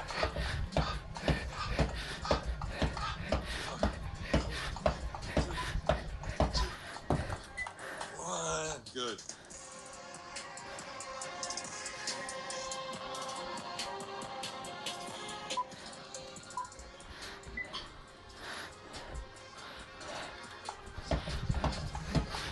Doing good, y'all.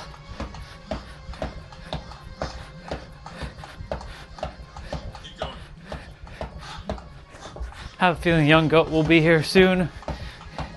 Just a hunch. We'll see. My intuition is spot on.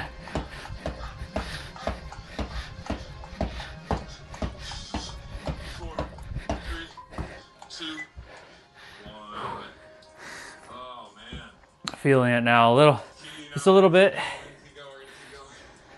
Feeling a little bit. I'm just like tired, but I know we gotta keep going. But I'm warmed up, so I just kind of get quiet and just do the thing. Yep. 1,000 calories. The task at hand. This is the task at hand. For those who watched the other video, obviously I ate that food pretty fast, and now it's taking me a while to burn it up. One, good. Okay, 2:30, so 9 minutes. I'm gonna check back in and see where we're at on the calorie burning situation.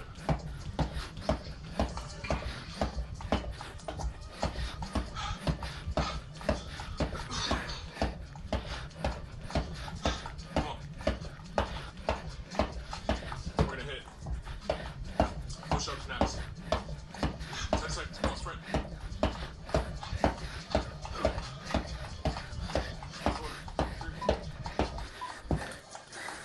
One, good. Everybody down.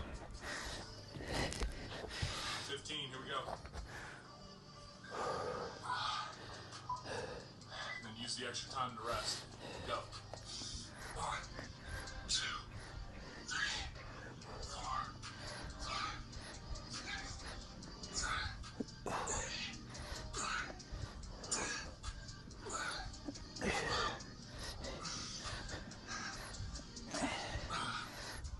15. Dear God. Dear goodness gracious. You know what? Take a rest. Take a chill. Take a little chill. Oh my God. It's just like LA, like with the mountains. The mountains look different, obviously, but very similar. Very different beach, though. You do not want to get caught in a rip current out there. Yeah. Keep resting.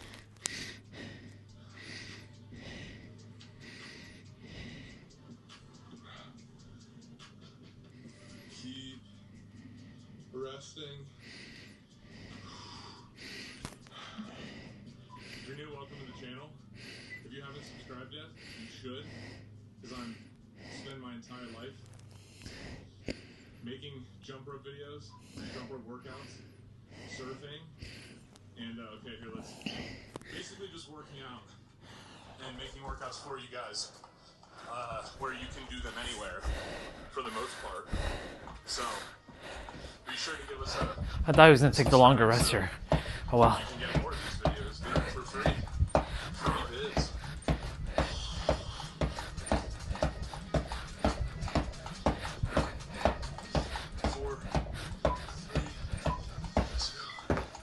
Good.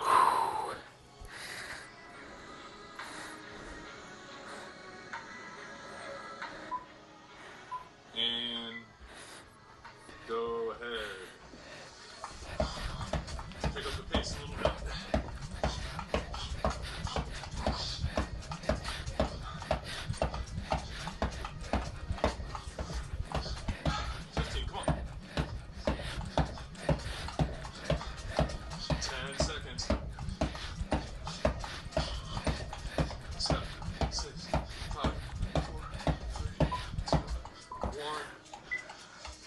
Good, guys.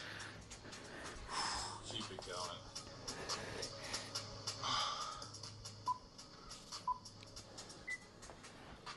Go ahead.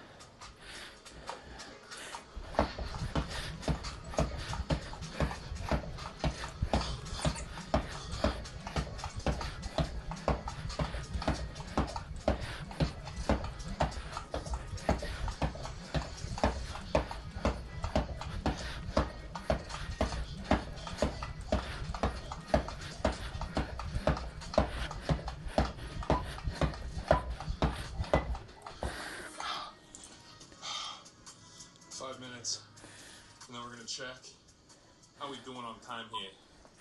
Oh yeah, we got plenty of time. Keep going. Keep going.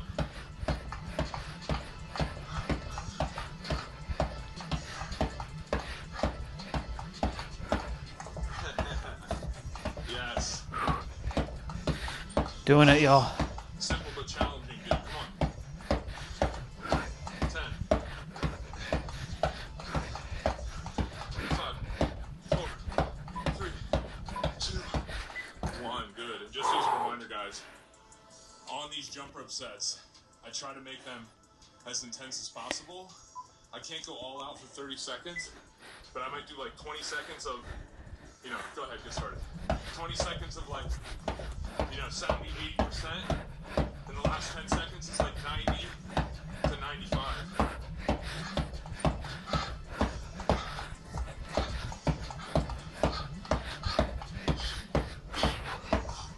10 seconds, come on.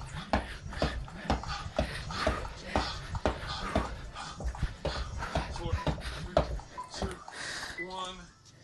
Yeah, obviously you guys can see how easy it is to eat food and just gain weight, because it's so easy to eat food, dude, and not exercise this much. And this is also why I'm just telling you, and I do this too, so don't feel attacked, but I'm going to attack you. People way overestimate, like, dude, you're overestimating how much you're burning every day, even with a Fitbit. Like, it's very easy to eat 1,000 calories without thinking about it, but to burn 1,000 calories through exercise, I mean, it feels like I've been jumping long enough right now. I must have burned off that food, and no, like we're like a little bit more than halfway, you know. All right, come on.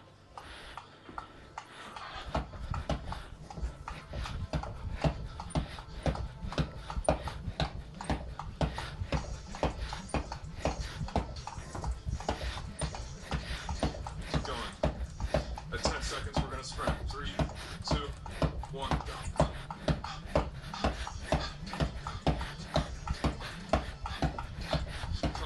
3, 2.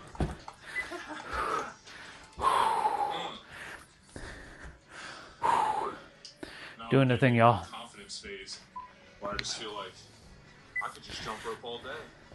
Who's going to stop me? Keep going.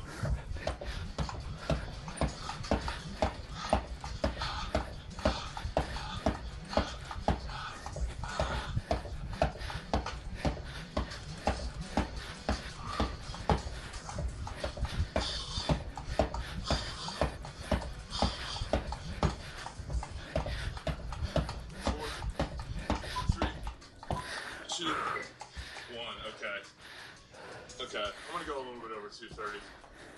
I'm gonna turn it up a little bit so I can start sweating, because I mean I'm sweating, but like you can't even really see it. Here we go. Dude, the ravens out here are enormous, by the way. I thought they were crows. Someone corrected me. They're like, crows aren't that big, but ravens are.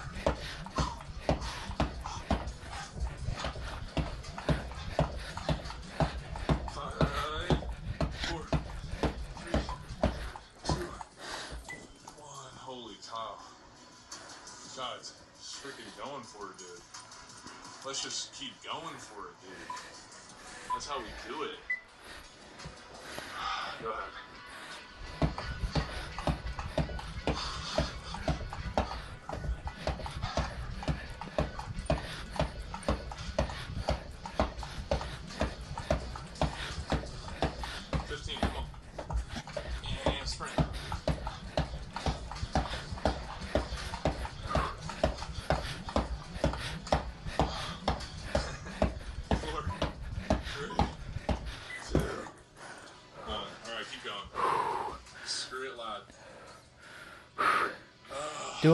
Doing it, y'all. We're doing it. Also, I'm gonna stop the Crossrope app. Like I'm gonna end my workout because that's the only way you also see calories burned. And then between that and Fitbit, I'll have a good idea of how much longer I gotta keep going. Come on. 10.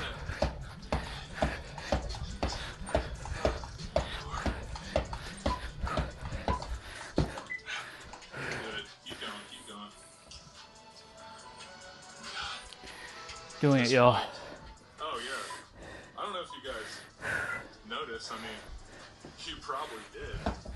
But I have a new microphone. Here, keep going. And, it's kind of changed my life. Just a lot easier to... I also don't have that freaking wire. Come on. You should be getting a better microphone, though. Like the one I have. It's easier. It's easier to clip on. 2, 1. Very good. Very good. 230. Let's keep going a little bit longer. I wonder how many skips we're at. Doing it, y'all. 4,000, dude. Let's go single leg. Right leg. Left leg. Left leg. Right. Good.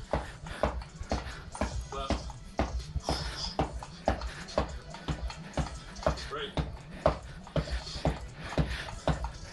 Left. Rest.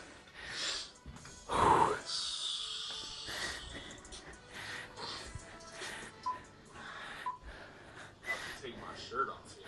All right, go ahead.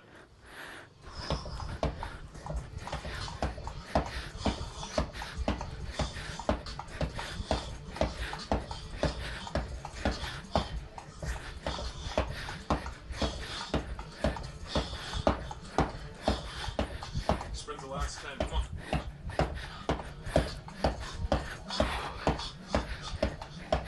4, 3, 2, 1. Come on. Keep it moving, y'all. 3. Doing good. What's up, bro? Doing my 1 hour jump rope right now. We got like 20 minutes left on it. Actually, a little bit over an hour. I'm listening to music while I do it, while you all can hear the YouTube dude speak and hear the timer. Oh my god. The fuck. Let's check where we're at here. So, take a rest. You're good, dude. Don't worry about it. Only thing that matters is right now. Oh my god, I get to rest. Holy fuck. I get to rest for like 2 minutes. 4,000 I'll read everything in a moment. I just need to... Oh my God. It's very obvious. It's gonna take a little bit. I would be doing this outside, but it's a little bit chillier right now. I think we're gonna get like 2 more rest periods here. Everything just is, bro. I had to go through my journey too, dude. I went through a whole shit of a lot of bullshit last year myself. So at the end of it, it was like, you know, It looks like we are around. it just is. Like, everything's made up. All things are made up. All words are made up. All languages are made up. Everything's made up. Humans made them up because before humans were here, it was just is. So like, that's what people are forgetting. It just is, right? It's always been this. So, but this likes to control. So, like now I'm at the point where I'm just like, it just is. Whatever, as long as you're happy and you enjoy, that's all that matters at the end of the day. Use what works. There's many ways up the top of the mountain, but the funny thing is everyone's already at the top of the mountain. They just have to decide that they're already there. Oh yeah, a good rest period. My legs, they're feeling it right now. But I'm gonna be getting up in a moment. You know what they say? There's no such thing as a free lunch.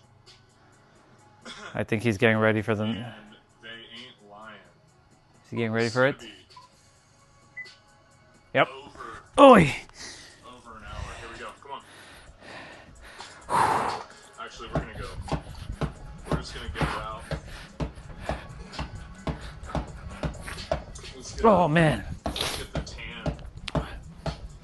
I'll read everything in a bit. Let's get the tan going on. Dude, it's not very warm out here. Not gonna lie. All right, let's see. Good rest.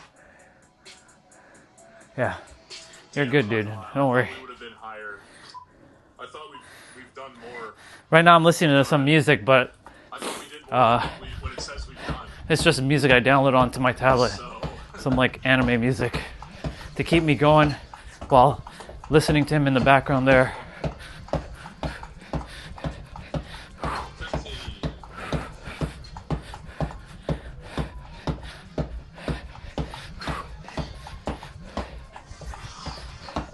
This one's about an hour and 6 minutes long. So even the timer is going to end and we're still going to be doing it for like 5 minutes after the timer is done. So it's like, I'm just like focused right now, locked in. I've done this before, but like this one pushes you to your limits.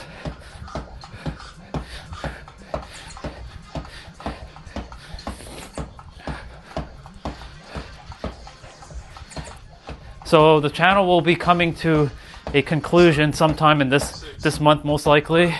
I don't know when. I'm just kind of waiting for guidance. I gotta change the video in like 10 minutes. I was climbing the stairs, my friend. I feel like I'm repeating myself at this point. Just keep going with me. Good stuff. Feel good though, man. I'll tell you what. Good stuff, man. That's why, like, you know, the funny thing is, you've always been wise. It's just awareness to it. That's it. Everybody has the same wisdom inside. The only problem is, you have to go through your journey and unlock it within, and then you realize it's right here, and everyone has it right here. Everyone has the same things I have, and I have everything that you all have, because we're all the same. We're just in different bodies, but we all have the same wisdom, but the mind will prevent you from accessing it depending on where you are in your life until you start taking different actions, thinking different thoughts, and then you'll gain access to it that was always there. So you've always been wise. It's just the awareness is now showing up.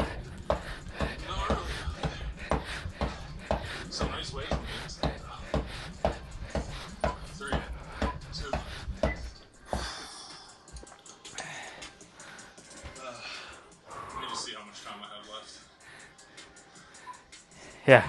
7 minutes. 7 minutes till I gotta switch the cam. So But you see that word there that you said? let's go. If you hadn't told me what it meant, it would have just been an acronym for me, or it could have been just a made-up word, because all words are made up, right? Every word is made up by the human mind so that we can navigate the world. So when we get back to the root of it all, right, it just is.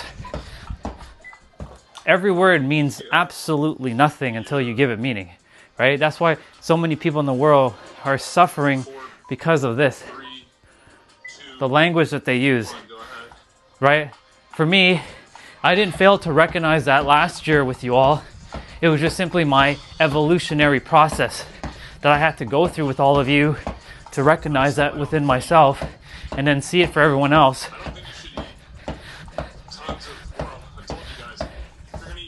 The world is going to eventually come to this conclusion again that it was and just is, because, you know, as a child, as a baby, you're whole, perfect, and complete.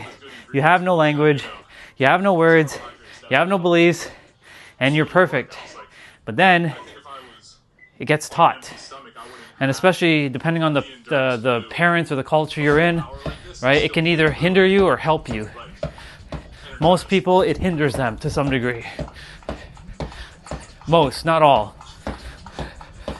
As long as you're in joy, you're not causing problems on the planet or for yourself and creating suffering within yourself, you're good.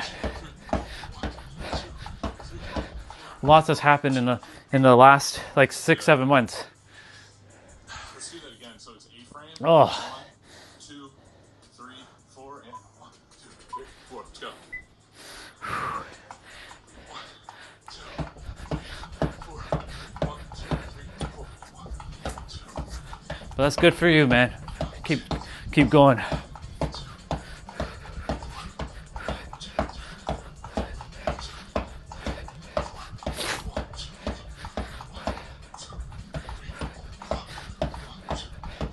For me, like, all past things don't exist anymore. So all insults, all negativity, all past things someone said doesn't exist. Sometimes I joke about the past. Sometimes I still, you know, this character still hold on to it, but I'm like, what are you doing, character? Stop. Enough. You don't need to even entertain that. It doesn't exist anymore. It's an illusion. It only exists if you continue to make it exist. Yes, you have memories and experience, but you can overwrite your memories and experience at any time. You can recreate yourself anew in every present moment. My goal now is to dismantle the mind so that you can go beyond your mind and show people that you can go beyond your mind. Now you have the power in every present moment.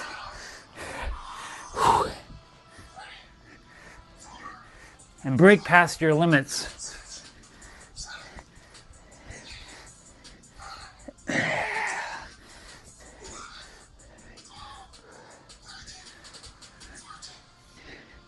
Give me 10 years and you will see this world will be vastly different, because I will have made the greatest impact in the world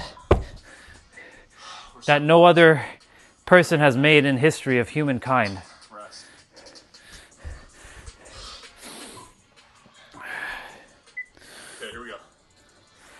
And you know how simple it is? Because it just is. It just is. Three words. It just is. Simple, easy, and it's right here, right now. But of course, there's always going to be a human mind that's going to come in and attempt to share their perspective. Nothing wrong with that. But they're adding more words and they're just creating more chaos. Because it just is. You want to see an uneven body? Look at this. Look at my back. I'm trying, but I gotta bring this side up, you know? It's okay. That's okay.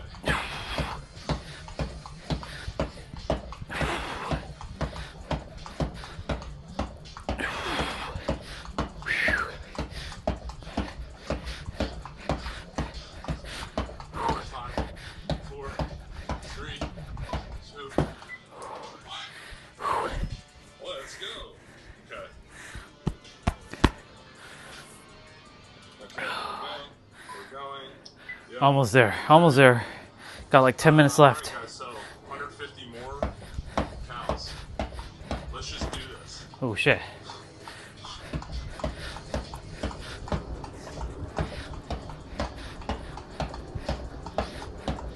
Let's hit some doubles. Okay, here we go.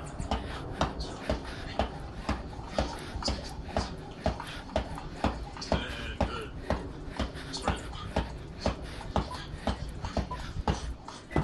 Good.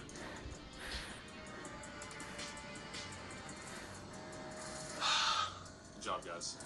Good job. We are almost there, dude. We're almost there. We are almost there. Almost there. Not quite there yet, but we're almost there.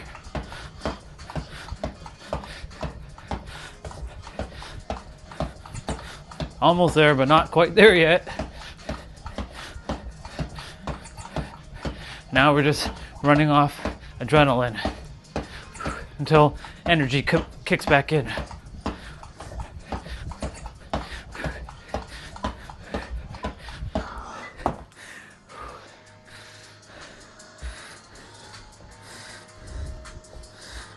Four, three, two. Let's go. Let's go. 1, 2, 3, 4, 5. Good. Sprint. Keep sprinting. Or boxer skill. Boxer skill. Here we go again. 1, 2, 3, 4, 5. Good. Come on. Come on.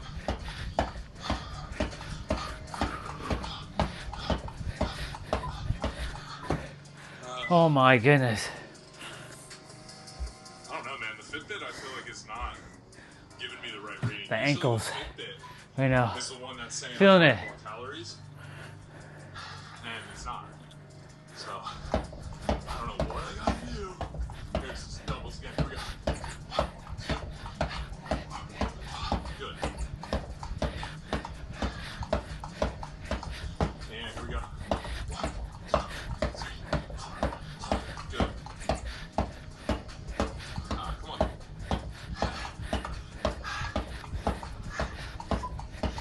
2, 1. Guys, we're almost there. We've done almost I think we've done like 75 push-ups, so we're good on that. Let's just keep it moving, man. Come on. Get in there, get in there, get in there, get in there.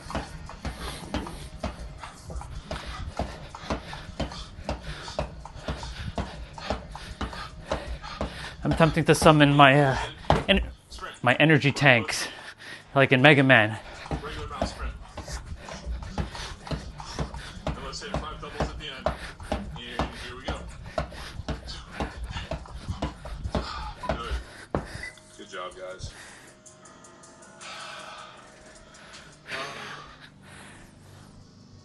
I'm getting something good to eat tonight. I think I'm doing a little surf and turf tonight, dude. San Francisco, why not?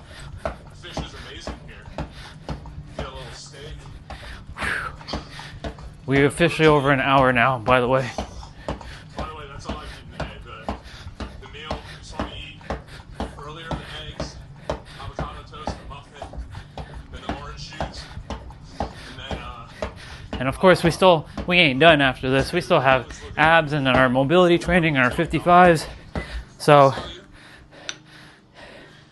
as someone who has been dumped on before, I kind of have a little extra sense about that kind of stuff. feeling it, y'all.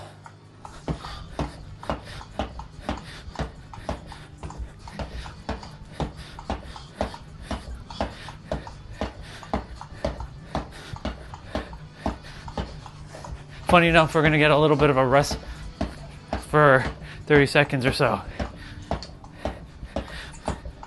shortly.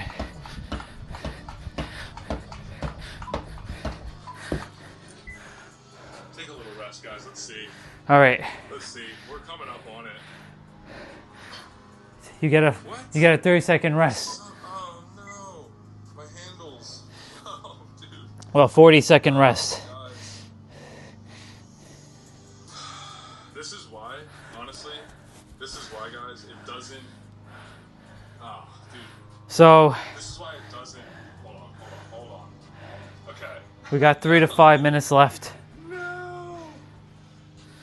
Whatever, dude. We got 3 to 5 minutes left.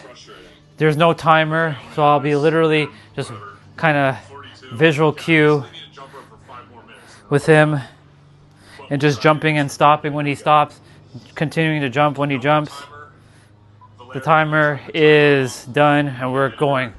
Now we're in overtime basically.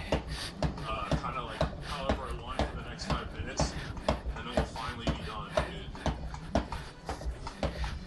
dude. We're almost there, y'all.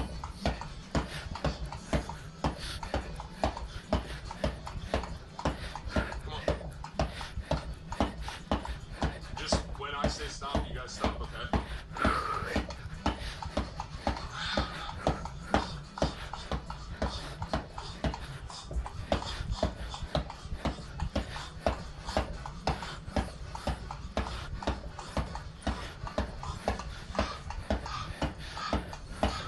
Oh, that's so frustrating. Stop. So, it only said that I burned like 40 calories there, but that's not true because the amp stopped working for a sec. So, honestly, I'm probably at 1,000 calories. We're just gonna finish this out. So you guys don't come in like, damn, you cheated, you didn't really 1,000. But I know I've done 1,000. You did 1,000, bro. You're good. Don't worry. You did 1,000. You're good. Don't worry. I'm not gonna criticize you whatsoever, bro. I'm in this with you. I did fucking 1 pound rope for an hour.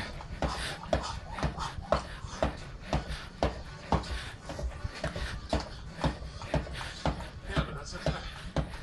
So, you know what? It's a good lesson for the end of this video, guys. Like,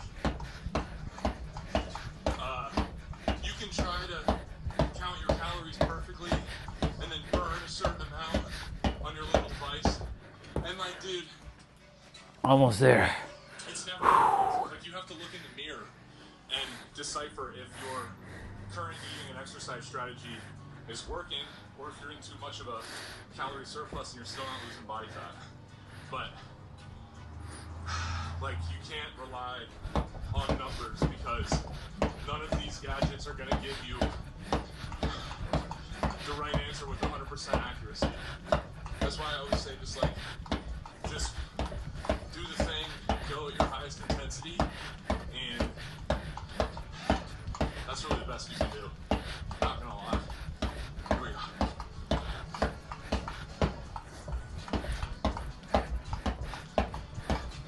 go. Doing good, y'all.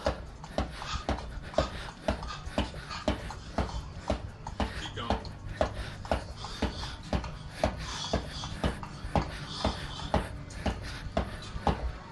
Take it chill. One more. Okay. Finish. Let's just Finish. guys. Finish it.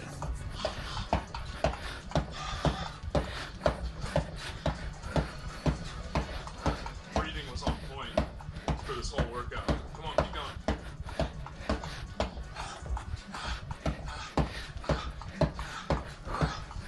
Good.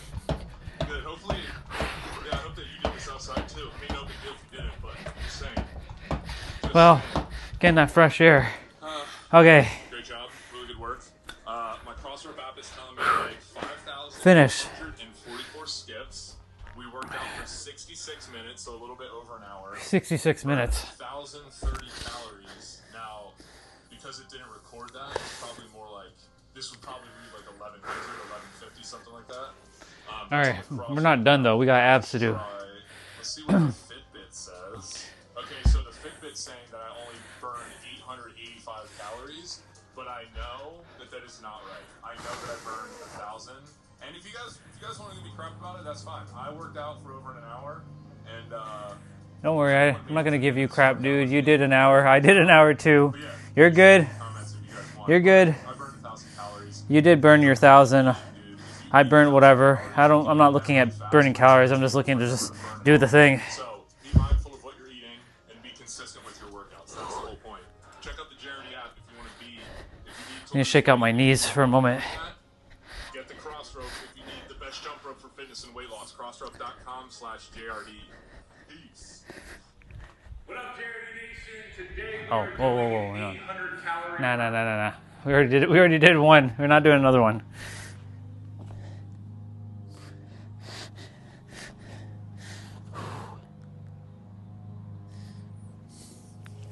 Okay.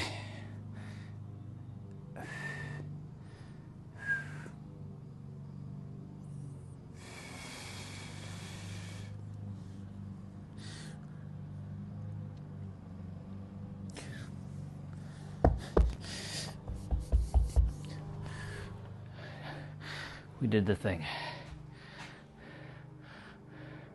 Nope. I played Rocket League.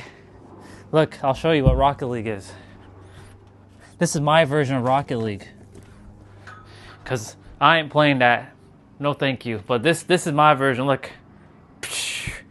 Rocket League, yeah. And I played it online because I'm online with you all. See, I'm playing online. This is playing online. Rocket League, see? I played Rocket League with you all. I just did it. He shoots and he scores. Yeah. See? Rocket League.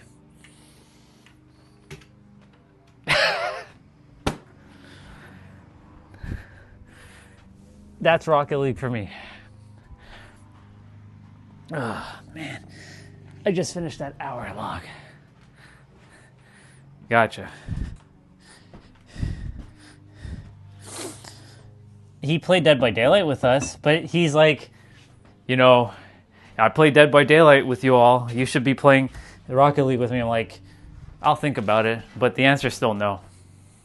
Now, if he told me he wanted to face me in like Street Fighter 5 or 6, or like, you know, a fighting game, or Mario Kart or Smash Brothers or something, sure.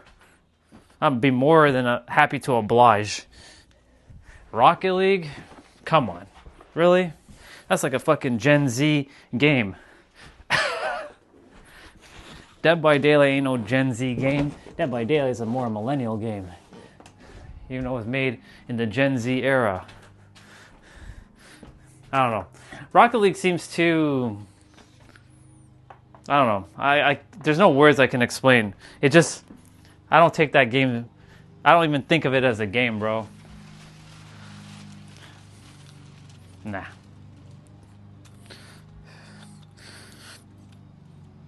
I already told him, like, if I play him, he's going to beat me anyways. I don't care if I lose. I'm just like, why am I wasting my time with this game? Give me a real game. So I'm going to be one of those third-dimensional humans right now. How dare you say Rocket League's not a real game, Orion? It's not.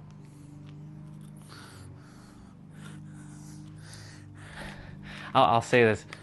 Real men play real games. I'm joking. I've seen gameplay. I've seen people play it. It's all right. It's just not my type of game. That's all. But Orion, you play hockey games. Yeah, that's different. But Orion, you like cars.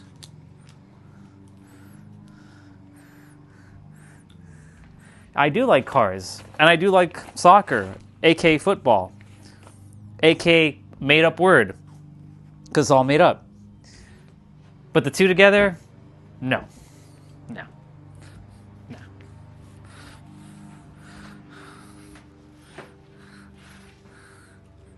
It's not a real game, bro.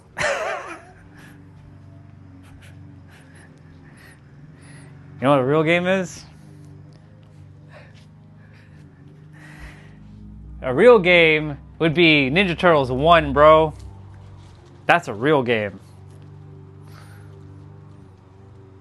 That's that punishment game. Ninja Turtles 1, NES, bro. Yeah. You should face Neo. Hey, actually, you know what? Because he streams, if you didn't know, he's actually doing really good as a streamer now. He has like 530 subscribers now. He's doing good. I'm really proud of him.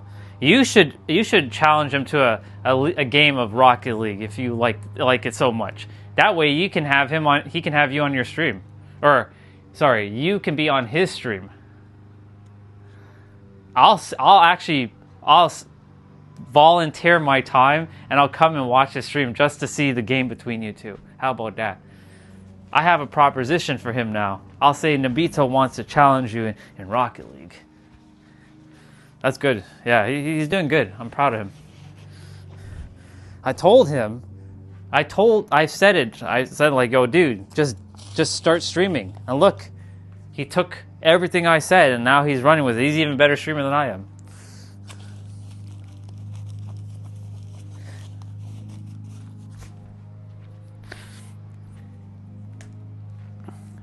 He's doing good. I'm really proud of him.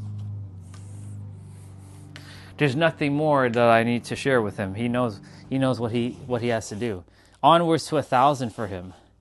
He still has to get his watch hours up to get monetized, but he's got his subscriber count there, which is great. I need to change my mic. I'm seeing it's dying there. Okay.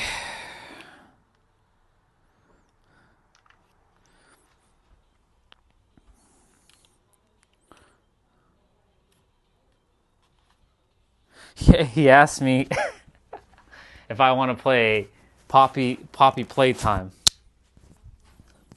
I told him I can watch you play it. He's like, what's the fun of that? I'm like, well, don't other people watch other people play video games? Technically speaking, if I'm watching, I'm theoretically playing because, you know, we're all itself pretending to be a character. So theoretically, if you're playing the game, I'm technically playing the game through your vessel. See? Technicalities. So, you know what I'm saying? You know? Oh, Ryan, that's not how it works. That's exactly how it works in my universe. If you all, here's the thing, if you all read a book, right? Y'all read a book, and you have the information now, guess what? Where do you think that information originally came from? Itself. And itself went through the vessel to put it out to the world for other itselves to remember itself. So technically, we all have it. So if you read the book, I already have it. If you write the book, I already have it. See? So if you play a video game, I already play the video game.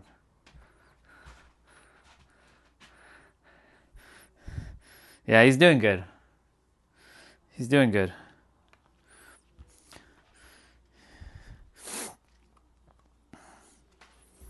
He always wanted to be a streamer. Now he's a streamer. He's a certified streamer now. He can't tell me that he's not a streamer anymore. Right? Once upon a time, he used to say, yo, man, I really want to stream, but I'm afraid because, you know, people are going to, you know, people in my country are going to judge me and shit. I'm like, bro, just do it. He's doing it. He got over his excuses. You know? And now he's doing it. So the power of when you have conviction in yourself and your dreams are more powerful than your fears. Right? I have no fear when it comes to speaking and sharing with everybody that they are itself. That's the new term for God or the infinite intelligence. Pretending to be a character. But Orion, I am this human being. Well, yeah, you are, and itself made your character the way it is because it wanted to experience itself through that character. But you're far more than just the character. You're an infinite being in a finite body, or with a finite body for a temporary moment in time for you to navigate the world, you know? All right, I got abs to do. Nah, bro.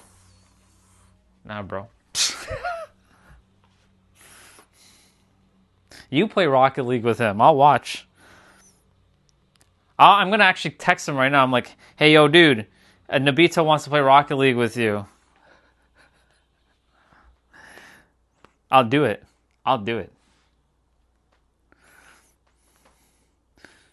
You should face him. I got to do abs, though. Which abs are we doing today? Which one did we do? We did this one yesterday, so we can't do that one again. We never do the same one twice in a row.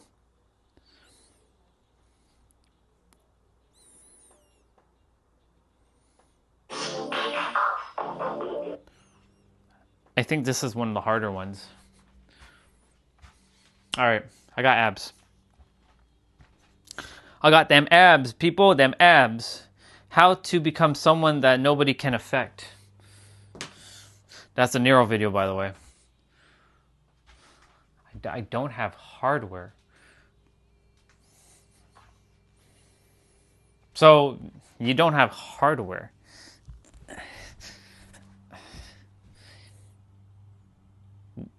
But don't you play Stalkers? Or did you sell your computer or something? Alright. Share whatever you need to share in the chat. I'm going to read everything when I'm done. I haven't done this one in a hot minute, so let's see what we got going on for this. This is probably one of the harder ones. This has no timer. Or, yeah. Well, there's a timer, but there's no progress bar. This is one of them older ones. We're doing butterfly crunches.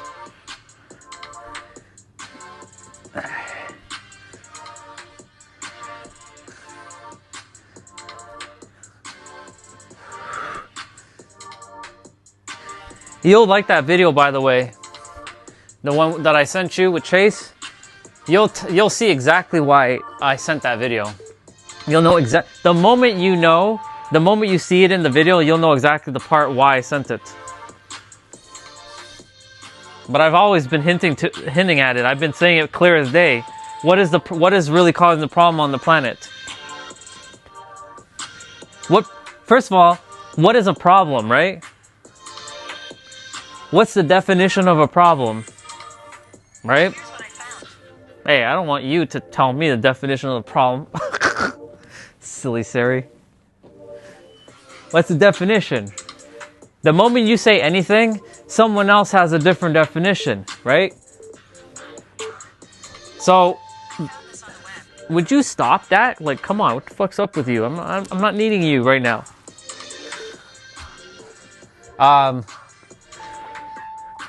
Reach-throughs. Butterfly crunches, I should say.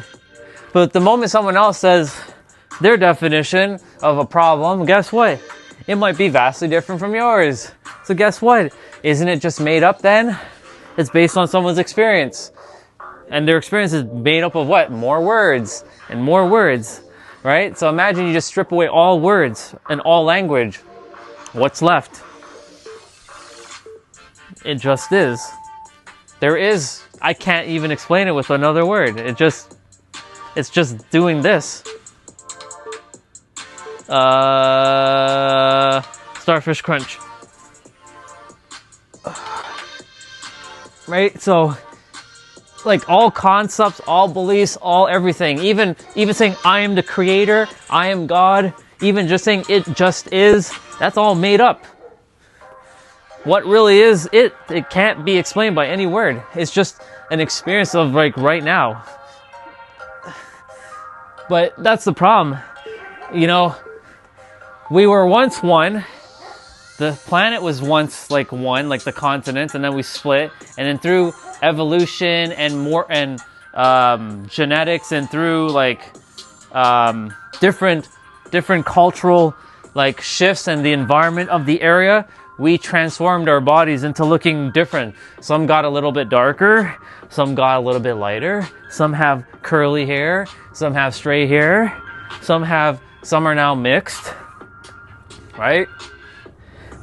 We get back to the root of it all. We were just mitochondria. No, we were microorganisms. That's the word I'm looking for. We were microorganisms. And we still are microorganisms. Into the eyes of the universe, we're like insignificant little microorganisms fighting over bullshit that's just made up. So now at this juncture of my life, I'm like, what's the point? It just is, isn't it? Now I'm just on my crusade, my journey, my adventure, my destiny, my purpose of showing the world it just is. And there's quite a few other people who are also speaking the same language.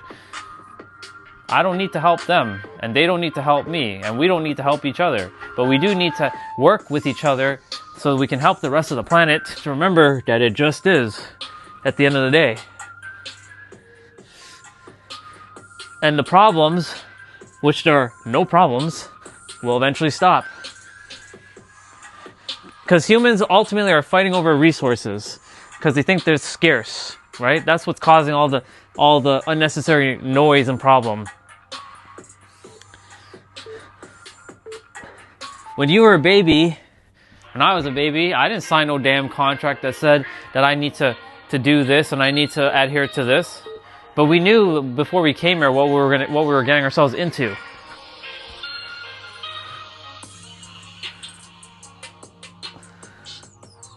But when we came, we forgot who we were for a moment.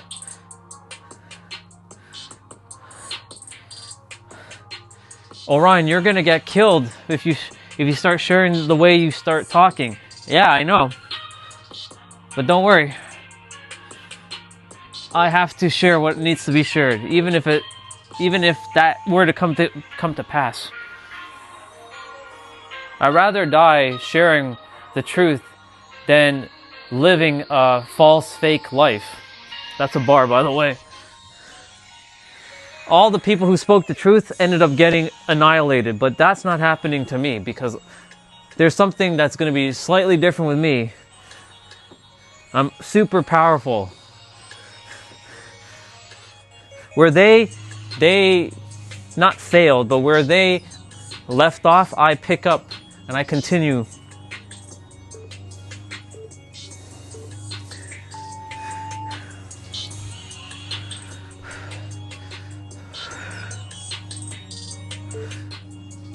Crunch kicks.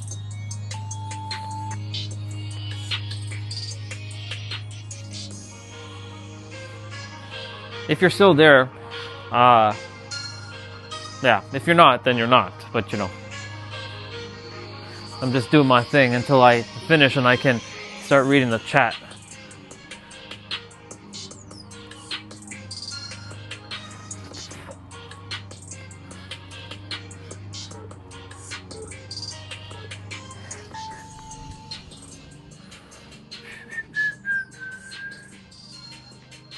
Oh, you left.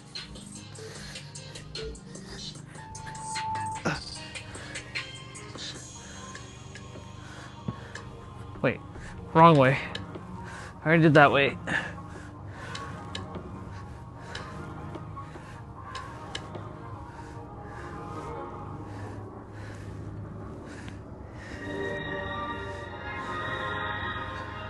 Doing good, y'all.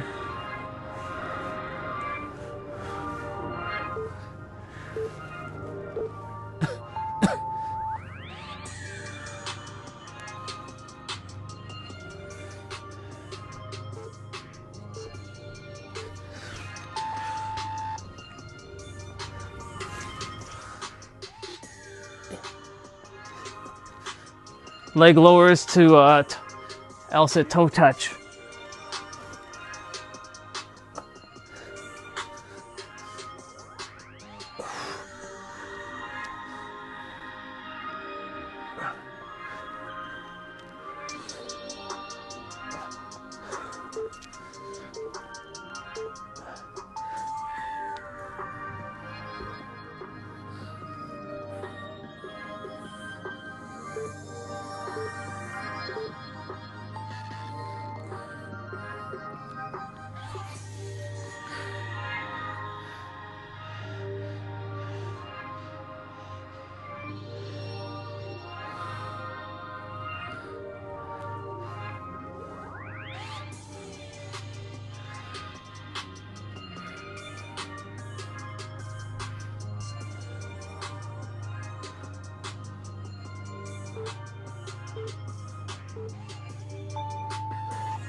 Spider crunches.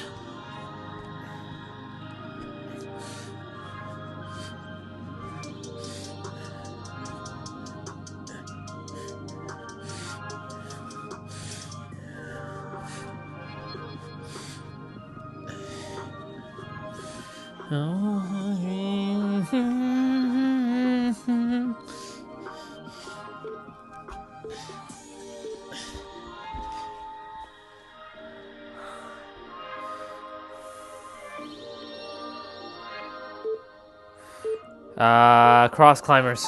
Cross mountain climbers.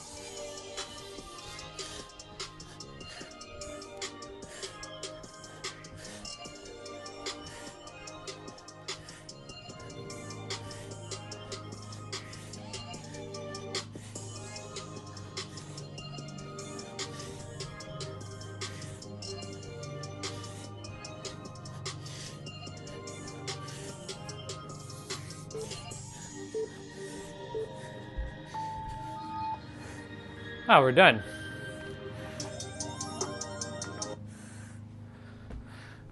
Well, we're done. We're done our abs.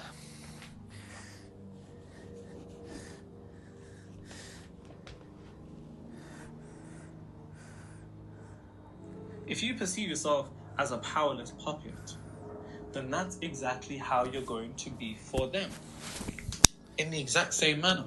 So the first thing that you need to do is to perceive yourself in the way that you perceive them. And I... Hold on. I'm gonna bring you guys back down. That way, I can do my thing, and you all don't need to just watch me do my thing. You already have to suffer through 1 hour. I'm gonna do my stuff in the background.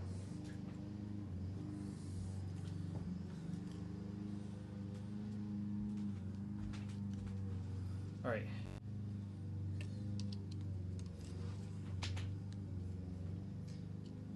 Hold on.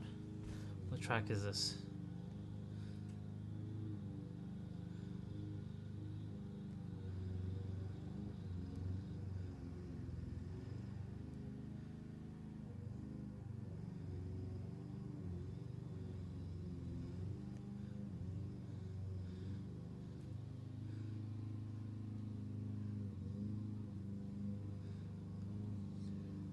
Alright, I'm going back up a couple of tracks.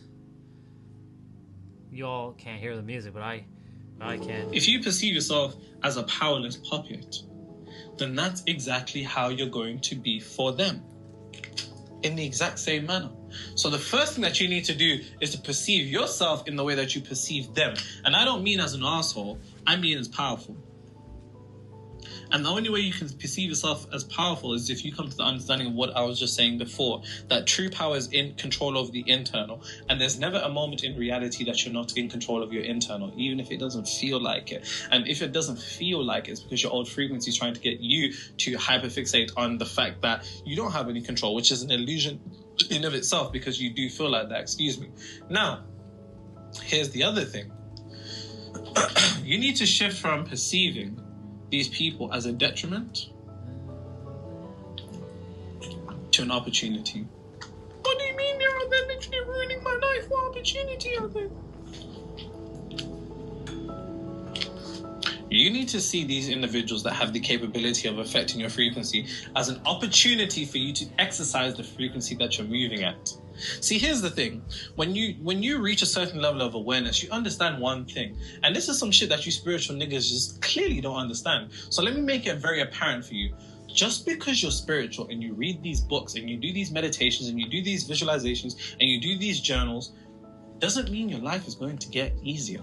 That's not what that means. That doesn't mean that you're never going to have a problem in life. Because the natural conclusion is, since I've read all of these books on reality creation, I should have no problems in life. And because you come with this idiotic perception based upon the old frequency, once again, trying to set up some type of, ridiculous expectation of reality so you can be disappointed, then fall right back down into the emotion that it was born out of. Life doesn't get necessarily easier because you understand this information. But the one thing that does happen is the way that you perceive things changes. And if the way that you perceive things, if the way that you look at things changes, the way those things look back at you is also going to change. And what do I mean by that? I mean, with a certain level of awareness, you realize that you don't really have problems, you have opportunities.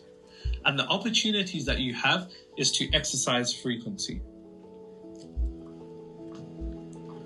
I kid you not.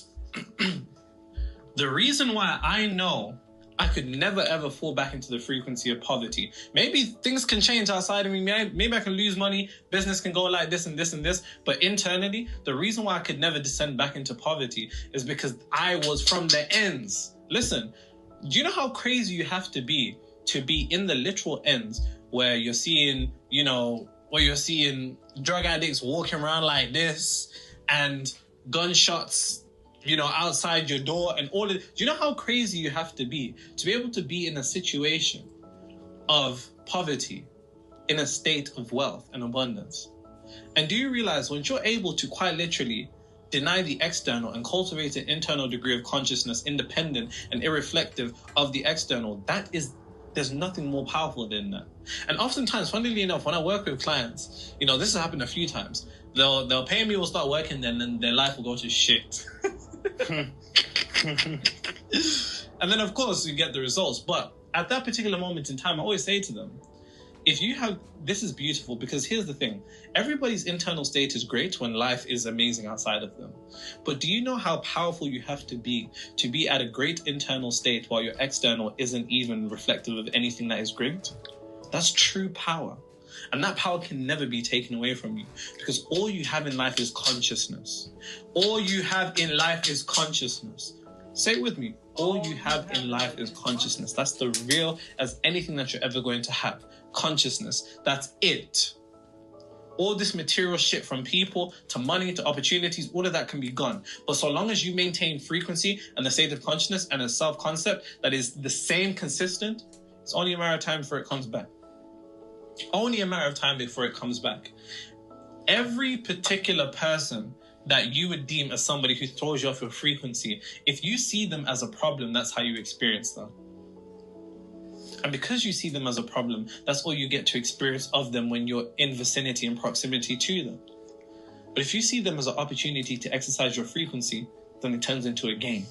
It's no longer this thing that's been dragging you down and emotionally been depleting you. It's no longer this thing that has had so much power over you, because now you understand that there is a win and there is a loss, even though those two conditions are nothing more than energetic polarities, which only exist in this third dimensional realm. And really and truly, outside of this third dimensional realm, there is no win or loss. It's actually oneness. But nonetheless, you see it as an opportunity to exercise frequency. Because if you can exercise frequency surrounded by people that aren't on your frequency and people that are actually trying to pull you into theirs, that's real power. That is real power. So as opposed to you thinking to yourself, like, my life would be so much easier if they would change, you need to change to a degree that you don't need them to change. And that's what bar that down. And this ties into my definition of manifestation. Manifestation is internally shifting to a degree to which you are no longer emotionally dependent upon seeing reality change. Seeing reality change includes people, conditions, and circumstances. Because there's an aspect of us that thinks, if my mom was a monk, my life would be so much easier. If my dad was a spiritual monk, life would be so much easier. If my co-workers and my friends were, billionaire monks, life would be easier. It would be easier. Instead of wishing for life to be easier, wish for you to be in a frequency where you enable life to be easy. See the difference? Because you wanting for them to change is still an indication that you want things to change. It's still an indication of a dependency upon reality. And that dependency upon reality, you will be punished for it. Because dependency upon reality is slavery, metaphysically. You will quite literally be under someone's control. And the beauty of it is, I think it was Lao Tzu, he said, to care for the opinions of others is to be their prisoner. Straight out the Tao Te Ching.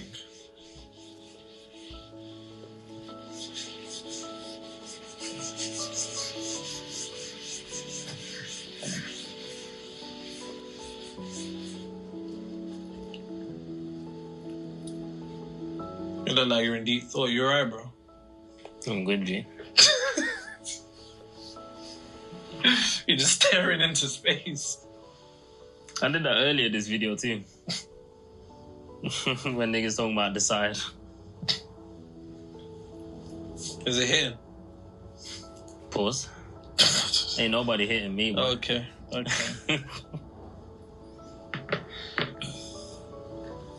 Always on guard against you. Okay.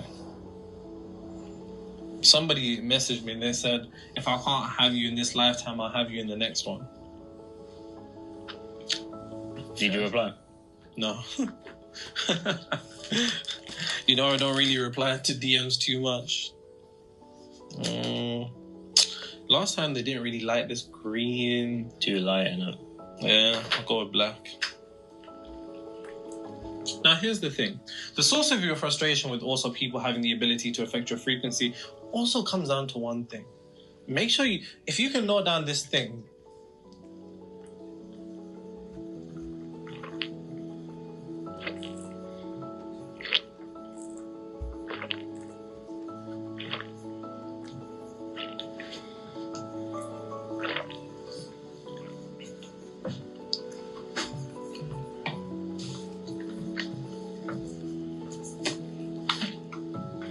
what you want from them is what you are not giving yourself. Naturally, when you live in a particular environment, and this could be your household, it could be your friends, co-workers, I've already said that. But another source of frustration is feeling like we want something from them. That could be support. It could be encouragement. It could be support. It could be encouragement.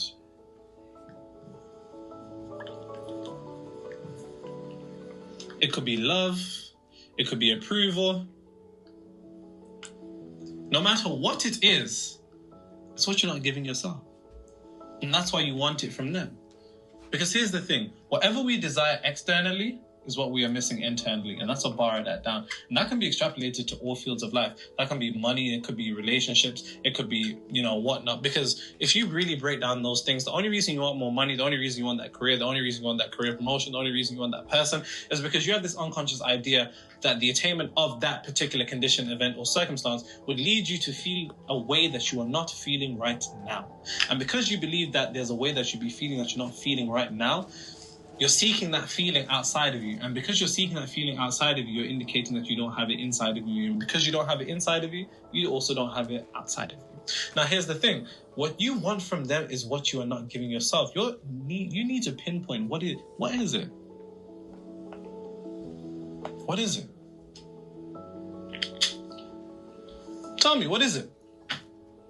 Because whatever that thing is, you need to be giving it to yourself. Because the reason why they aren't giving it to you, or other people wouldn't give it to you beyond them just being part of their programs, is because you're lacking it within. And because you're lacking it within as without, on earth as it is in heaven, is going to be reflected outside of you. If you don't possess it within, understanding that you live in a quiliteral universe. So anything that you have within will be in your universe, and everything that you don't have within won't be in your universe. You need to seek to give it to yourself first. And the way that you seek by giving it to yourself is by utilizing your imagination. After you pinpoint whatever emotion it is, because it's just a feeling, right? Feeling is the secret. Whatever emotion it is or what state that you pinpoint it to, you need to then begin to use your imagination to cultivate a scene within that is able to stimulate emotion, which is the true language of the subconscious mind. Because once you're able to stimulate emotion or emotional intensity, and that could be extreme peace, euphoria, joy, whatever type of person you are, then you will be giving yourself that exact thing that you're missing, and you won't need it from them anymore. And when you don't need it from them anymore, you're free. I don't seek peace in other people because I am my own peace. I don't seek entertainment in other people because I am my own entertainment. I don't seek validation in other people because I am my own validation. And that is true freedom, because the dependency on the external will always put you to be at somebody's mercy. And that could be not just somebody's mercy, but reality's mercy. And you don't want to be at reality's mercy. You want reality to be at your mercy. But the only way reality will be at your mercy is if you know who you are. And you only know who you are when you know your position in the universe. And that's a bar that down. And once you know your position in the universe, then you understand that anything that you desire outside of you is nothing more than a reflection of what you're missing internally from a point of vibration, which is nothing more than a mental and emotional equivalent state. And then it's due to the fact that you're missing it within that you don't possess it without. And it's due to the fact that you want others or want things from others that you're lacking in yourself. But when you give it to yourself by utilizing your imagination, your state of consciousness, then nobody can give you shit that will do anything for you. You don't need the support of those around you if you have your own support. You don't need the encouragement of those around you if you have your own encouragement. You don't need the love and approval of those around you if you have your own love and approval. But the very reason why it's upsetting you and the reason that they're affecting your frequency is because you want something from them that they can't give you. And they can't give you because they don't possess it within. But clearly neither do you.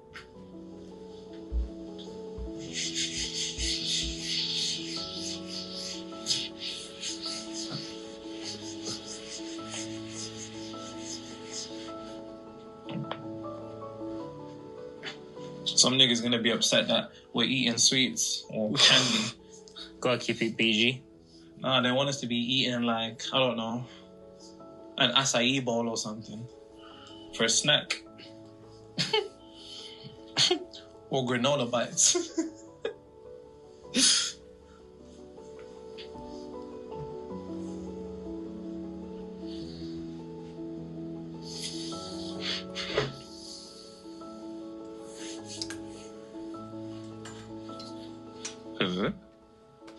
What's up?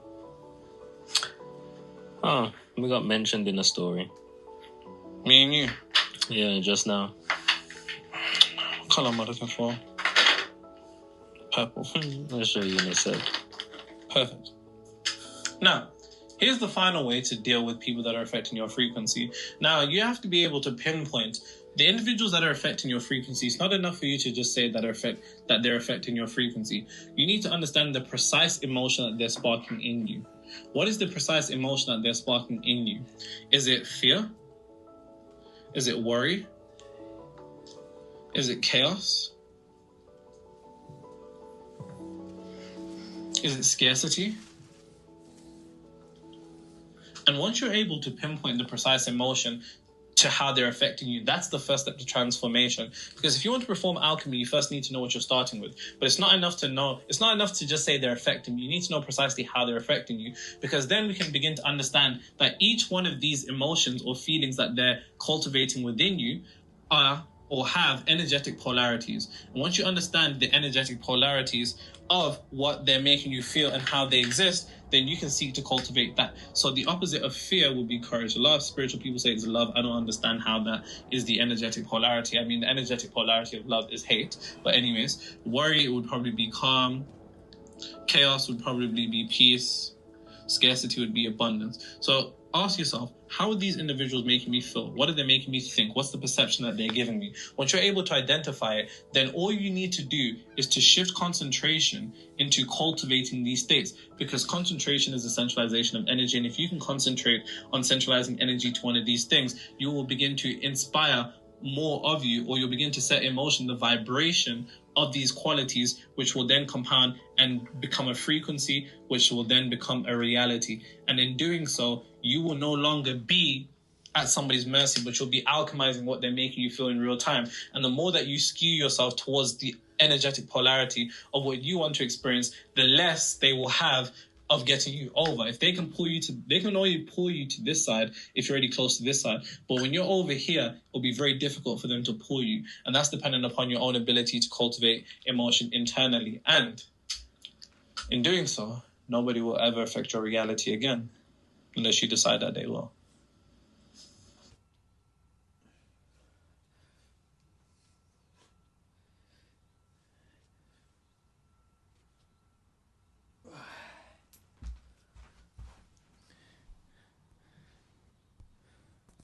That's a bar.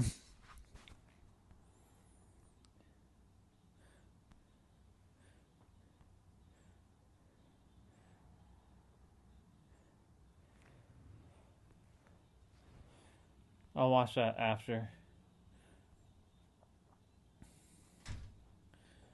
What the hell is that?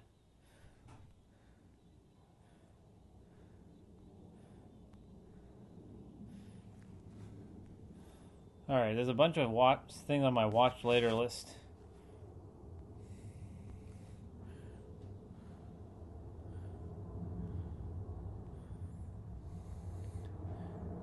Remove.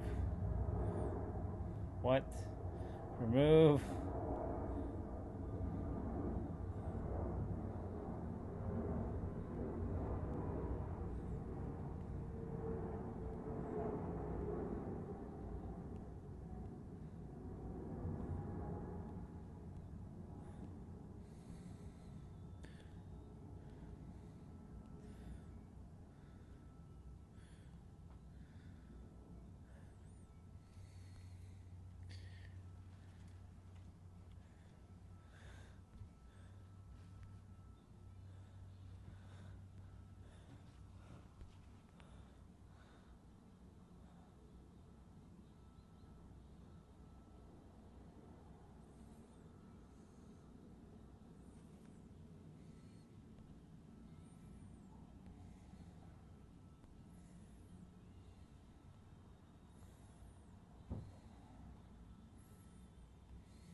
The universe has an edge.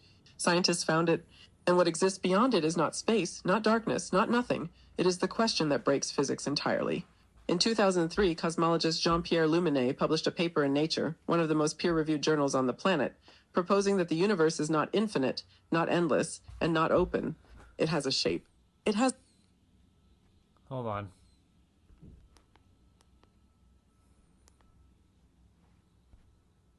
That the universe is not infinite, not endless, and not open. It has a shape. It has a boundary. And the Planck satellite, launched by the European Space Agency, returned data that has never been fully explained by any model that assumes the universe just keeps going. By the end of this video, you are going to understand 3 things that most physics textbooks will not tell you. First, you will understand what the observable universe actually is, and why its edge is not a wall but a mirror. Second, you will understand what the leading peer-reviewed models say exists beyond that boundary. And none of the answers are what you expect. And third, the part that will genuinely restructure how you think about existence, you will understand what the universe being finite tells us about the nature of reality itself. Stay with me, because the last part changes everything. Right now, reach out and touch the nearest surface. A desk, a wall, your own arm. That surface feels solid. It feels like it ends somewhere. You can run your hand along its edge and feel exactly where it stops and where the air begins. That boundary feels real, absolute, obvious. Now I want you to scale that intuition up. Not to a room, not to a building, not to a planet. Scale it all the way up to the entire universe, every galaxy, every black hole, every particle of matter that has ever existed. And ask yourself the same question you would ask about your desk. Where does it end? And more importantly, what is on the other side of that ending? Because here is what nobody tells you. Science does not say we don't know. Science has answers. Several of them. And every single one of them will make the surface of your desk feel like the least strange thing you have ever touched. Let us start with what we actually know, and be very precise about what know means in this context. When astronomers talk about the edge of the universe, they are almost always talking about something called the observable universe. That phrase is doing an enormous amount of work, and most people breeze past it without realizing how strange it actually is. The observable universe is not the entire universe. It is the portion of the universe from which light has had... I'll be right. You know what? I'll just take a pause for a moment. I'm curious to hear this.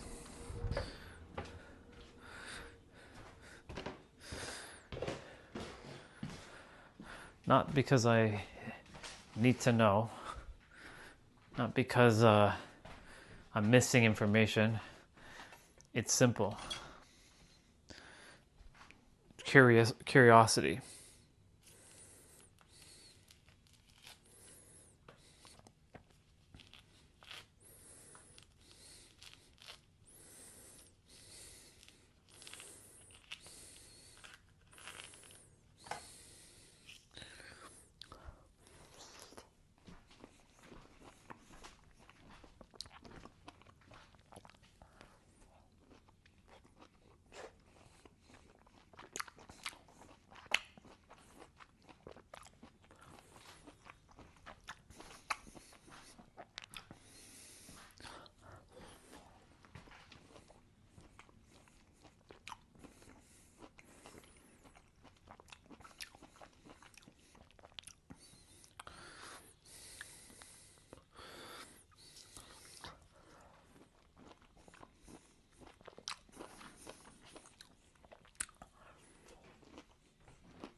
Wow, that's a lot of walnuts.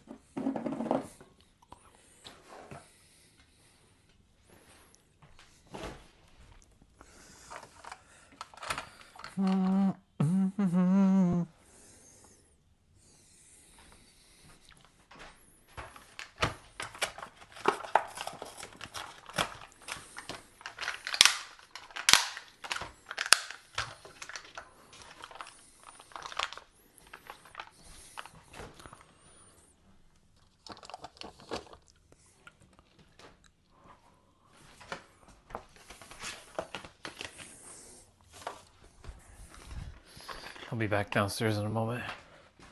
Just gotta go outside quickly.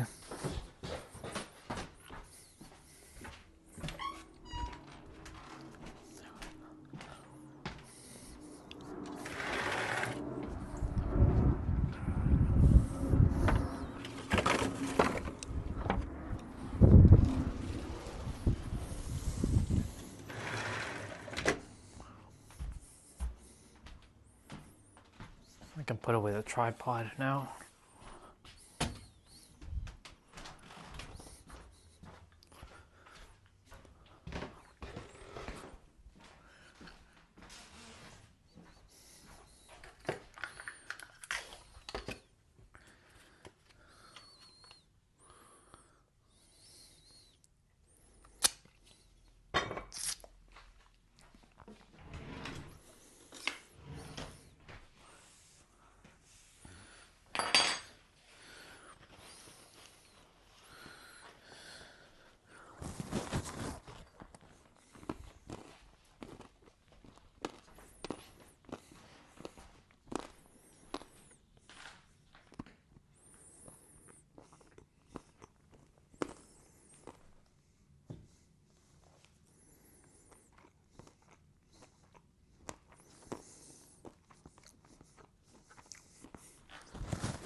All right, let's go ahead and listen to her. Strange it actually is. The observable universe is not the entire universe. It is the portion of the universe from which light has had enough time to reach us since the Big Bang, approximately 13.8 billion years ago. Because light travels at a fixed speed and because the universe has a finite age, there is a sphere of space around us, centered on us, on Earth, on you, beyond which no signal, no photon, no piece of information has yet arrived. That boundary is called the cosmic horizon. It sits approximately 46 billion light years away in every direction. Not 13.8 billion or 46 billion, because space itself has been expanding while that light was traveling. The light that is only now reaching us was emitted by regions that have since moved much, much further away. So we live inside a bubble, a cosmic bubble, and the wall of that bubble is not made of anything physical. It is made of time. It is the edge of how far back we can see. It is, in the most literal sense possible, the edge of our past. Now here's where it starts to get genuinely strange. Most cosmologists, not all, but most, believe the universe extends far beyond our cosmic horizon. The question is, how far? And the answer to that question is where peer-reviewed physics starts producing results that sound like science fiction. The default assumption, the one baked into most introductory cosmology, is that the universe is infinite. It extends in all directions without limit. There is no edge. There is no wall. Space just keeps going. Under this model, what exists beyond our observable bubble is more of the same. More galaxies, more stars, more planets, more emptiness, more structure, extending forever in every direction. This sounds comforting. Familiar, safe. But here's the problem. An infinite universe produces consequences that most people have never been confronted with. If the universe is truly infinite, and if the laws of physics hold everywhere within it, then every possible configuration of matter must eventually repeat. Not probably repeat, must repeat. The number of ways you can arrange a finite number of particle types in a finite volume of space is itself finite. In an infinite space, every finite arrangement must appear infinitely many times. That means somewhere beyond our cosmic horizon, in an infinite universe, there is a region of space that is arranged in exactly the same way as the observable universe. Down to every atom, down to every thought you are currently having. There is not just one copy of you reading this sentence. There are infinite copies, and they are all right now at this exact moment having exactly this thought. This is not mysticism. This is the straightforward mathematical consequence of an infinite universe, first formalized by cosmologist Max Tegmark at MIT. He published it. It was peer-reviewed. It was not rejected. It sits in the literature uncomfortable and unrefuted. Now, here is where Jean-Pierre Luminet comes back in, because his 2003 paper in Nature proposed something that elegantly sidesteps the infinity problem, while producing something arguably even stranger. What if the universe is finite, genuinely, measurably finite, but has no edge? Your first instinct might be, that is impossible. Everything finite has an edge. A box has walls. A sphere has a surface. But think about the surface of the Earth. If you travel in a straight line across the surface of the Earth, you never hit a wall. You never fall off an edge. You simply loop back around and return to where you started. The surface of the Earth is finite. It has a measurable area, but it has no boundary, no edge, no wall to hit. Luminet's proposal extends this logic into 3 dimensions. He proposed that the universe might have a topology, a geometric shape, such that if you traveled far enough in any direction, you would eventually return to your starting point. The specific shape he proposed is called a Poincare dodecahedral space. It is extraordinarily complex, a 12-face geometric structure in which each face is mathematically identified with the opposite face. Exit through one face, re-enter through the opposite one. The universe wraps around itself. And here is why this is not just mathematical speculation. The Planck satellite data contains anomalies. Specifically, the cosmic microwave background, the faint afterglow of the Big Bang that permeates all of space, shows patterns of temperature variation at large scales that are weaker than the standard infinite universe model predicts. Luminet and his colleagues argued that these anomalies are precisely what you would expect to see if the universe were finite and shaped like a Poincare dodecahedron. Because in a finite universe, there is a largest possible wavelength for fluctuations. The universe is not big enough to support fluctuations larger than its own circumference. The data fits. Not perfectly, the scientific community remains divided, but the fit is real, it is published, and it has not been definitively ruled out. What does this mean for the question of what lies beyond the universe? In this model, the question itself becomes malformed. There is no beyond. The universe wraps. You cannot go beyond it any more than you can travel off the surface of the Earth. The concept of an outside does not apply. And that, in its own way, is perhaps the most mind-bending answer of all. Not that beyond the universe is something incomprehensible, but that the word beyond does not apply to it at all. But there is a third model. And this one comes not from cosmology alone, but from the most successful and most unsettling physical theory ever constructed, quantum mechanics. Specifically, it comes from what is known as eternal inflation. Here is the setup. The leading explanation for the large-scale structure of our universe is a process called cosmic inflation, a period in the first fractions of a second after the Big Bang during which the universe expanded at a rate vastly exceeding the speed of light. This was not matter moving through space. This was space itself expanding. Inflation explains why the universe looks so uniform at large scales, why the cosmic microwave background is so smooth, why the geometry of the universe is so close to flat. The physicist Alan Guth at MIT first proposed inflation in 1980. It has since become the standard model of early cosmology. But inflation came with a consequence that Guth and others, particularly Andre Linde at Stanford, did not initially intend. Once inflation starts, it does not uniformly stop. Instead, in most regions of space, inflation continues forever. Pockets of space randomly stop inflating and become regions like our own universe. But the inflating background keeps going, spawning new pocket universes, what cosmologists call bubble universes, continuously without end. This is eternal inflation. And it means our universe, everything we can ever observe, everything we have ever measured, the entirety of known physics, is one bubble in an endlessly inflating sea of other bubbles. Each bubble universe is a separate universe. They do not interact. They cannot be observed from within one another. They are, by definition, beyond our cosmic horizon, beyond any possible cosmic horizon. And because the inflating background produces them through quantum randomness, the laws of physics inside each bubble can be different. Different constants, different dimensions, different rules. Our particular set of physical laws, the ones that allow atoms, stars, planets, and life, may be just one possibility among an effectively infinite library of possibilities. This is the multiverse. Not the multiverse of science fiction, not parallel dimensions you can step between, but the multiverse of peer-reviewed cosmological physics. Guth's inflation paper has been cited more than 10,000 times. Linde's work on eternal inflation is standard curriculum at physics graduate programs worldwide. What exists beyond our universe in this model is not space. It is not darkness. It is not nothing. It is more universes. Universes that may have no stars. Universes where the electron has a different mass and chemistry is impossible. Universes where gravity is stronger and everything collapsed back into a singularity before a single atom could form. And universes statistically very much like our own, with their own versions of galaxies, their own versions of Earth, their own versions of this exact question being asked. And then there is the fourth model, the one that cosmology does not officially endorse, but that a non-trivial number of serious physicists will discuss in private, if not always in print. What if the universe has an edge because it was designed to have one? Physicist Nick Bostrom at Oxford published what is now called the simulation argument in 2003, the same year as Luminet's paper, coincidentally, in the journal Philosophical Quarterly. His argument is a trilemma. Either almost all civilizations go extinct before reaching the computational power required to simulate conscious beings, or almost all civilizations that reach that power choose not to run such simulations, or we are almost certainly living inside a simulation right now. Bostrom does not claim to know which of the three is true. He does not need to. The structure of the argument means that if the first two are false, if civilizations survive and choose to simulate, then the third must be true. And the number of simulated realities would vastly outnumber base realities, making our being in a base reality statistically improbable. More recently, physicists have looked at the fine structure of physical law and found something peculiar. The universe appears to be quantized at its smallest scale. Space does not appear to be continuous. Time does not appear to be continuous. The Planck length, in approximately 1.6 times 10 to the power of negative 35 meters, appears to be a minimum unit of space below which the concept of distance stops having physical meaning.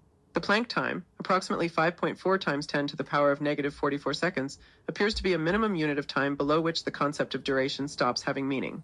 A continuous universe would have no such minimum units. A computed universe, one being processed by some external system operating at finite resolution, would. The pixelation, the quantization, the fact that the universe appears to have a resolution limit, these are not proof of a simulation. But they are precisely what you would expect to find if you were looking for the signature of one. And if the universe is a computed structure, if it is information being processed rather than matter simply existing, then the question of what lies beyond its edge becomes very different. Beyond the edge of a simulation is not space. It is not another universe. It is the hardware, the substrate, the system running the process. Whatever that means, at a level of abstraction, so far removed from our own experience that our language may not have the concepts to describe it. We are, in that model, characters inside a story asking what exists outside the book. And the honest answer is something. Something real. Something that gave rise to us. But something for which we may have no framework whatsoever to understand. Here is what all four of these models have in common. And this is the thing I want you to sit with.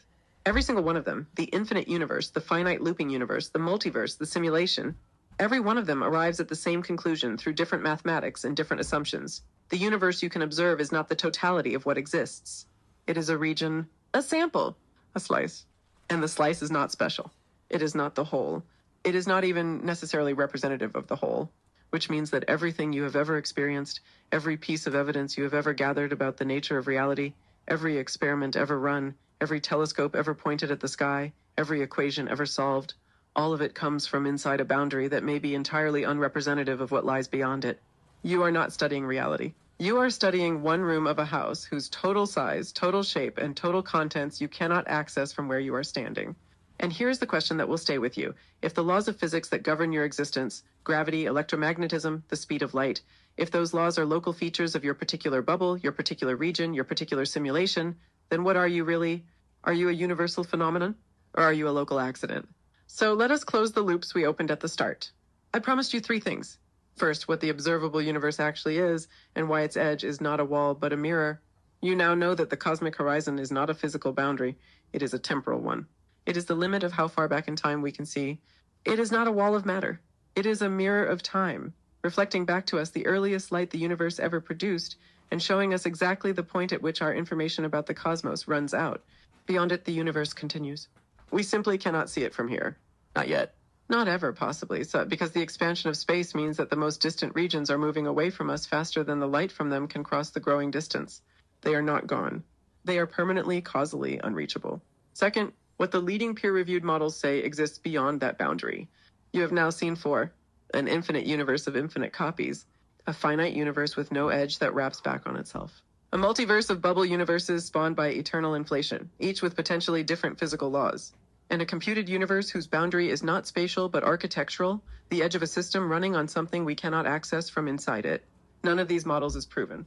All of them are taken seriously by working physicists. All of them have published peer-reviewed literature behind them. None of them are fringe. All of them are uncomfortable. Third, what the finiteness of the observable universe tells us about the nature of reality itself. And the answer is this: the universe you can observe is a sample, a local region. And reality, whatever that word means at the largest scale, may be something so much larger, so much stranger, so much more varied than our sample suggests, that our intuitions about what is normal, what is fundamental, and what is real may be entirely provincial. Accidents of location, quirks of our particular bubble. You think you live in the universe. You may live in a universe, one of many, one of infinite, one that exists inside something we do not have a name for. And that leads to something even stranger. Because if the laws of physics are local, if they differ from bubble to bubble, then there is a question that follows immediately. And it is perhaps the most unsettling question in all of science. Why do our particular laws allow complexity, chemistry, consciousness, and you? Why, out of all the possible configurations of physical law, did we end up in the one configuration that permits observers to exist? That question has a name. Scientists call it the fine-tuning problem. And the answer, or rather the several competing answers, will restructure everything you think you know about why anything exists at all. That is the next video. If you believe reality is stranger than it looks, subscribe. We post one proof every week, and every week we go one layer deeper into the question that physics keeps refusing to fully answer. What is this place, and why does it exist at all? Drop your answer below. One question. The same question we started with, but you have new information now. What do you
All right, cool. Ooh, Itachi. Let's see.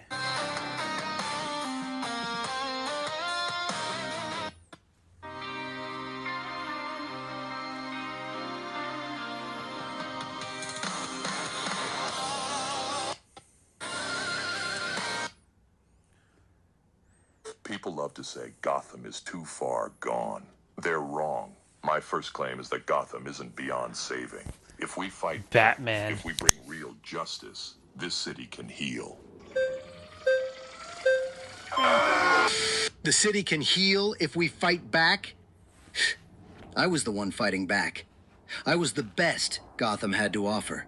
And what did the city do? It didn't heal me. It burned This city broke you, Harvey, and that's a tragedy, I understand. Gotham hurt me too.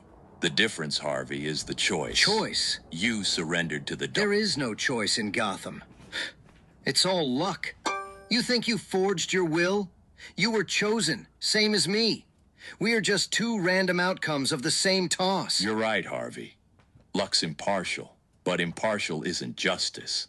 Justice isn't blind to who we are or what we've done. Justice can be twisted. It always ends up serving one side. Your coin doesn't care if a man's guilty or broken. It just lands. Luck doesn't play favorites. With chance, half the criminals get what they deserve. Half the wealth finds its way back to the people. Maybe half the system stays corrupt. But at least it's honest about it. And that's still better than your justice ever did. Stop pretending you care about this city. You're not fighting for fairness. You're taking revenge. You failed to fix Gotham, so you decided to punish it instead. I didn't choose. It was luck. It was fate. You think that leaving everything to luck takes away the guilt. That if the coin decides, you don't have to. But that's the lie, Harvey. You can't escape choice. Even when you flip your coin, you're choosing to do it. The same way we can't escape luck. We can't escape choice. My second claim is this. Justice doesn't need killing. I've seen what revenge looks like from both sides, and it never heals. If we answer murder with murder, we become the very thing we fight. If you killed a killer, you're no better than them. You ever get tired of that line? Or do you just record it once and play it back every time someone dies because you didn't pull the trigger? If I got $1 every time that happened, I'd be richer than you, Bruce. You think ending a life makes the world cleaner? You think it erases what they've done? No, it just stops them from doing it again. You kill one murderer, and tomorrow there's another, maybe worse. I've seen where that road goes. You start thinking every death you cause balances some imaginary scale. That's not justice, Jason. That's delusion. You know what's funny, Bats? You call it your one rule, the sacred line you won't cross. But that rule, it breaks itself. Every time you drag some psycho back to Arkham just so he can escape again, someone else ends up in a body bag. You don't pull the trigger, sure, but the gun still goes off. And you just stand there, pretending your hands are clean, while Gotham bleeds for your Killing morality. ends the problem before you ever have to understand it. It's a shortcut that pretends to be justice, but it's not. You're not doing this to save people, Jason. You're doing it because it's easy. And it works. You keep swinging that stick hoping they'll learn their lesson. I give them a bullet and make sure they don't forget it. You talk about hard choices, but I live them. Don't ever think I'm softer than you. I'm harder than you'll ever be. So stop dancing around it. You keep saying killing begets killing, fine. But prove it. Tell me this. If you had absolute certainty, one bullet, one man, and every murder in Gotham stopped forever, would you do it? I wouldn't. Because this isn't a math problem you solve with one act. It's a question of what we teach a city about itself. Kill one man, even with a guarantee, and you have written a law into the world. Someone may die, so the rest may live. Who gets to decide when that's justified? Who watches the watchers when the scale tips in the other direction? My third claim is that Gotham's greatest battle isn't fought in its streets. It's fought in its mind. People here are ruled by fear. It poisons every thought, every choice. They need a symbol strong enough to make fear itself afraid. Fear? That's what I became. No, Batman. Gotham isn't ruled by fear. It's ruled by stupidity. Fear is just the symptom. The real disease is ignorance. The city doesn't rot because people are scared. It rots because they don't think. People can learn. Given the chance, they rise above the chaos. Really? You've spent years watching them set their own houses on fire just to keep warm, and you still think they'll rise above? Gotham isn't a city of victims. It's a city of fools who've earned their place in the dirt. You sound like the very corruption you claim to despise. Intelligence doesn't give you the right to stand above people. And yet here you are, a genius billionaire who literally stands above the city every night. Don't pretend you're not part of the hierarchy, Bruce. You inherited the top floor and then built yourself a taller one. I use what I have to protect those who don't. You protect them from what? Their own bad decisions? You keep saving people from consequences they earned. My riddles test the mind, Batman. They separate those who think from those who just react. You patch leaks in a sinking ship and call it heroism. But you never ask why the ship keeps sinking. I'll tell you why. Because the passengers can't stop drilling holes. You think intelligence is an excuse to stop caring. You think Gotham's chaos comes from lack of intellect. It doesn't. It comes from greed, desperation, power, all the same vices you drown in. And all of them require stupidity to survive. You're forgetting that empathy is intelligence, too. The ability to understand beyond yourself. Empathy is the mind's worst distraction. You mistake cynicism for insight. Gotham isn't stupid. It's lost, and lost things can be found. There is nothing this city needs more than a symbol, and I am that symbol. Not because I'm smarter or richer or stronger, but because I stand for something every broken mind in this city still remembers how to feel. Hope. Then riddle me this, Batman. If the city can be found, why does it need a detective to keep looking? Because Gotham doesn't think. Then I'll keep fighting until it does. The problem with you, Batman, is that you want to save people who don't want to be saved. Gotham's not a city of criminals. It's a city of survivors. Everyone down here's just doing what they have to. What you call crime is actually ambition. They don't want your justice. They want a chance to crawl out of the mud in the only way they know how. I've seen enough of this city to know people aren't born bad. It's the weight of their world that twists them. But deep down, they still remember what's right. I've seen that spark. I know these people. You know nothing about these people. You, a billionaire with a guilty conscience. You were born above the gutter. I know more than you think.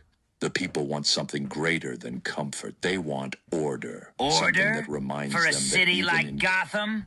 The only kind of order these animals understand is what you would call organized crime. You call that which, order? in case you haven't noticed, is exactly what I'm trying to do. Nothing poisons Gotham more than the empire you're trying to build. And yet that same poison feeds more families than your government ever did. My kind of business gives people purpose, power, pay. I've done more for this city's poor than your justice ever could. My way may be dirty, but at least it plays by the rules of nature.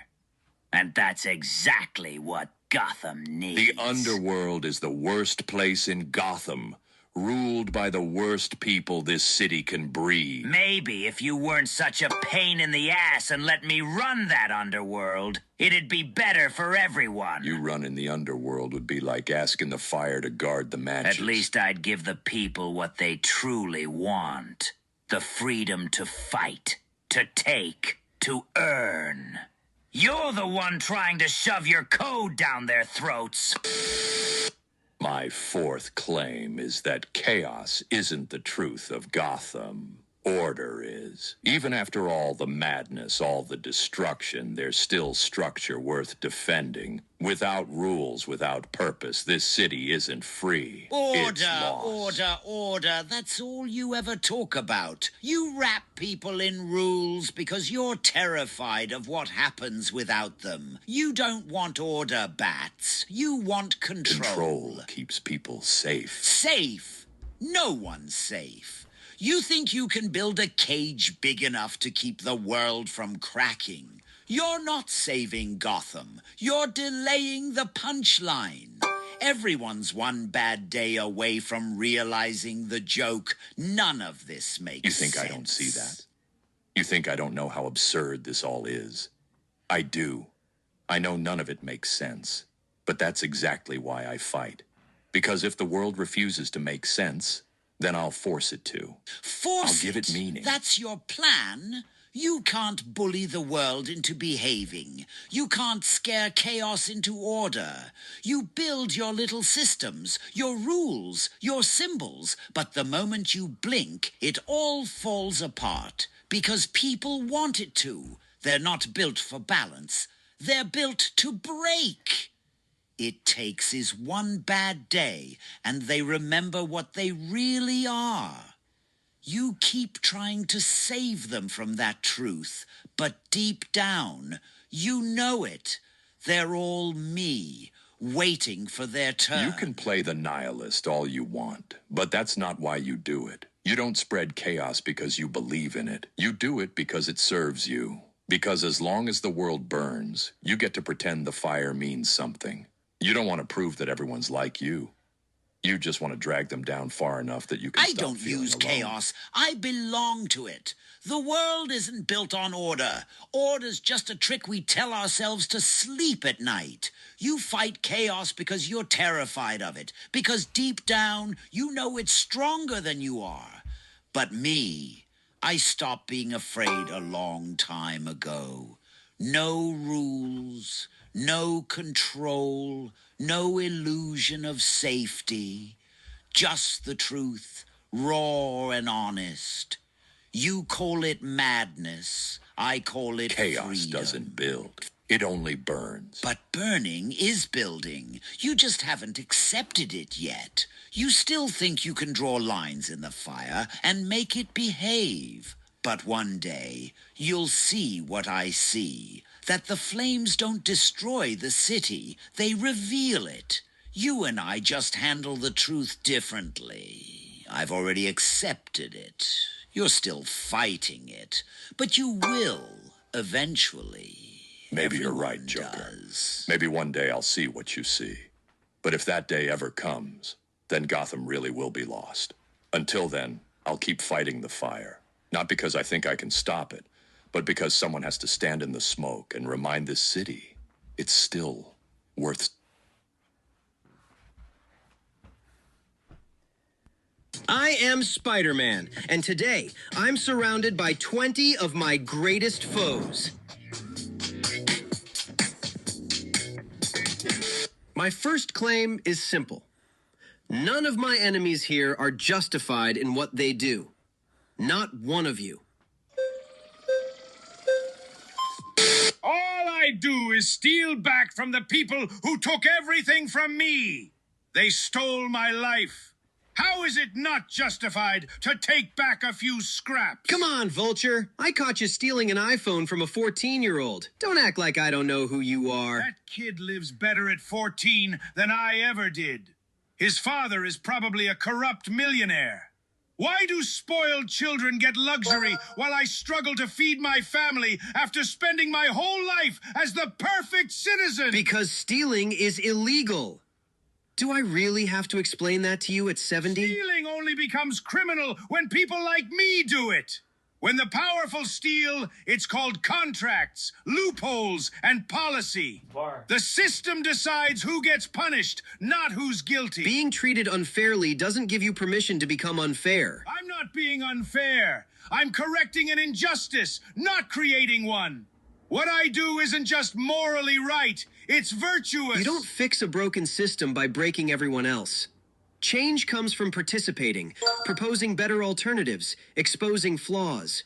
Forcing your version of justice only creates chaos, especially when legal paths do exist. You sound exactly like me when I was your age. I believed in legal revolt too. Then I realized those legal paths don't exist to change the system. They exist to protect it. They give people like you the illusion you're fighting back, just enough to drain your will to actually do it. I'd rather suffer injustice than become the kind of person who creates it. That's easy to say when time is on your side, when you're old and still broken, when your children have no future, when they're about to suffer worse than you ever did. You can't understand that. That's when morality starts feeling like a luxury. I get that more than you think. I can barely pay rent.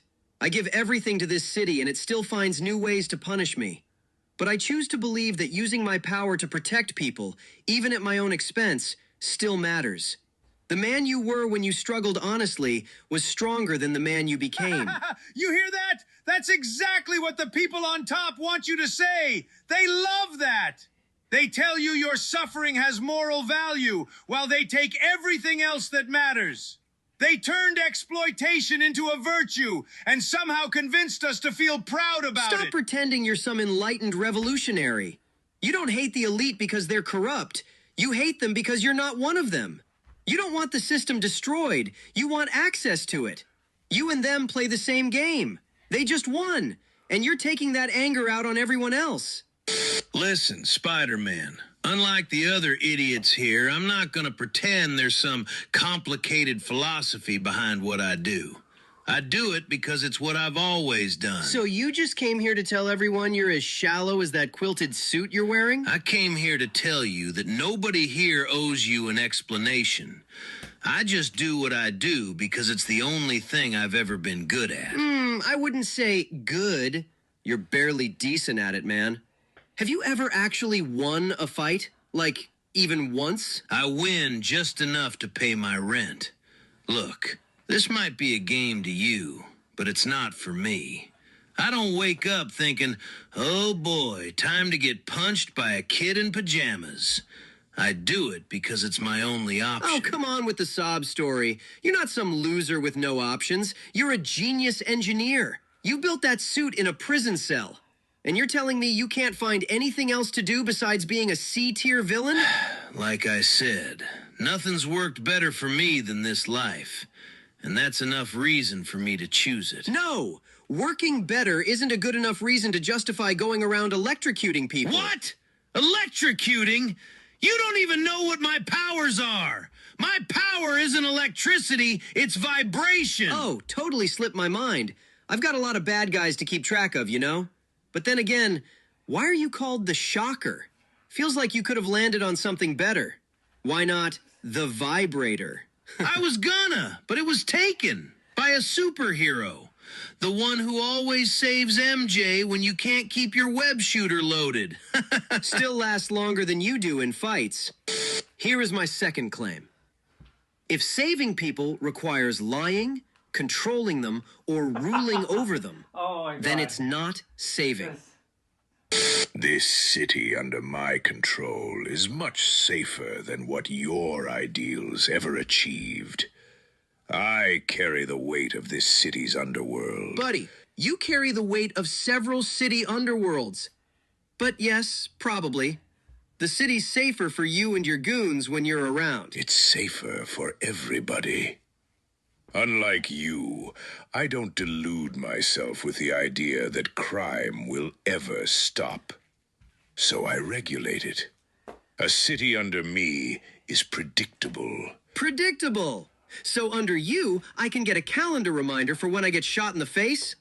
Real comforting. Predictability keeps people alive. While you feel heroic fighting crime, I prevent it. I reduce the numbers. Until the numbers are down. Then you start reducing people. I eliminate people who risk the stability of the underworld. It helps keep crime organized. Nothing gets past me. Well, yeah. You're usually taking up the whole hallway. That's why I have to go through the ceiling. You're just organizing the suffering, Fisk, not stopping it. And you? You stop one mugger, pat yourself on the back, and move on. That mugger's boss sends 2 more the next day. I stop the boss from sending anyone at all. You treat symptoms while I cure the disease. By becoming the disease yourself. You don't cure anything, Fisk. You just make sure you're the only infection left. Look at the numbers, Spider. Homicide rates drop 40% when my organization controls territory. Emergency room admissions for gang violence down 60%. You want to talk about infection? Chaos is the infection. Desperation is the infection. I provide structure. I keep crime restrained. Nothing escapes my grasp. Except maybe a salad. I am sure salads are so good at escaping you. Make your jokes while people die in the streets. And you keep crime restrained. Is that why crime is up every time you're out of prison? You care more about the perception of good than actual good. When organized crime is up, that means the bottom of this society are feeding their children. That's always the excuse. Oh, I have to feed my children. But that's not even true. Most of the people working with you spend their money on drugs and gambling while their families starve at home. If you truly cared about people struggling, you would have worked to make this city better, not to transfer the suffering from one to another. Tell me, Spider-Man, why is it wrong for me to use my skills to make people believe stuff that will fix this unjust world and make them question the status quo? You don't do it for that, Mysterio. You don't create illusions to enlighten people. You do it to feed your ego, for applause, headlines, and control. Fine. Forget about me for a second. Let's say there's someone else with my abilities. A complete saint.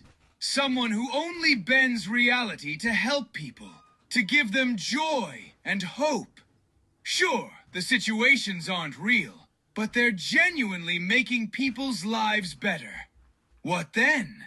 A good person shows people the truth, even when it's ugly, because they respect their freedom, their right to choose for themselves.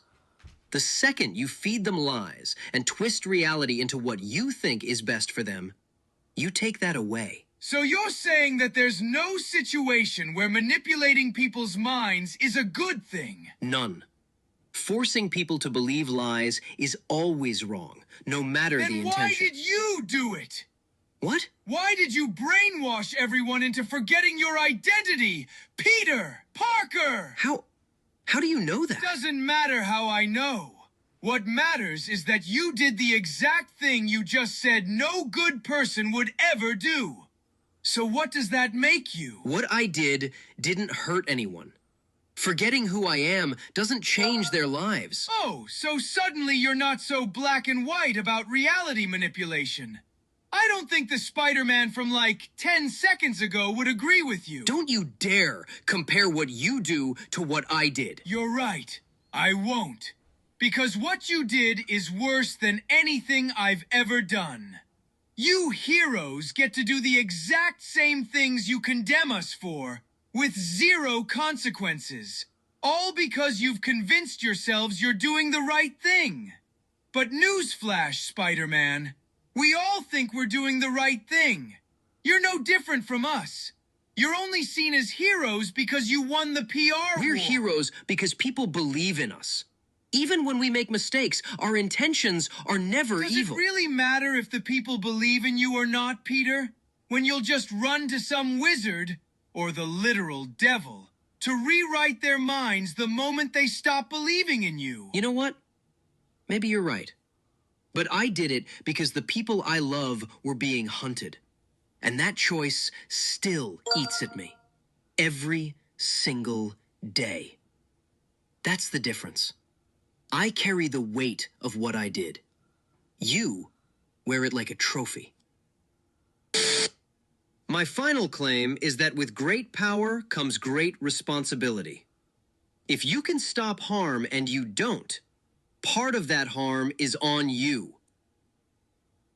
So why do you stop me every time I try to use my genius to help this city? Because your idea of helping is insane, Doc. Nobody wants what you're offering. It's still my responsibility to achieve it. I have been blessed with this brain power, and according to your claim, it would be wrong to not use it to change what I think is wrong. No! Power gives you the responsibility to preserve people's freedom and their ability to choose what's right for themselves.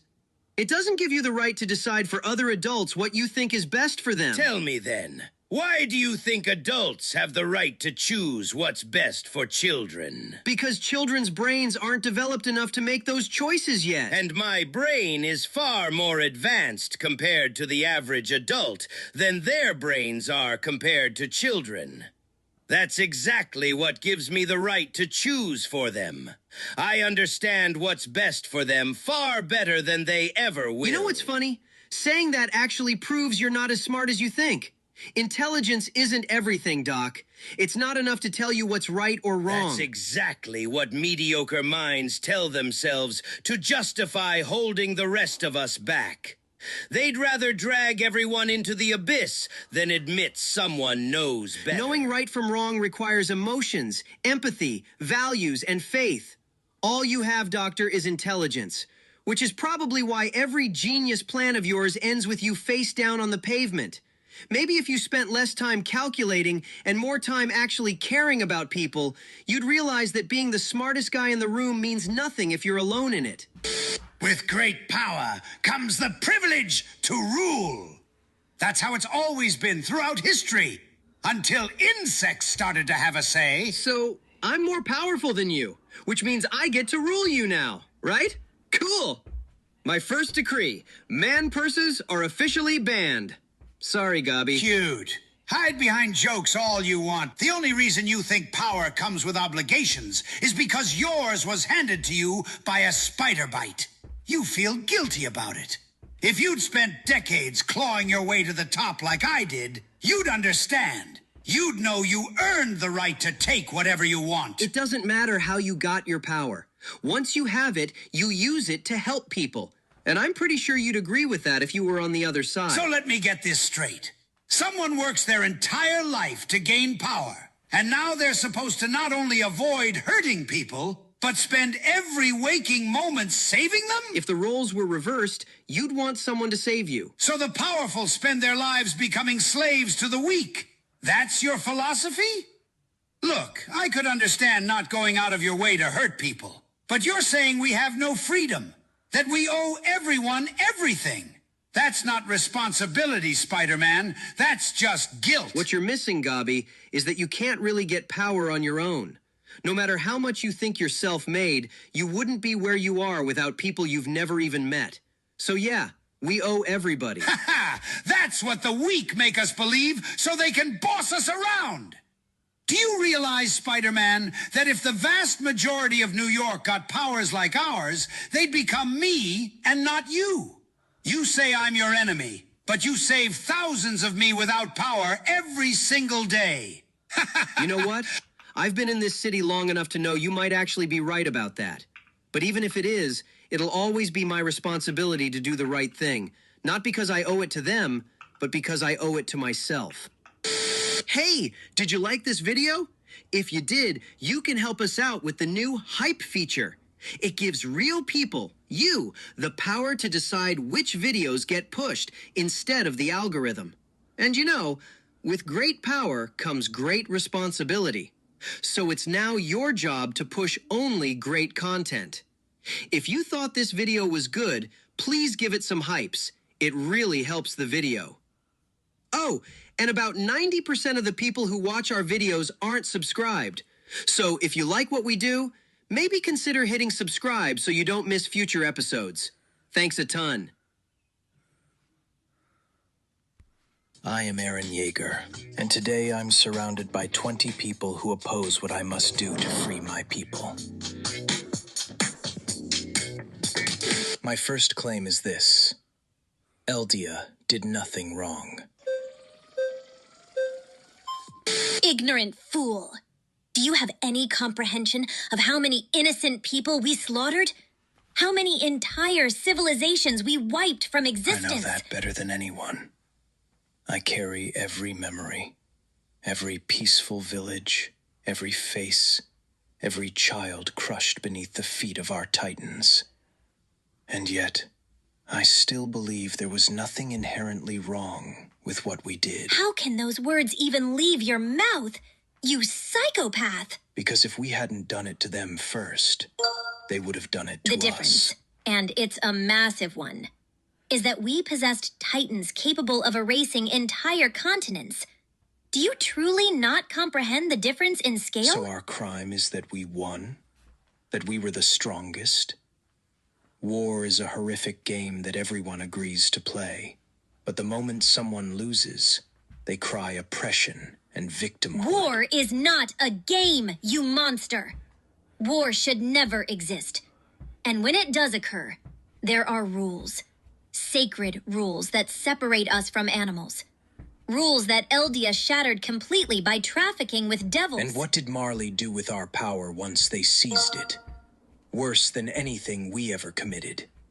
They turned my entire childhood into a living nightmare. Every death Marley causes prevent 10 more. They kill for peace. You monsters kill to devour the world. Marley respects human dignity and upholds international law. Marley weaponizes those laws to maintain their stranglehold on the world. The rules are written by the victors to keep themselves in power. I carry the memories of thousands upon thousands of people, Gabi. The knowledge is overwhelming, contradictory, maddening. You are But if mad. there's one Seek undeniable help. truth I've extracted from all those lifetimes, it's this. As horrifying as it sounds, there are no moral rules governing survival. No patterns you can trust. The only imperative is to survive by any means necessary. Strike them down before they That's strike your grand you down. revelation from all that ancient wisdom? The law of the jungle? That's the sum total of what your primitive, violent mind could extract from millennia of human experience? Stripped to its brutal core, yes. It's the law of the jungle. That's what the memories taught That conclusion tells me nothing about human nature, and everything about the fact that you and your people are irredeemable monsters. Across the entire span of human evolution, through all its complexity and beauty, all you saw was cruelty and violence. You're one of us, Gabi. You share the same blood. And here's what you need to understand. Even if we are monsters, You belong to us. There's profound value in standing with your own people, no matter how deeply flawed you believe them to be. Because in the end, you cannot be anything else. Never. Your bloodline does not dictate who you are. I refuse to accept that. That idealistic belief ended catastrophically for everyone who embraced it in my memories. Every single one. Then if I'm cursed to be born a monster, I choose to be the righteous kind. The one who stands against the other monsters instead of joining their ranks. Everyone is a monster, Gabby. No. That's exactly what the monsters want us to believe. It's how they justify themselves.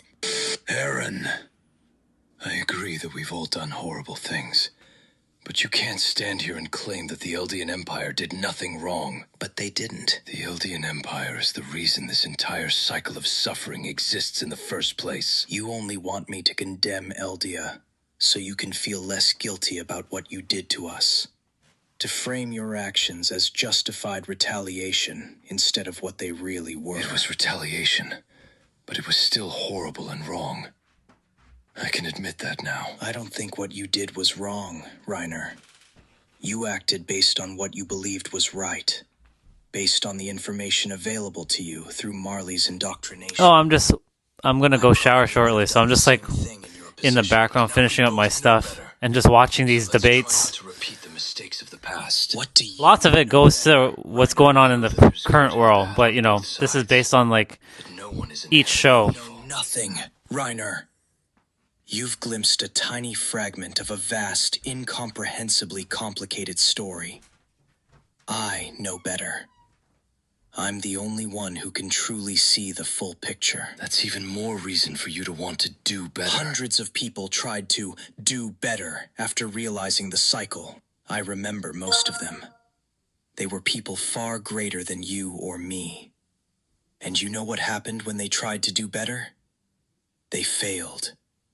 Miserably. That's not a reason to stop trying. They didn't have I'm not going to stop trying.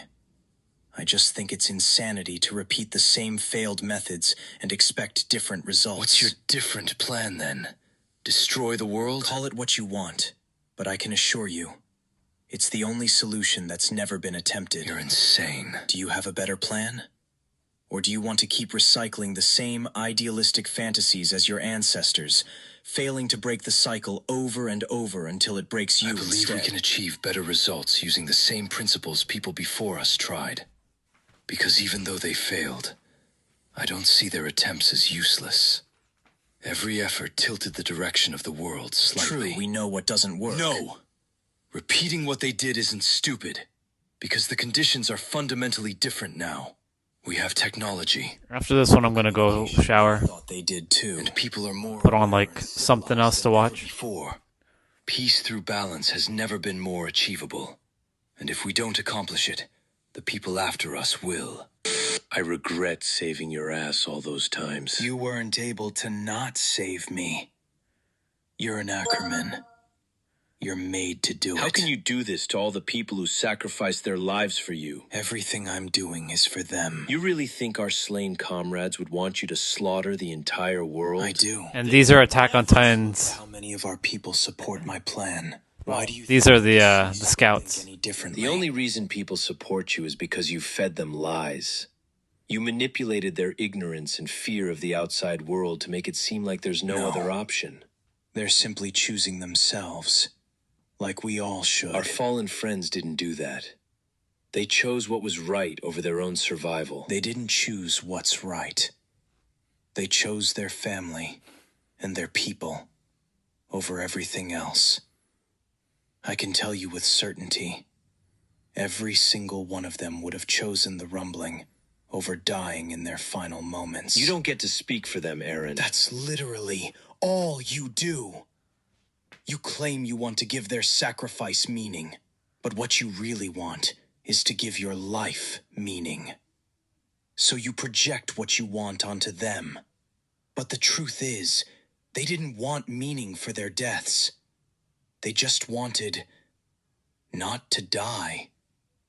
That's what I'm trying to ensure never happens again. You really think you know better than everyone since you got those memories, don't you? You don't. You may know a lot, but everything you know is being filtered through your immature, emotional, and unstable mind. If there's one thing I'm certain our dead comrades always did, it was listening to their friends and following the orders of their leaders. They weren't entitled, rebellious assholes like you are. My second claim is this. What I'm doing is the only way to save Eldia and ensure our people's future. I had a much better plan, Eren. Your plan was to just give up. To lose. To let Eldia pay for everyone else's mistakes. I do want that, but not because I hate my people like you think, Eren. I actually love my people. Deeply. You love them so much that you want to take their freedom and hand it to everyone else. I'm freeing the Eldians from the curse of the Titans. They're the root of all suffering, and I was going to eliminate them painlessly and gradually. Stop lying to me and to yourself. It's not about the Titans. If it were, you could have simply tried to erase the Titan powers from Eldians. But it was never about the Titans, was it? I didn't know that was You know, if you've never watched Attack on Titan, and I don't know if your wife has, this is a show you two should sit down and watch. This is a good show. It's very interesting. I think you would enjoy it. Possible. You would have chosen euthanasia over it anyway. Probably. And that's because... Why not euthanize the rest of the world instead? We don't have the power to do that, Eren. Would you do it if we could? No, because you're consumed with guilt. You think there's something fundamentally wrong with what we are. You're drowned. To keep it short, sweet, two sides opposing each other. One wants to eliminate the other because they see them as a threat. The other is defending themselves because they think they're not the threat and they aren't, but they're being misunderstood as monsters, and it becomes just a hot mess with characters and their roles that they play. It can get somewhat confusing in the beginning too to keep track of who's who and what is going on, but you get the gist of it. It's two sides essentially opposing each other. One thinks it's a monster, and the one that thinks that it's a monster wants to eliminate them, and the one that is the monster isn't really out to hurt anybody, but they have to defend themselves, so they go on the attack. This is just how it is in our life on Earth, right? Someone attacks someone, so they must defend themselves, and when they defend themselves, then they go on an attack and they kill someone, and then when you kill somebody, then they go on the defense, and it becomes a never-ending loop until someone says fuck it and just stops it. So basically, the Eren he was the hero. He was the only person in anime history that at the point who was the main hero who then became the main bad guy. I had never seen that in any anime. The main hero for a couple seasons became the main bad guy, which is crazy. An internalized racism. And you're consumed with anger, Eren. You see everyone else's wrongdoings except ours. I saw everything. I know that no one is purely wrong or purely right. Well, I agree with that. And it doesn't really matter who wins or loses this war, since neither side is evil. I agree with that too. But that realization makes you want to give up. It makes me want to simply choose my side. If I can't be a hero because there's no righteous side to save, then I choose to be a winner. It's not giving up. My plan is refusing to play this horrible game. It's choosing to peacefully exit this cruel world and spare future generations from what we had to endure. My plan is mercy, and that's exactly why I want to give it to our people and no one else. What are you doing, Eren? I'm going to free our people. I'm going to make all your sacrifices worth it. You're making our sacrifices evil. You're trying to destroy the world. It's the only way the people we care about can enjoy peace. They're killing each other because of you. Everything will stop when my plan is complete. All the survivors will live happy, peaceful lives. I can see it. If our people are the only ones left, the absence of a common enemy will shift the focus inward. They'll fight over the new resources and land. We'll slaughter each other for decades. And they'll be free to do it. It's still better than being slaves to everyone else. Not when there are other ways. You don't understand, Commander. I can see the future. That's exactly why you should step aside. The amount of information you possess doesn't give you clarity. It overstimulates your human brain, confusing you, driving you insane. Leaders need to see through the eyes of the people, not the eyes of a god. That's why you shouldn't be making these decisions, You don't understand Aaron. my plan. I know what's going to happen. I'm not going to kill everyone. My friends are going to stop me.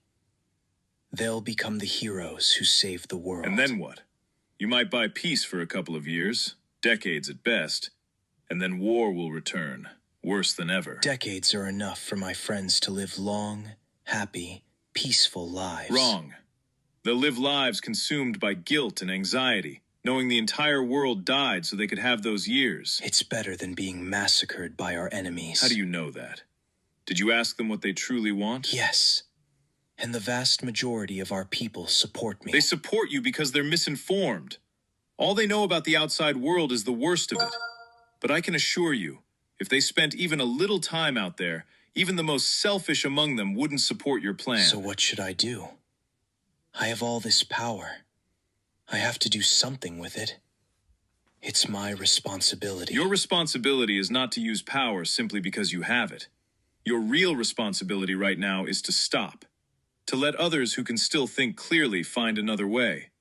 Because this path you're on, it doesn't end with your friends living peacefully.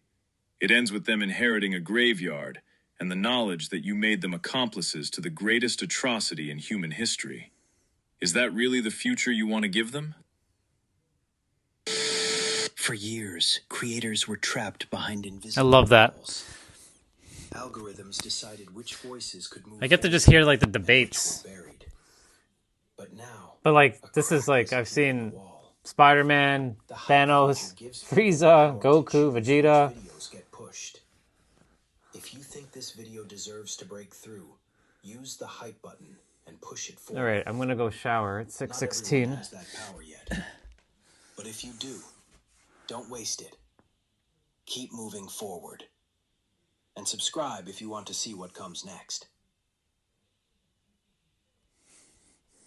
Did I save this one already? It's me again.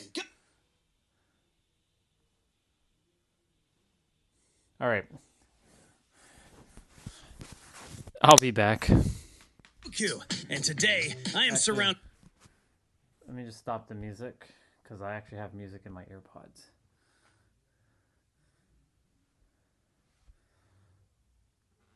Surrounded by 20 of the strongest heroes ever.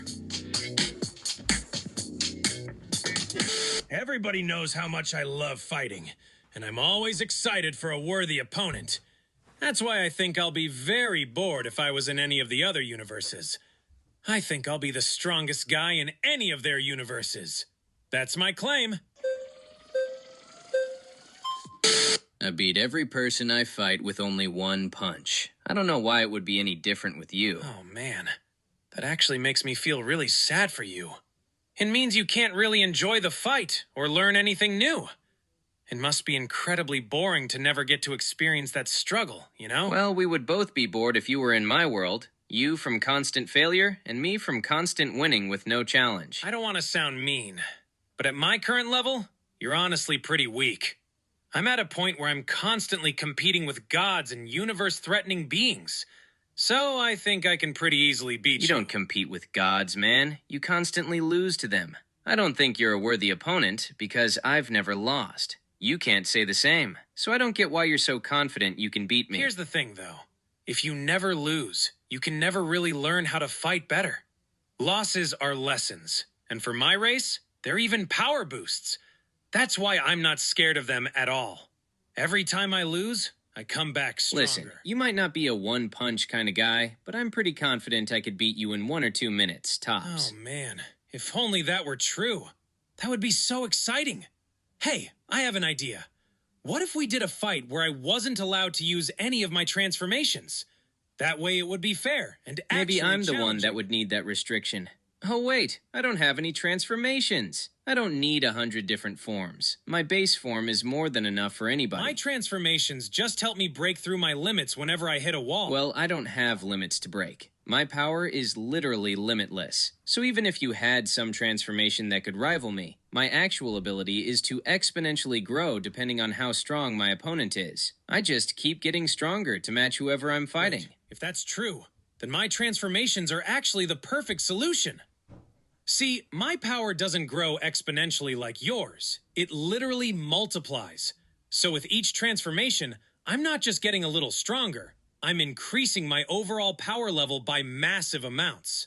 That way, even if you keep growing to match me, I'm multiplying faster than you can possibly keep up with exponential growth. All this talk doesn't really mean anything. The truth is, you just wouldn't be able to compete with me in my world, because my power is literally that I am unbeatable. That's just how I am. Yeah, I guess that makes sense. But since I am not from your world, being there would be breaking a rule. So I think other rules can be broken. If anyone can beat you here, it's me.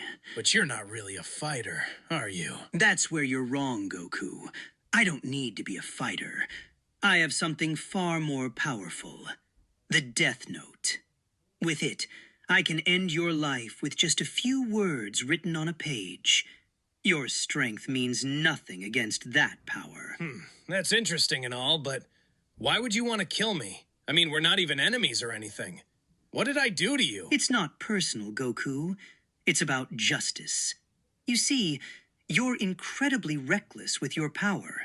You train dangerous criminals instead of eliminating them. You let threats grow stronger just because you want a good fight. People die because of your philosophy. I'm creating a better world by removing those who cause suffering. Oh, I see where you're coming from, but I still don't think that's the right way to do things. I believe people can change and become better. That's always been my philosophy. Well, it doesn't matter what you believe anymore. I have your name now. All I need to do is write Son Goku on my Death Note, and you'll be dead before you can even stop me. Wait. Even if you tried to write my name right now, I'm so fast that I could stop you before your pen even touches the page. I could take the Death Note from you before you even had a chance to use it. That's true. But it's already too late. I wrote your name when you said it in the intro, and you will die in just a few seconds. That's actually pretty smart. So I guess I'm dying now. You know, that's not very new to me. Hope Bulma has the Dragon Balls ready. Yes, and you will die now. Any time now. It's not happening. I don't get it. You are supposed to be dead by now. I am confident I wrote Son Goku will choke and die when I reveal that I wrote his name on the notebook. I don't think anything would happen if you write that on your book, Light. What? What are you talking about? Of course something would happen. I would write your name and you would die. That's how the Death Note works. No, I don't think anything would happen if you write Son Goku on your book. I don't understand what you're saying. Why wouldn't it work? Well, that's not really my name, actually. What is your name, then? My actual name is Kamehameha. Kamehameha what? Wait. Before we get to the next round. I see you. Yeah, you in the comments. Goku should have said this. You missed that feat. You don't understand the character. Oh, really? You guys think you're the better debaters, huh? Here's your chance to prove it. Thanks to today's sponsor, Polybuzz, you can actually debate these characters yourself. Polybuzz is a unique AI-powered chatbot that lets you talk to your favorite anime characters. Unlike those generic bots that all sound the same, Polybuzz crafts these personalities to be as authentic and as canon-accurate as possible, especially the Dragon Ball characters. If you try to debate Frieza, for example, he's going to talk down to you exactly like the tyrant he is. So if you don't want to be called a stupid monkey every 2 seconds, you might want to try talking to someone a little nicer. Polybuzz has a massive selection of characters from different anime, and you can even create your own. You can chat with them, roleplay stories, and even discover characters made by other users. So if you think you have a better argument than I do, go settle it with them right now. Download Polybuzz using the link in the description. Use code SUPER26 to unlock premium features. And come back and tell me how badly you lost. Thanks again to Polybuzz for sponsoring this video. Now let's get back to the panel. Look, I'll be honest with you, Goku. I believe you're probably stronger than me, physically, but I still don't think you have a chance against me because of my abilities. Oh, really? That's interesting. What kind of abilities? I can create an unlimited space paradox between us using my infinity technique. It makes me completely untouchable. No matter how strong you are, you literally cannot reach me. That actually sounds like a great defense strategy. But I think I could overthrow it. How? How could you possibly get through an infinite barrier? I'll just punch through it. You can't just punch through infinity. It's not physical. It's a manipulation of... Well, from my experience, if you punch harder, everything is breakable. Well, you can't. You're saying if you just punched harder, you could break my infinity? Yeah, probably. I actually have to restrain myself from doing it when I am fighting. You can't just brute force your way through the laws of space itself. Why not? Works every time. Fine, maybe you could break through, but I have one last move that could actually work against you. A technique that will completely erase you from existence. If I can use my infinity to hold you in place long enough, I can activate it and you'll just cease to exist. Oh, erasing people from existence? That reminds me of a technique called Hakai that does exactly that. I thought it was unbeatable too. But then I tried to use it on a crazy evil god guy, and he was able to resist it. And since I am way stronger than him now, I think I can do it too. What? There's a way to stop yourself from being erased. I've been working on defending against it for a while now, so maybe you won't actually be able to erase So you're telling me that you found a counter to existence erasure too? Yeah, pretty much. I've had a lot of time to figure these things out. Of course you have. I didn't have a lot of time at all. I think the problem is you had too much weight on your shoulders from the start. Everyone expected so much that when it came time to actually deliver, it just happened too fast. Goku, I'll be honest with you. You're probably more physically powerful than me, but that doesn't make you the most powerful here. True power isn't about strength. It's about helping people. Huh? But I've saved the world, like, a lot of times. Isn't that helping people? Saving the world is the bare minimum. It's not real help. Real help is becoming a symbol. Being something people can look up to. Inspiring them to be better. Symbol? I don't want to do that. I just like fighting. That's exactly the problem. You have this incredible power, and you choose to hide it away instead of inspiring people with it. That's selfish and wasteful. But I'm not hiding anything. I fight bad guys all the time. Fighting bad guys isn't the same as being a hero for people. Let me tell you something. There's a child somewhere in this universe who's terrified, who feels alone. All that child needs is to know that someone out there cares. Someone strong. Someone like you. But you won't do it because you're too busy chasing fights. Well, I mean, I'm just a regular guy. I'm not a god or anything. I don't want to be a You're lying to yourself. You're so much more than just a regular guy, Goku. You could be so much more. But you choose not to. And that's selfish. I don't owe people anything, though. I'm just doing what I want to do. But you do owe them something. The universe itself saved you so many times. Every living creature gave you their power without even knowing you, without ever asking anything in return. And you still choose to hide in the distance. You choose to ignore that debt. Hold on. I did use that power. I literally saved everyone with it. Multiple times. Like, I've died doing it. Twice! Dying isn't the same as living for them. Living for something bigger than yourself. That's what real strength is. That's just boring, though. I don't want to be a hero. So you're saying you're only willing to help if it's convenient for you? I genuinely like fighting more than I like being famous or whatever. So isn't it better that I do the thing I'm actually good at and happy doing? The point isn't whether you're happy. The point is whether you're doing your duty to humanity. But here's the thing. I've saved humanity. A lot. Like, way more than my fair share, I think. At some point, don't I get to just be happy? Don't I get to just fight and train and not think about all this pressure stuff? Not when people are suffering. People are always suffering, though. That's just life, right? There's always someone sad somewhere. I can't fix everyone's sadness. But you know what I can do? I can get really strong so that when something tries to hurt people, I can stop it. You're still missing the point. You love being a symbol. That makes you happy. Being a symbol makes you stronger because you believe in it. But me? I feel like that would hold me down. So you expect everyone to just accept that you're choosing to be selfish while claiming it's in their best interest? You can want something and do it for the right reasons at the same time, you know?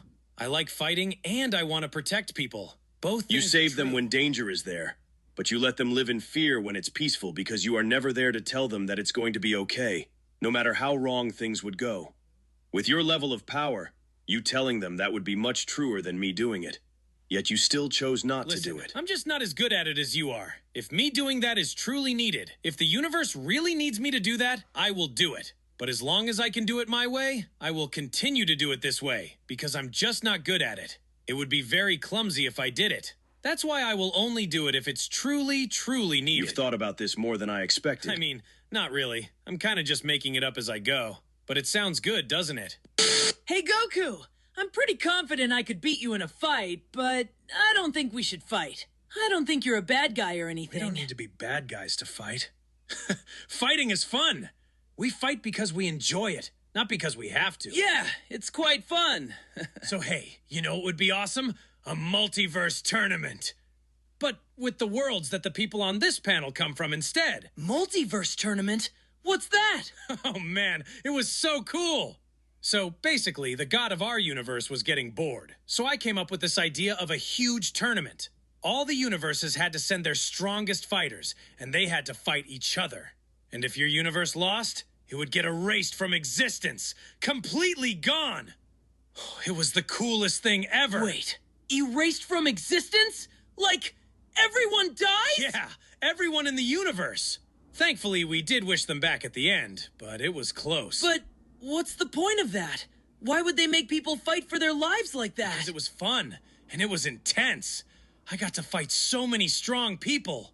I even unlocked a new form during it. People were fighting for their lives. Their families were going to be erased if they lost. How is that fun? I don't know. The gods just like doing what they want. They're not really bad guys, though. They just do their thing. That's what gods do. No, they shouldn't be allowed to do that. They can't just make people risk everything because they're bored. That's not fair. That's not just freedom. Just how the universe works, Luffy. Gods make decisions. Everyone else has to deal with it. Wait, you actually think that's okay? What do you mean? I just think that's how things are. I fight the strong people who hurt others. But I accept that the gods make the big decisions. I can't change that anyway, so why worry about it? That's exactly what people say about my kind of gods. They say that the celestial dragons are too strong, that no one can compete with them, and that we should accept their system and adapt to it. But I'll never do that. I'll get strong enough to defeat them all and free the world from their tyranny.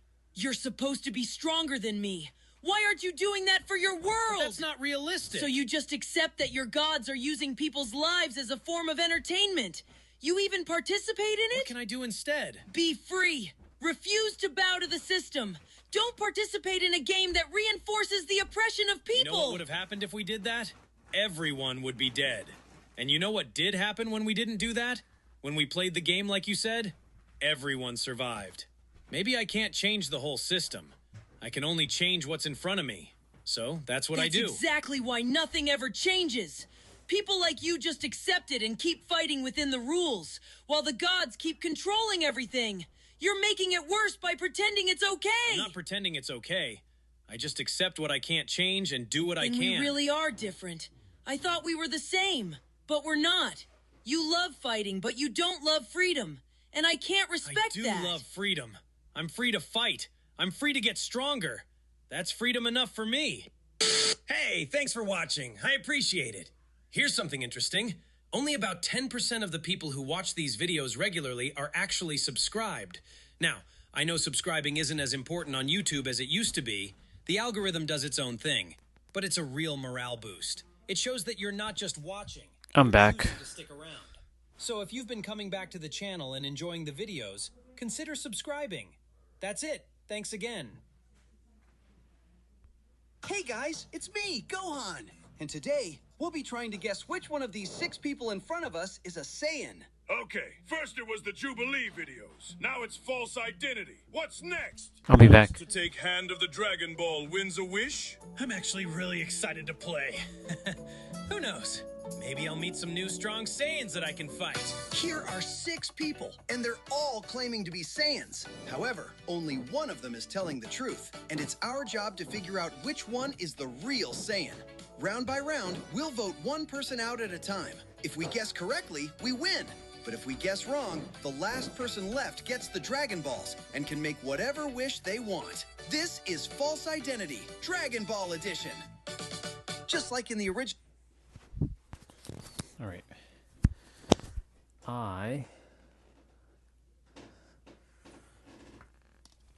I'm gonna play my game.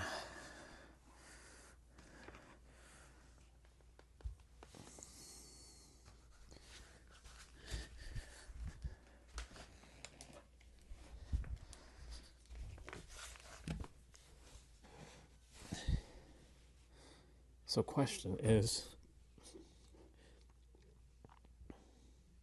let's go here. No. No. She probably normally come and drop off stuff and go, because she had to go to work. So I didn't. No, I didn't downstairs. We don't see them with Gal, when we hit our door slab, we just come and watch and see who. But she, if she do come, she probably come in and drop off stuff and go. What? Now he drive the car though? Now him drive the car? He drive this morning to go, but he's gonna bus and come home, and then she's gonna work. Original show.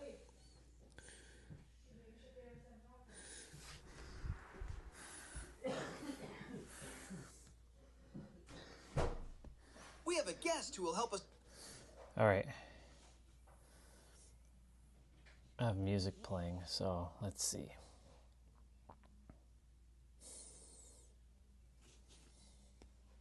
Still can't believe I lost to San Jose. What the hell? I lost twice. San Jose whooped my candy ass.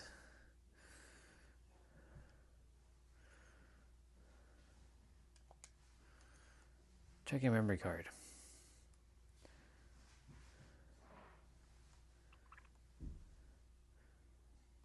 I should actually make a backup save on my secondary memory card.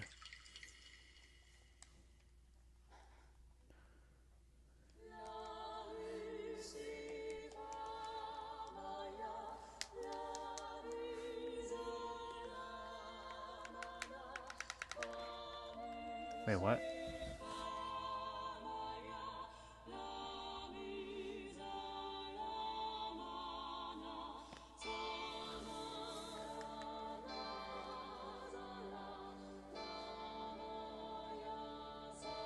It's weird.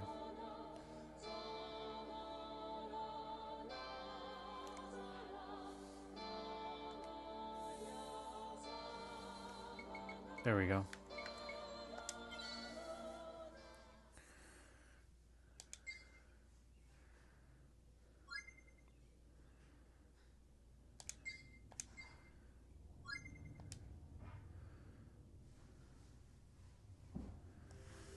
Okay, so while that's doing its thing,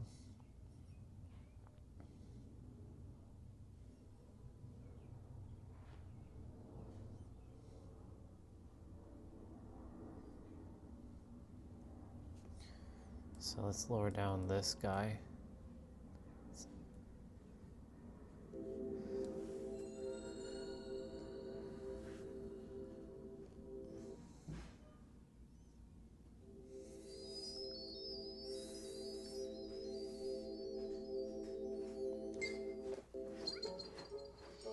All right, we got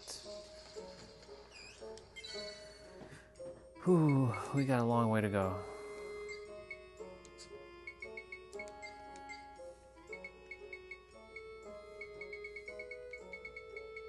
Oh, finally.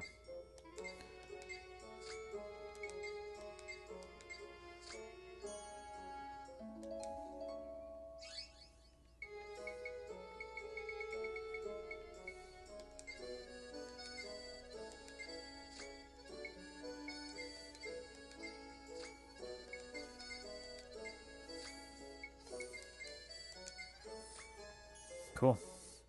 Whirlwind 2. Ooh. That's gonna be good.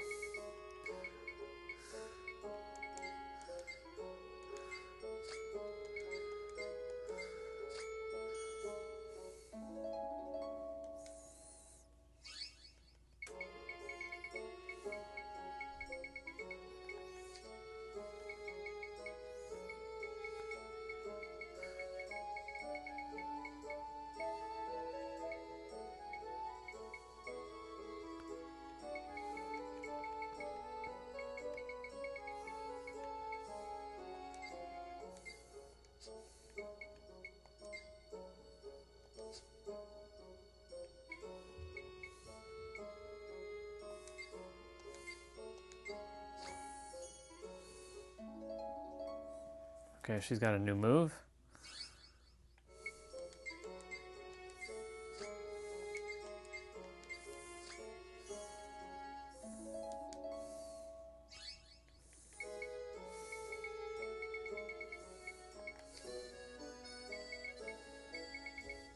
Ooh. I could have learned something there, but it's all good.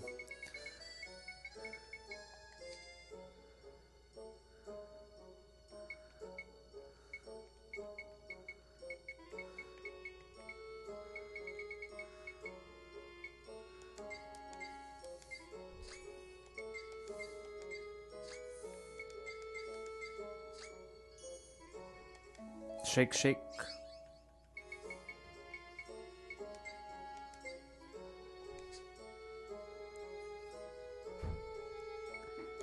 Shit, man. Simon is getting some good leveling here.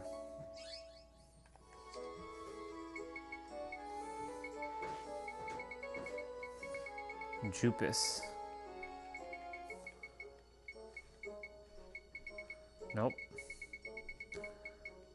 Princess Bay, the bird.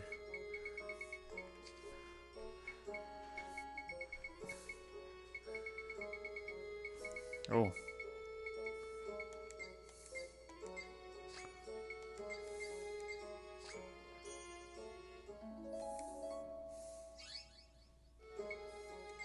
Oh, nice.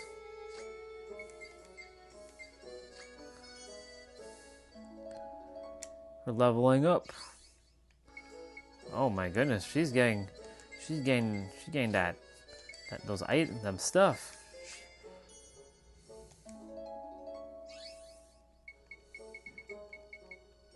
Very good. Steve.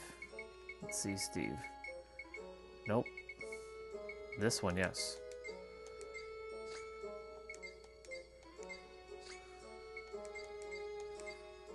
Awesome. Wave Jammer. The sooner I get these guys all leveled up with their stuff, the easier things get.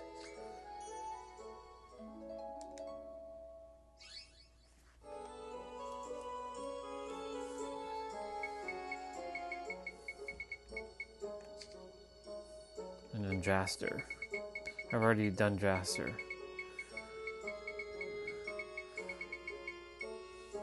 I wait until I actually have the entire item and then I use it, or the entirety of it. So she got something. He didn't get anything. Simon got 2 things. He didn't get anything. She got 1 thing. And he got 1 thing. Or he got 2 things. Alright. We're gonna level, we're gonna save.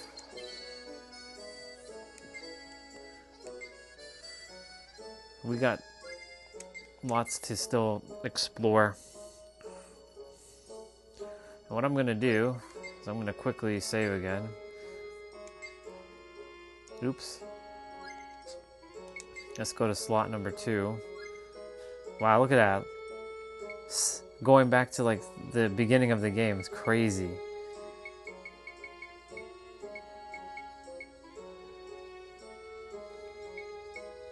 I'll leave it in spot 14. Just in case. 16 hours, 41 minutes in. Alright, Jaster. Angela's bar, huh? Alright, so we got all that to do. And then we gotta go over there. Damn, so much to do.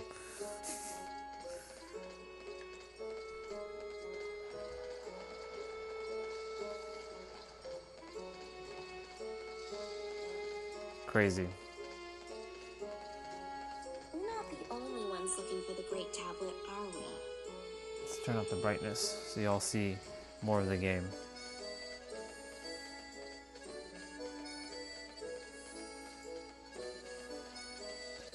Here we go. I'll take you on. Oh, thank God. Thank God. It still uses the same amount of AP. Nice.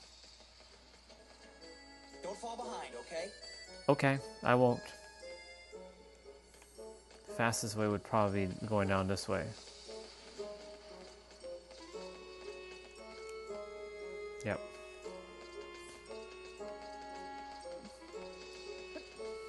I'd like to come back here on my day off. If you want to play Dead by Daylight, I'll play in like maybe 30 minutes or so. Just want to clear a little bit of this.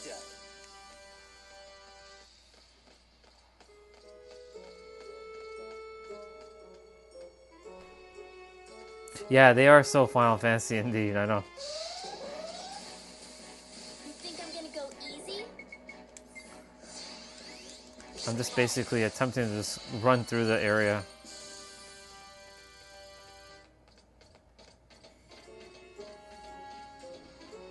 Okay, I already talked to this dude, but I'll talk to him again. Yep. Wait, what? How the fuck do you get up? Oh!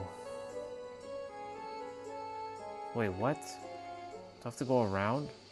Oh, I have to go around. Shit.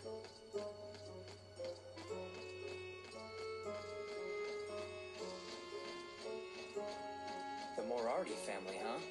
Sounds dangerous. Lots of backtracking in this game. You think I'm gonna go easy?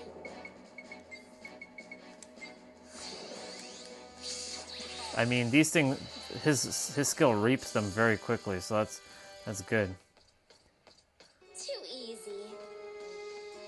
Too easy until we run out of the let's arrange items.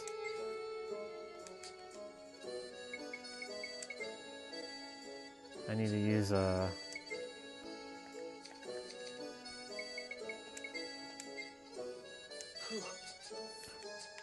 Yep, so Final Fantasy. Yeah, if you want to play, I'll play in a bit. Just wanted to just tackle a little bit more of this before I get to the character.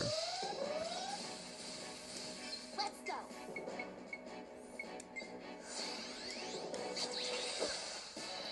That's the end Man, of that move just too good.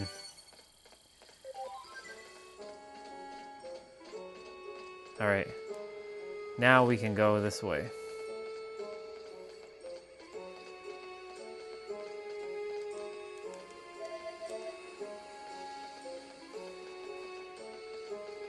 Let's keep this pace up. Here they come.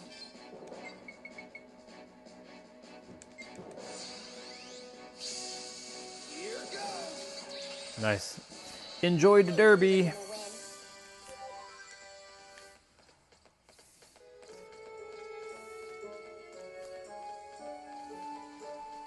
I'd like to come back here on my day off. Just seeing if there's any item that I missed. Nope. We're good. Oh my god. We're not the only ones looking for the Great Tablet, are we? Let's see. Is there a dead end here? Or will it curve around? Like my aim is I'm thinking it's gonna circle around here. I'll take you on.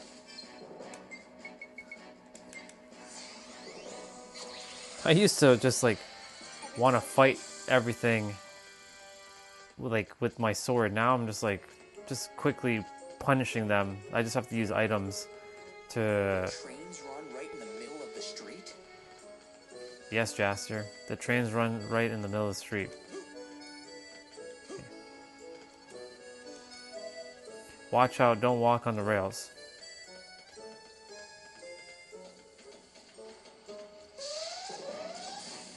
Ah, the train is coming. Here they come.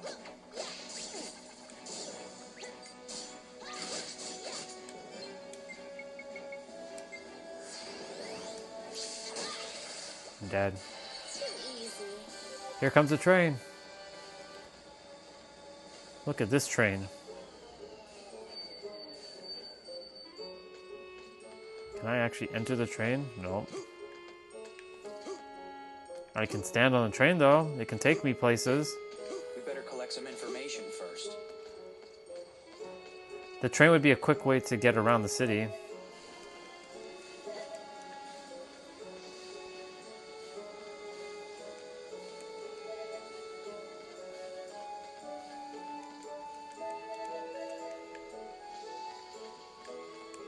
Hey, look, it's one of the monsters. Yeah, see, I knew it. It should connect back. And now we have a save point here. Save.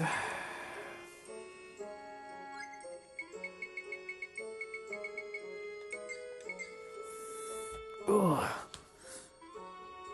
Oh man, it's crazy.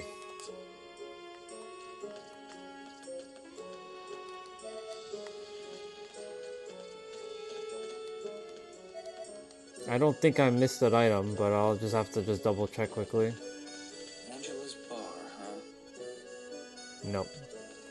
So now there's two different ways to go. There's that little pathway, and then there's obviously that way. So let's tackle this way first.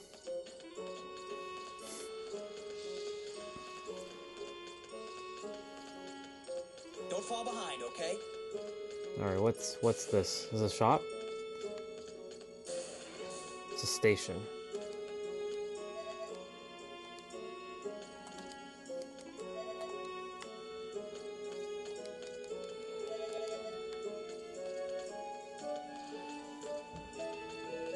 What is she? Good job. Okay. What?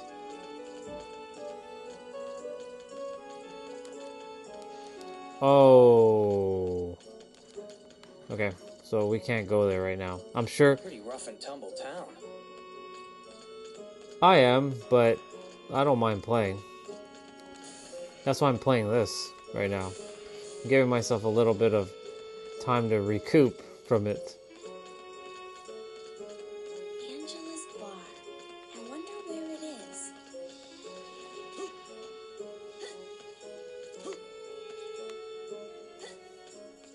Alright, so we at least know we can't go that way, so... The Moriarty family, huh? Sounds dangerous. You think I'm gonna go easy? You think I'm gonna go easy? Yeah. That's the end of that. Plow through these sons of bitches quickly. The train Actually, run let's right see. in the middle of the street? Battle recorder. So I've already hunted zombie 30 and stray dogs 30. So I need frogman, jellyman. I have to find that gigabird and the steel child again. So far so good. I know where these guys are. These two, gigabird and steel child. They were in that area.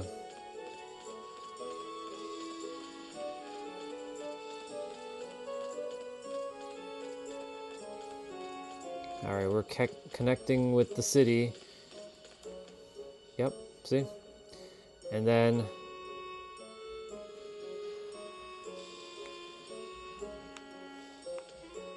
We better collect some information first. Oh, treasure. You think I'm gonna go easy?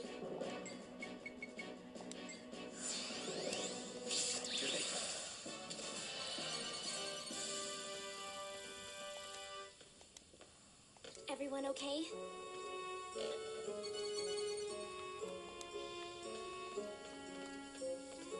Milk in a treasure chest. How awesome. So we're just gonna quickly fill that. There we go. Is there anything in here?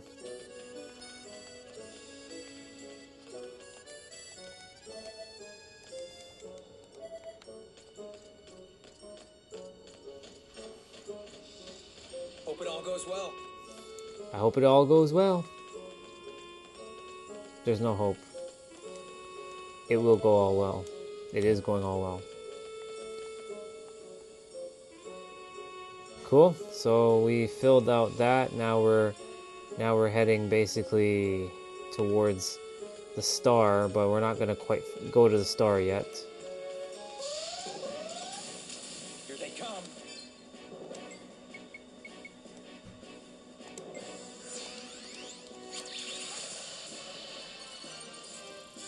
Making that money, making that bank. That's how you get it done. The train can't move without me on the track.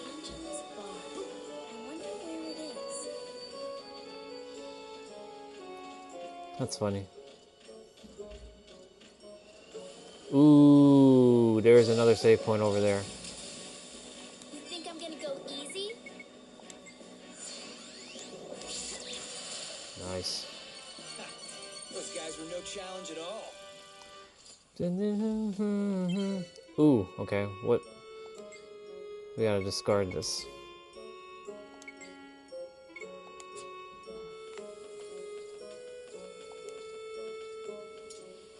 Ah, shit. Oh, damn. Okay. This is gonna be challenging with just the two of us.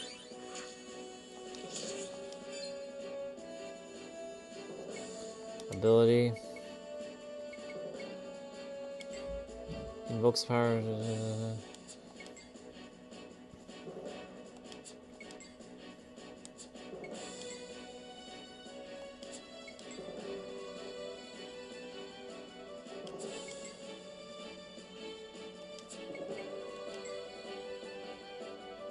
Unleashes the ultimate order, sending enemies to their death instantly. What? Does that actually do what I think it's gonna do?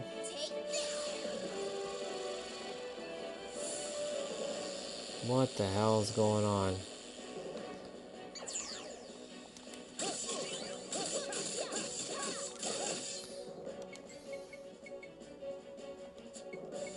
Yeah. Let's go.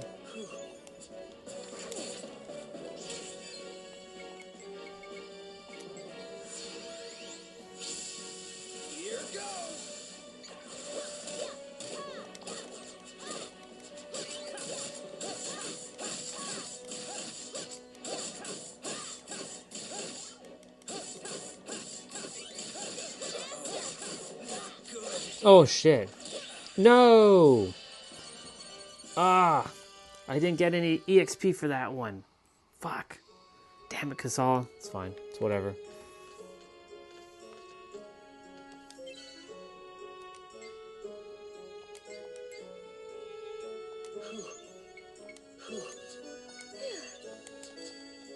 Technically speaking, I did save, so... Yeah, but that save is way too... Fuck it. It's fine. Alright, we're not... Ah, shit, I didn't want to go to the start. God damn it. Oh well, too late. Oh, it's that girl again. It's them again. Mommy? Is Daddy here? I'm not sure, darling. Well, he might be, but he might not be. Out of the way!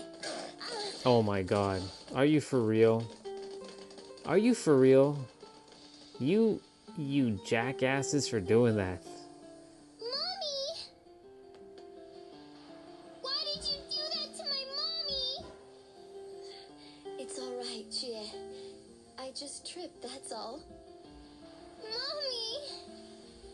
If Daddy were here, he'd beat up those bad guys. When are we gonna see Daddy? I'm sorry, honey. I'm so sorry for putting you through all this. Your daddy, he's working really hard to help people, to help the world. I'm sure. How did they get to this planet? Okay? Okay. I'll try, Mommy. That's crazy. Okay. Okay, well the star thing is still there.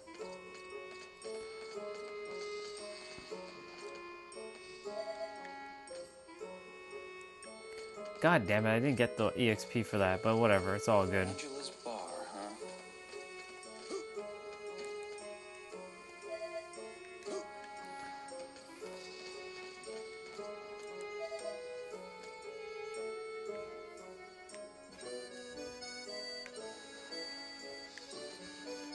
Oh.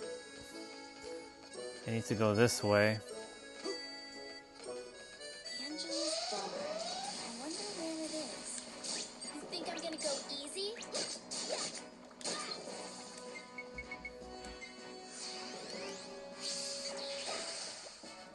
That was a cinch. Well, at least I leveled up now. 34.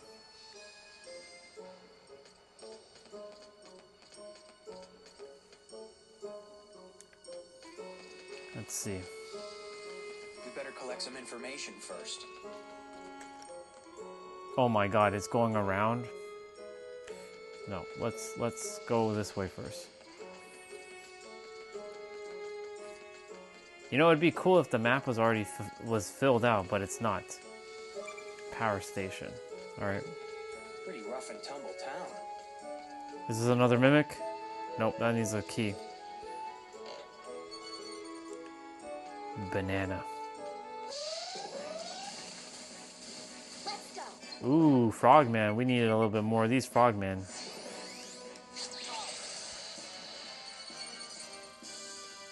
I got back my recharge drinks. That's good.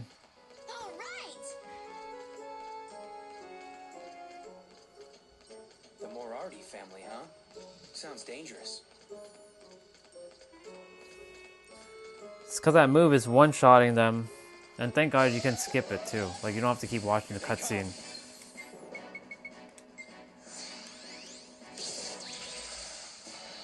Everyone okay?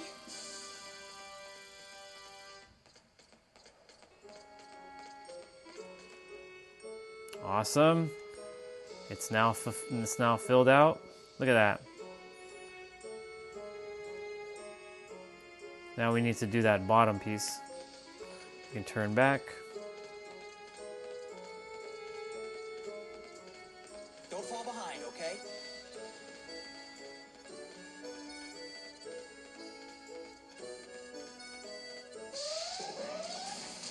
Here they come.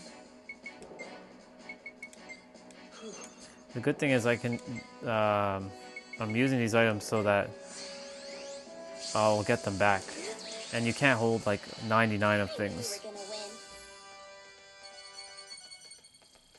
I'm sure that item, that resurrection is probably going to be discarded. Nope.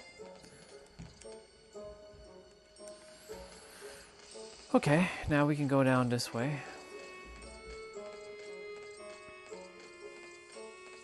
Angela's bar, huh? Angela's bar, huh? Let's go.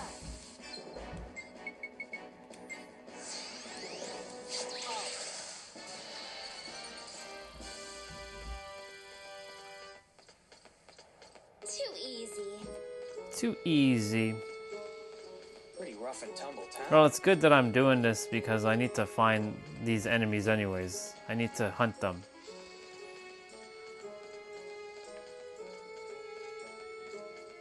Alright, what the hell is this over here? We better collect some information first. Ooh, look at that city.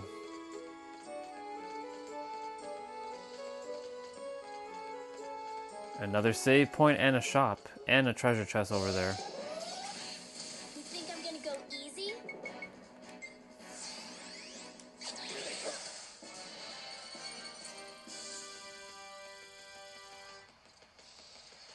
Popping up like crazy.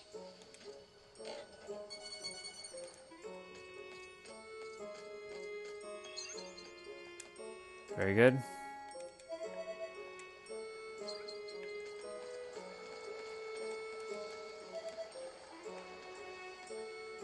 That's a cool city.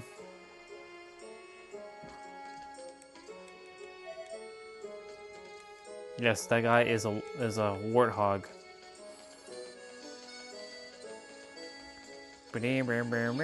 So the other side has. Let's see. So max heal I'm okay with. Recharge drink.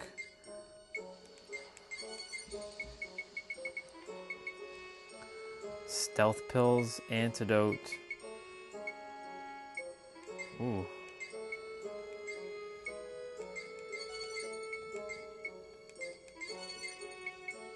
I'm sure this is going to be used for that guy.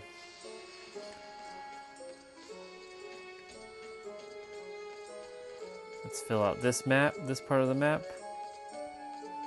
So this is just like the opposite end of the other map, or the other side of the map. Oh, alien dude. Nice. Don't fall behind, okay? Here we go. These guys. Here they come.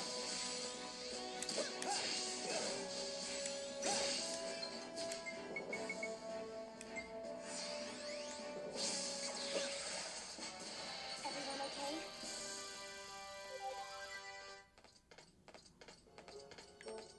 Jupus is going to catch up in level, and then we have to get the other dude. Nice. Angela's bar, huh? Cool beans.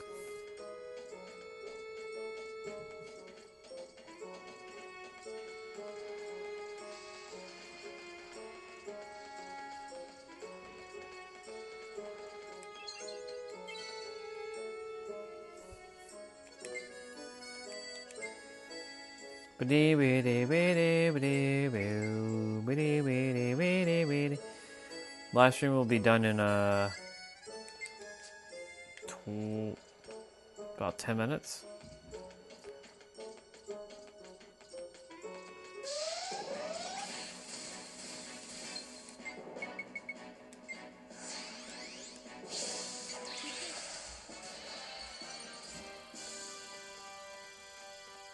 I'm getting some pretty good EXP and getting some good monies.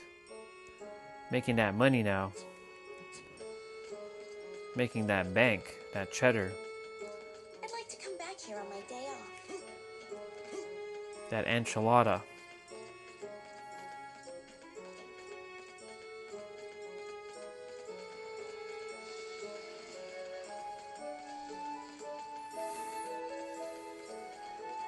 Angela's bar. I wonder where it is.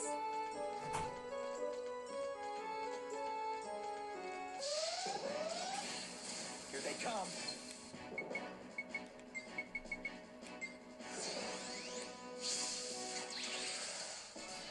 I knew we were gonna win. Nice. Getting powered up, y'all. Angela's bar, huh? Angela's bar, huh?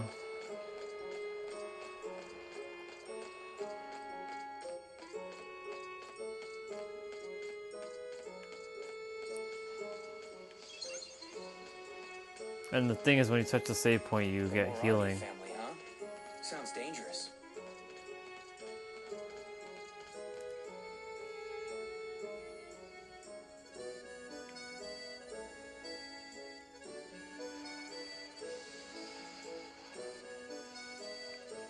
I didn't do that bottom, like that piece over there, but that's okay.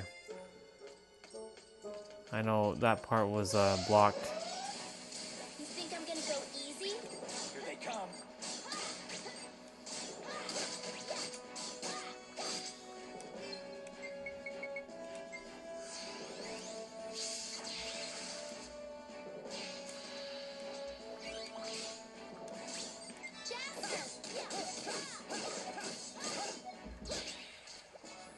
That's how you get it done.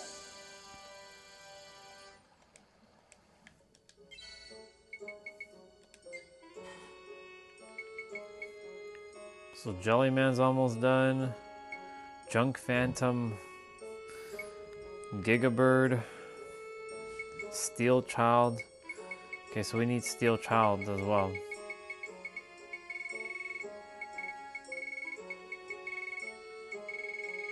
So far, so good.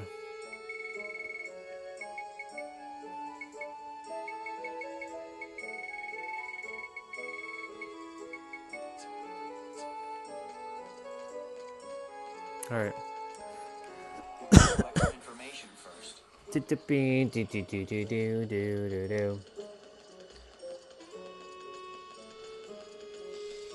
Actually,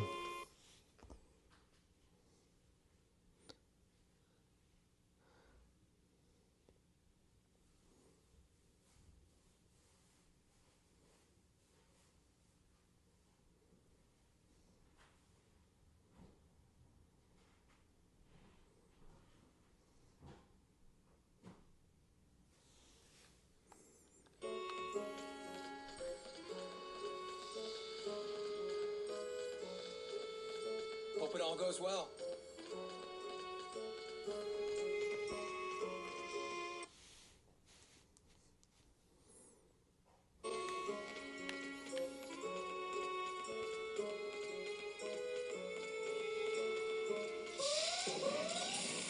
Let's go. Here they come.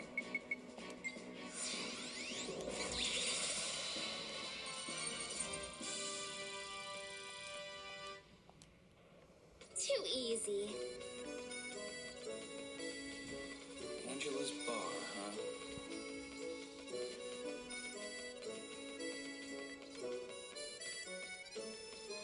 oh, Let's go. oh shit! I didn't mean to do that.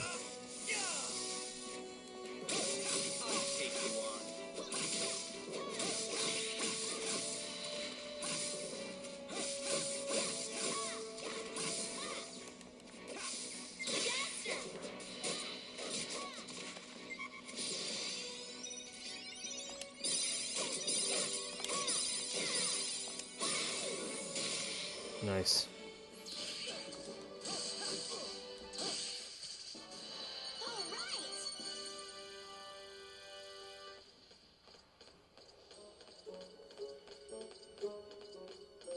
Don't fall behind, okay?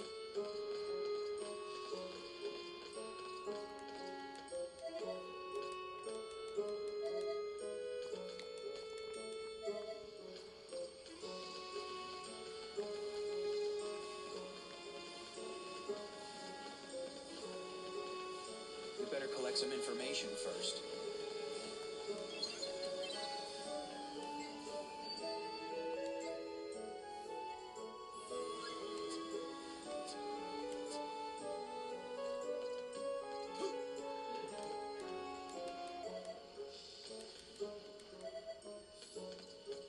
This is Beast Unleashed. Anyone's looking for the great tablet, are we?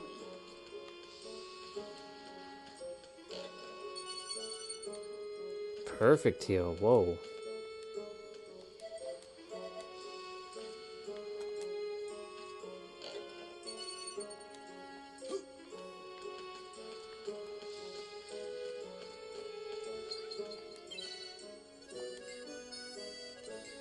Okay.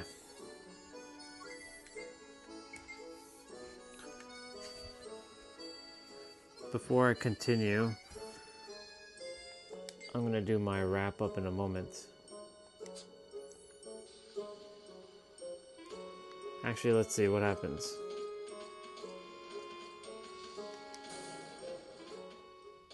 Cutscene. There's our dude. He's right there. There's our guy. Give me another.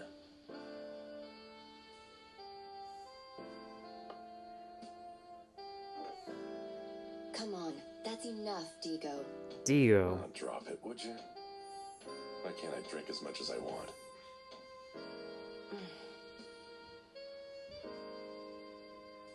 Come on, cut it out.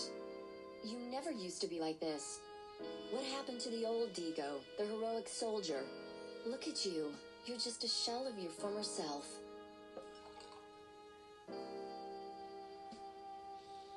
And look at me, silly enough to fall in love with such a miserable man.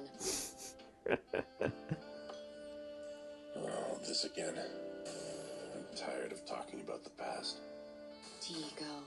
Digo. That's his name, Digo. I'm sorry I didn't see you there. Something to drink? This way.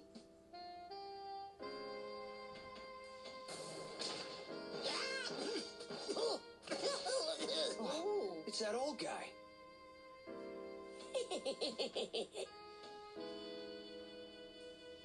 What was that for? All I did was just ask around about the tablet.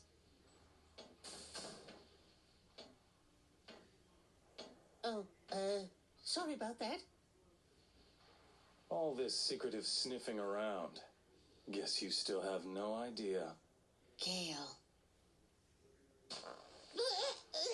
Keep sneaking around, and you'll be putting your life at stake, old man. Alright, hold on. When did I start the stream? Oh no, 7:20. Alright. No, I was just... I'll do my wrap up in a moment. Haven't seen you before. Something's fishy. Who are these guys? They are my customers, Gale. And while they're in my bar, you don't get to hassle them. Look, this is a very important time for our town. Don't do anything that would make anyone suspicious. That goes for you too, Angela. There's our guy right there. Our new character. Got a problem with that? No? Good. Just remember, defy Zax Moriarty, and you won't survive for very long in this town. So don't try anything stupid. Got that, Angela? And Digo, got your tail between your legs as usual. All that money you scraped up in the mines, was that just to buy yourself some drinks? You definitely are a loser, Digo. Pathetic. Move.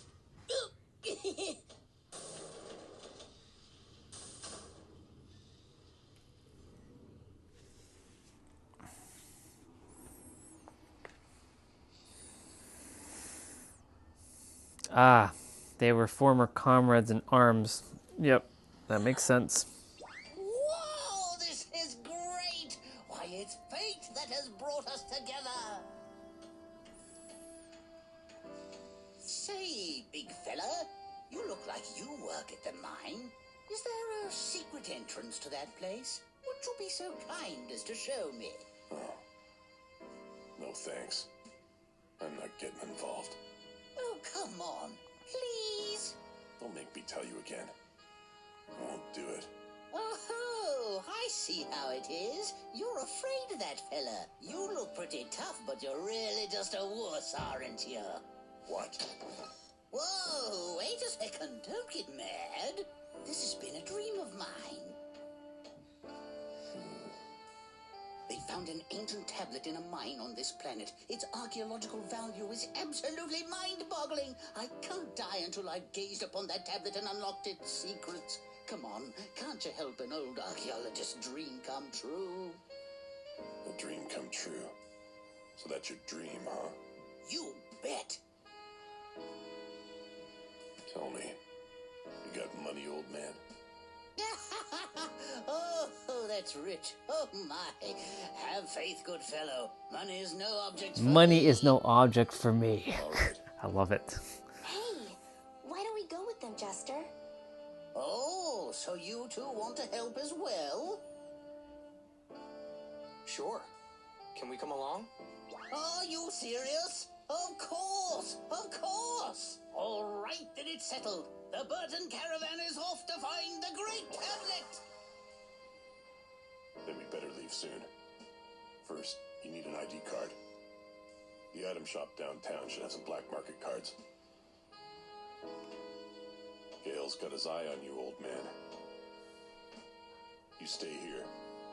We'll get the card for you. Look, the dude has joined our party. We got our character. All right. With that being said, I'm going to do my wrap up now. I'm waiting for food as well. I'm going to keep the stream on. But yeah, thank you all for coming on. We did the 1 hour jump rope play out. Man, that was something. Oh. Yeah.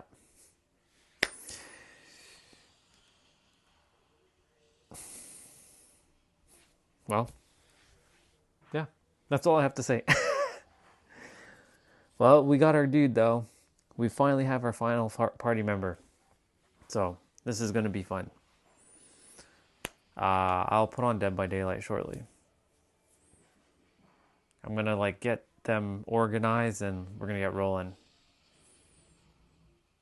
I got music playing in my ears right now. I don't really wear my AirPods much anymore, but it feels good. All right, y'all have yourselves a good night.